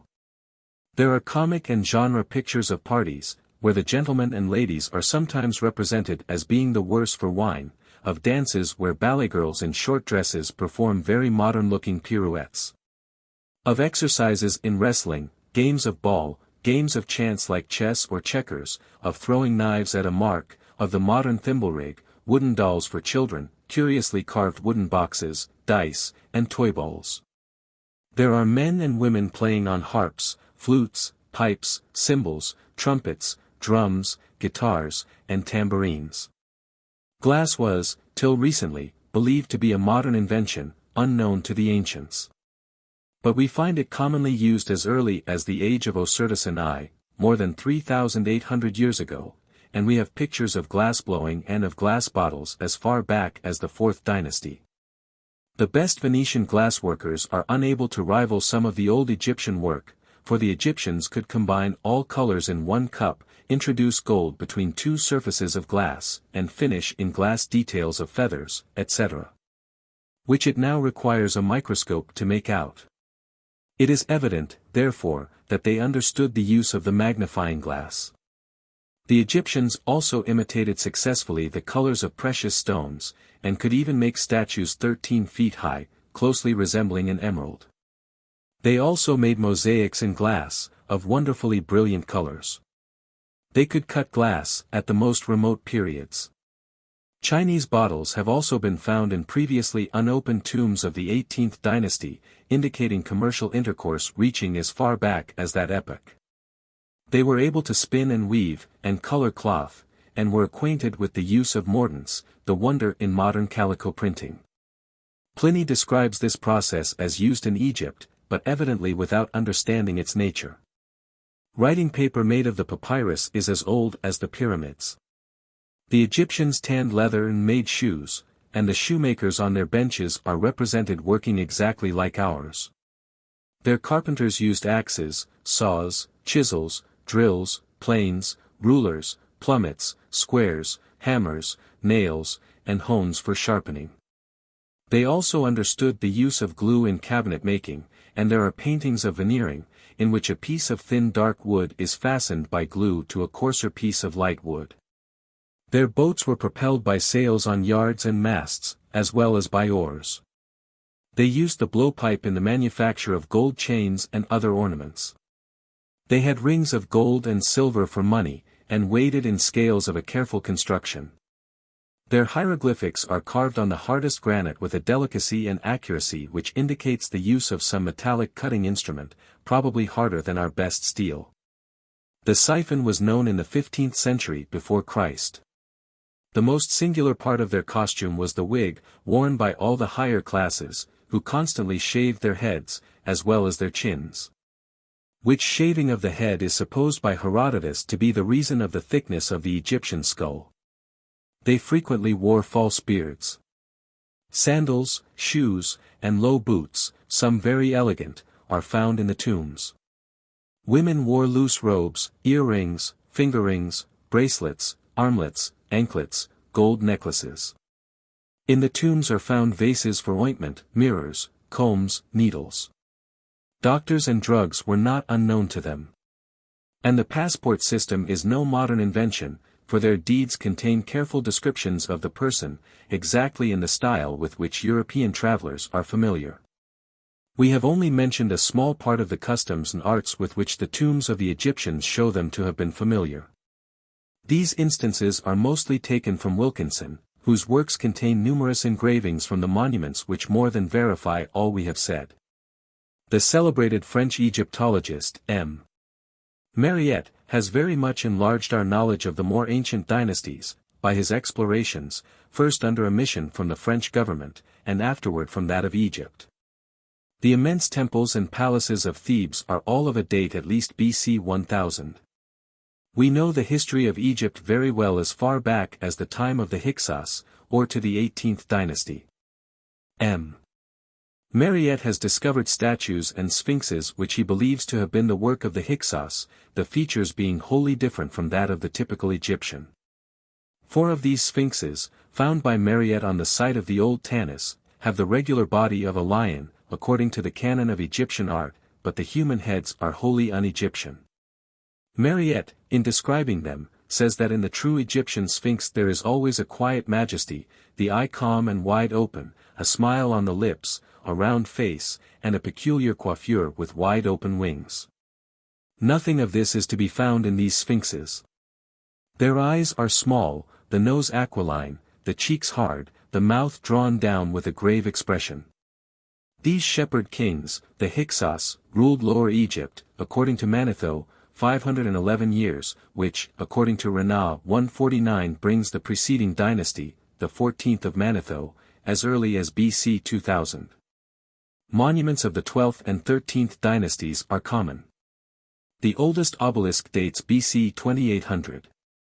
Thanks to the excavations of M. Mariette, we now have a large quantity of sculptures and statues of a still earlier epoch. M. Renan describes 150 tombs visited by himself, which he considers to be the oldest known, and which he regards as being BC 4151, where were represented all the details of domestic life.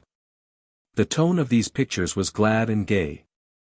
And, what is remarkable, they had no trace of the funeral ritual or the god Osiris. These were not like tombs, but rather like homes. To secure the body from all profanation, it was concealed in a pit, carefully hidden in the solid masonry.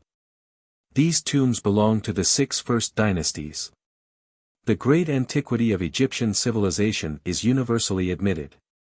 But to fix its chronology and precise age becomes very difficult, from the fact that the Egyptians had no era from which to date forward or backward. This question we shall return to in a subsequent section of this chapter. 2. Religious character of the Egyptians. Their ritual.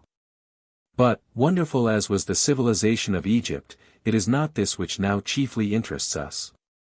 They were prominent among all ancient nations for their interest in religion, especially of the ceremonial part of religion, or worship. Herodotus says, "They are of all men the most excessively attentive to the worship of the gods." And beside his statement to that effect, there is evidence that the origin of much of the theology, mythology, and ceremonies of the Hebrews and Greeks was in Egypt. The names of almost all the gods, says Herodotus, came from Egypt into Greece, Euterpe, 50. The Greek oracles, especially that of Dodona, he also states to have been brought from Egypt, 2. 54-57, and adds, moreover, that the Egyptians were the first who introduced public festivals, processions, and solemn supplications, which the Greeks learned from them. The Egyptians, then, says he, are beyond measure scrupulous in matters of religion, section 64. They invented the calendar, and connected astrology therewith. Each month and day, says Herodotus, 2. 82, is assigned to some particular god, and each person's birthday determines his fate. He testifies, 2. 123, that the Egyptians were also the first to say that the soul of man is immortal, and that when the body perishes it transmigrates through every variety of animal. It seems apparent, also, that the Greek mysteries of Eleusis were taken from those of Isis, the story of the wanderings of Ceres in pursuit of Proserpine being manifestly borrowed from those of Isis in search of the body of Osiris. With this testimony of Herodotus modern writers agree. The Egyptians, says Wilkinson, were unquestionably the most pious nation of all antiquity. The oldest monuments show their belief in a future life. And Osiris, the judge, is mentioned in tombs erected 2,000 years before Christ. Bunsen tells us that, it has at last been ascertained that all the great gods of Egypt are on the oldest monuments, and says, it is a great and astounding fact, established beyond the possibility of doubt. That the empire of Menes on its first appearance in history possessed an established mythology, that is, a series of gods. Before the empire of Menes, the separate Egyptian states had their temple worship regularly organized. Everything among the Egyptians, says M. Mori 152, took the stamp of religion. Their writing was so full of sacred symbols that it could scarcely be used for any purely secular purpose. Literature and science were only branches of theology. Art labored only in the service of worship and to glorify the gods. Religious observances were so numerous and so imperative, that the most common labors of daily life could not be performed without a perpetual reference to some priestly regulation. The Egyptian only lived to worship. His fate in the future life was constantly present to him. The sun, when it set, seemed to him to die. And when it rose the next morning, and tricking its beams flamed once more in the forehead of the sky, it was a perpetual symbol of a future resurrection. Religion penetrated so deeply into the habits of the land, that it almost made a part of the intellectual and physical organization of its inhabitants. Habits continued during many generations at last become instincts, and are transmitted with the blood. 153 So religion in Egypt became an instinct.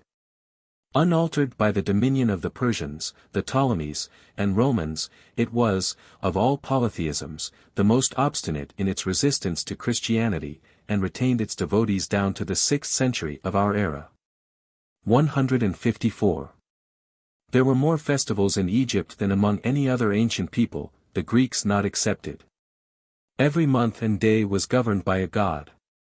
There were 2 feasts of the new year, 12 of the first days of the months, one of the rising of the dog star, Sirius, called Sothis, and others to the great gods, to seed time and harvest, to the rise and fall of the Nile. The Feast of Lamps at Sais was in honor of Neith, and was kept throughout Egypt. 155 The Feast of the Death of Osiris, the feast of his resurrection, when people called out, "We have found him. Good luck." Feasts of Isis, one of which lasted 4 days, the great feast at Bubastis, greatest of all, these were festivals belonging to all Egypt. On one of them as many as 700,000 persons sailed on the Nile with music. At another, the image of the god was carried to the temple by armed men, who were resisted by armed priests in a battle in which many were often killed. The history of the gods was embodied in the daily life of the people. In an old papyrus described by de Rouge 156 it is said, "On the 12th of Korach no one is to go out of doors, for on that day the transformation of Osiris into the bird Wenu took place. On the 14th of Tobi no voluptuous songs must be listened to, for Isis and Nephthys bewail Osiris on that day. On the 3rd of Machir no one can go on a journey, because Set then began a war. On another day no one must go out. Another was lucky, because on it the gods conquered Set, and a child born on that day was supposed to live to a great age. Every temple had its own body of priests. They did not constitute an exclusive caste, though they were continued in families. Priests might be military commanders, governors of provinces, judges, and architects. Soldiers had priests for sons, and the daughters of priests married soldiers. Of 3 brothers, one was a priest, another a soldier, and a third held a civil employment. 157 Joseph, a stranger, though naturalized in the country, received as a wife the daughter of the high priest of On, or Heliopolis. The priests in Egypt were of various grades, as the chief priests or pontiffs, prophets, judges, scribes, those who examined the victims, keepers of the robes, of the sacred animals, etc. Women also held offices in the temple and performed duties there, though not as priestesses. The priests were exempt from taxes, and were provided for out of the public stores. They superintended sacrifices, processions, funerals, and were initiated into the greater and lesser mysteries. They were also instructed in surveying. They were particular in diet, both as to quantity and quality. Flesh of swine was particularly forbidden, and also that of fish. Beans were held in utter abhorrence, also peas, onions, and garlic, which, however, were offered on the altar. They bathed twice a day and twice in the night, and shaved the head and body every 3 days. A great purification took place before their fasts, which lasted from 7 to 42 days. They offered prayers for the dead. The dress of the priests was simple, chiefly of linen, consisting of an undergarment and a loose upper robe, with full sleeves, and the leopard skin above, sometimes 1 or 2 feathers in the head. Chaplets and flowers were laid upon the altars, such as the lotus and papyrus, also grapes and figs in baskets, and ointment in alabaster vases. Also necklaces, bracelets, and jewelry, were offered as thanksgivings and invocations. Oxen and other animals were sacrificed, and the blood allowed to flow over the altar. Libations of wine were poured on the altar. Incense was offered to all the gods in censers. Processions were usual with the Egyptians. In one, shrines were carried on the shoulders by long staves passed through rings. In others the statues of the gods were carried, and arcs like those of the Jews, overshadowed by the wings of the goddess of truth spread above the sacred beetle. The prophets were the most highly honored of the priestly order. They studied the 10 hieratical books. The business of the stolists 158 was to dress and undress the images, to attend to the vestments of the priests, and to mark the beasts selected for sacrifice. The scribes were to search for the apis, or sacred bull, and were required to possess great learning. The priests had no sinecure, their life was full of minute duties and restrictions. They seldom appeared in public, were married to one wife, were circumcised like other Egyptians, and their whole time was occupied either in study or the service of their gods. There was a gloomy tone to the religion of Egypt, which struck the Greeks, whose worship was usually cheerful. Apuleius says, "The gods of Egypt rejoice in lamentations, those of Greece in dances." Another Greek writer says, "The Egyptians offer their gods tears." Until Swedenborg 159 arrived, and gave his disciples the precise measure and form of the life to come, no religion has ever taught an immortality as distinct in its outline and as solid in its substance as that of the Egyptians. The Greek and Roman hereafter was shadowy and vague, that of Buddhism remote, and the Hebrew beyond was wholly eclipsed and overborne by the sense of a divine presence and power immanent in space and time. To the Egyptian, this life was but the first step, and a very short one, of an immense career. The sun, Are, alternately setting and rising, was the perpetually present type of the progress of the soul. And the Sothiac period, symbolized by the phoenix, of 1421 years from one heliacal rising of Sirius at the beginning of the fixed Egyptian year to the next, was also made to define the cycle of human transmigrations. 2 Sothiac periods correspond nearly to the 3,000 years spoken of by Herodotus, during which the soul transmigrates through animal forms before returning to its human body. Then, to use the Egyptian language, the soul arrived at the ship of the sun and was received by Ra into his solar splendor.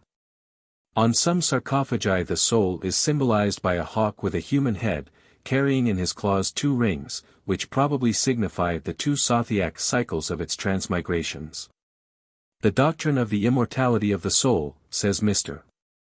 Birch 160, is as old as the inscriptions of the 12th dynasty, many of which contain extracts from the ritual of the dead. 146 chapters of this ritual have been translated by Mr.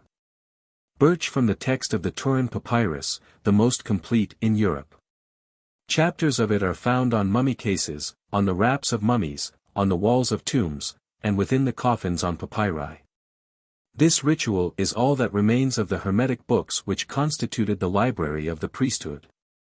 2 antagonist classes of deities appear in this liturgy as contending for the soul of the deceased, Osiris and his triad, Set and his devils. The sun god, source of life, is also present. An interesting chapter of the ritual is the 125th, called the Hall of the Two Truths. It is the process of separating a person from his sins, not by confession and repentance, as is usual in other religions, but by denying them. 42 deities are said to be present to feed on the blood of the wicked.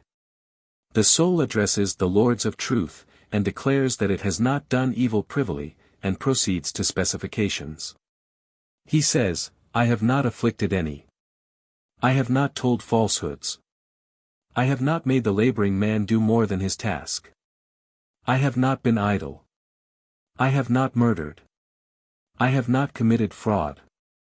I have not injured the images of the gods. I have not taken scraps of the bandages of the dead. I have not committed adultery. I have not cheated by false weights. I have not kept milk from sucklings. I have not caught the sacred birds." Then, addressing each god by name, he declares, "I have not been idle. I have not boasted. I have not stolen.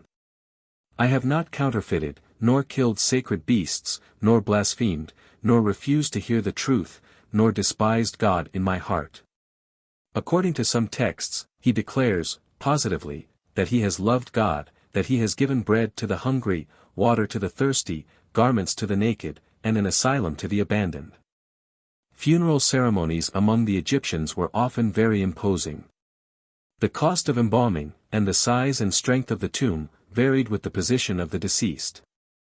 When the 70 days of mourning had elapsed, the body in its case was ferried across the lake in front of the temple, which represented the passage of the soul over the infernal stream. Then came a dramatic representation of the trial of the soul before Osiris. The priests, in masks, represented the gods of the underworld. Typhon accuses the dead man, and demands his punishment. The intercessors plead for him. A large pair of scales is set up, and in one scale his conduct is placed in a bottle, and in the other an image of truth. These proceedings are represented on the funeral papyri. One of these, 22 feet in length, is in Dr. Abbott's collection of Egyptian antiquities, in New York. It is beautifully written, and illustrated with careful drawings. One represents the Hall of the Two Truths, and Osiris sitting in judgment, with the scales of judgment before him. 161.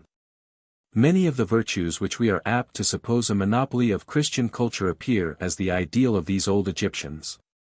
Brugsch says 1,000 voices from the tombs of Egypt declare this. One inscription in Upper Egypt says, "He loved his father, he honored his mother, he loved his brethren, and never went from his home in bad temper. He never preferred the great man to the low one." Another says, "I was a wise man, my soul loved God. I was a brother to the great men and a father to the humble ones, and never was a mischief maker." An inscription at Sais, on a priest who lived in the sad days of Cambyses, says, "I honored my father, I esteemed my mother, I loved my brothers. I found graves for the unburied dead. I instructed little children. I took care of orphans as though they were my own children. For great misfortunes were on Egypt in my time, and on this city of Sais." Some of these declarations, in their self-pleasing pride of virtue, remind one of the noble justification of himself by the patriarch Job. 162 Here is one of them, from the tombs of Ben Hassan, over a nomad prince. "What I have done I will say. My goodness and my kindness were ample. I never oppressed the fatherless nor the widow. I did not treat cruelly the fishermen, the shepherds, or the poor laborers. There was nowhere in my time hunger or want. For I cultivated all my fields, far and near, in order that their inhabitants might have food. I never preferred the great and powerful to the humble and poor, but did equal justice to all." A king's tomb at Thebes gives us in few words the religious creed of a pharaoh. "I lived in truth, and fed my soul with justice. What I did to men was done in peace, and how I loved God, and my heart well know. I have given bread to the hungry, water to the thirsty, clothes to the naked, and a shelter to the stranger. I honored the gods with sacrifices, and the dead with offerings." A rock at Lycopolis pleads for an ancient ruler thus, "I never took the child from its mother's bosom, nor the poor man from the side of his wife." Hundreds of stones in Egypt announce as the best gifts which the gods can bestow on their favorites, the respect of men, and the love of women. 163 Religion, therefore, in Egypt, connected itself with morality in the duties of daily life. But kings and conquerors were not above the laws of their religion. They were obliged to recognize their power and triumphs as not their own work, but that of the great gods of their country. Thus, on a monumental stele discovered at Karnak by M. Mariette and translated by de Rouge 164 is an inscription recording the triumphs of Thothmes III, of the 18th dynasty, about BC 1600, which sounds like the Song of Miriam or the Hymn of Deborah. We give some stanzas in which the god Ammonius addresses Thothmes. "I am come, to thee have I given to strike down Syrian princes. Under thy feet they lie throughout the breadth of their country. Like to the Lord of light, I made them see thy glory. Blinding their eyes with light, O earthly image of Ammonius. I am come, to thee have I given to strike down Asian peoples. Captive now thou hast led the proud Assyrian chieftains. Decked in royal robes, I made them see thy glory. In glittering arms and fighting, high in thy lofty chariot. I am come, to thee have I given to strike down western nations. Cyprus and the Ausace have both heard thy name with terror. Like a strong-horned bull I made them see thy glory. Strong with piercing horns, so that none can stand before him. I am come, to thee have I given to strike down Libyan archers. All the isles of the Greeks submit to the force of thy spirit. Like a regal lion, I made them see thy glory. Couched by the corpse he has made, down in the rocky valley. I am come, to thee have I given to strike down the ends of the ocean. In the grasp of thy hand is the circling zone of the waters. Like the soaring eagle, I have made them see thy glory. Whose far-seeing eye there is none can hope to escape from. A similar strain of religious poetry is in the Papyrus of Salyer, in the British Museum. 165. This is an epic by an Egyptian poet named Pentor, celebrating the campaigns of Ramses II, the Sesostris of the Greeks, of the 19th dynasty. This great king had been called into Syria to put down a formidable revolt of the Kheda, the Hittites of the Old Testament. The poem seems to have been a famous one, for it had the honor of being carved in full on the walls at Karnak, a kind of immortality which no other epic poet has ever attained. It particularly describes an incident in the war, when, by a stratagem of the enemy, King Ramses found himself separated from the main body of his army and attacked by the enemy in full force. Pentor describes him in this situation as calling on Ammonius, god of Thebes, for help, recounting the sacrifices he had offered to him, and asking whether he would let him die in this extremity by the ignoble hands of these Syrian tribes. Have I not erected to thee great temples? Have I not sacrificed to thee 30,000 oxen? I have brought from Elephantine obelisks to set up to thy name. I invoke thee, O my father, Ammonius. I am in the midst of a throng of unknown tribes, and alone. But Ammonius is better to me than thousands of archers and millions of horsemen. Ammonius will prevail over the enemy. And, after defeating his foes, in his song of triumph, the king says, Ammonius Ra has been at my right and my left in the battles, his mind has inspired my own, and has prepared the downfall of my enemies. Ammonius Ra, my father, has brought the whole world to my feet. 166. Thus universal and thus profound was the religious sentiment among the Egyptians. 3. Theology of Egypt. Sources of our knowledge concerning it. As regards the theology of the Egyptians and their system of ideas, we meet with difficulty from the law of secrecy which was their habit of mind. The Egyptian priesthood enveloped with mystery every opinion, just as they swathed the mummies, fold above fold, in preparing them for the tomb. The names and number of their gods we learn from the monuments. Their legends concerning them come to us through Plutarch, Herodotus, Diodorus, and other Greek writers. Their doctrine of a future life and future judgment is apparent in their ceremonies, the pictures on the tombs, and the papyrus book of the dead. But what these gods mean, what are their offices, how they stand related to each other and to mankind, what is the ethical bearing of the religion, it is not so easy to learn. Nevertheless, we may find a clue to a knowledge of this system, if in no other way, at least by ascertaining its central, ruling idea, and pursuing this into its details. The moment that we take this course, light will begin to dawn upon us. But before going further, let us briefly inquire into the sources of our knowledge of Egyptian mythology. The first and most important place is occupied by the monuments, which contain the names and tablets of the gods of the three orders. Then come the sacred books of the Egyptians, known to us by Clemens Alexandrinus. From him we learn that the Egyptians in his time had 42 sacred books in 5 classes. The first class, containing songs or hymns in praise of the gods, were very old, dating perhaps from the time of Menes. The other books treated of morals, astronomy, hieroglyphics, geography, ceremonies, the deities, the education of priests, and medicine. Of these sacred Hermaic books, one is still extant, and perhaps it is as interesting as any of them. We have 2 copies of it, both on papyrus, one found by the French at Thebes, the other by Champollion in Turin. And Lepsius considers this last papyrus to be wholly of the date of the 18th or 19th dynasty, consequently 1500 or 1600 years before Christ. And the only example of an Egyptian book transmitted from the times of the pharaohs. Bunsen believes it to belong to the fourth class of Hermaic books, containing ordinances as to the first fruits, sacrifices, hymns, and prayers. In this book the deceased is the person who officiates. His soul journeying on gives utterance to prayers, confessions, invocations. The first 15 chapters, which make a connected whole, are headed, "Here begins the sections of the glorification in the light of Osiris." It is illustrated by a picture of a procession, in which the deceased soul follows his own corpse as chief mourner, offering prayers to the sun god. Another part of the book is headed, "The Book of Deliverance," in the hall of twofold justice, and contains the divine judgments on the deceased. 42 gods occupy the judgment seat.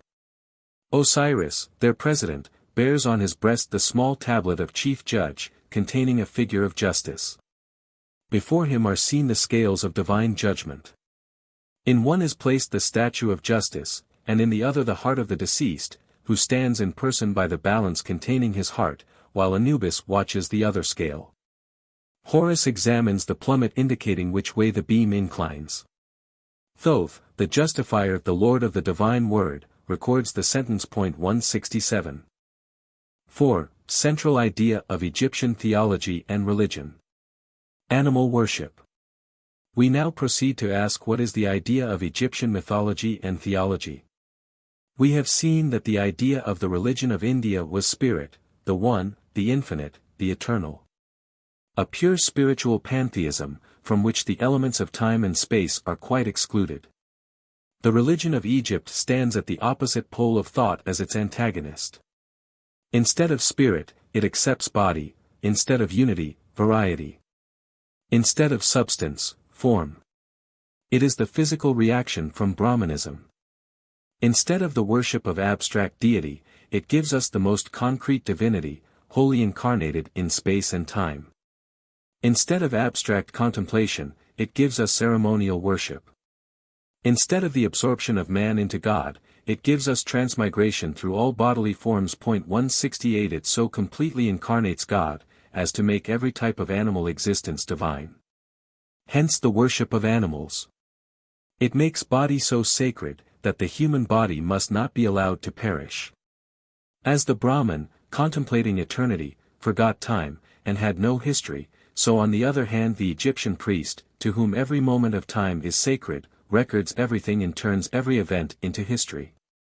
And as it enshrines the past time historically on monuments, so it takes hold of future time prophetically through oracles.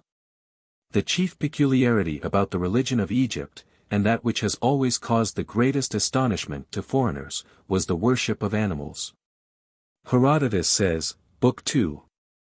Section 65, that all animals in Egypt, wild and tame, are accounted sacred, and that if any one kills these animals willfully he is put to death.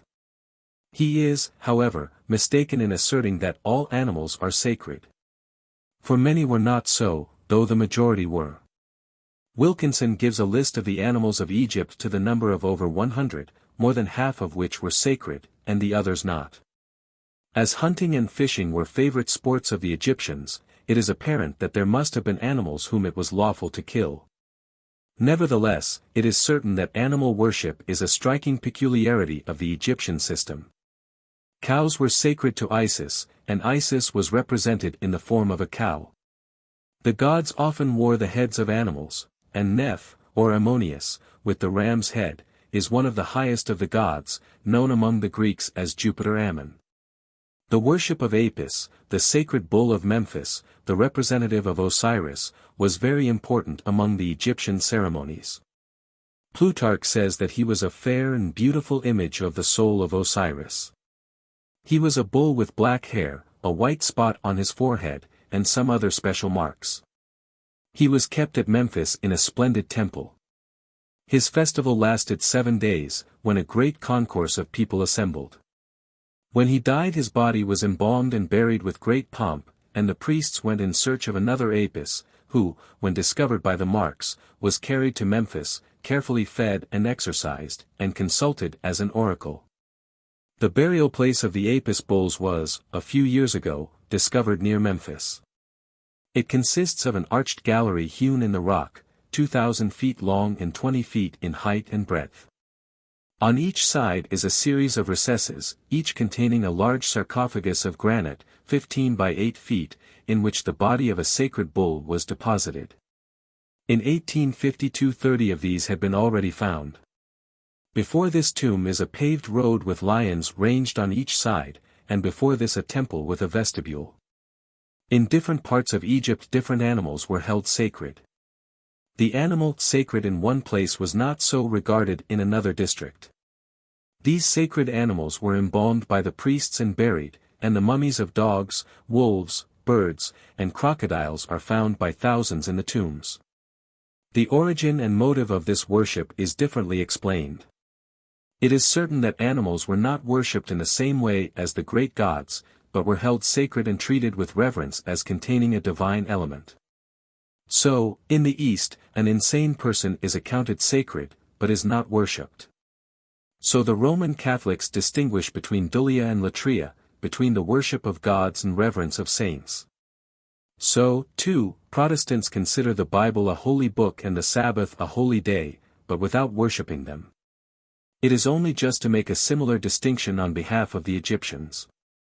The motives usually assigned for this worship, motives of utility, seem no adequate explanation. The Egyptians, says Wilkinson, may have deified some animals to ensure their preservation, some to prevent their unwholesome meat being used as food. But no religion was ever established in this way. Man does not worship from utilitarian considerations, but from an instinct of reverence. It is possible, indeed, that such a reverential instinct may have been awakened towards certain animals, by seeing their vast importance arising from their special instincts and faculties. The cow and the ox, the dog, the ibis, and the cat, may thus have appeared to the Egyptians, from their indispensable utility, to be endowed with supernatural gifts. But this feeling itself must have had its root in a yet deeper tendency of the Egyptian mind. They reverenced the mysterious manifestation of God in all outward nature. No one can look at an animal, before custom blinds our sense of strangeness, without a feeling of wonder at the law of instinct, and the special, distinct peculiarity which belongs to it. Every variety of animals is a manifestation of a divine thought, and yet a thought hinted rather than expressed. Each must mean something, must symbolize something. But what does it mean? What does it symbolize? Continually we seem just on the point of penetrating the secret, we almost touch the explanation, but are baffled. A dog, a cat, a snake, a crocodile, a spider, what does each mean? Why were they made? Why this infinite variety of form, color, faculty, character? Animals thus in their unconscious being, as expressions of God's thoughts, are mysteries, and divine mysteries. 169. Now every part of the religion of Egypt shows how much they were attracted toward variety, toward nature, toward the outward manifestations of the divine spirit. These tendencies reached their utmost point in their reverence for animal life. The shallow Romans, who reverenced only themselves, and the Greeks, who worshipped nothing but human nature more or less idealized, laughed at this Egyptian worship of animals and plants. O sacred nation! Whose gods grow in gardens, says Juvenal. But it certainly shows a deeper wisdom to see something divine in nature, and to find God in nature, than to call it common and unclean. And there is more of truth in the Egyptian reverence for animal individuality, than in the unfeeling indifference to the welfare of these poor relations which Christians often display. When Jesus said that, "Not a sparrow falls to the ground without your Father," he showed all these creatures to be under the protection of their Maker. It may be foolish to worship animals, but it is still more foolish to despise them. That the belief in transmigration is the explanation of animal worship is the opinion of Bunsen. The human soul and animal soul, according to this view, are essentially the same, therefore the animal was considered as sacred as man. Still, we do not worship man. Animal worship, then, must have had a still deeper root in the sense of awe before the mystery of organized life. V. Sources of Egyptian theology. Age of the empire and affinities of the race. But whence came this tendency in the human mind? Did it inhere in the race, or was it the growth of external circumstances? Something, perhaps, may be granted to each of these causes. The narrow belt of fertile land in Egypt, fed by the overflowing Nile, quickened by the tropical sun, teeming with inexhaustible powers of life, continually called the mind anew to the active, creative powers of nature.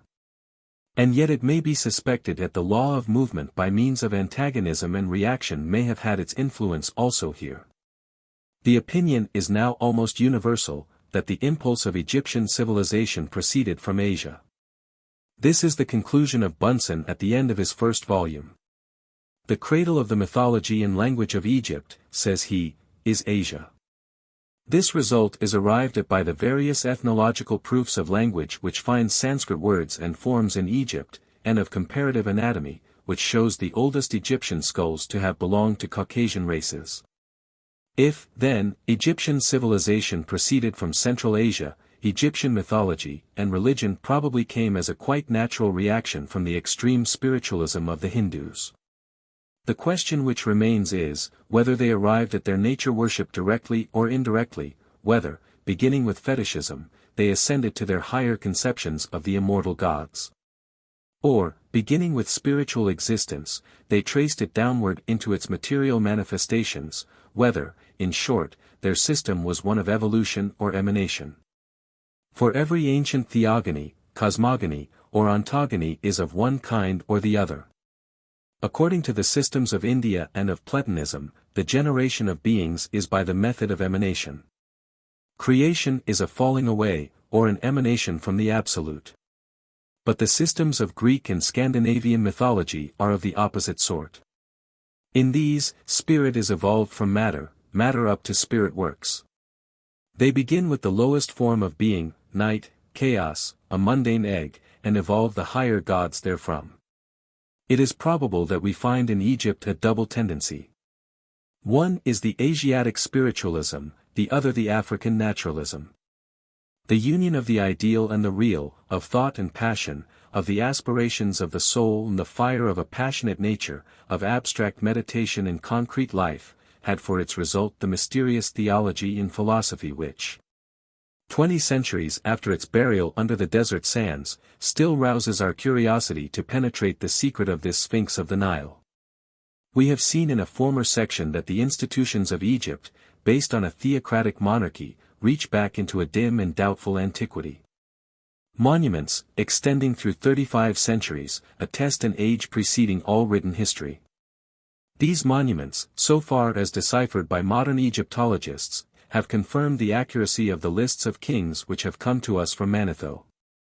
We have no monument anterior to the 4th dynasty, but at that epoch we find the theocracy fully organized. 170 The general accuracy of Manetho's list has been demonstrated by the latest discoveries of M. Mariette, and has rendered doubtful the idea of any of the dynasties being contemporaneous. The main chronological points, however, are by no means as yet fixed. Thus, the beginning of the 1st dynasty is placed by Bach at BC 5702, by Lepsius BC 3892, by Bunsen BC 3623, by Brugsch BC 4455, by Loth BC 4157, by Dunkert 3233.171. The period of the builders of the Great Pyramids is fixed by Bunsen at BC 3229, by Lepsius at BC 3124, by Brugsch at BC 3686, by Loth at BC 3450, and by Bach at BC 4933.172. The Egyptian priests told Herodotus that there were 331 kings, from Menes to Moeris, whose names they read out of a book. After him came 11 others, of whom Sethos was the last. From Osiris to Amasis they counted 15,000 years, though Herodotus did not believe this statement. If the 342 kings really existed, it would make Menes come BC 9150, at an average of 25 years' reign to each king. Diodorus saw in Egypt a list of 479 kings. But he says in another place that Menes lived about 4,700 years before his time. Manetho tells us that from Menes there were 30 dynasties, who reigned 5,366 years. But he gives a list of 472 kings in these dynasties, to the time of Cambyses. The contradictions are so great, and the modes of reconciling Manetho, Herodotus, Diodorus, Eratosthenes, and the monuments are so inadequate, that we must regard the whole question of the duration of the monarchy as unsettled. But from the time when the calendar must have been fixed, from the skill displayed in the pyramids, and other reasons independent of any chronology, Duncker considers the reign of Menes as old as BC 3500. The history of Egypt is divided into three periods, that of the Old, the Middle, and the New Monarchy. The first extends from the foundation of the United Kingdom by Menes to the conquest of the country by the Hyksos. The second is from this conquest by the Hyksos till their expulsion. The third, from the re-establishment of the monarchy by Ahmosis to its final conquest by Persia. The Old Monarchy contained 12 dynasties, the Hyksos or Middle Monarchy, 5. The New Monarchy, 13, in all, 30. The Hyksos, or Shepherd Kings, were at first supposed to be the Hebrews, but this hypothesis adapted itself to none of the facts. A recent treatise by M. Chabas 173 shows that the Hyksos were an Asiatic people, occupying the country to the northeast of Egypt. After conquering Lower Egypt, Apapi was king of the Hyksos and Tekenanare ruled over the native Egyptians of the south. A papyrus, as interpreted by M. Chabas, narrates that King Apapi worshipped only the god Sutek, Set, and refused to allow the Egyptian gods to be adored. This added to the War of Races a war of religion, which resulted in the final expulsion of the shepherds, about BC 1700. The Hyksos are designated on the monuments and in the papyri as the scourge, or plague, equivalent in Hebrew to the tsura, commonly translated hornet, but evidently the same as the Hebrew tzavath, plague, and the Arabic Syria, scourge. Or plague. 174. According to the learned Egyptologist, Dr. Brucksch, the Hebrew slaves in Egypt are referred to in a papyrus in the British Museum of the date of Ramses II.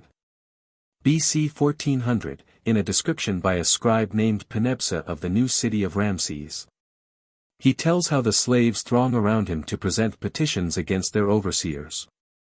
Another papyrus reads, Leslie, man's origin and destiny, the people have erected 12 buildings.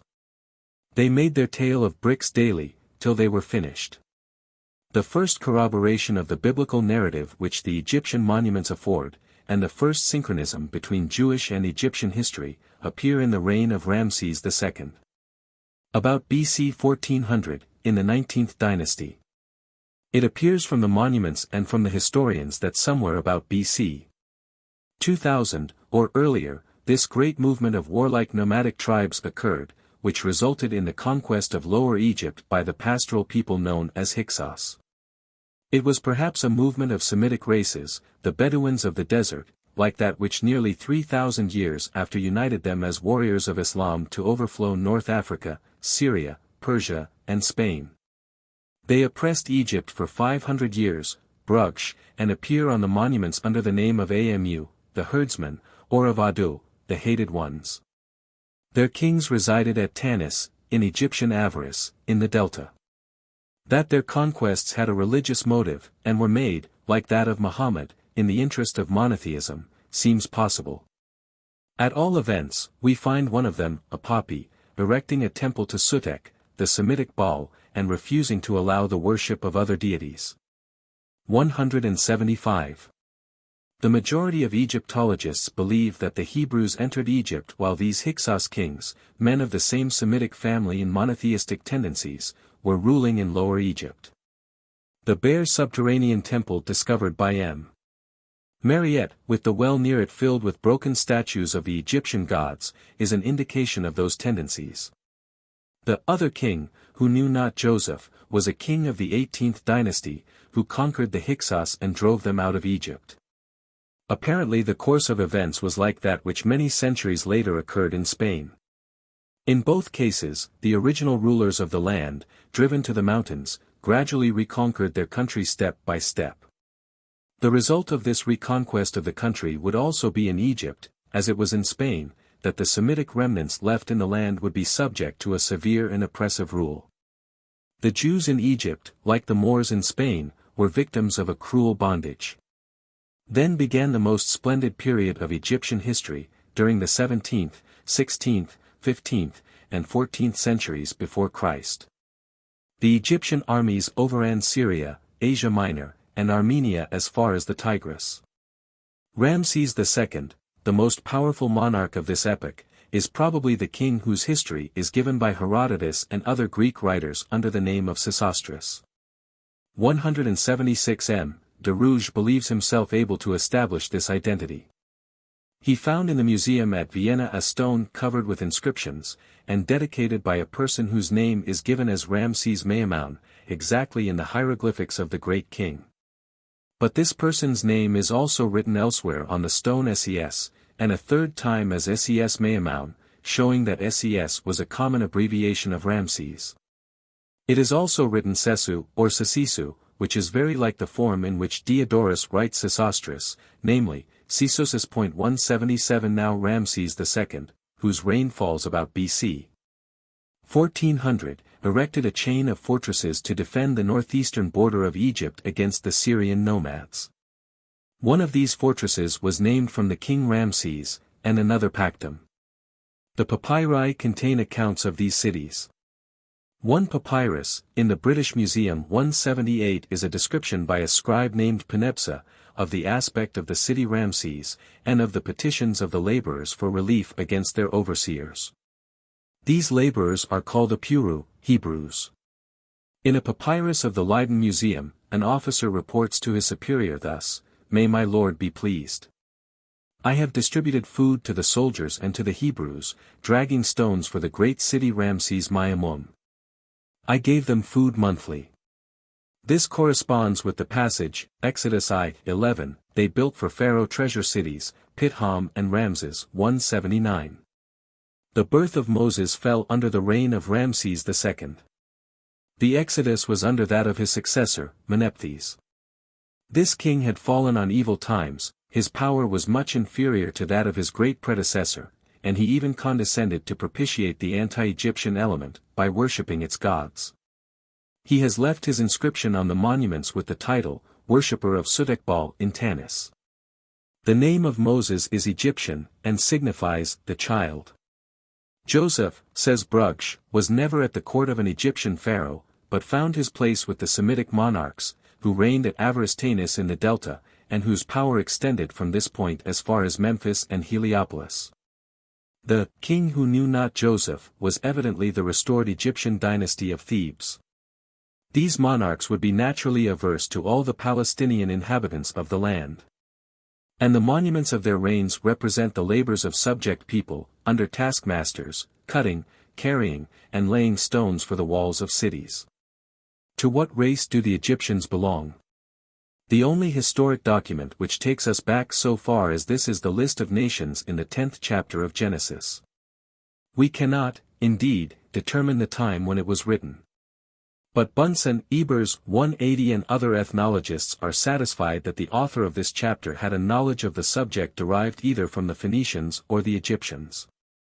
Ewald places his epoch with that of the early Jewish kings. According to this table the Egyptians were descended from Ham, the son of Noah, and were consequently of the same original stock with the Japhetic and Semitic nations. They were not Negroes, though their skin was black, or at least dark. 181 According to Herodotus they came from the heart of Africa, according to Genesis, chapter 10, from Asia. Which is the correct view?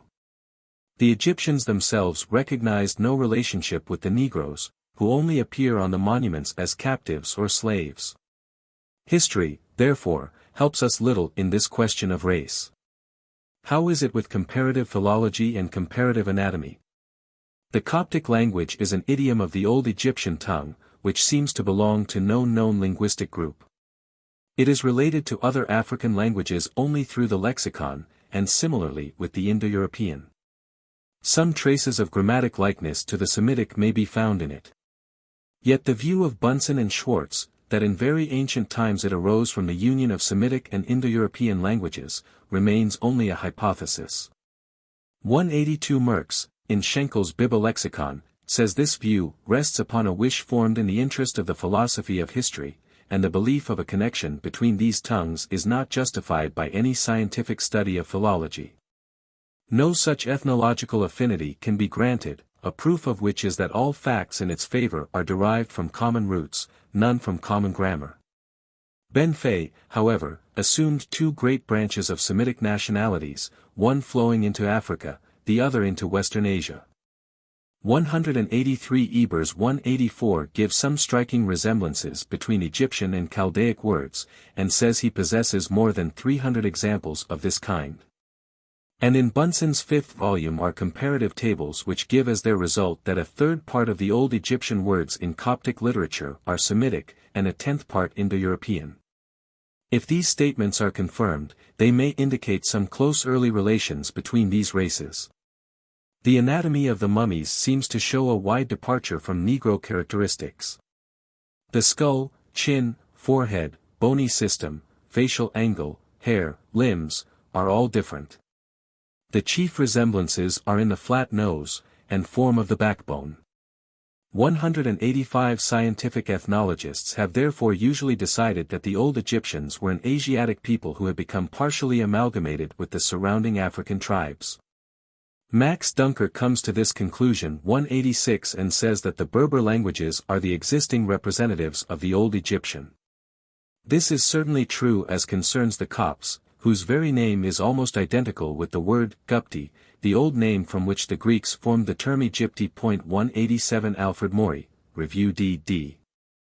Mons, September, 1867, says that, according to all appearances, Egypt was peopled from Asia by that Hamitic race which comprised the tribes of Palestine, Arabia, and Ethiopia.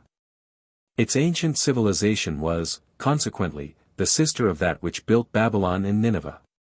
In the valley of the Nile, as in those of the Euphrates and the Tigris, religion gave the motive to civilization, and in all the three nations there was a priesthood in close alliance with an absolute monarchy.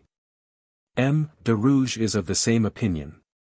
In his examination of the monuments of the oldest dynasties, he finds the name given to the Egyptians by themselves to be merely the men, Rut, a word which by the usual interchange of R with L, and of T with D, is identical with the Hebrew Lud, plural Ludim, whom the Book of Genesis declares to have been a son of Misraim. This term was applied by the Israelites to all the races on the southeast shore of the Mediterranean. It is, therefore, believed by M. de Rouge that the Egyptians were of the same family with these Asiatic tribes on the shores of Syria. Here, then, as in so many other cases, a new civilization may have come from the union of two different races, one Asiatic, the other African. Asia furnished the brain, Africa the fire, and from the immense vital force of the latter and the intellectual vigor of the former sprang that wonderful civilization which illuminated the world during at least 5,000 years. 6. The Three Orders of Gods. The Egyptian theology, or doctrine of the gods, was of two kinds, esoteric and exoteric, that is, an interior theology for the initiated, and an exterior theology for the uninitiated. The exterior theology, which was for the whole people, consisted of the mythological accounts of Isis and Osiris, the judgments of the dead, the transmigration of the soul, and all matters connected with the ceremonial worship of the gods. But the interior, hidden theology is supposed to have related to the unity and spirituality of the deity. Herodotus informs us that the gods of the Egyptians were in three orders. And Bunsen believes that he has succeeded in restoring them from the monuments. There are 8 gods of the first order, 12 gods of the second order, and 7 gods of the third order. The gods of the third order are those of the popular worship, but those of the first seem to be of a higher and more spiritual class. The third class of gods were representative of the elements of nature, the sun, fire, water, earth, air. But the gods of the first order were the gods of the priesthood, understood by them alone, and expressing ideas which they shrank from communicating to the people. The spiritual and ideal part of their religion the priests kept to themselves as something which the people were incapable of understanding.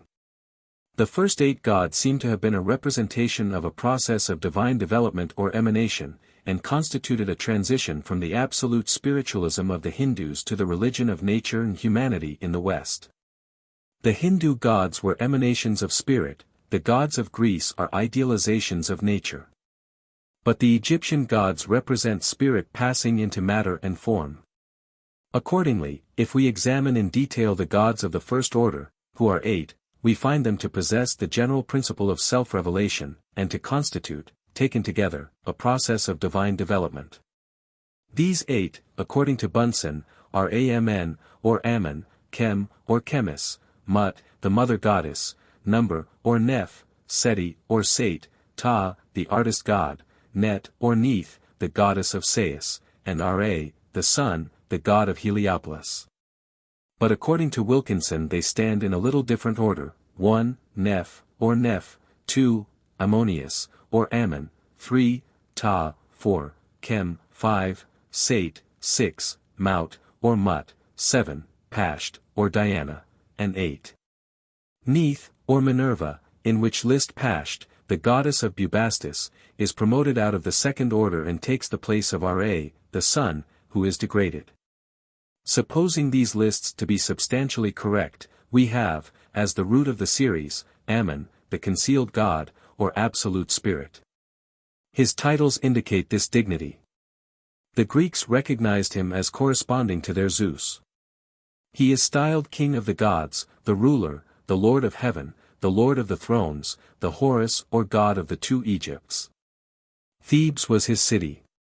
According to Manetho, his name means concealment, and the root Amn also means to veil or conceal. His original name was Amn, thus it stands in the rings of the 12th dynasty.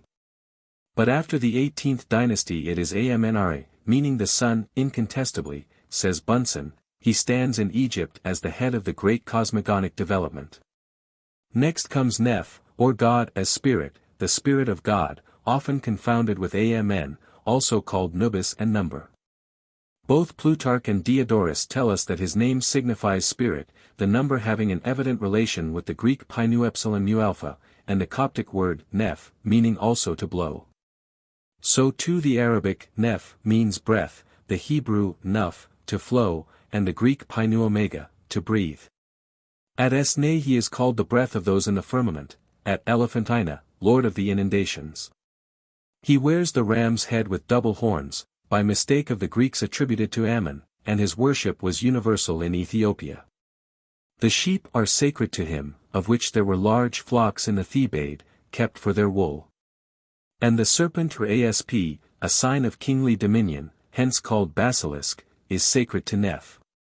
As creator, he appears under the figure of a potter with a wheel. In Philae he is so represented, forming on his wheel a figure of Osiris, with the inscription, Number, who forms on his wheel the divine limbs of Osiris.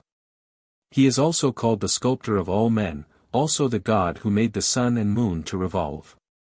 Porphyry says that Ta sprang from an egg which came from the mouth of Neph, in which he is supported by high monumental authority.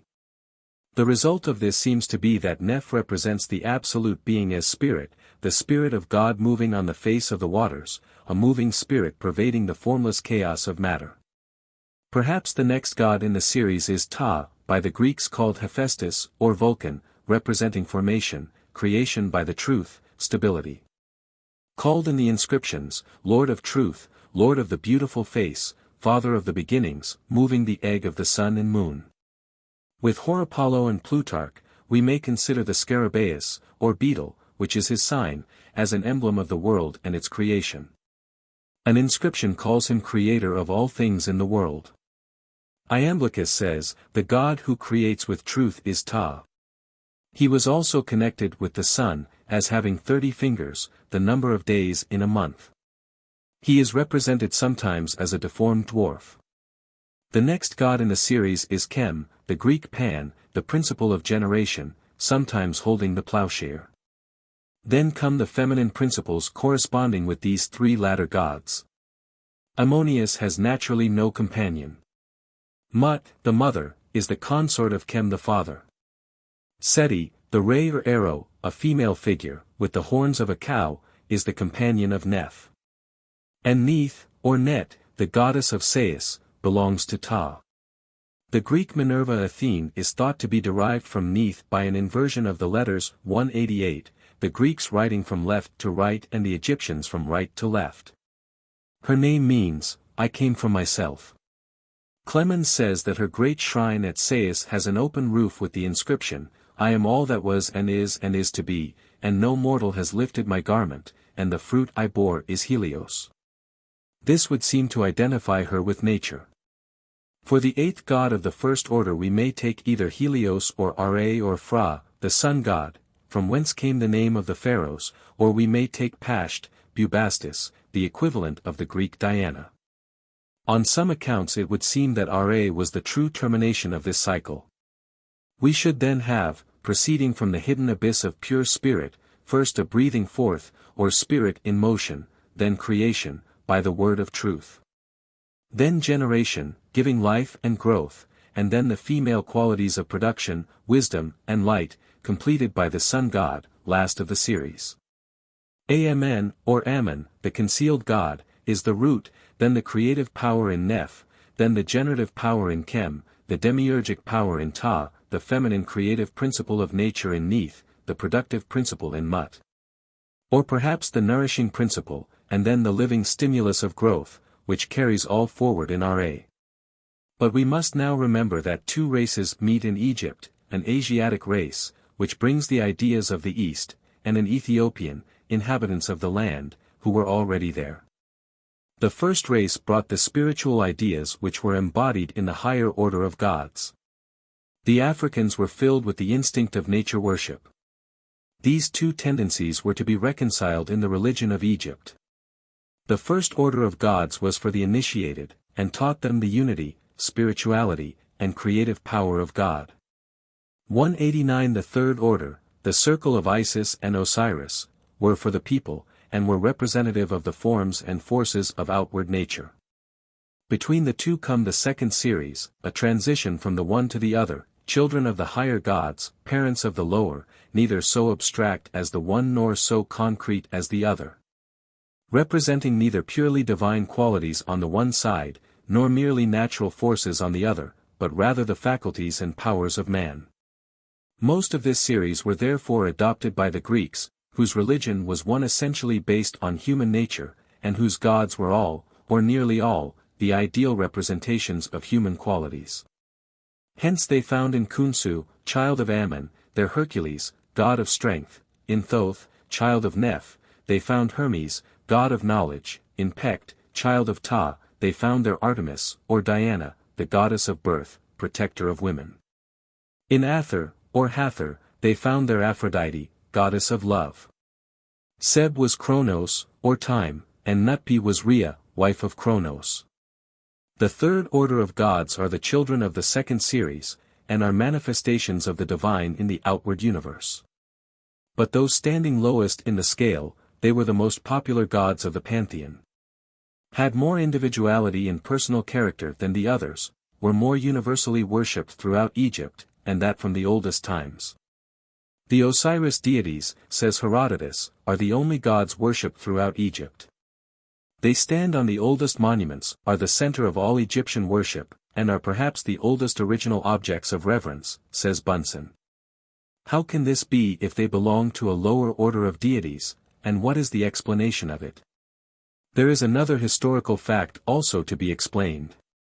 Down to the time of Ramses, 1300 years before Christ, Typhon, or Seth, the god of destruction, was the chief of this third order, and the most venerated of all the gods. After that time a revolution occurred in the worship, which overthrew Seth, and his name was chiseled out of the monuments, and the name of Ammonius inserted in its place. This was the only change which occurred in the Egyptian religion, so far as we know, from its commencement until the time of the Caesars. 190 An explanation of both these facts may be given, founded on the supposed amalgamation in Egypt of two races with their religions.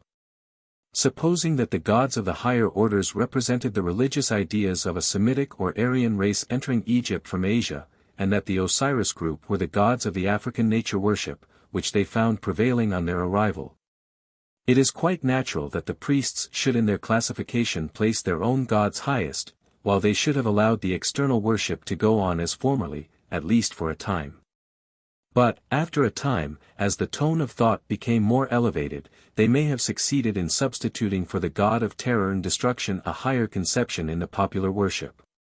The myth of Isis and Osiris, preserved for us by Plutarch, gives the most light in relation to this order of deities. Seb and Nutpi, or Nut, called by the Greeks Kronos and Rhea, were the parents of this group. Seb is therefore time, and Nut is motion or perhaps space. The sun pronounced a curse on them, namely, that she should not be delivered, on any day of the year. This perhaps implies the difficulty of the thought of creation. But Hermes, or Wisdom, who loved Rhea, at dice, of the moon, 5 days, the 70th part of all her illuminations, which he added to the 360 days, or 12 months. Here we have a hint of a correction of the calendar, the necessity of which awakened a feeling of irregularity in the processes of nature, admitting thereby the notion of change and a new creation. These 5 days were the birthdays of the gods. On the first Osiris is born, and a voice was heard saying, "The Lord of all things is now born." On the second day, Berurus Apollo, or the elder Horus; on the third, Typhon, who broke through a hole in his mother's side; on the fourth, Isis. And on the fifth, Nephthys Venus, or Victory. Osiris and Arurus are children of the sun, Isis of Hermes, Typhon and Nephthys of Saturn. Isis became the wife of Osiris, who went through the world taming it by means of oratory, poetry, and music. When he returned, Typhon took 72 men and also a queen of Ethiopia, and made an ark the size of Osiris's body, and at a feast proposed to give it to the one whom it should fit. Osiris got into it, and they fastened down the lid and soldered it and threw it into the Nile. Then Isis put on mourning and went to search for it, and directed her inquiries to little children, who were hence held by the Egyptians to have the faculty of divination. Then she found Anubis, child of Osiris, by Nephthys, wife of Typhon, who told her how the ark was entangled in a tree which grew up around it and hid it. The king had made of this tree a pillar to support his house. Isis sat down weeping.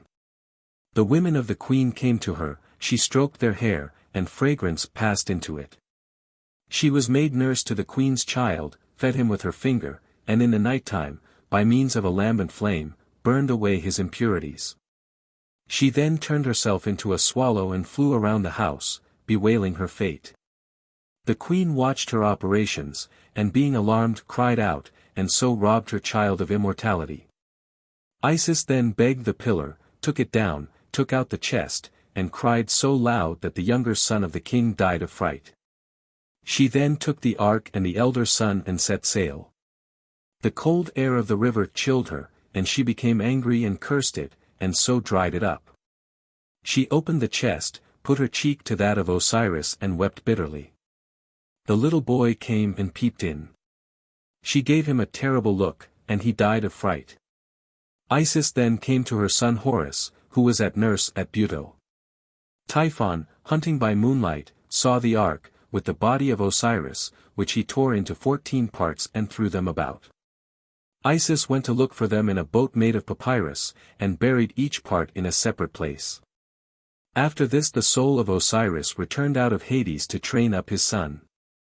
Then came a battle between Horus and Typhon, in which Typhon was vanquished, but Isis allowed him to escape.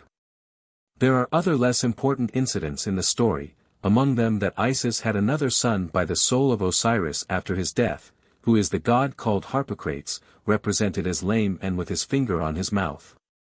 191. Plutarch declares that this story is symbolical, and mentions various explanations of the allegory. He rejects, at once, the rationalistic explanation, which turns these gods into eminent men, sea captains, etc. I fear, says he, this would be to stir things that are not to be stirred, and to declare war, as Simonite says, not only against length of time, but also against many nations and families of mankind. Whom a religious reverence towards these gods holds fast bound like men astonished and amazed, and would be no other than going about to remove so great and venerable names from heaven to earth. And thereby shaking and dissolving that worship and persuasion that hath entered almost all men's constitutions from their very birth, and opening vast doors to the atheists' faction, who convert all divine matters into human. Others, he says, consider these beings as demons intermediate between gods and men. And Osiris afterwards became Serapis, the Pluto of the underworld. Other explanations of the myth are given by Plutarch. First, the geographical explanation. According to this, Osiris is water, especially the Nile. Isis is earth, especially the land of Egypt adjoining the Nile, and overflowed by it. Horus, their son, is the air, especially the moist, mild air of Egypt. Typhon is fire, especially the summer heat which dries up the Nile and parches the land. His 72 associates are the 72 days of greatest heat, according to the Egyptian opinion.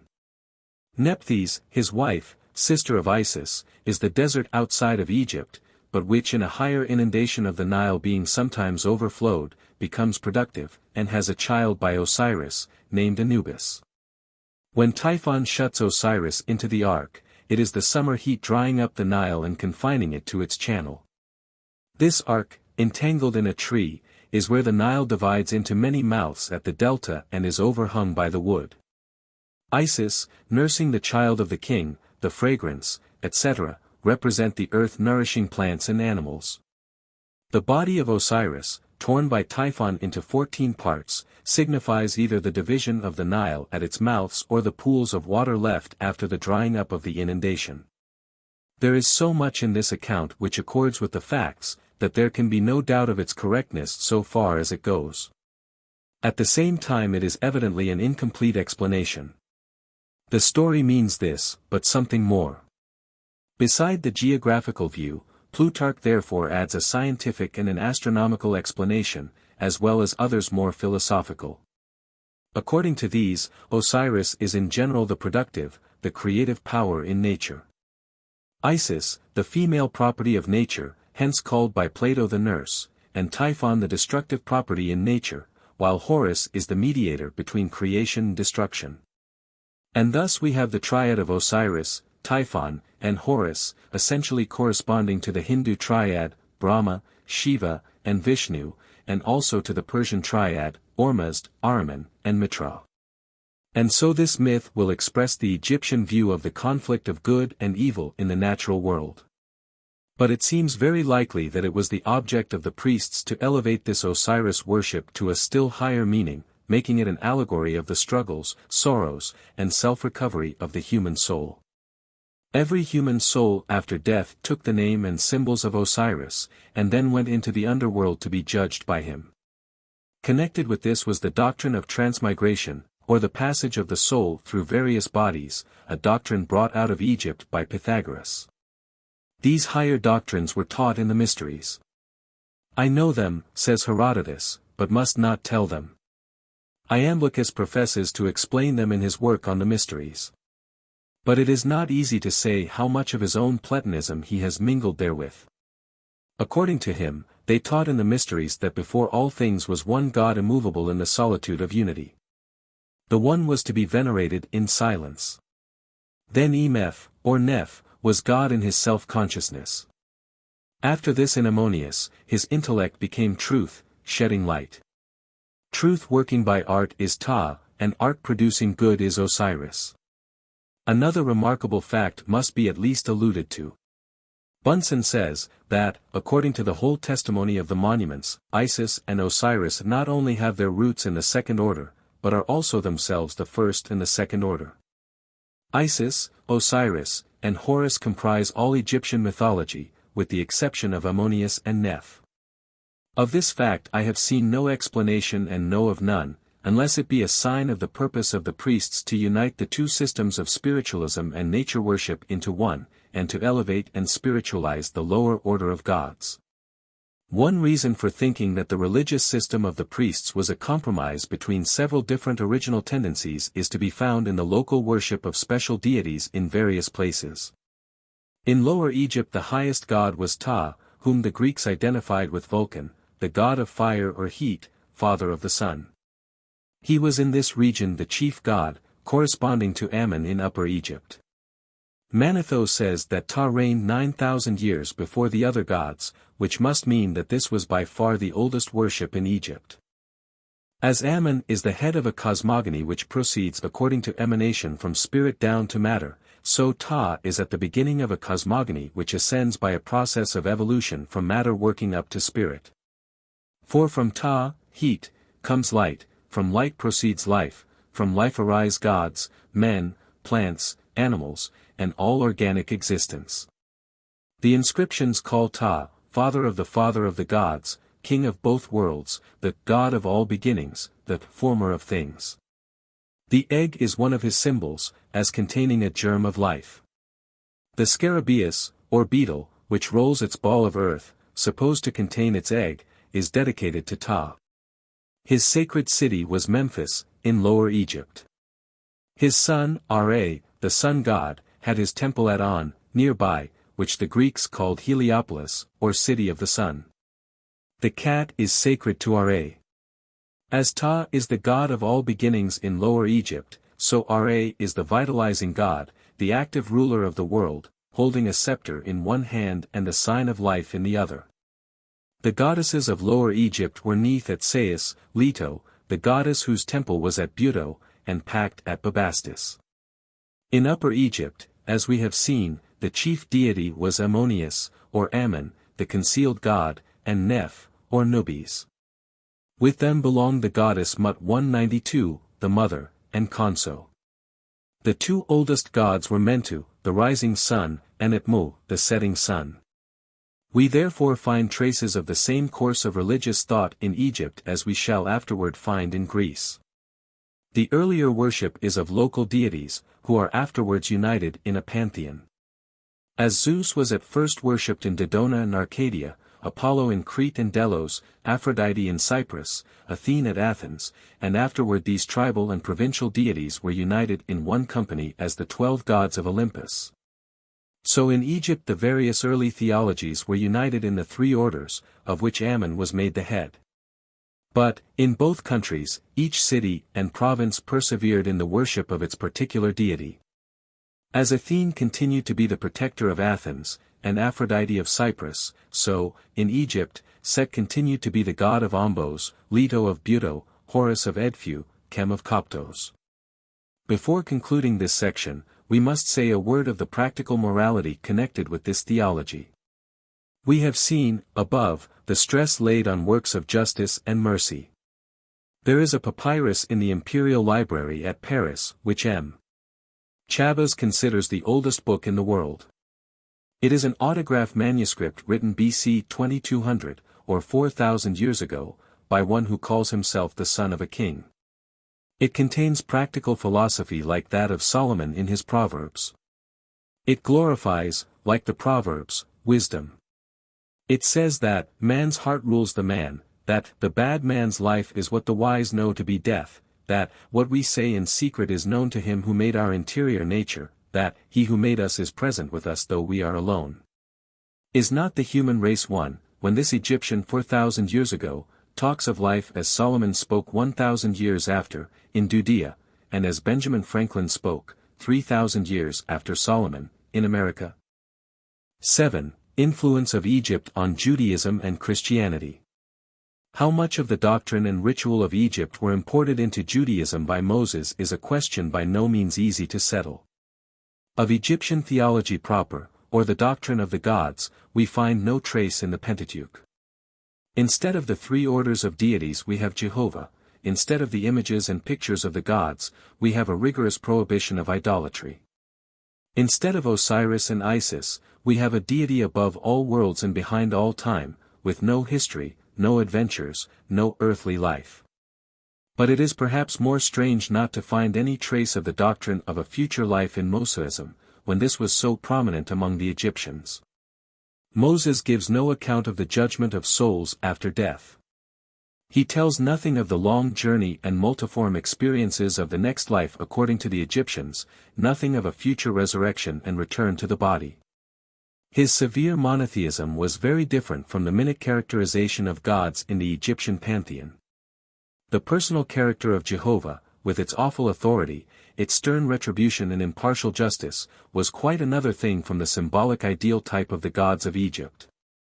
Nothing of the popular myth of Osiris, Isis, Horus, and Typhon is found in the Pentateuch, nothing of the transmigration of souls, nothing of the worship of animals, nothing of the future life and judgment to come. Nothing of the embalming of bodies and ornamenting of tombs.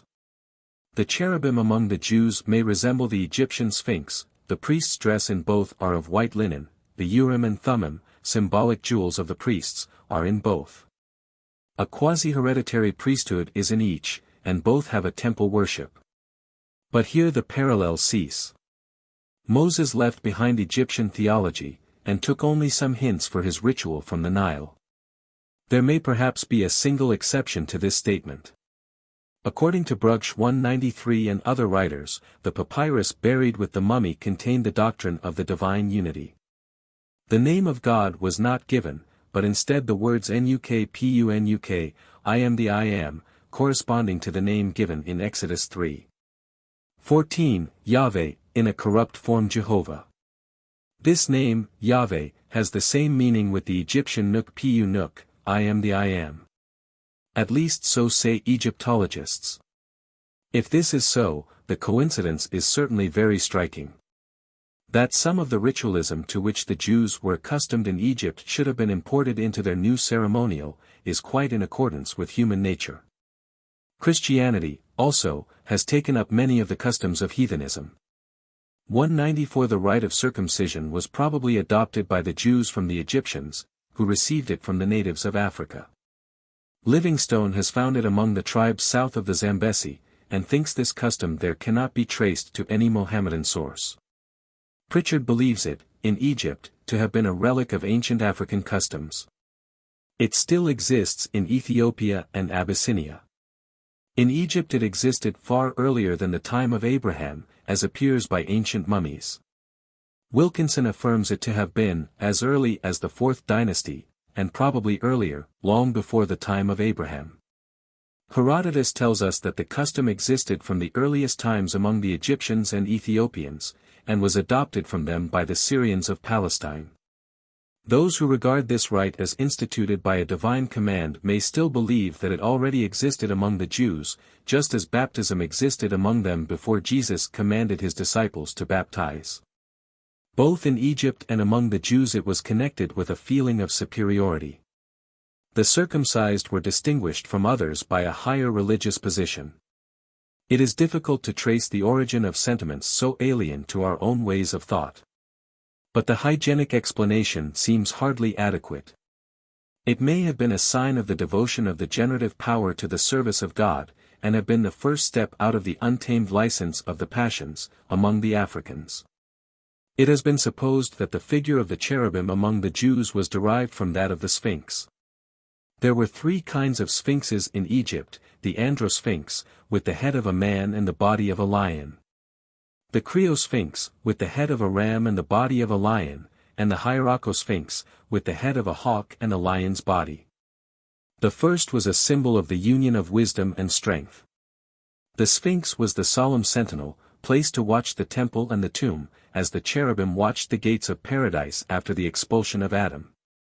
In the cherubim were joined portions of the figure of a man with those of the lion, the ox, and the eagle. In the temple the cherubim spread their wings above the ark. And Wilkinson gives a picture from the Egyptian tombs of 2 kneeling figures with wings spread above the scarabaeus.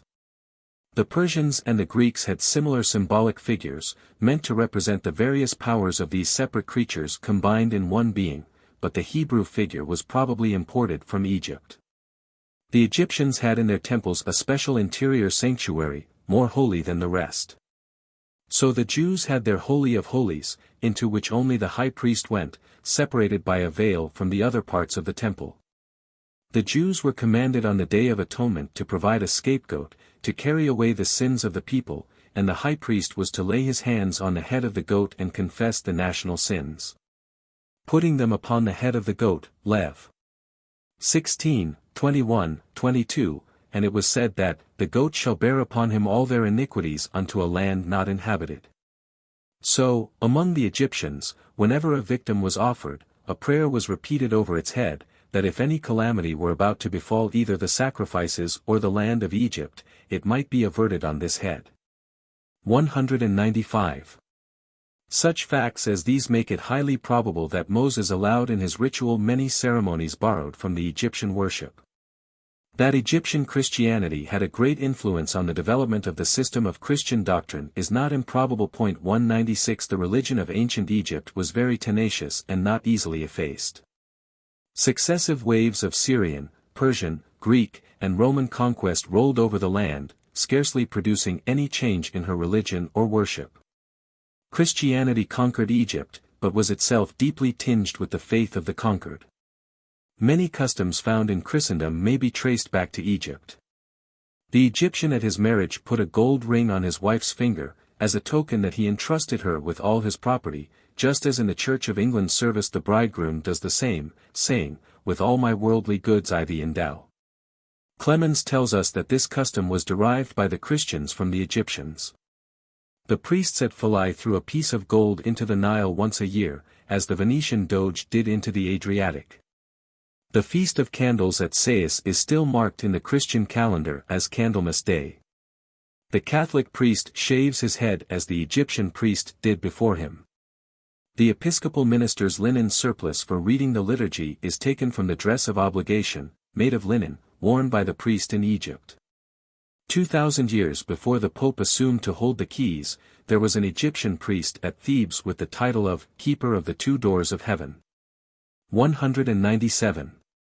In the space which we have here at command we are unable to examine the question of doctrinal influences from Egypt upon Orthodox Christianity.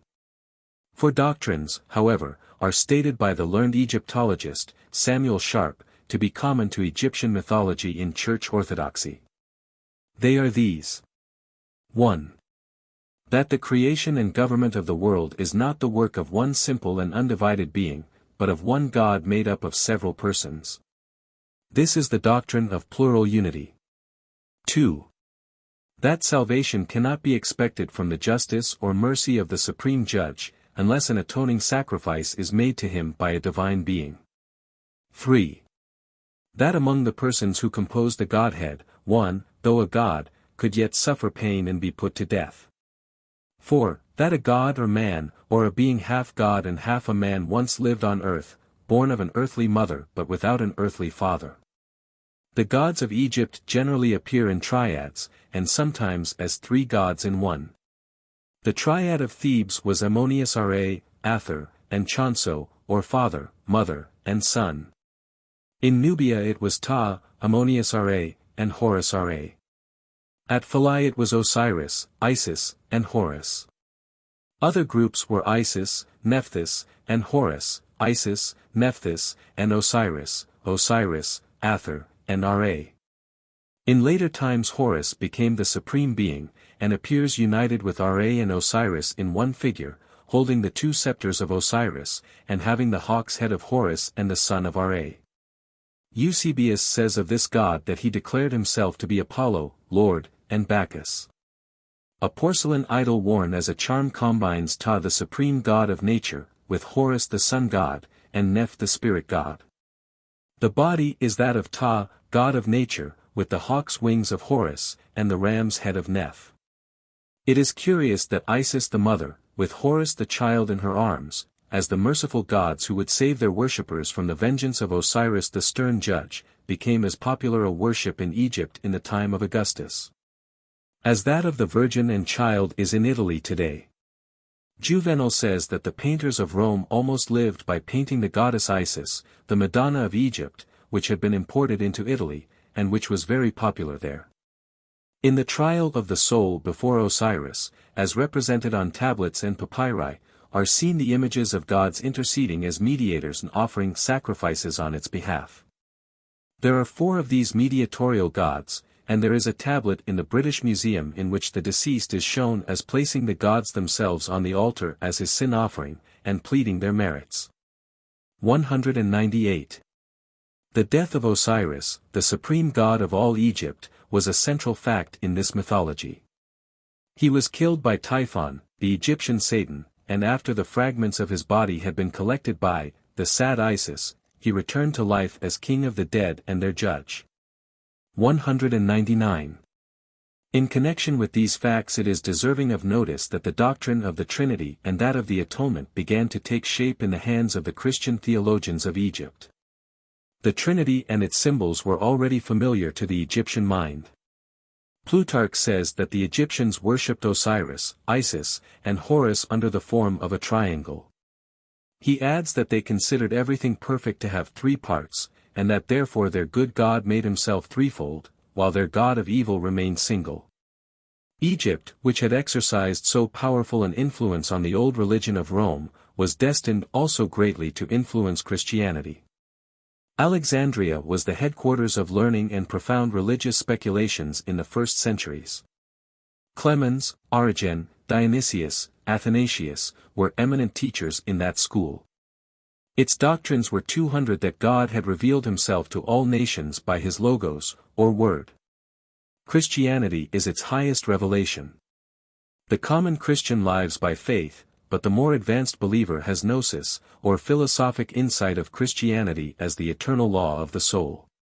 This doctrine soon substituted speculation in place of the simplicity of early Christianity.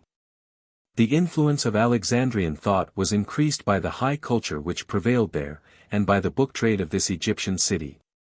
All the oldest manuscripts of the Bible now extant were transcribed by Alexandrian penmen. The oldest versions were made in Alexandria.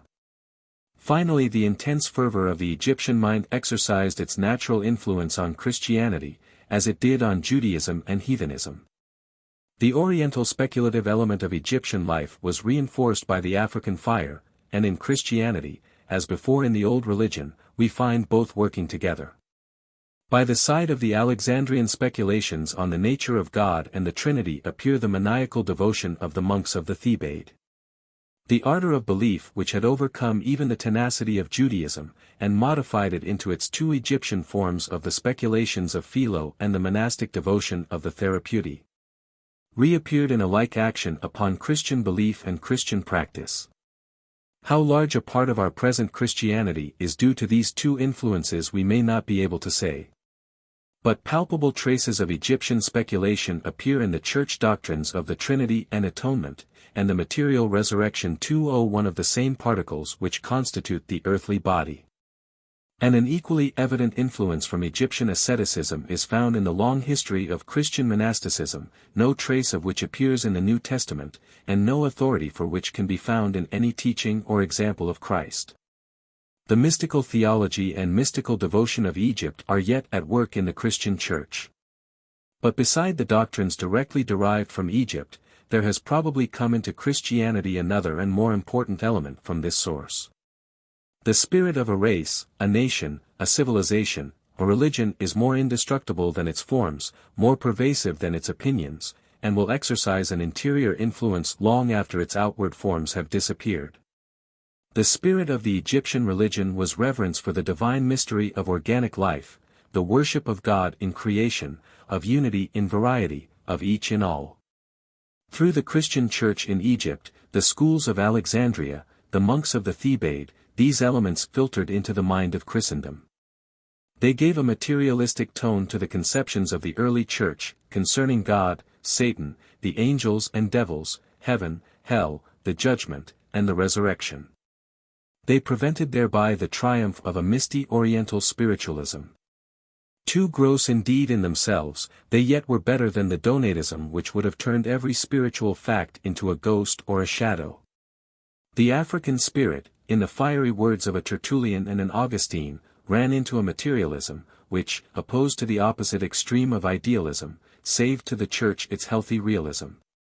The elaborate work of Bunsen on Egypt's place in universal history, does not aid us much in finding the place of Egyptian religion in universal religion.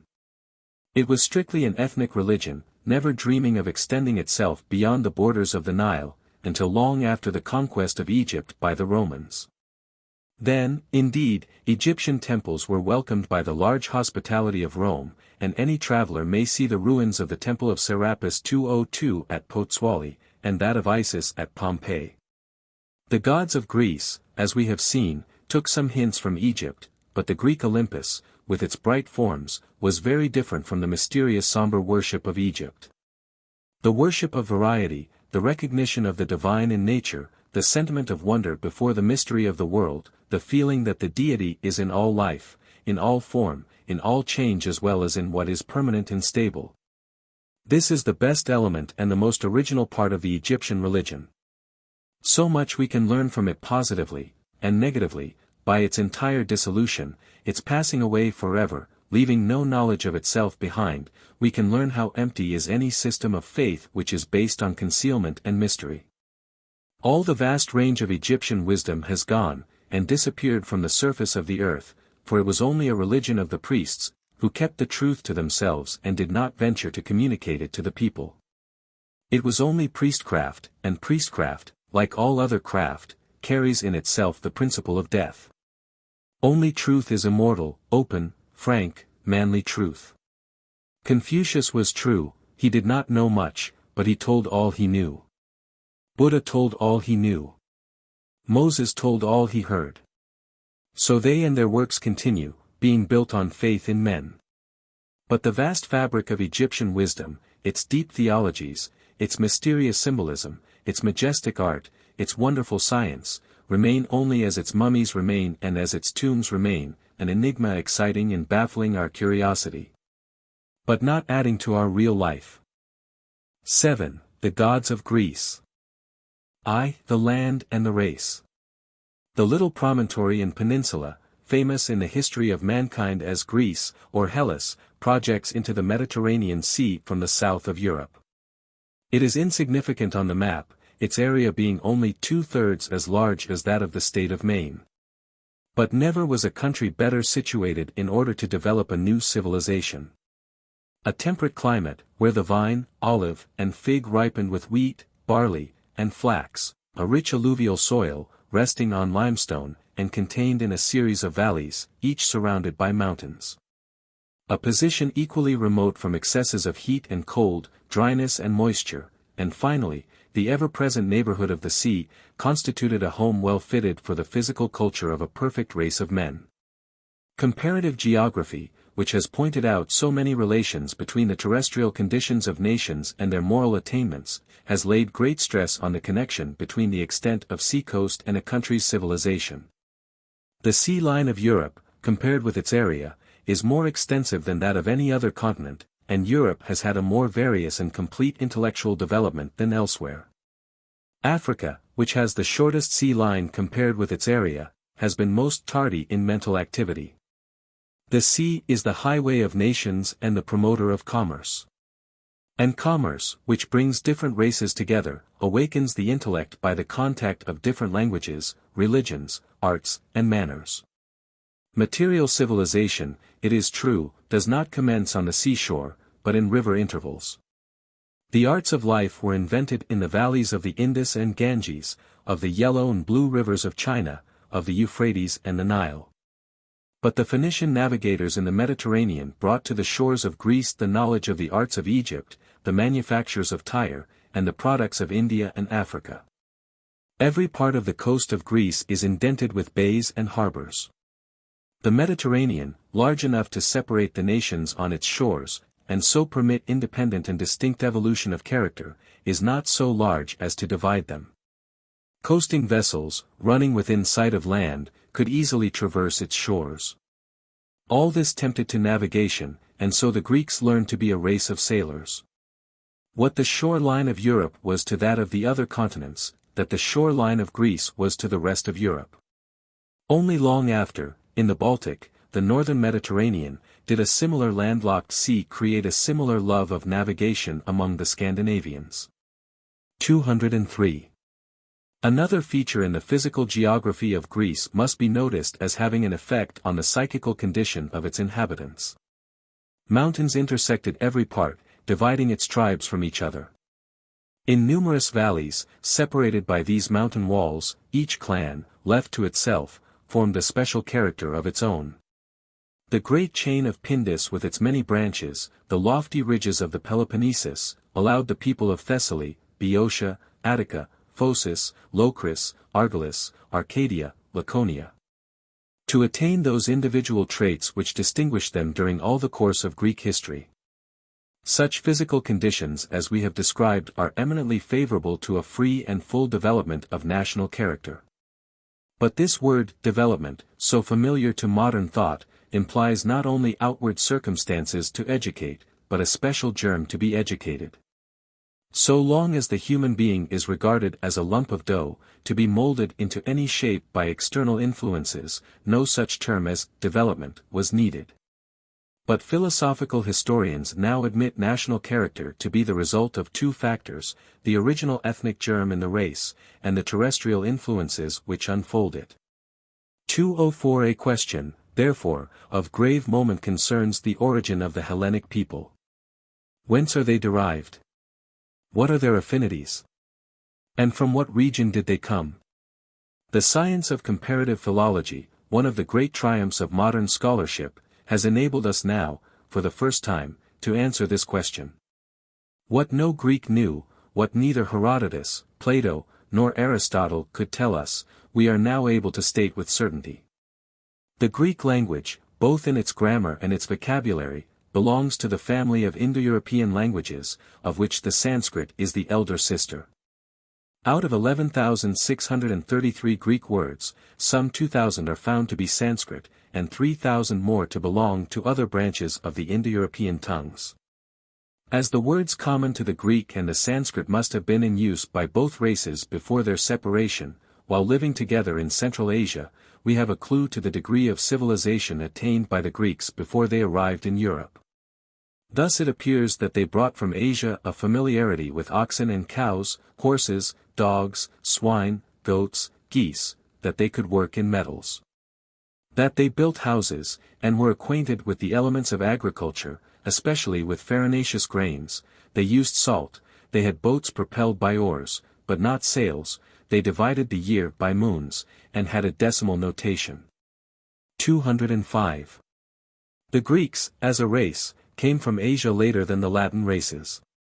They belonged to that powerful Indo-European race, to which Europe owes its civilization, and whose chief branches are the Hindus, the Persians, the Greeks, the Latins, the Celts, the Teutonic tribes, and the Slavi.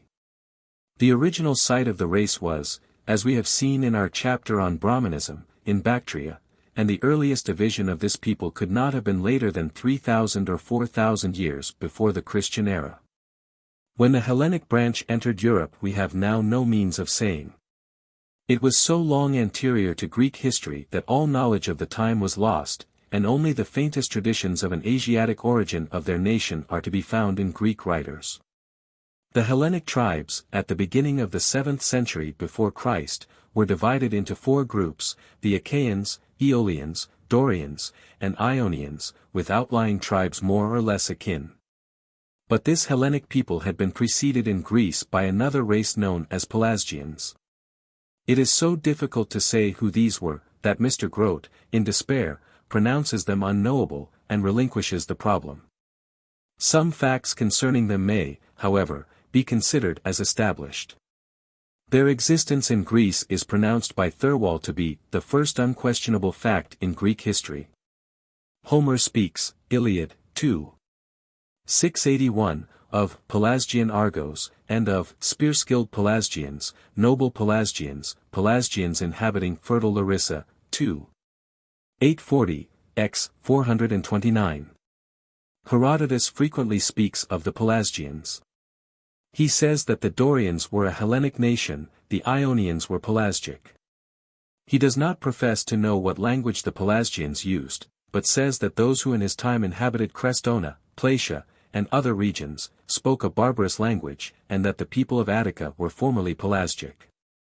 He mentions the Pelasgians as remaining to his time in Arcadia, after the Dorians had expelled them from the rest of the Peloponnesus, says that the Samothracians adopted the mysteries of the Kabiri from the Pelasgians. That the Pelasgians sacrificed victims to unknown gods at Dodona, and asked that oracle advice about what names they should give their gods. These names, taken from Egypt, the Grecians received from them. Hellas was formerly called Pelasgia. The Athenians expelled the Pelasgians from Attica, whether justly or unjustly, Herodotus does not undertake to say, where they were living under Mount Hymettus. Whereupon the Pelasgians of Lemnos, in revenge, carried off a number of Athenian women, and afterward murdered them. As an expiation of which crime they were finally commanded by the oracle at Delphi to surrender that island to Miltiades and the Athenians. Herodotus repeatedly informs us that nearly the whole Ionian race were formerly called Pelasgians. 206. From all this it appears that the Pelasgians were the ancient occupants of nearly all Greece, that they were probably of the same stock as their Hellenic successors, but of another branch. That their language was somewhat different, and contained words of barbaric, that is Phoenician or Egyptian, origin, but not so different as to remain distinct after the conquest. From the Pelasgian names which remain, it is highly probable that this people was of the same family with the old Italians. 207 They must have constituted the main stem of the Greek people. The Ionians of Attica, the most brilliant portion of the Greeks, were of Pelasgic origin. It may be therefore assumed, without much improbability, that while the Dorian element gave the nation its strength and vital force, the Pelasgic was the source of its intellectual activity and success in literature and art. Ottfried Müller remarks that, there is no doubt that most of the ancient religions of Greece owed their origin to this race. The Zeus and Dion of Dodona, Zeus and Hera of Argos, Hephaestos and Athene of Athens, Demeter and Cora of Eleusis, Hermes and Artemis of Arcadia, together with Cadmus and the Cabri of Thebes, cannot properly be referred to any other origin. 208. Welker 209 thinks that the ethnological conceptions of Aeschylus, in his Suppliants, are invaluable helps in the study of the Pelasgic relations to the Greeks. The poet makes Pelasgos the king of Argos, and represents him as ruling over the largest part of Greece. His subjects he calls Greeks, and they vote in public assembly by holding up their hands, so distinguishing them from the Dorians, among whom no such democracy prevailed. 210 He protects the suppliant women against their Egyptian persecutors, who claimed them as fugitives from slavery. The character assigned by Aeschylus to this representative of the Pelasgian race is that of a just, wise, and religious king, who judged that it was best to obey God, even at the risk of displeasing man. It is evident, therefore, that from the earliest times there were in Greece two distinct elements, either two different races or two very distinct branches of a common race. First known as Pelasgians and Hellenes, they afterwards took form as the Ionian and Dorian peoples. And it is evident also that the Greek character, so strong yet so flexible, so mighty to act and so open to receive, with its stern virtues and its tender sensibilities, was the result of the mingling of these antagonist tendencies. Two continents may have met in Greece, if to the genius of that wonderful people Asia lent her intellect and Africa her fire. It was the marriage of soul and body, of nature and spirit, of abstract speculation and passionate interest in this life. Darkness rests on the period when this national life was being created. The Greeks themselves have preserved no record of it. That some powerful influence from Egypt was acting on Greece during this forming period, and contributing its share to the great result, there can hardly be a question. All the legends and traditions hint at such a relation, and if this were otherwise, we might be sure that it must have existed. Egypt was in all her power and splendor when Greece was being settled by the Aryans from Asia. They were only a few hundred miles apart, and the ships of Phoenicia were continually sailing to and fro between them. The testimony of Greek writers to the early influence of Egypt on their country and its religion is very full. Kreutzer 211 says that the Greek writers differed in regard to the connection of Attic and Egyptian culture, only as to how it was, not as to whether it was. Herodotus says distinctly and positively 212 that most of the names of the Greek gods came from Egypt, except some whose names came from the Pelasgians. The Pelasgians themselves, he adds, gave these Egyptian names to the unnamed powers of nature whom they before ignorantly worshipped, being directed by the oracle at Dodona so to do. By name here, Herodotus plainly intends more than a mere appellation. He includes also something of the personality and character. 213 Before they were impersonal beings, powers of nature, afterwards, under Egyptian influence, they became persons. He particularly insists on having heard this from the priestesses of Dodona, who also told him a story of the black pigeon from Egypt, who first directed the oracle to be established, which he interpreted, according to what he had heard in Egypt, to be a black Egyptian woman. He adds that the Greeks received, not only their oracles, but their public processions, festivals, and solemn prayers from the Egyptians. M. Maury admits the influence of Egypt on the worship and ceremonies of Greece, and thinks it added to their religion a more serious tone and a sentiment of veneration for the gods, which were eminently beneficial. He doubts the story of Herodotus concerning the derivation of gods from Egypt, giving as a sufficient proof the fact that Homer's knowledge of Egyptian geography was very imperfect. 214 But religious influences and geographical knowledge are very different things. Because the medieval Christian writers had an imperfect knowledge of Palestine, it does not follow that their Christianity was not influenced in its source by Judaism.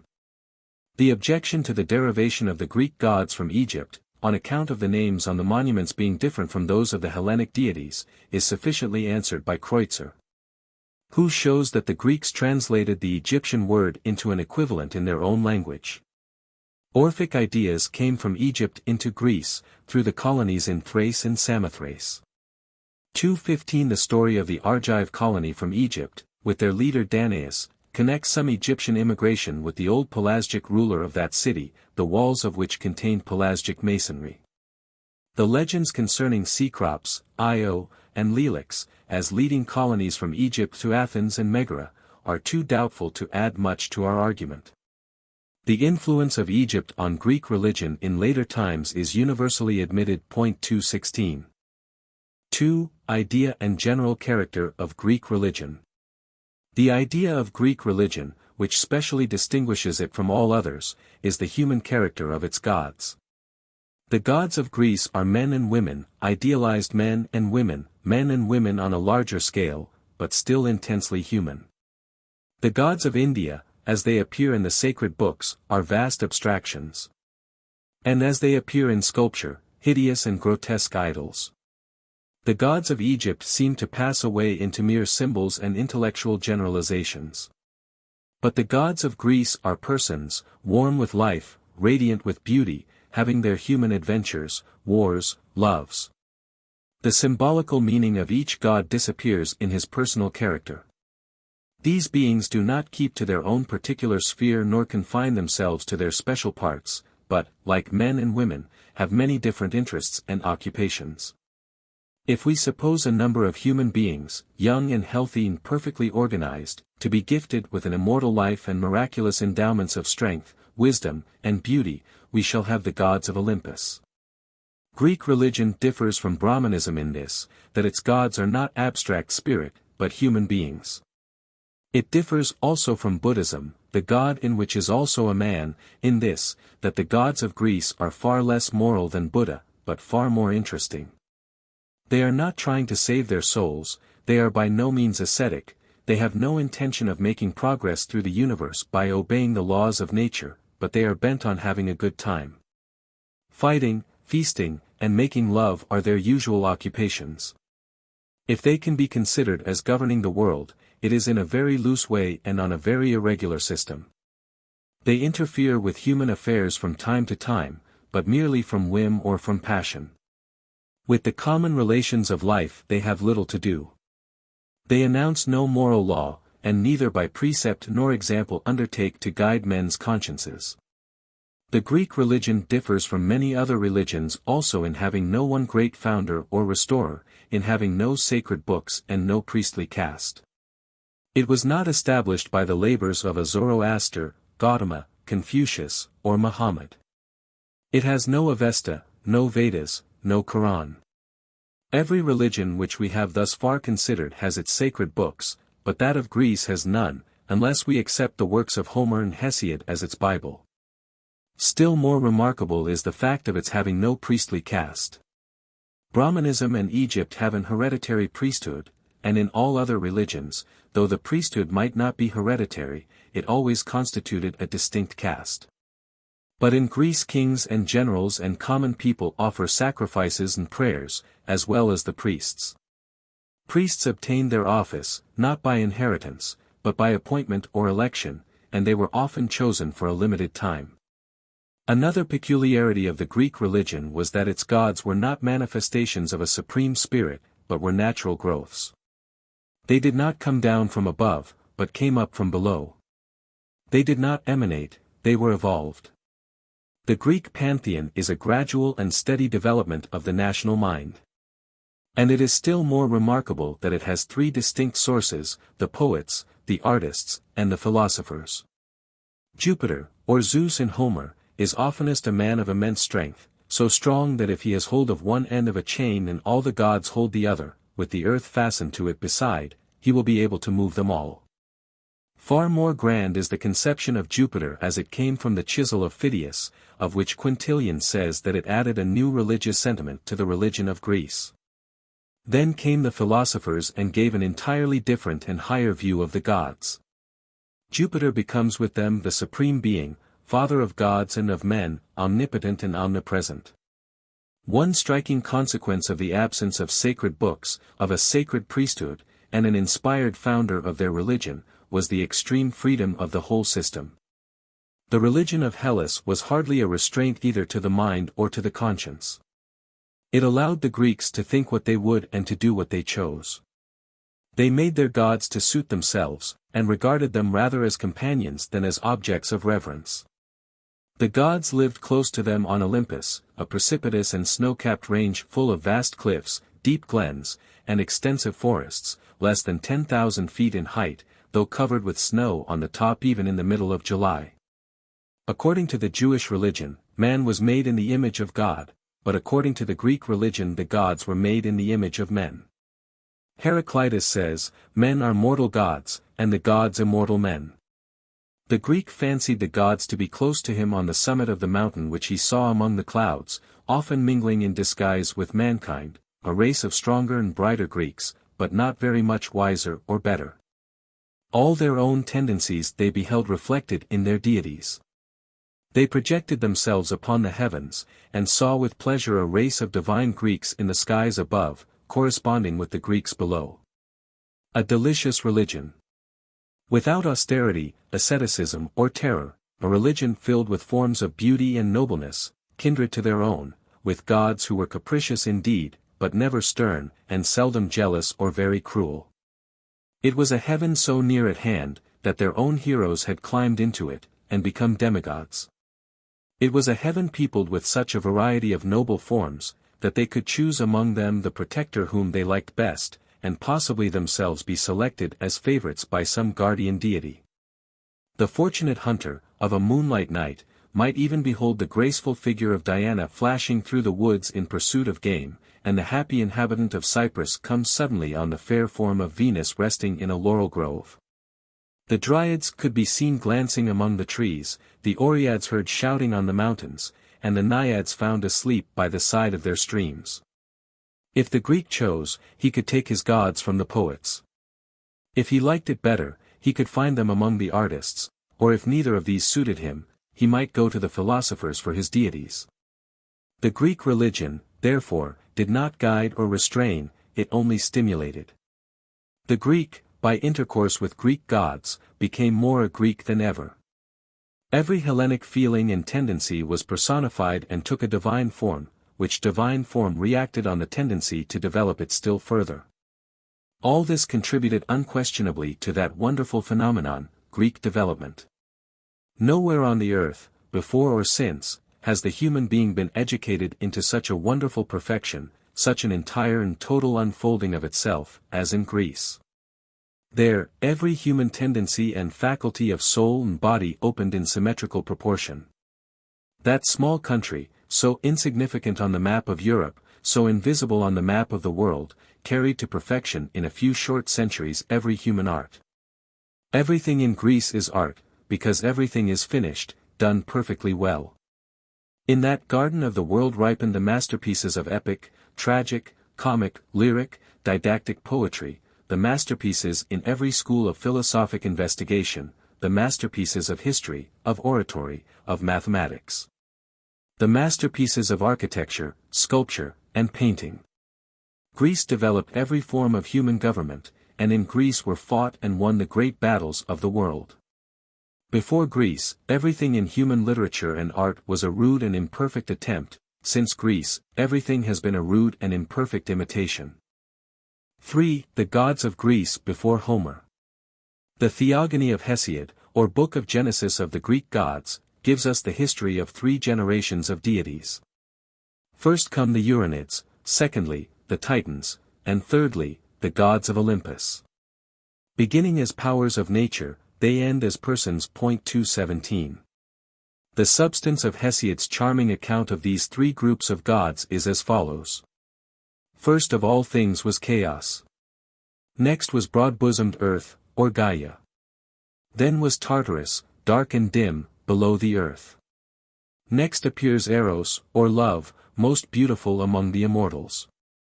From chaos came Erebus and black night, and then sprang forth ether and day, children of Erebus and night.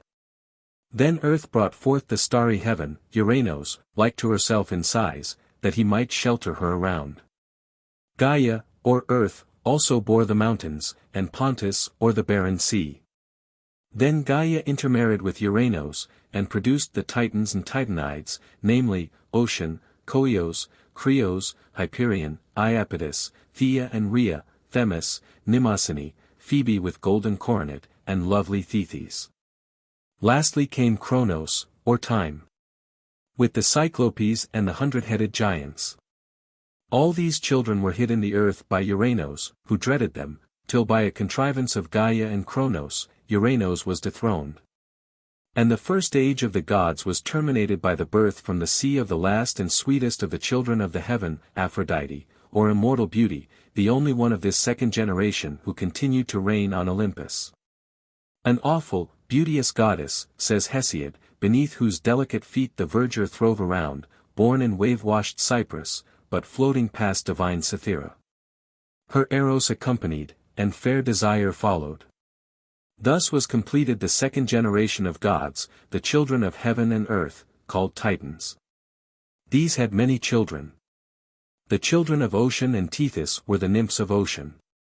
Hyperion and Thea had, as children, Helios, Selene and Eos, or sun, moon, and dawn. Koios and Phoebe had Leto and Asteria. One of the children of Krios was Pallas, those of Iapetus were Prometheus, Epimetheus, and Atlas. Kronos married his sister Rhea, and their children were Hestia, Demeter and Here, Hades, Poseidon, and Zeus, all, except Hades or Pluto, belonging to the subsequent Olympian deities. The Olympian gods, with their cousins of the same generation, have grown into persons, ceasing to be abstract ideas, or powers of nature. 5 were the children of Kronos, namely, Zeus, Poseidon, Here, Hestia, and Demeter. 6 were children of Zeus, Apollo and Artemis, Hephaestos and Ares, Hermes and Athene. The 12th of the Olympian group, Aphrodite, belonged to the second generation, being daughter of Uranos and of the ocean. Beauty, divine child of sky and sea, was conceived of as older than power. These are the 3 successive groups of deities, the second supplanting the first, the third displacing the second. The earlier gods we must needs consider, not as persons, but as powers of nature, not yet humanized. 218 The last, seated on Olympus, are fair humanities. But now, it is remarkable that there must have been, in point of fact, 3 stages of religious development, and 3 successive actual theologies in Greece, corresponding very nearly to these 3 legendary generations of gods. When the ancestors of the Hellenic race came from Asia, they must have brought with them a nature worship, akin to that which subsequently appeared in India in the earliest hymns of the Vedas. Comparative philology, as we have before seen, has established the rule, that whatever words are common to all the 7 Indo-European families must have been used in Central Asia before their dispersion. From this rule Pictet 219 has inferred that the original Aryan tribes all worshipped the heaven, the earth, sun, fire, water, and wind. The ancestors of the Greeks must have brought with them into Hellas the worship of some of these elementary deities. And we find at least 2 of them, heaven and earth, represented in Hesiod's first class of the oldest deities. Water is there in the form of Pontus, the sea, and the other Euronids have the same elementary character. The oldest hymns in the Vedas mark the second development of the Aryan deities in India. The chief gods of this period are Indra, Varuna, Agni, Savitri, Soma. Indra is the god of the air, directing the storm, the lightning, the clouds, the rain. Varuna is the all-embracing circle of the heavens, earth, and sea. Savitri or Surya is the sun, king of day, also called Mitra. Agni is fire, and Soma is the sacred fermented juice of the moon plant, often indeed the moon itself. As in India, so in Greece, there was a second development of gods. They correspond in this, that the powers of nature began, in both cases, to assume a more distinct personality. Moreover, Indra, the god of the atmosphere, he who wields the lightning, the thunderer, the god of storms and rain, was the chief god in the Vedic period. So also in Greece, the chief god in this second period was Zeus. He also was the god of the atmosphere, the thunderer, the wielder of lightning. In the name Zeus is a reminiscence of Asia. Literally it means, the god, and so was not at first a proper name. Its root is the Sanskrit div, meaning, to shine. Hence the word deva, god, in the Vedic hymns, from which comes theta epsilon omicron and delta iota omicron in Greek, deus in Latin. Zeta epsilon upsilon pi alpha tau epsilon rho in Greek is Jupiter in Latin, coming from the Sanskrit jaws piter. Our English words, divine, divinity, go back for their origin to the same Sanskrit root, div. So marvelously do the wrecks of old beliefs come drifting down the stream of time, borne up in those frail canoes which men call words. In how many senses, higher and lower, is it true that, in the beginning was the Word? This most ancient deity, god of storms, ruler of the atmosphere, favorite divinity of the Aryan race in all its branches, became Indra when he reached India, Jupiter when he arrived in Italy. Zeus when in Epirus he became the chief god of the Pelasgi, and was worshipped at that most ancient oracular temple of all Greece, Dodona. To him in the Iliad, 16. 235, does Achilles pray, saying, O King Jove, Dodonian, Pelasgian, dwelling afar off, presiding over wintry Dodona. A reminiscence of this old Pelasgian god long remained both in the Latin and Greek conversation, when, speaking of the weather, they called it Zeus, or Jupiter. Horace speaks of cold Jupiter and bad Jupiter, as we should speak of a cold or rainy day. We also find in Horace, Odes 3. 229, the archaic form of the word Jupiter, Diospider, which, according to Lasson, I. 755, means ruler of heaven. Being derived from Jaws Piter. Piter, in Sanskrit, originally meant, says Lasson, ruler or lord, as well as father.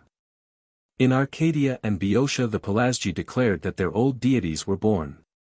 By this is no doubt conveyed the historic consciousness that these deities were not brought to them from abroad, but developed gradually among themselves out of nameless powers of nature into humanized and personal deities. In the old days it was hardly more than a fetish worship. Here was worshipped as a plank at Samos, Athene, as a beam at Lindus, the palace of Attica, as a stake, Jupiter, in one place, as a rock, Apollo, as a triangle. Together with Jupiter or Zeus, the Pelasgi worshipped Gaia or Mother Earth, in Athens, Sparta, Olympia, and other places. One of her names was Dion, another was Rhea. In Asia she was Cybele. But everywhere she typified the great productive power of nature. Another Pelasgic god was Helios, the sun god, worshipped with his sister Selene, the moon. The Pelasgi also adored the darker divinities of the lower world. At Pylos and Elis, the king of Hades was worshipped as the awful Hades. And Persephone, his wife, was not the fair Cora of subsequent times, but the fearful queen of death, the murderess, homologous to the savage wife of Siva, in the Hindu pantheon. To this age also belongs the worship of the Kabiri, nameless powers, perhaps of Phoenician origin, connected with the worship of fire in Lemnos and Samothrace. The Doric race, the second great source of the Hellenic family, entered Greece many hundreds of years after 220. The first great Pelasgic migration had spread itself through Asia Minor, Greece, and Italy. It brought with it another class of gods and a different tone of worship. Their principal deities were Apollo and Artemis, though with these they also worshipped, as secondary deities, the Pelasgic gods whose homes they had invaded. The chief difference between the Pelasgic and Dorian conception of religion was, that with the first it was more emotional, with the second more moral. The first was a mystic natural religion, the second an intellectual human religion. Ottfried Müller 221 says that the Dorian piety was strong, cheerful, and bright. They worshipped daylight and moonlight, while the Pelasgians also reverenced night, darkness, and storm. Funeral solemnities and enthusiastic orgies did not suit the Dorian character. The Spartans had no splendid processions like the Athenians, but they prayed the gods to give them what was honorable and good. And Zeus Ammon declared that the calm solemnity of the prayers of the Spartans was dearer to him than all the sacrifices of the Greeks. 222. Two facts are to be noticed in connection with this primitive religion. One is the local distribution of the different deities and modes of worship through Greece. Every tribe had its own god and its own worship. In one place it was Zeus and Gaia, in another, Zeus and Cybele, in a third, Apollo and Artemis. At Samothrace prevailed the worship of the heaven and the earth. 223 Dion was worshipped with Zeus at Dodona. 224 The Ionians were devoted to Poseidon, god of the sea. In Arcadia, Athene was worshipped as Tritonia. Hermes was adored on Mount Cyllene. Eros, in Boeotia, Pan, in Arcadia. These local deities long remained as secondary gods, after the Pan-Hellenic worship of Olympus had overthrown their supremacy. But one peculiarity of the pre-Homeric religion was, that it consisted in the adoration of different gods in different places. The religion of Hellas, after Homer, was the worship of the 12 great deities united on Mount Olympus. The second fact to be observed in this early mythology is the change of name and of character through which each deity proceeds. Zeus alone retains the same name from the first. 225. Among all Indo-European nations, the heaven and the earth were the two primordial divinities. The Rig Veda calls them the two great parents of the world. At Dodona, Samothrace, and Sparta they were worshipped together. But while in India, Varuna, the heavens, continued to be an object of adoration in the Vedic or second period, in Greece it faded early from the popular thought. This already shows the opposite genius of the two nations. To the Hindus the infinite was all-important, to the Greeks the finite. The former, therefore, retained the adoration of the heavens, the latter that of the earth. The earth, Gaia, became more and more important to the Hellenic mind. Passing through various stages of development, she became, successively, Gaia in the first generation, Rhea in the second, and Demeter, Gamma Mutaetero, Mother Earth, in the third. In like manner the sun is successively Hyperion, son of heaven and earth. Helios, son of Hyperion and Thea, and Phoebus Apollo, son of Zeus and Latona. The moon is first Phoebe, sister of Hyperion, then Selene, sister of Helios, and lastly Artemis, sister of Apollo. Pallas, probably meaning at first, the Virgin, became afterward identified with Athene, daughter of Zeus, as Pallas Athene. The Urania Pontus, the Salt Sea, became the Titan Oceanos, or Ocean, and in another generation Poseidon, or Neptune. The early gods are symbolical, the later are personal. The turning point is reached when Chronos, time, arrives. The children of time and earth are no longer vast shadowy abstractions, but become historical characters, with biographies and personal qualities. Neither time nor history existed before Homer. When time came, history began. The three male children of time were Zeus, Poseidon, and Hades, representing the three dimensions of space. Height, breadth, and depth, heaven, ocean, and hell. They also represented the threefold progress of the human soul, its aspiration and ascent to what is noble and good, its descent to what is profound, and its sympathy with all that is various, in other words, its religion, its intelligence, and its affection. The fable of time devouring his children, and then reproducing them, evidently means the vicissitudes of customs and the departure and return of fashions. Whatever is born must die, but what has been will be again. That eros, love, should be at the origin of things from chaos, indicates the primeval attraction with which the order of the universe begins. The mutilation of Uranos, heaven, so that he ceased to produce children, suggests the change of the system of emanation, by which the gods descend from the infinite, into that of evolution, by which they arise out of the finite. It is, in fact, the end of Asia, and the beginning of Europe, for emanation is the law of the theologies of Asia, evolution that of Europe. Aphrodite, beauty, was the last child of the heavens, and yet born from the ocean. Beauty is not the daughter of the heavens and the earth, but of the heavens and the ocean. The lights and shadows of the sky, the tints of dawn, the tenderness of clouds, unite with the toss and curve of the wave in creating beauty. The beauty of outline appears in the sea, that of light and color in the sky. 226. 4. The gods of the poets. Herodotus says, 2:53, I am of opinion that Hesiod and Homer lived 400 years before my time, and not more, and these were they who framed a theogony for the Greeks, and gave names to the gods, and assigned to them honors and arts, and declared their several forms. But the poets, said to be before them, in my opinion, were after them.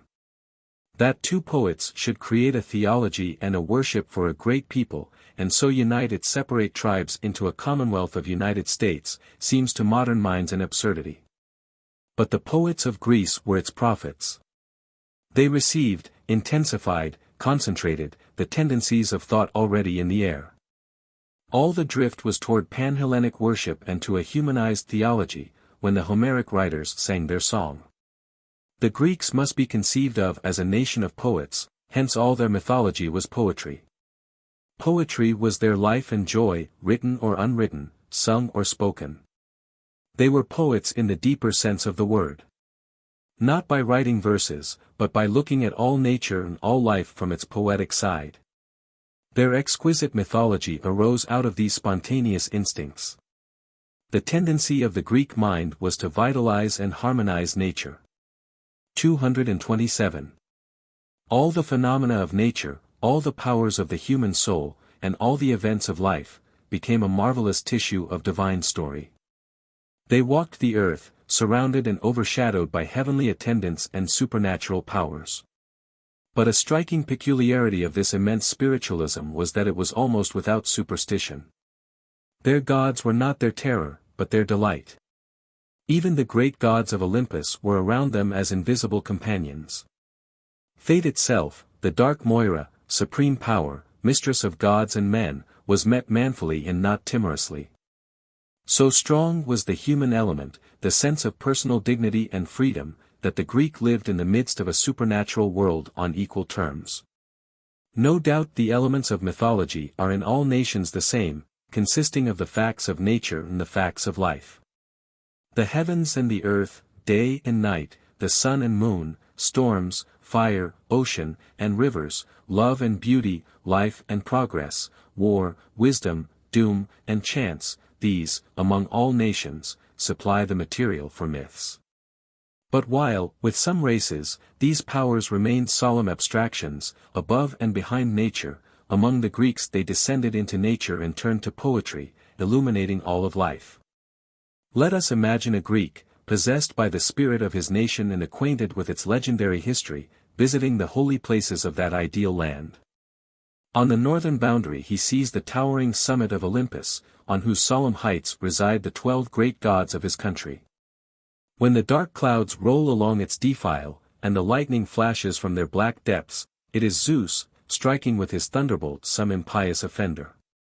There was held the great council of the immortals.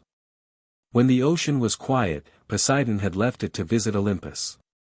There came Hephaestos, quitting his subterranean fires and gloomy laborers, to jest and be jested with, sitting by his beautiful queen.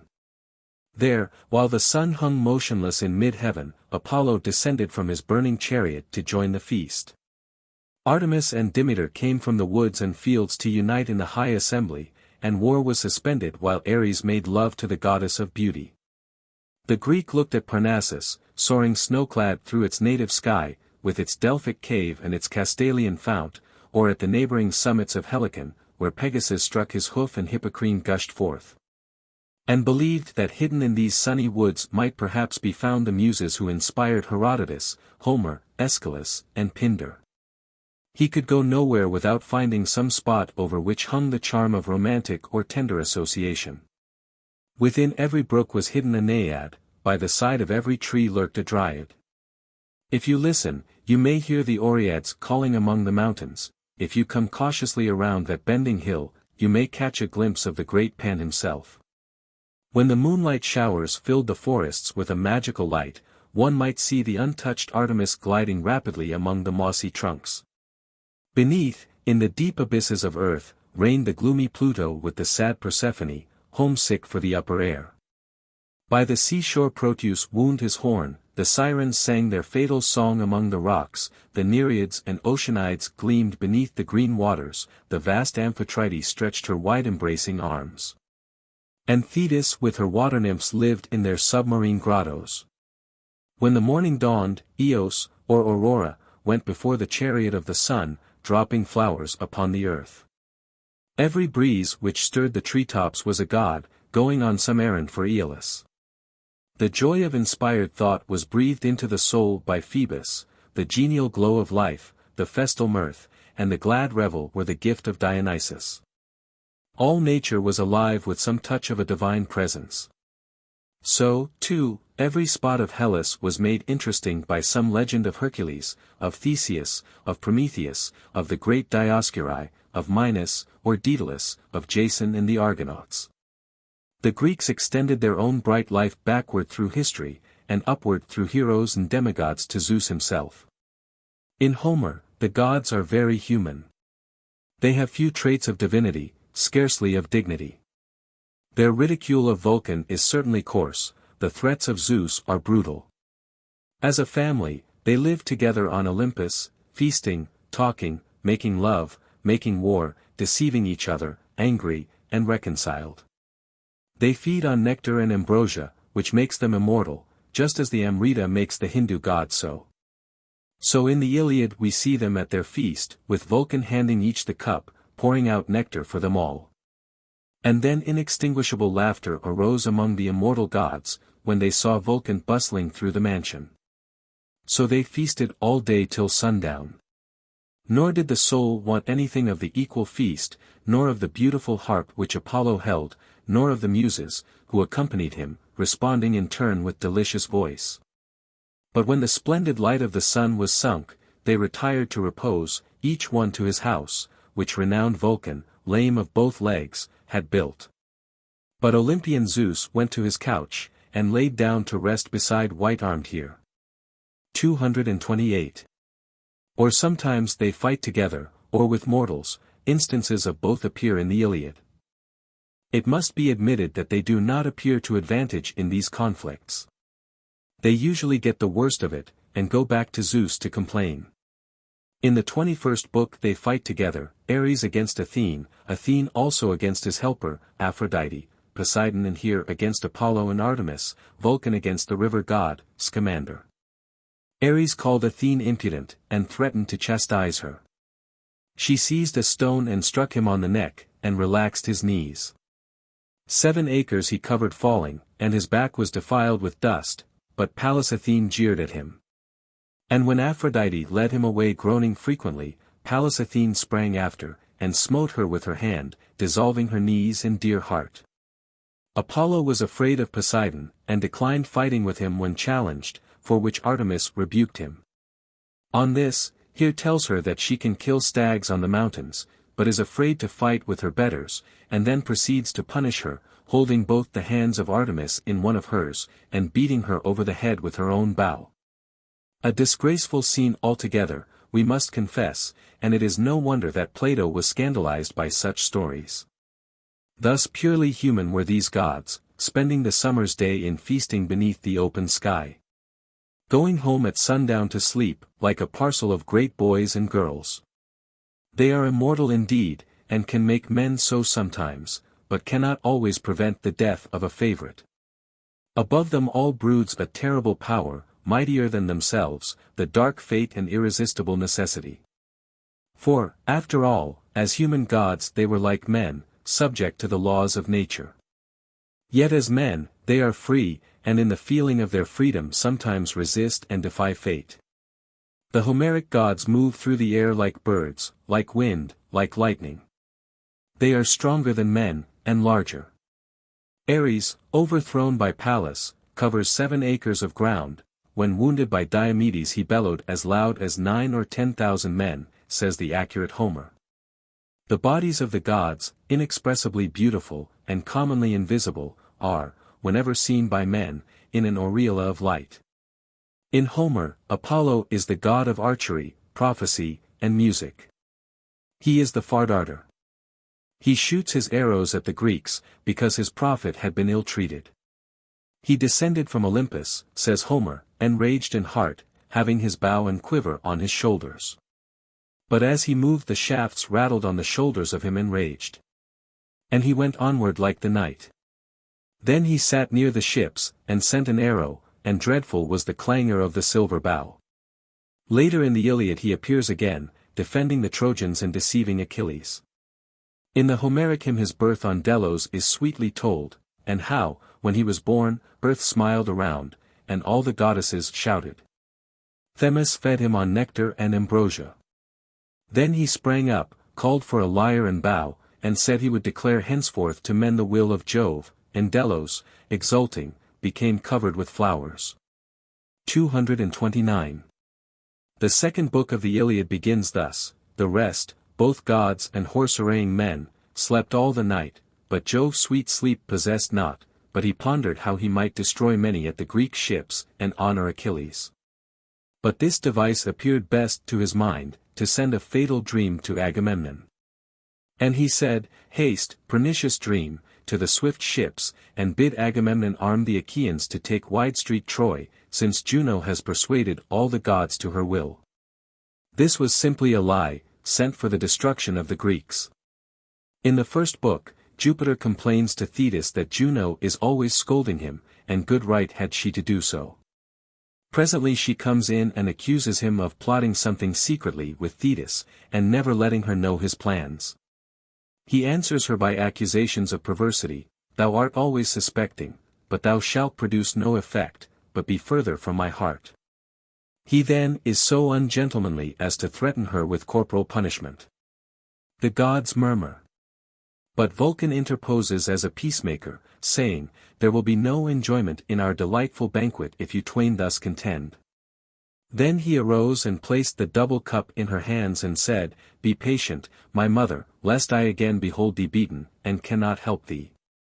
He here refers to a time when Jupiter hung his wife up in mid-heaven with anvils tied to her heels. And when Vulcan untied them he was pitched from Olympus down into the island of Lemnos, whence came his lameness. A rude and brutal head of a household was the poetic Zeus. No doubt other and much more sublime views of the gods are to be found in Homer.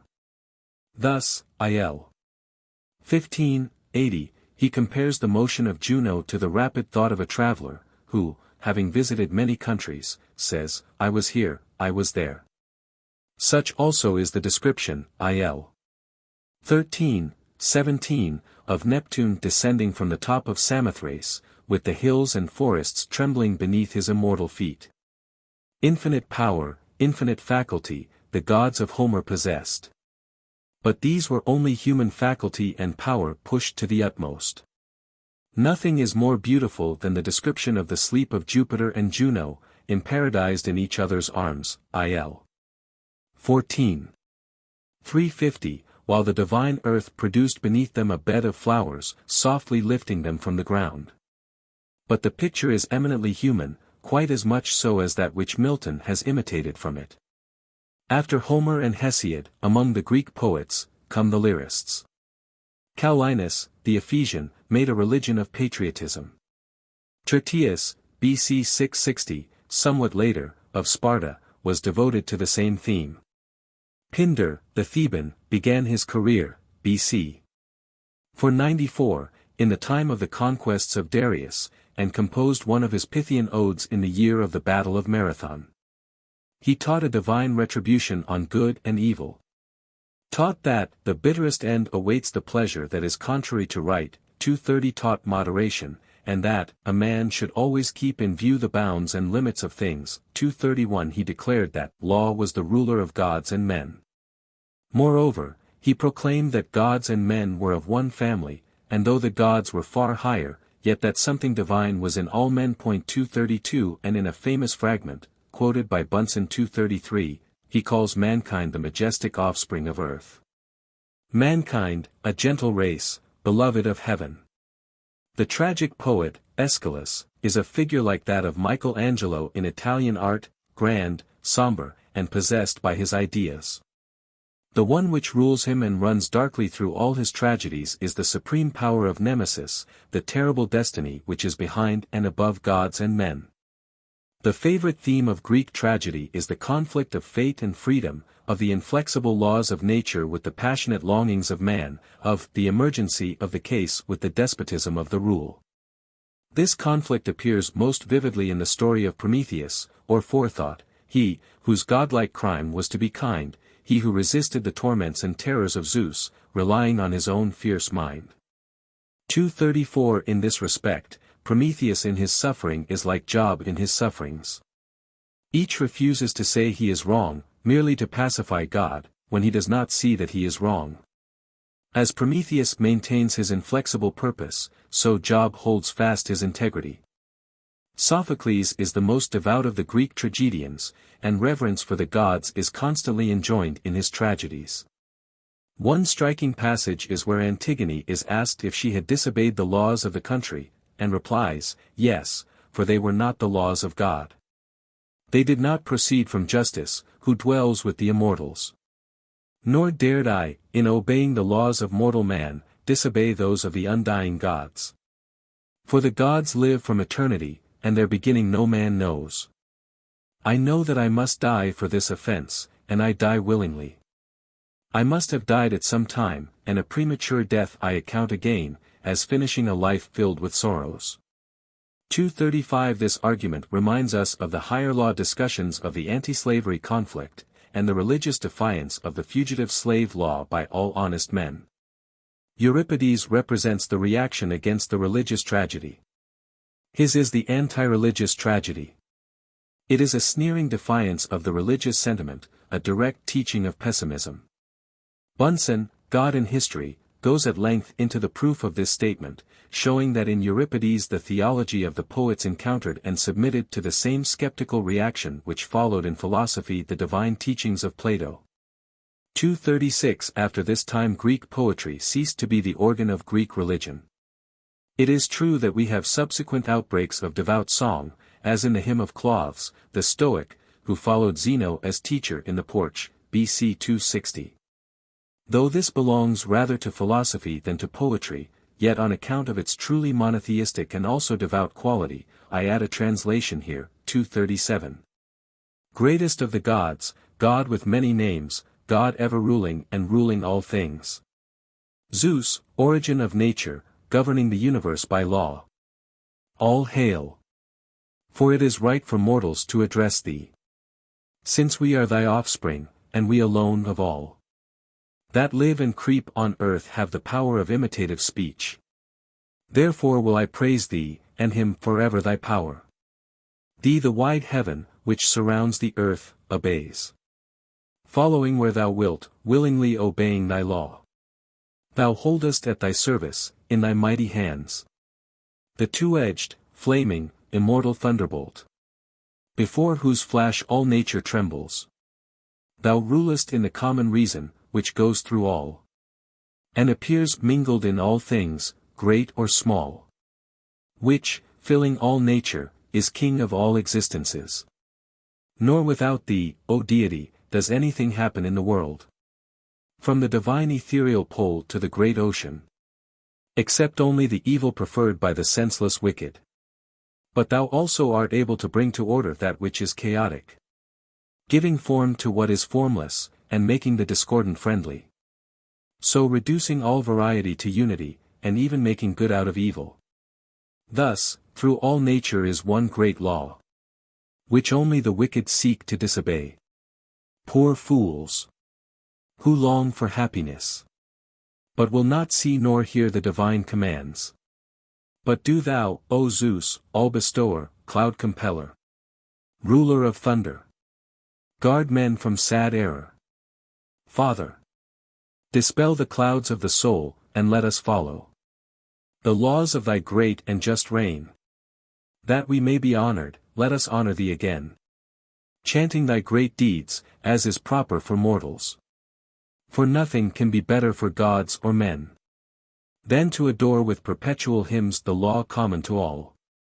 The result of our investigation thus far is, that beside all the polytheistic and anthropomorphic tendencies of the old religion, there yet lingered a faith in one supreme God, ruler of all things. This is the general opinion of the best writers. For example, Welker thus speaks of the original substance of Greek religion, 238. In the remotest period of Greek antiquity, we meet the words theta epsilon and delta alpha mu omega nu, and the names zeta epsilon and kappa rho omicron nu omega nu. Anything older than which is not to be found in this religion. Accordingly, the gods of these tribes were from the first generally, if not universally, heavenly and spiritual beings. Zeus was the immortal king of heaven, in opposition to everything visible and temporal. This affords us a permanent background of universal ideas, behind all special conceptions or local appellations. We recognize as present in the beginnings of Greek history the highest mental aspirations belonging to man. We can thus avoid the mistaken doubts concerning this religion, which came from the influence of the subsequent manifestations, going back to the deep root from which they have sprung. The divine spirit has always been manifested in the feelings even of the most uncultivated peoples. Afterwards, in trying to bring this feeling into distinct consciousness, the various childish conceptions and imperfect views of religious things arise. The gods of the artists. The artists, following the poets, developed still further the divinely human character of the gods. The architects of the temples gave, in their pure and harmonious forms, the conception of religious beauty and majesty. Standing in some open elevated position, their snowy surface bathed in sunshine, they stood in serene strength, the types of a bright and joyful religion. A superstitious worship seeks caves and darkness. The noble majesty of the Greek temples said plainly that they belonged to a religion of light and peace. The sculptor worked originally in company with the architect. The statues were meant to adorn the temples were made as frames and pedestals for the statues. The marble forms stood and walked on the pediments and gave life to the frieze. They animated the exterior, or sat, calm and strong, in the central shrine. The poets, in giving a moral and human character to the gods, never quite forgot their origin as powers of nature. Jupiter Olympus is still the god of the sky, the thunderer. Neptune is the ruler of the ocean, the earth-shaker. Phoebus Apollo is the sun god. Artemis is the moonlight, pure, chaste, and cold. But the sculptors finally leave behind these reminiscences, and in their hands the deities become purely moral beings. On the brow of Jupiter sits a majestic calm. He is no angry wielder of the thunderbolt, but the gracious and powerful ruler of the three worlds. This conception grew up gradually, until it was fully realized by Phidias in his statues at Olympia and Elis. Tranquil power and victorious repose appear even in the standing Jupiters, in which last the god appears as more youthful and active. The conception of Jupiter by Phidias was a great advance on that of Homer. He, to be sure, professed to take his idea from the famous passage of the Iliad where Jove shakes his ambrosial curls and bends his awful brows, and, nodding, shakes heaven and earth. That might be his text, but the sermon which he preached was far higher than it. This was the great statue of Jupiter, his masterpiece, made of ivory and gold for the temple at Olympia, where the games were celebrated by the united Hellenic race. These famous games, which occurred every 5th year, lasting 5 days, calling together all Greece, were to this race what the Passover was to the Jewish nation, sacred, venerable, blending divine worship and human joy. These games were a chronology, a constitution, and a church to the Pan-Hellenic race. All epochs were reckoned from them, as events occurring in such or such an Olympiad. The first Olympiad was 776 years before Christ. And a large part of our present knowledge of ancient chronology depends on these festivals. They bound Greece together as by a constitution. No persons unless of genuine Hellenic blood being allowed to contend at them, and a truce being proclaimed for all Greece while they lasted. Here at Olympia, while the games continued, all Greece came together. The poets and historians declaimed their compositions to the grand audience, opinions were interchanged, knowledge communicated, and the national life received both stimulus and unity. And here, over all, presided the great Jupiter of Phidias, within a Doric temple, 68 feet high, 95 wide, and 230 long, covered with sculptures of Pentelic marble. The god was seated on his throne, made of gold, ebony, and ivory, studded with precious stones. He was so colossal that, though seated, his head nearly reached the roof, and it seemed as if he would bear it away if he rose. There sat the monarch, his head, neck, breast, and arms in massive proportions, the lower part of the body veiled in a flowing mantle, bearing in his right hand a statue of victory, in his left a scepter with his eagle on the top. The hours, the seasons, and the graces around him, his feet on the mysterious Sphinx. And on his face that marvelous expression of blended majesty and sweetness, which we know not only by the accounts of eyewitnesses, but by the numerous imitations and copies in marble which have come down to us. One cannot fail to see, even in these copies, a wonderful expression of power, wisdom, and goodness. The head, with leonine locks of hair and thickly rolling beard, expresses power, the broad brow and fixed gaze of the eyes, wisdom. While the sweet smile of the lips indicates goodness. The throne was of cedar, ornamented with gold, ivory, ebony, and precious stones. The scepter was composed of every kind of metal. The statue was 40 feet high, on a pedestal of 12 feet.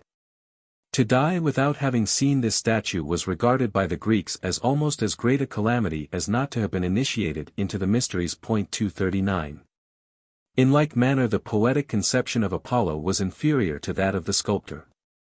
In the mind of the latter Phoebus is not merely an archer, not merely a prophet and a singer, but the entire manifestation of genius. He is inspiration, he radiates poetry, music, eloquence from his sublime figure.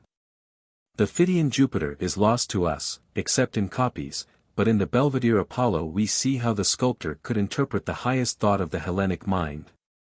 He who visits this statue by night in the Vatican Palace at Rome, seeing it by torchlight, has, perhaps, the most wonderful impression left on his imagination which art can give.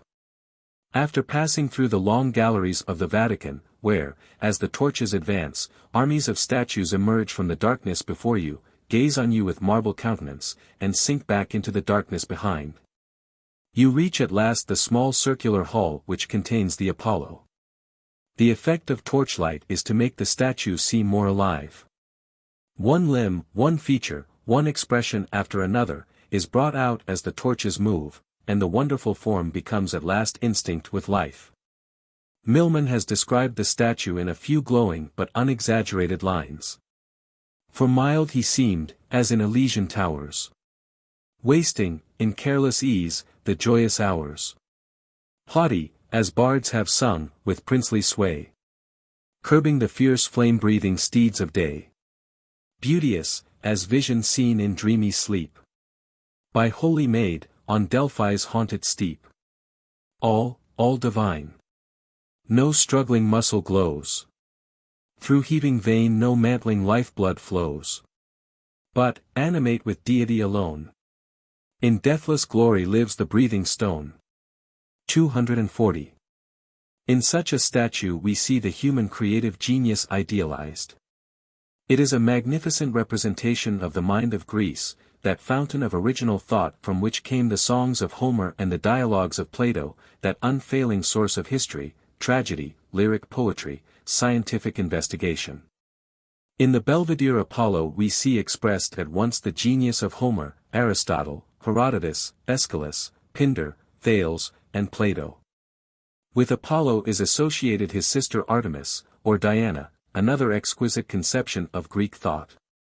Not the cold and cruel Diana of the poets, not she who, in her prudish anger, turned Actaeon into a stag, who slew Orion, who slew the children of Niobe, and demanded the death of Iphigenia.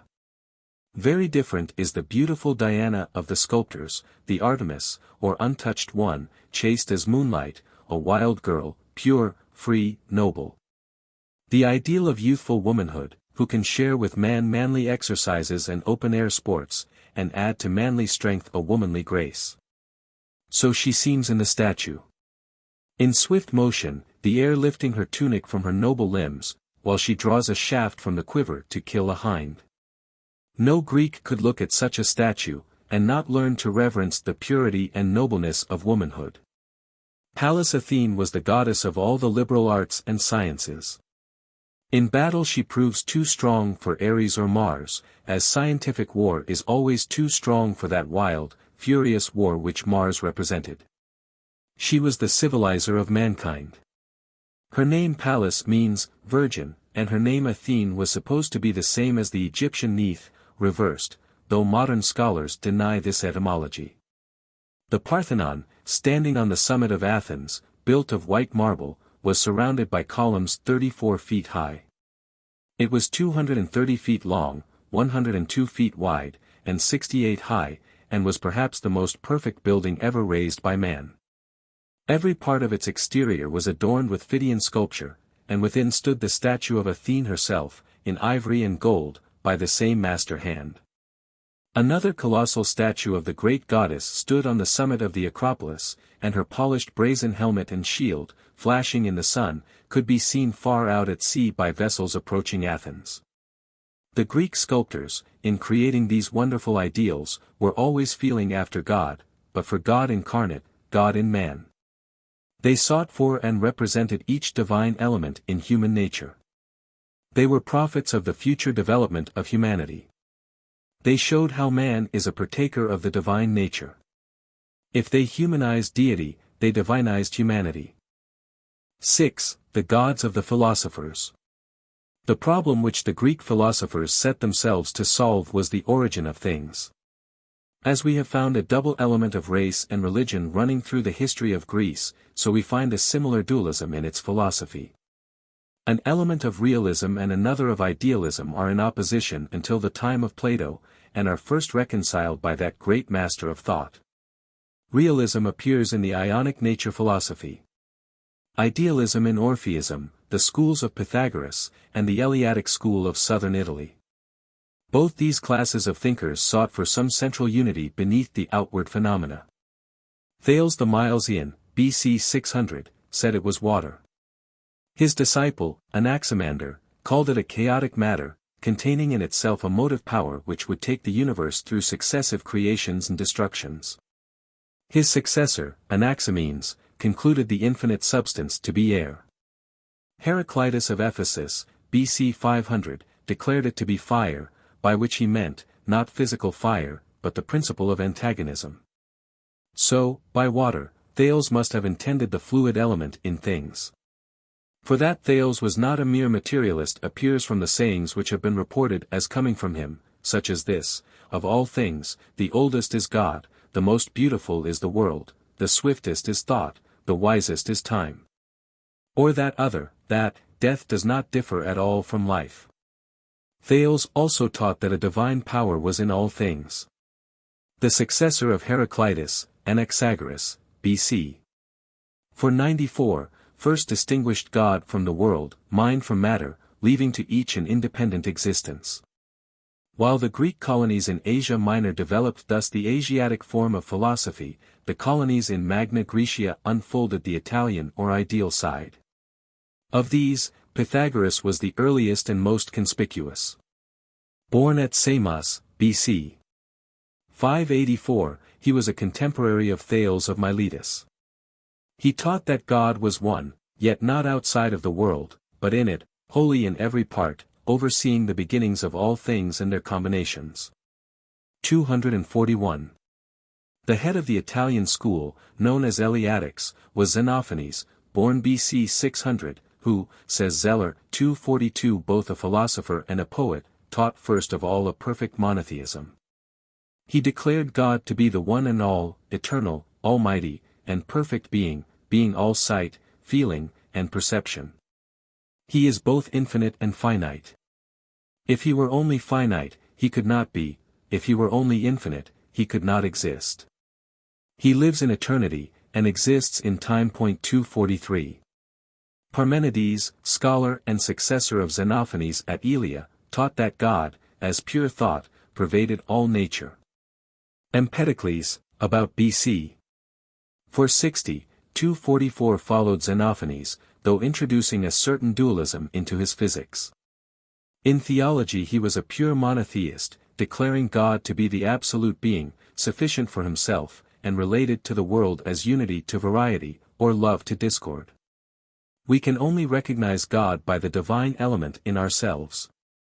The bad is what is separate from God, and out of harmony with him. After this came a skeptical movement, in which Gorgias, a disciple of Empedocles, BC 404, and Protagoras the Abderite, taught the doctrine of nescience. The latter said, whether there are gods or not we cannot say, and life is too short to find out. 245 Prodicus explained religion as founded in utility, Critias derived it from statecraft. They argued that if religion was founded in human nature, all men would worship the same gods. This view became popular in Greece at the time of the Peloponnesian War. Euripides, as we have seen, was a skeptic. Those who denied the popular gods were persecuted by the Athenians, but the skeptical spirit was not checked by this course. 246 Anaxagoras escaped with his life only through the powerful protection of Pericles. Protagoras was sentenced to death, and his writings were burned. Diogenes was denounced as an atheist, and a reward of a talent was offered to anyone who should kill him. For an unbelieving age is apt to be a persecuting one. When the kernel of religion is gone, more stress is laid on keeping the shell untouched. It was in the midst of these dilapidated opinions that Socrates came, that wonderful phenomenon in human history. A marvelous vision, glorifying humanity. He may be considered as having created the science of ethics. He first taught the doctrine of divine providence, declaring that we can only know God in his works. He placed religion on the basis of humanity, proclaiming the well-being of man to be the end of the universe. He preferred the study of final causes to that of efficient causes. He did not deny the inferior deities, but regarded them only as we regard angels and archangels, saints and prophets, as finite beings, above man, but infinitely below the supreme being. Reverence for such beings is quite consistent with the purest monotheism. In Plato, says Rixner 247, the two polar tendencies of Greek philosophy were harmonized, and realism and idealism brought into accord. The school of realism recognized time, variety, motion, multiplicity, and nature, but lost substance, unity, eternity, and spirit. The other, the ideal Eleatic school, recognized unity, but lost variety, saw eternity, but ignored time, accepted being, but omitted life and movement. The three views may be thus compared. Italian philosophy, or Eleatic/Plato. Ionian or Asiatic atomic. The one/the one in all/the all. Unity/unity and variety/variety. Being/life/motion. Pantheism/divine in nature/naturalism. Substance/substance and manifestation/phenomena. The philosophy of Plato was the scientific completion of that of Socrates. Socrates took his intellectual departure from man, and inferred nature and God. Plato assumed God, and inferred nature and man. He made goodness and nature godlike, by making God the substance in each. His was a divine philosophy, since he referred all facts theoretically and practically to God as the ground of their being. The style of Plato singularly combined analysis and synthesis, exact definition with poetic life. His magnificent intellect aimed at uniting precision in details with universal comprehension. 248. Plato, as regards his method of thought, was a strict and determined transcendentalist. He declared philosophy to be the science of unconditioned being, and asserted that this was known to the soul by its intuitive reason, which is the organ of all philosophic insight. The reason perceives substance, the understanding only phenomena. Being Tao-Omicron new, which is the reality in all actuality, is in the ideas or thoughts of God, and nothing exists or appears outwardly, except by the force of this indwelling idea. The word is the true expression of the nature of every object. For each has its divine and natural name, beside its accidental human appellation. Philosophy is the recollection of what the soul has seen of things and their names. The life and essence of all things is from God. Plato's idea of God is of the purest and highest kind. God is one, he is spirit, he is the supreme and only real being, he is the creator of all things, his providence is over all events. He avoids pantheism on one side, by making God a distinct personal intelligent will, and polytheism on the other, by making him absolute and therefore one. Plato's theology is pure theism. 249. Ackerman, in The Christian Element in Plato, 250 says, the Platonic theology is strikingly near that of Christianity in regard to God's being, existence, name, and attributes. As regards the existence of God, he argues from the movements of nature for the necessity of an original principle of motion. 251 But the real Platonic faith in God, like that of the Bible, rests on immediate knowledge. He gives no definition of the essence of God, but says, 252, to find the Maker and Father of this all is hard, and having found him it is impossible to utter him. But the idea of goodness is the best expression, as is also that of being, though neither is adequate. The visible sun is the image and child of the good being. Just so the Scripture calls God the Father of light. Yet the idea of God was the object and aim of his whole philosophy, therefore he calls God the beginning and the end. 253 And the measure of all things, much more than man, as some people have said, referring to Protagoras, who taught that man was the measure of all things.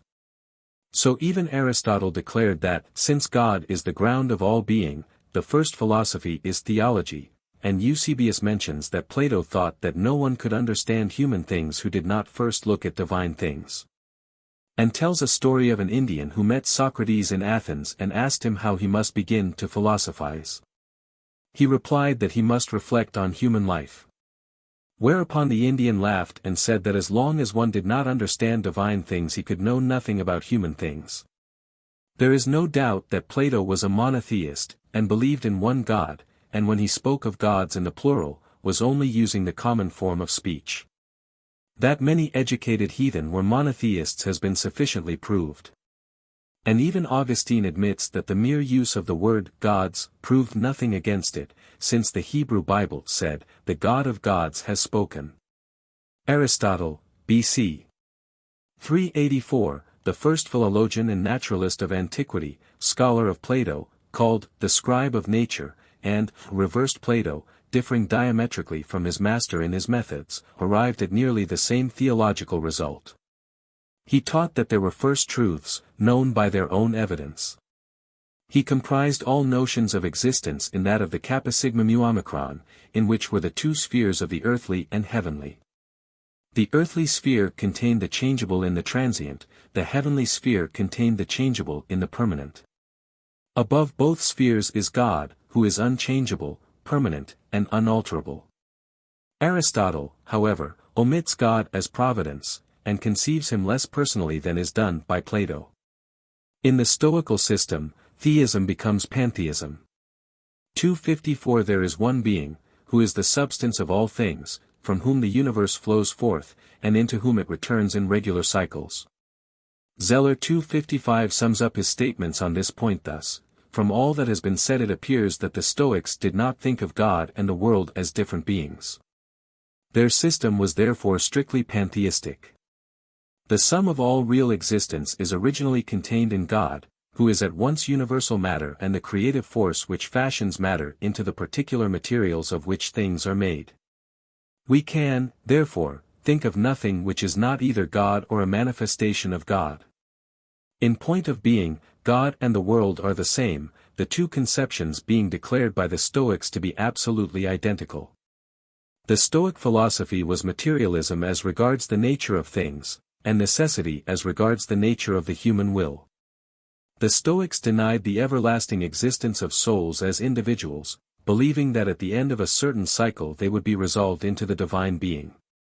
Nevertheless, till that period arrives, they conceived the soul as existing in a future state higher and better than this. Seneca calls the day of death the birthday into this better world. In that world there would be a judgment on the conduct and character of each one, their friends would recognize each other, and renew their friendship and society.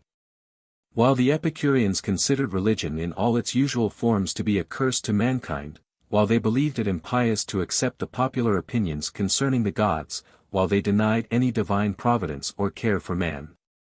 While they rejected prayer, prophecy, divination, and regarded fear as the foundation of religion, they yet believed, as their master Epicurus had believed, in the existence of the immortal gods. These beings he regarded as possessing all human attributes, except those of weakness and pain. They are immortal and perfectly happy. Exempt from disease and change, living in celestial dwellings, clothed with bodies of a higher kind than ours, they converse together in a sweet society of peace and content. Such were the principal theological views of the Greek philosophers. With the exception of the last, and that of the skeptics, they were either monotheistic or consistent with monotheism. They were, on the whole, far higher than the legends of the poets or the visions of the artists. They were, as the Christian fathers were fond of saying, a preparation for Christianity. No doubt one cause of the success of this monotheistic religion among the Greek-speaking nations was that Greek philosophy had undermined faith in Greek polytheism. This we shall consider in another section. 7. The worship of Greece. The public worship of Greece, as of other ancient nations, consisted of sacrifices, prayers, and public festivals. The sacrifices were for victories over their enemies, for plentiful harvests, to avert the anger of some offended deity, for success in any enterprise, and those specially commanded by the oracles. In the earliest times fruits and plants were all that were offered. Afterward the sacrifices were libations, incense, and victims. The libation consisted of a cup brimming with wine, which was emptied upon the altars. The incense, at first, was merely fragrant leaves or wood, burnt upon the altar, afterward myrrh and frankincense were used. The victims were sheep, oxen, or other animals. To Hecate they offered a dog, to Venus a dove, to Mars some wild animal, to Ceres the sow, because it rooted up the corn. But it was forbidden to sacrifice the plowing ox. The sacrifices of men, which were common among barbarous nations, were very rare in Greece. On great occasions large sacrifices were offered of numerous victims, as the hecatomb, which means 100 oxen. It is a curious fact that they had a vessel of holy water at the entrance of the temples, consecrated by putting into it a burning torch from the altar, with which or with a branch of laurel the worshippers were sprinkled on entering. The worshippers were also expected to wash their bodies, or at least their hands and feet, before going into the temple, a custom common also among the Jews and other nations. So Ezekiel says, "I will sprinkle you with clean water and you shall be clean." And the Apostle Paul says, in allusion to this custom, "Let us draw near, having our hearts sprinkled from an evil conscience, and our bodies washed with pure water." All these customs had a natural origin. The natural offering to the gods is that which we like best ourselves. The Greeks, eminently a social people, in the enjoyment of their feasts, wished to give a part of everything to the gods. Loving wine, perfumes, and animal food, they offered these. As it was proper to wash before feasting with each other, it seemed only proper to do the same before offering the feast to the gods. The essential part of the sacrifice was catching and pouring out the blood of the victim, for, in the view of the ancients, blood was the seed of life. Part of the victim was burned, and this was the portion supposed to be consumed by the god. Another part was eaten by the worshippers, who thus sat at table with the deity as his friends and companions. The joyful character of Greek worship also appeared in the use of garlands of flowers, religious dances and songs. All the festivals of the Greeks were religious. Some were of the seasons, as one in February to Zeus, the giver of good weather, and another in November to Zeus, the god of storms. There were festivals in honor of the plough, of the threshing floor, festivals commemorating the victories at Marathon, Salamis, etc., of the restoration of democracy by Thrasybulus. Feasts of the clothing of the images, on which occasion it was not lawful to work, feasts in commemoration of those who perished in the flood of Deucalion, feasts of nurses, feasts of youth, of women, of trades. Then there were the great national festivals, celebrated every 4 years at Olympia and Delphi, and every 3 and 5 years at Nemea and the Isthmus of Corinth. The Panathenaic festival at Athens was held every 5 years in honor of Athene, with magnificent processions, cavalcades of horsemen, gymnastic games, military dances, recitations of the Homeric poems, and competition in music. On the frieze of the Parthenon was represented by the scholars of Phidias the procession of the Peplos. This was a new dress made for the statue of Athene by young girls of Athens, between the ages of 7 and 11 years. These girls, selected at a special ceremony, lived a year on the Acropolis, engaged in their sacred work, and fed on a special diet. Captives were liberated on this occasion, that all might share in the festival. Such festivals constituted the acme of Greek life.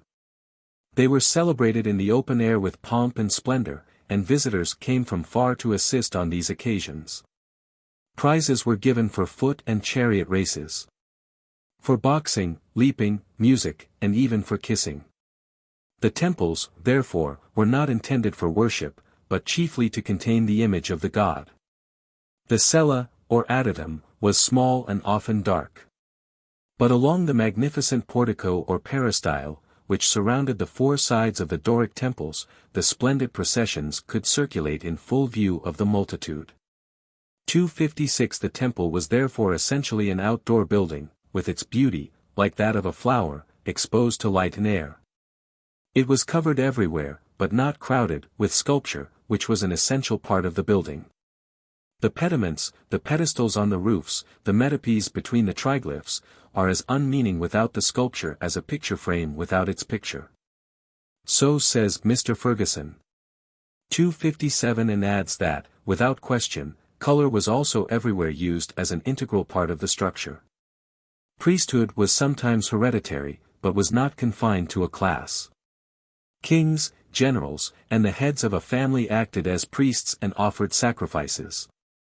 It was a temporary office, and Plato recommends that there should be an annual rotation, no man acting as priest for more than 1 year. Such a state of opinion excludes the danger of priestcraft, and is opposed to all hierarchical pretensions. The same, however, cannot be said of the diviners and soothsayers, who were so much consulted, and whose opinions determined so often the course of public affairs. They were often in the pay of ambitious men. Alcibiades had augurs and oracles devoted to his interests, who could induce the Athenians to agree to such a course as he desired. For the Greeks were extremely anxious to penetrate the future, and the power and influence of their oracles is, says Dollinger, a phenomenon unique in history. Among these oracles, Delphi, as is well known, took the highest rank. It was considered the center of the earth, and was revered by the Pan-Hellenic race. It was a supreme religious court, whose decisions were believed to be infallible. The despotism of the Pythian decisions was, however, tempered by their ambiguity. Their predictions, if they failed, seldom destroyed the faith of the believers, for always some explanation could be devised to save the credit of the oracle. Thus, the Pythian promised the Athenians that they would take all the Syracusans prisoners. They did not take them, but as a muster roll of the Syracusan army fell into their hands, this was considered to fulfill the promise. 258 Aristides, the rhetorician, was told that the white maidens would take care of him, and receiving a letter which was of advantage, he was fully convinced that this was the white maiden. But neither imposition nor delusion will satisfactorily explain the phenomena connected with oracles. The foundation of them seems to have been a state allied to the modern manifestations of magnetic sleep and clairvoyance.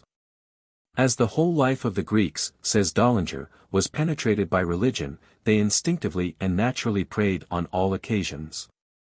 They prayed at sunrise and sunset, at meal times, for outward blessings of all kinds, and also for virtue and wisdom. They prayed standing, with a loud voice, and hands lifted to the heavens. They threw kisses to the gods with their hands. So we see that the Greek worship, like their theology, was natural and human, a cheerful and hopeful worship, free from superstition. This element only arrives with the mysteries, and the worship of the chthonic gods. To the Olympic gods supplications were addressed as to free moral agents, who might be persuaded or convinced, but could not be compelled. To the underworld deities prayer took the form of adjuration, and degenerated into magic formulas, which were supposed to force these deities to do what was asked by the worshipper. 8. The Mysteries. Orpheism. The early gods of most nations are local and tribal. They belong only to limited regions, or to small clans, and have no supposed authority or influence beyond. This was eminently the case in Greece. And after the great Hellenic worship had arrived, the local and family gods retained also their position, and continued to be reverenced. In Athens, down to the time of Alexander, each tribe in the city kept its own divinities and sacrifices. It also happened that the supreme god of one state would be adored as a subordinate power in another. Every place had its favorite protector. As different cities in Italy have their different Madonnas, whom they consider more powerful than the Madonna of their neighbors, so in Greece the same god was invoked in various localities under different surnames. The Arcadian Zeus had the surname of Lycaeus, derived, probably, from Lambda Xi, lux, light. The Cretan Jupiter was called Asterios. At Caria he was Stratios. Iolaus in Euripides, the Heraclidi, 347, says, "We have gods as our allies not inferior to those of the Argives, O king, for Juno, the wife of Jove, is their champion, but Minerva ours. And I say, to have the best gods tends to success, for Pallas will not endure to be conquered." 259. So, in the Suppliants of Aeschylus, the Egyptian herald says, 838, "By no means do I dread the deities of this place. For they have not nourished me nor preserved me to old age." 260. Two modes of worship met in Greece, together with two classes of gods. The Pelasgi, as we have seen, worshipped unnamed impersonal powers of the universe, without image or temple. But to this was added a worship which probably came through Thrace, from Asia and Egypt.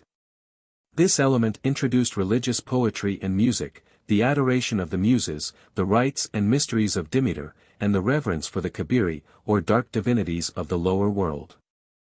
Of these, the mysteries were the most significant and important. Their origin must be referred to a great antiquity, and they continued to be practiced down to the times of the Roman emperors. They seem not to belong to the genuine Greek religion, but to be an alien element introduced into it. The gods of the mysteries are not the beings of light, but of darkness, not the gods of Olympus, but of the underworld. Everything connected with the mysteries is foreign to the Hellenic mind. This worship is secret, its spirit is of awe, terror, remorse, its object is expiation of sin. Finally, it is a hieratratic worship, in the hands of priests. All this suggests Egypt as the origin of the mysteries. The oldest were those celebrated in the island of Samothrace, near the coast of Asia Minor. Here Orpheus is reputed to have come and founded the Bakshik mysteries. While another legend reports him to have been killed by the Bacchantes for wishing to substitute the worship of Apollo for that of Dionysus. This latter story, taken in connection with the civilizing influence ascribed to Orpheus, indicates his introducing a purer form of worship. He reformed the licentious drunken rites, and established in place of them a more serious religion. He died a martyr to this purer faith, killed by the women, who were incited to this, no doubt, by the priests of the old Bakshik worship. The worship of Dionysus Zagreus, which was the Orphic form of Bacchism, contained the doctrines of retribution in another life, a doctrine common to all the Greek mysteries. It would seem probable, from an investigation of this subject, that two elements of worship are to be found in the Greek religion, which were never quite harmonized. One is the worship of the Olympian deities, gods of light and day, gods of this world, and interested in our present human life. This worship tended to promote a free development of character, it was self-possessed, cheerful, and public. It left the worshipper unalarmed by any dread of the future, or any anxiety about his soul. For the Olympic gods cared little about the moral character of their worshippers. And the dark fate which lay behind gods and men could not be propitiated by any rites, and must be encountered manfully, as one meets the inevitable. The other worship, running parallel with this, was of the chthonic gods, deities of earth and the underworld, rulers of the night side of nature, and monarchs of the world to come. Their worship was solemn, mysterious, secret, and concerned expiation of sin, and the salvation of the soul hereafter. Now, when we consider that the Egyptian popular worship delighted in just such mysteries as these, that it related to the judgment of the soul hereafter, that its solemnities were secret and wrapped in dark symbols, and that the same awful chthonic deities were the objects of its reverence. When we also remember that Herodotus and the other Greek writers state that the early religion of the Pelasgi was derived from Egypt, and that Orpheus, the Thracian, brought thence his doctrine, there seems no good reason for denying such a source. On the other hand, nothing can be more probable than an immense influence on Pelasgic worship, derived through Thrace, from Egypt. This view is full of explanations, and makes much in the Greek mythology clear which would otherwise be obscure. The Greek myth of Demeter and Persephone, for example, seems to be an adaptation to the Hellenic mind and land of the Egyptian myth of Osiris and Isis. Both are symbols, first, of natural phenomena, and, secondly, of the progress of the human soul. The sad Isis seeking Osiris, and the sad Demeter seeking Persephone constitute evidently the same legend. Only Osiris is the Nile, evaporated into scattered pools by the burning heat, while Persephone is the seed, the treasure of the plant, which sinks into the earth, but is allowed to come up again as the stalk, and pass a part of its life in the upper air. But both these nature myths were spiritualized in the mysteries, and made to denote the wanderings of the soul in its search for truth. Similar to these legends was that of Dionysus Zagreus, belonging to Crete, according to Euripides and other writers. Zagreus was the son of the Cretan Zeus and Persephone, and was hewn in pieces by the Titans, his heart alone being preserved by Athene, who gave it to Zeus. Zeus killed the Titans, and enclosed the heart in a plaster image of his child. According to another form of the story, Zeus swallowed the heart, and from it reproduced another Dionysus. Apollo collected the rest of the members, and they were reunited, and restored to life. The principal mysteries were those of Bacchus and Ceres. The Bakshik mysteries were very generally celebrated throughout Greece, and were a wild nature worship, partaking of that frenzy which has in all nations been considered a method of gaining a supernatural and inspired state, or else as the result of it. The Shiva worship in India, the Pythonists at Delphi, the Shamaism of the north, the whirling dervishes of the Mohammedans, and some of the scenes at the camp meetings in the western states, belong to the same class as the Bakshik orgies. The Eleusinian mysteries were very different. These were in honor of Ceres, they were imported from Egypt. The wanderings of Isis in search of Osiris were changed to those of Ceres or Demeter, the Mother Earth equals Isis, in search of Persephone. Both represented in a secondary symbolism the wanderings of the soul, seeking God and truth. This was the same idea as that of Apuleius in the beautiful story of Psyche. These mysteries were celebrated at Eleusis by the Athenians every 4th year. They were said to have been introduced BC 1356, and were very sacred. All persons were required to be initiated. If they refused it they were supposed to be irreligious. "Have you been initiated?" was asked in dangerous situations. The initiated were said to be calm in view of death. It was the personal religion of the Greeks. In the greater mysteries at Eleusis the candidates were crowned with myrtle, and admitted by night into a vast temple, where they were purified and instructed, and assisted at certain grand solemnities. The doctrines taught are unknown, but are supposed to have been the unity of God and the immortality of the soul. But this is only conjecture. Bacchus is believed to have been originally an Indian god, naturalized in Greece, and his mysteries to be Indian in their character. The genial life of nature is the essential character of Bacchus. One of the names of the Indian Shiva is Dionykai, which very nearly resembles the Greek name of Bacchus, Dionysus. He was taken from the Miras, or thigh of Jupiter. Now Mount Meru, in India, is the home of the gods. By a common etymological error the Greeks may have thought it the Greek word for thigh, and so translated it. The Bakshik worship, in its Thracian form, was always distasteful to the best of the Greeks. It was suspected and disliked by the enlightened, proscribed by kings, and rejected by communities. It was an interpolated system, foreign to the cheerful nature of Greek thought. As to the value of the mysteries themselves, there was a great difference of opinion among the Greeks. The people, the orators, and many of the poets praised them, but the philosophers either disapproved them openly, or passed them by in silence. Socrates says no word in their favor in all his reported conversations. Plato complains of the immoral influence derived from believing that sin could be expiated by such ceremonies.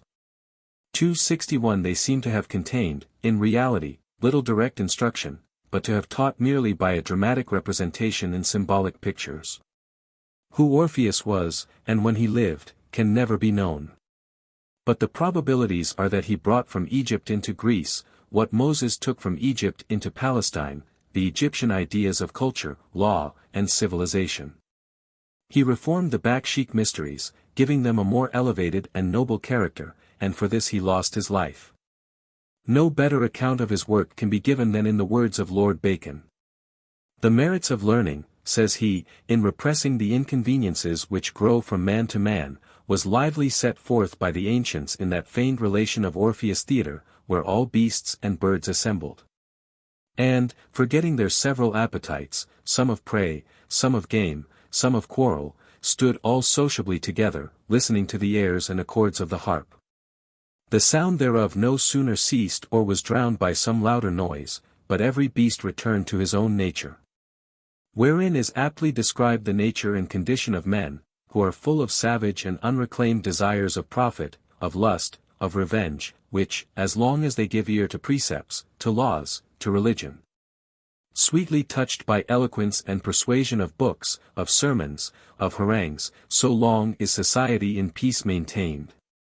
But if these instruments be silent, or that sedition and tumult make them not audible, all things dissolve into anarchy and confusion. 262. Of the Orphic doctrines we are able to give a somewhat better account. As far back as the 6th century before Christ, there were scattered through Greece hymns, lyrical poems, and prose treatises, treating of theological questions, and called Orphic writings. These works continued to be produced through many centuries, and evidently met an appetite in the Greek mind. They were not philosophy, they were not myths nor legends, but contained a mystic and pantheistic theology. 263 The views of the Pythagoreans entered largely into this system. The Orphic writings develop, by degrees, a system of cosmogony, in which time was the first principle of things, from which came chaos and ether. Then came the primitive egg, from which was born phans, or manifestation. This being is the expression of intelligence, and creates the heavens and the earth. The soul is but the breath which comes from the whole universe, thus organized, and is imprisoned in the body as in a tomb, for sins committed in a former existence. Life is therefore not joy, but punishment and sorrow. At death the soul escapes from this prison, to pass through many changes, by which it will be gradually purified. All these notions are alien to the Greek mind, and are plainly a foreign importation. The true Greek was neither pantheist nor introspective. He did not torment himself about the origin of evil or the beginning of the universe, but took life as it came, cheerfully. The pantheism of the Orphic theology is constantly apparent. Thus, in a poem preserved by Proclus and Eusebius it is said, 264. Zeus, the mighty thunderer, is first, Zeus is last. Zeus is the head, Zeus the middle of all things. From Zeus were all things produced. He is both man and woman. Zeus is the depth of the earth, and the height of the starry heavens. He is the breath of all things, the force of untamed fire. The bottom of the sea, sun, moon, and stars. Origin of all, king of all. One power, one God, one great ruler. And another says, still more plainly. There is one royal body, in which all things are enclosed. Fire and water, earth, ether, night and day. And counsel, the first producer, and delightful love. For all these are contained in the great body of Zeus. 9. Relation of Greek religion to Christianity. One of the greatest events in the history of man, as well as one of the most picturesque situations, was when Paul stood on the Areopagus at Athens, carrying Christianity into Europe. Offering a Semitic religion to an Aryan race, the culmination of monotheism to one of the most elaborate and magnificent polytheisms of the world. A strange and marvelous scene. From the place where he stood he saw all the grandest works of human art. The Acropolis rose before him, a lofty precipitous rock. Seeming like a stone pedestal erected by nature as an appropriate platform for the perfect marble temples with which man should adorn it. On this noble base rose the Parthenon, temple of Minerva, and the temple of Neptune, with its sacred fountain. The olive tree of Pallas Athene was there, and her colossal statue. On the plain below were the temples of Theseus and Jupiter Olympus, and innumerable others. He stood where Socrates had stood 400 years before, defending himself against the charge of atheism. Where Demosthenes had pleaded in immortal strains of eloquence in behalf of Hellenic freedom, where the most solemn and venerable court of justice known among men was wont to assemble. There he made the memorable discourse, a few fragments only of which have come to us in the book of Acts, but a sketch significant of his argument. He did not begin, as in our translation, by insulting the religion of the Greeks, and calling it a superstition, but by praising them for their reverence and piety. Paul respected all manifestations of awe and love toward those mysteries and glories of the universe, in which the invisible things of God have been clearly seen from the foundation of the world.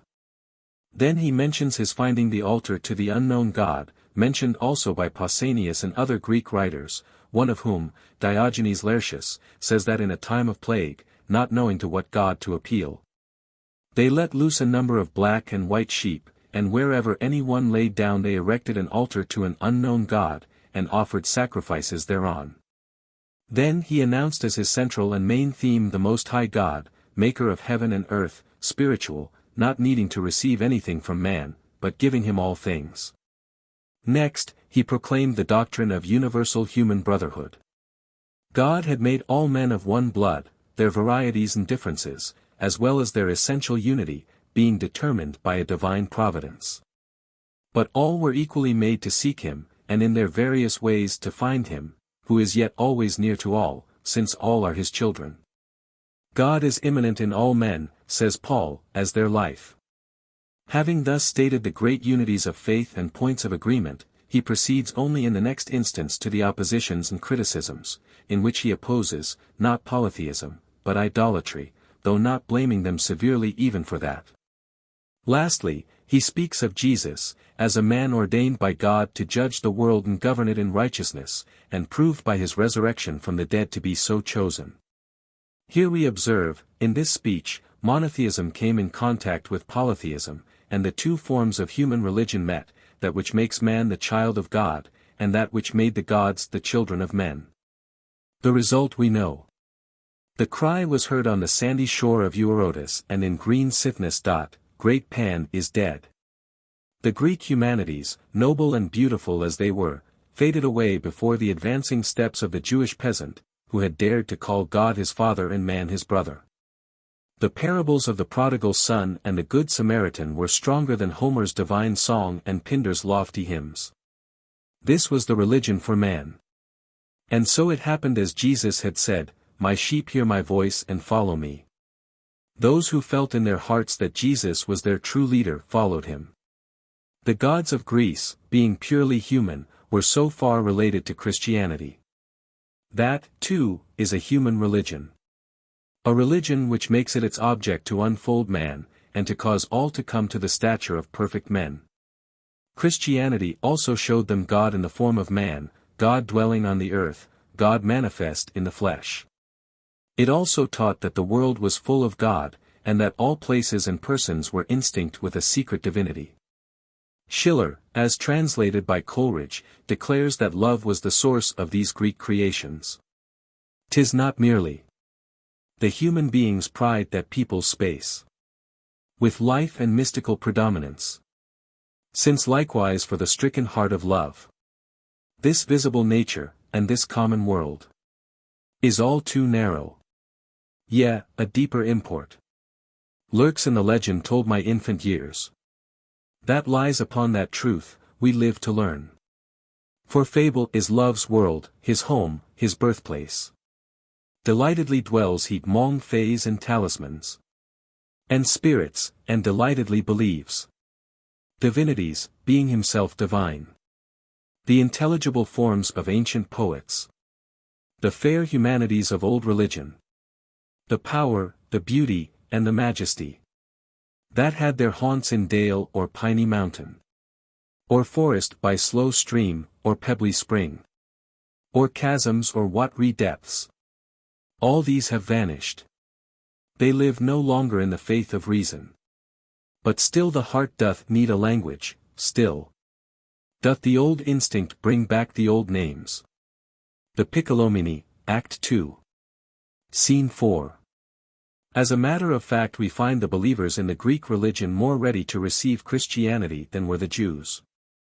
All through Asia Minor and Greece Christian churches were planted by Paul. A fact which shows that the ground was somehow prepared for Christianity. It was ready for the monotheism which Paul substituted for their multitude of gods, and for their idolatry and image worship. The statues had ceased to be symbols, and the minds of the Greeks rested in the image itself. This idolatrous worship Paul condemned, and the people heard him willingly, as he called them up to a more spiritual worship. We think, therefore, that the Greek religion was a real preparation for Christianity. We have seen that it was itself in constant transition. The system of the poets passing into that of the artists, and that of the artists into that of the philosophers, so that the philosophic religion, in turn, was ready to change into a Christian monotheism. It may be said, since philosophy had undermined the old religion and substituted for it more noble ideas, why did it not take the seat of the dethroned faith, and sufficiently supply its place?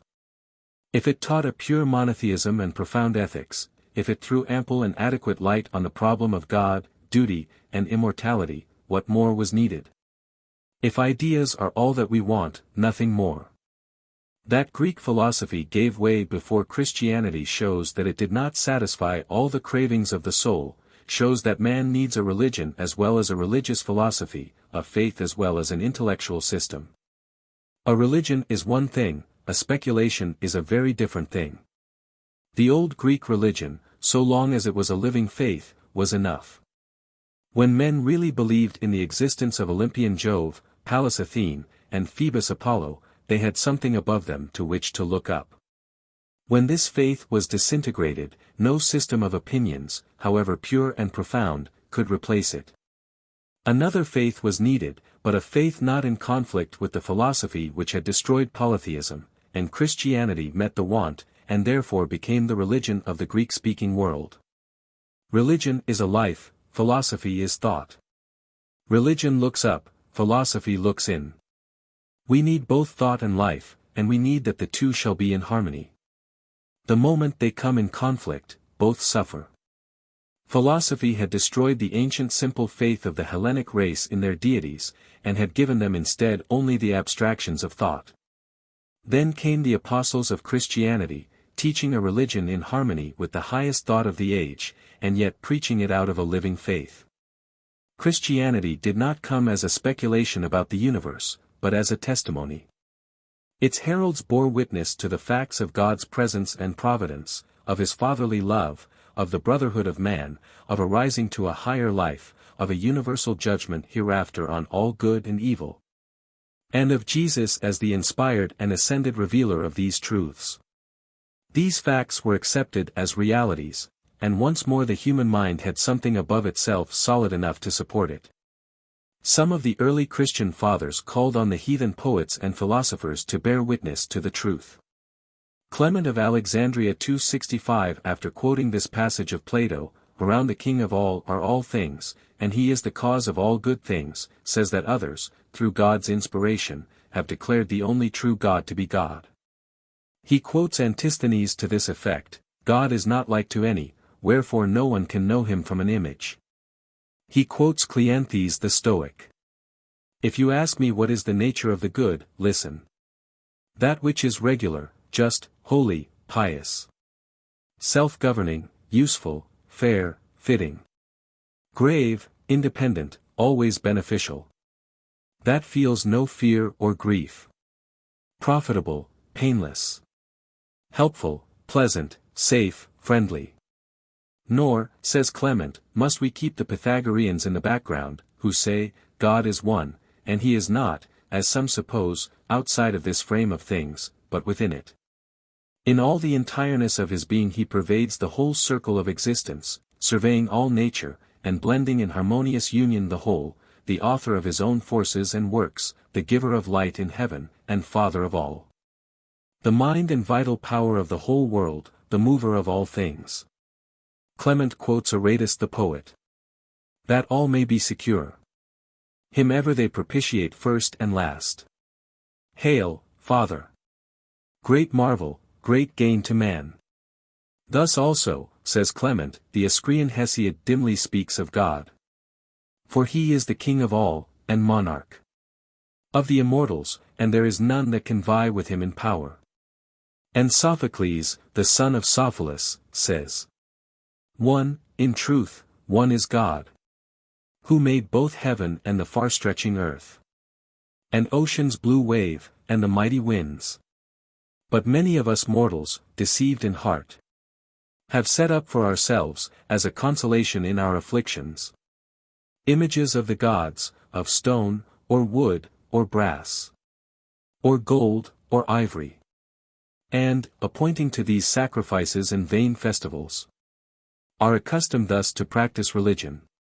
But the Thracian Orpheus, the son of Aeagrus, hierophant and poet, at once, after his exposition of the orgies and his theology of idols, introduces a palinode of truth with solemnity, though tardily singing the strain. I shall utter to whom it is lawful. But let the doors be closed. Nevertheless, against all the profane. But do thou hear, O Musaeus, for I will declare what is true. He then proceeds. He is one, self-proceeding. And from him alone all things proceed. And in them he himself exerts his activity, no mortal beholds him, but he beholds all. Professor Cocker, in his work on Christianity and Greek Philosophy, has devoted much thought to show that philosophy was a preparation for Christianity, and that Greek civilization was an essential condition to the progress of the gospel.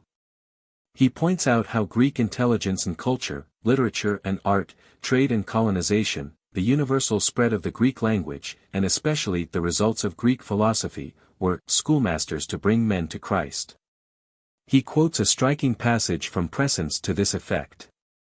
Philosophy in Greece, says Preface, had its place in the divine plan. It dethroned the false gods.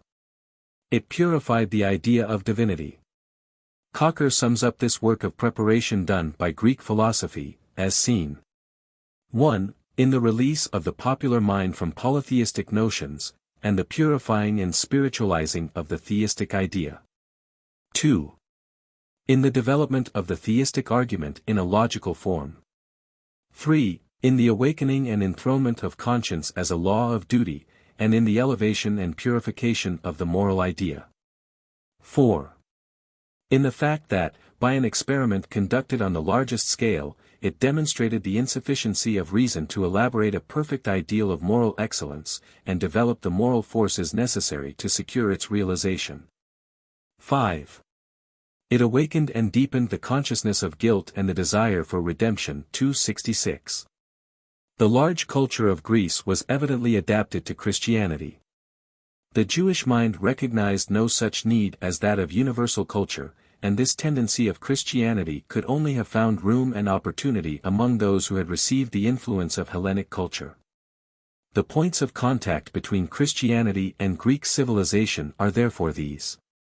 1. The character of God, considered in both as an immanent, ever-working presence, and not merely as a creating and governing will outside the universe. 2. The character of man, as capable of education and development, who is not merely to obey as a servant, but to cooperate as a friend, with the divine will, and grow up in all things. 3. The idea of duty, as a reasonable service, and not a yoke. 4. God's revelations, as coming, not only in nature, but also in inspired men, and in the intuitions of the soul, a conception which resulted in the Christian doctrine of the Trinity. The good of polytheism was that it saw something divine in nature. By dividing God into numberless deities, it was able to conceive of some divine power in all earthly objects. Hence Wordsworth, complaining that we can see little of this divinity now in nature, cries out, "Good God! I'd rather be a pagan suckled in a creed outworn. So might I, standing on this pleasant lea, have glimpses that would make me less forlorn. Have sight of Proteus rising from the sea, or hear old Triton blow his wreathed horn." 8. The religion of Rome. Origin and essential character of the religion of Rome. In the Roman state nothing grew, everything was made. The practical understanding was the despotic faculty in the genius of this people. Fancy, imagination, humor, seem to have been omitted in the character of the Latin race. The only form of wit which appeared among them was satire, that is, wit used for a serious purpose, to punish crimes not amenable to other laws, to remove abuses not to be reached by the ordinary police. The gay, light-hearted Greek must have felt in Rome very much as a Frenchman feels in England. The Romans did not know how to amuse themselves, they pursued their recreations with ferocious earnestness, making always a labor of their pleasure. They said, indeed, that it was well sometimes to unbend, dulce est desipere in locis, but a Roman when unbent was like an unbent bow, almost as stiff as before. In other words, all spontaneity was absent from the Roman mind. Everything done was done on purpose, with a deliberate intention. This also appears in their religion. Their religion was not an inspiration, but an intention. It was all regular, precise, exact. The Roman cultus, like the Roman state, was a compact mass, in which all varieties were merged into a stern unity. All forms of religion might come to Rome and take their places in its pantheon, but they must come as servants and soldiers of the state. Rome opened a hospitable asylum to them, just as Rome had established a refuge on the Capitoline Hill to which all outlaws might come and be safe, on the condition of serving the community. As everything in Rome must serve the state, so the religion of Rome was a state institution, an established church. But as the state can only command and forbid outward actions, and has no control over the heart, so the religion of Rome was essentially external. It was a system of worship, a ritual, a ceremony. If the externals were properly attended to, it took no notice of opinions or of sentiments. Thus we find in Cicero, De Natura Deorum, the chief pontiff arguing against the existence of the gods and the use of divination. He claims to believe in religion as a pontifex, while he argues against it as a philosopher. The toleration of Rome consisted in this, that as long as there was outward conformity to prescribed observances, it troubled itself very little about opinions. It said to all religions what Gallio said to the Jews, "If it be a question of words and names and of your law, look ye to it, for I will be no judge of such matters." Gallio was a genuine representative of Roman sentiment. With religion, as long as it remained within the limits of opinion or feeling, the magistrate had nothing to do, only when it became an act of disobedience to the public law it was to be punished. Indeed, the very respect for national law in the Roman mind caused it to legalize in Rome the worship of national gods. They considered it the duty of the Jews, in Rome, to worship the Jewish God, of Egyptians, in Rome, to worship the gods of Egypt. Men of 1,000 nations, says Dionysius of Halicarnassus, come to the city, and must worship the gods of their country, according to their laws at home. As long as the Christians in Rome were regarded as a Jewish sect, their faith was a religio licita. When it was understood to be a departure from Judaism, it was then a criminal rebellion against a national faith. 267. The Roman religion has often been considered as a mere copy of that of Greece, and has therefore been confounded with it, as very nearly the same system. No doubt the Romans were imitators, they had no creative imagination. They borrowed and begged their stories about the gods, from Greece or elsewhere. But Hegel has long ago remarked that the resemblance between the two religions is superficial. The gods of Rome, he says, are practical gods, not theoretic. Prosaic, not poetic. The religion of Rome is serious and earnest, while that of Greece is gay. Dionysius of Halicarnassus thinks the Roman religion the better of the two, because it rejected the blasphemous myths concerning the loves and quarrels of the heavenly powers. But, on the other hand, the deities of Greece were more living and real persons, with characters of their own. The deities of Rome were working gods, who had each a task assigned to him. They all had some official duty to perform. While the gods of Olympus could amuse themselves as they pleased. While the Zeus of Greece spent his time in adventures, many of which were disreputable, the Jupiter Capitolinus remained at home, attending to his sole business, which was to make Rome the mistress of the world. The gods of Rome, says Hegel, are not human beings, like those of Greece, but soulless machines, gods made by the understanding, even when borrowed from Greek story. They were worshipped also in the interest of the practical understanding, as givers of earthly fortune. The Romans had no real reverence for their gods, they worshipped them in no spirit of adoring love, but always for some useful object. It was a utilitarian worship. Accordingly the practical faculties, engaged in useful arts, were deified. There was a Jupiter Pistor, presiding over bakers. There was a goddess of ovens, and a Juno Moneta, who took care of the coin. There was a goddess who presided over doing nothing, Tranquillitas Vacuna, and even the plague had an altar erected to it. But, after all, no deities were so great, in the opinion of the Romans, as Rome itself. The chief distinction of these deities was that they belonged to the Roman state. 268. Cicero considers the Romans to be the most religious of all nations, because they carried their religion into all the details of life. This is true. But one might as well consider himself a devout worshipper of iron or of wood, because he is always using these materials, indoors and out, in his parlor, kitchen, and stable.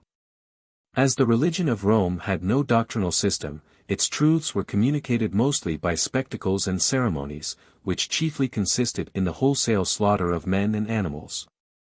There was something frightful in the extent to which this was carried, for when cruelty proceeds from a principle and purpose, it is far worse than when arising from brutal passion. An angry man may beat his wife. But the deliberate, repeated, and ingenious torments of the Inquisition, the massacre of thousands of gladiators in a Roman amphitheater, or the torture of prisoners by the North American Indians, are all parts of a system. And reinforced by considerations of propriety, duty, and religious reverence. Mommsen remarks 269, that the Roman religion in all its details was a reflection of the Roman state. When the constitution and institutions of Rome changed, their religion changed with them. One illustration of this correspondence he finds in the fact that when the Romans admitted the people of a conquered state to become citizens of Rome, their gods were admitted with them. But in both cases the new citizens, Novensides, occupied a subordinate position to the old settlers, Indigites 270. That the races of Italy, among whom the Latin language originated, were of the same great Asiatic stock as the Greeks, Germans, Celts, and Slavic tribes, is sufficiently proved by the unimpeachable evidence of language. The old Latin roots and grammatic forms all retain the analogies of the Aryan families. Their gods and their religion bear marks of the same origin, yet with a special and marked development. For the Roman nation was derived from at least three secondary sources, the Latins, Sabines, and Etruscans. To these may be added the Pelasgian settlers on the western coast, unless these are included in the Etruscan element, and the very ancient race of Sicily or Sicels, whose name suggests, by its phonetic analogy. A branch of that widely wandering race, the Celts 271. But the obscure and confused traditions of these Italian races help us very little in our present inquiry. That some of the oldest Roman deities were Latin, others Sabine, and others Etruscan, is, however, well ascertained. From the Latin towns Alba and Lavinium came the worship of Vesta, Jupiter, Juno, Saturn and Tellus, Diana and Mars. Niebuhr thinks that the Sabine ritual was adopted by the Romans, and that Varro found the real remains of Sabine chapels on the Quirinal. From Etruria came the system of divination. Some of the oldest portions of the Roman religion were derived from agriculture. The god Saturn took his name from sowing. Picus and Faunus were agricultural gods. Pales, the goddess of herbage, had offerings of milk on her festivals. The Romans, says Dollinger, had no cosmogony of their own, a practical people, they took the world as they found it, and did not trouble themselves about its origin. Nor had they any favorite deities. They worshipped according to what was proper, every one in turn at the right time. Though the most polytheistic of religions, there ran through their system an obscure conception of one supreme being, Jupiter Optimus Maximus, of whom all the other deities were but qualities and attributes. But they carried furthest of all nations this personifying and deifying of every separate power, this minute subdivision of the deity. Hefter 272 says this was carried to an extent which was almost comic. They had divinities who presided over talkativeness and silence, over beginnings and endings, over the manuring of the fields, and over all household transactions. And as the number increased, it became always more difficult to recollect which was the right god to appeal to under any special circumstances. So that often they were obliged to call on the gods in general, and, dismissing the whole polytheistic pantheon, to invoke some unknown god, or the supreme being. Sometimes, however, in these emergencies, new deities were created for the occasion. Thus they came to invoke the pestilence, defeat in battle, blight, etc., as dangerous beings whose hostility must be placated by sacrifices. A better part of their mythology was the worship of modesty, pudicitia, faith or fidelity, fides, concord, concordia, and the gods of home. It was the business of the pontiffs to see to the creation of new divinities. So the Romans had a goddess pecunia, money, from pecus, cattle, dating from the time when the circulating medium consisted in cows and sheep. But when copper money came, a god of copper was added, Esculanus. And when silver money was invented, a god Argentarius arrived.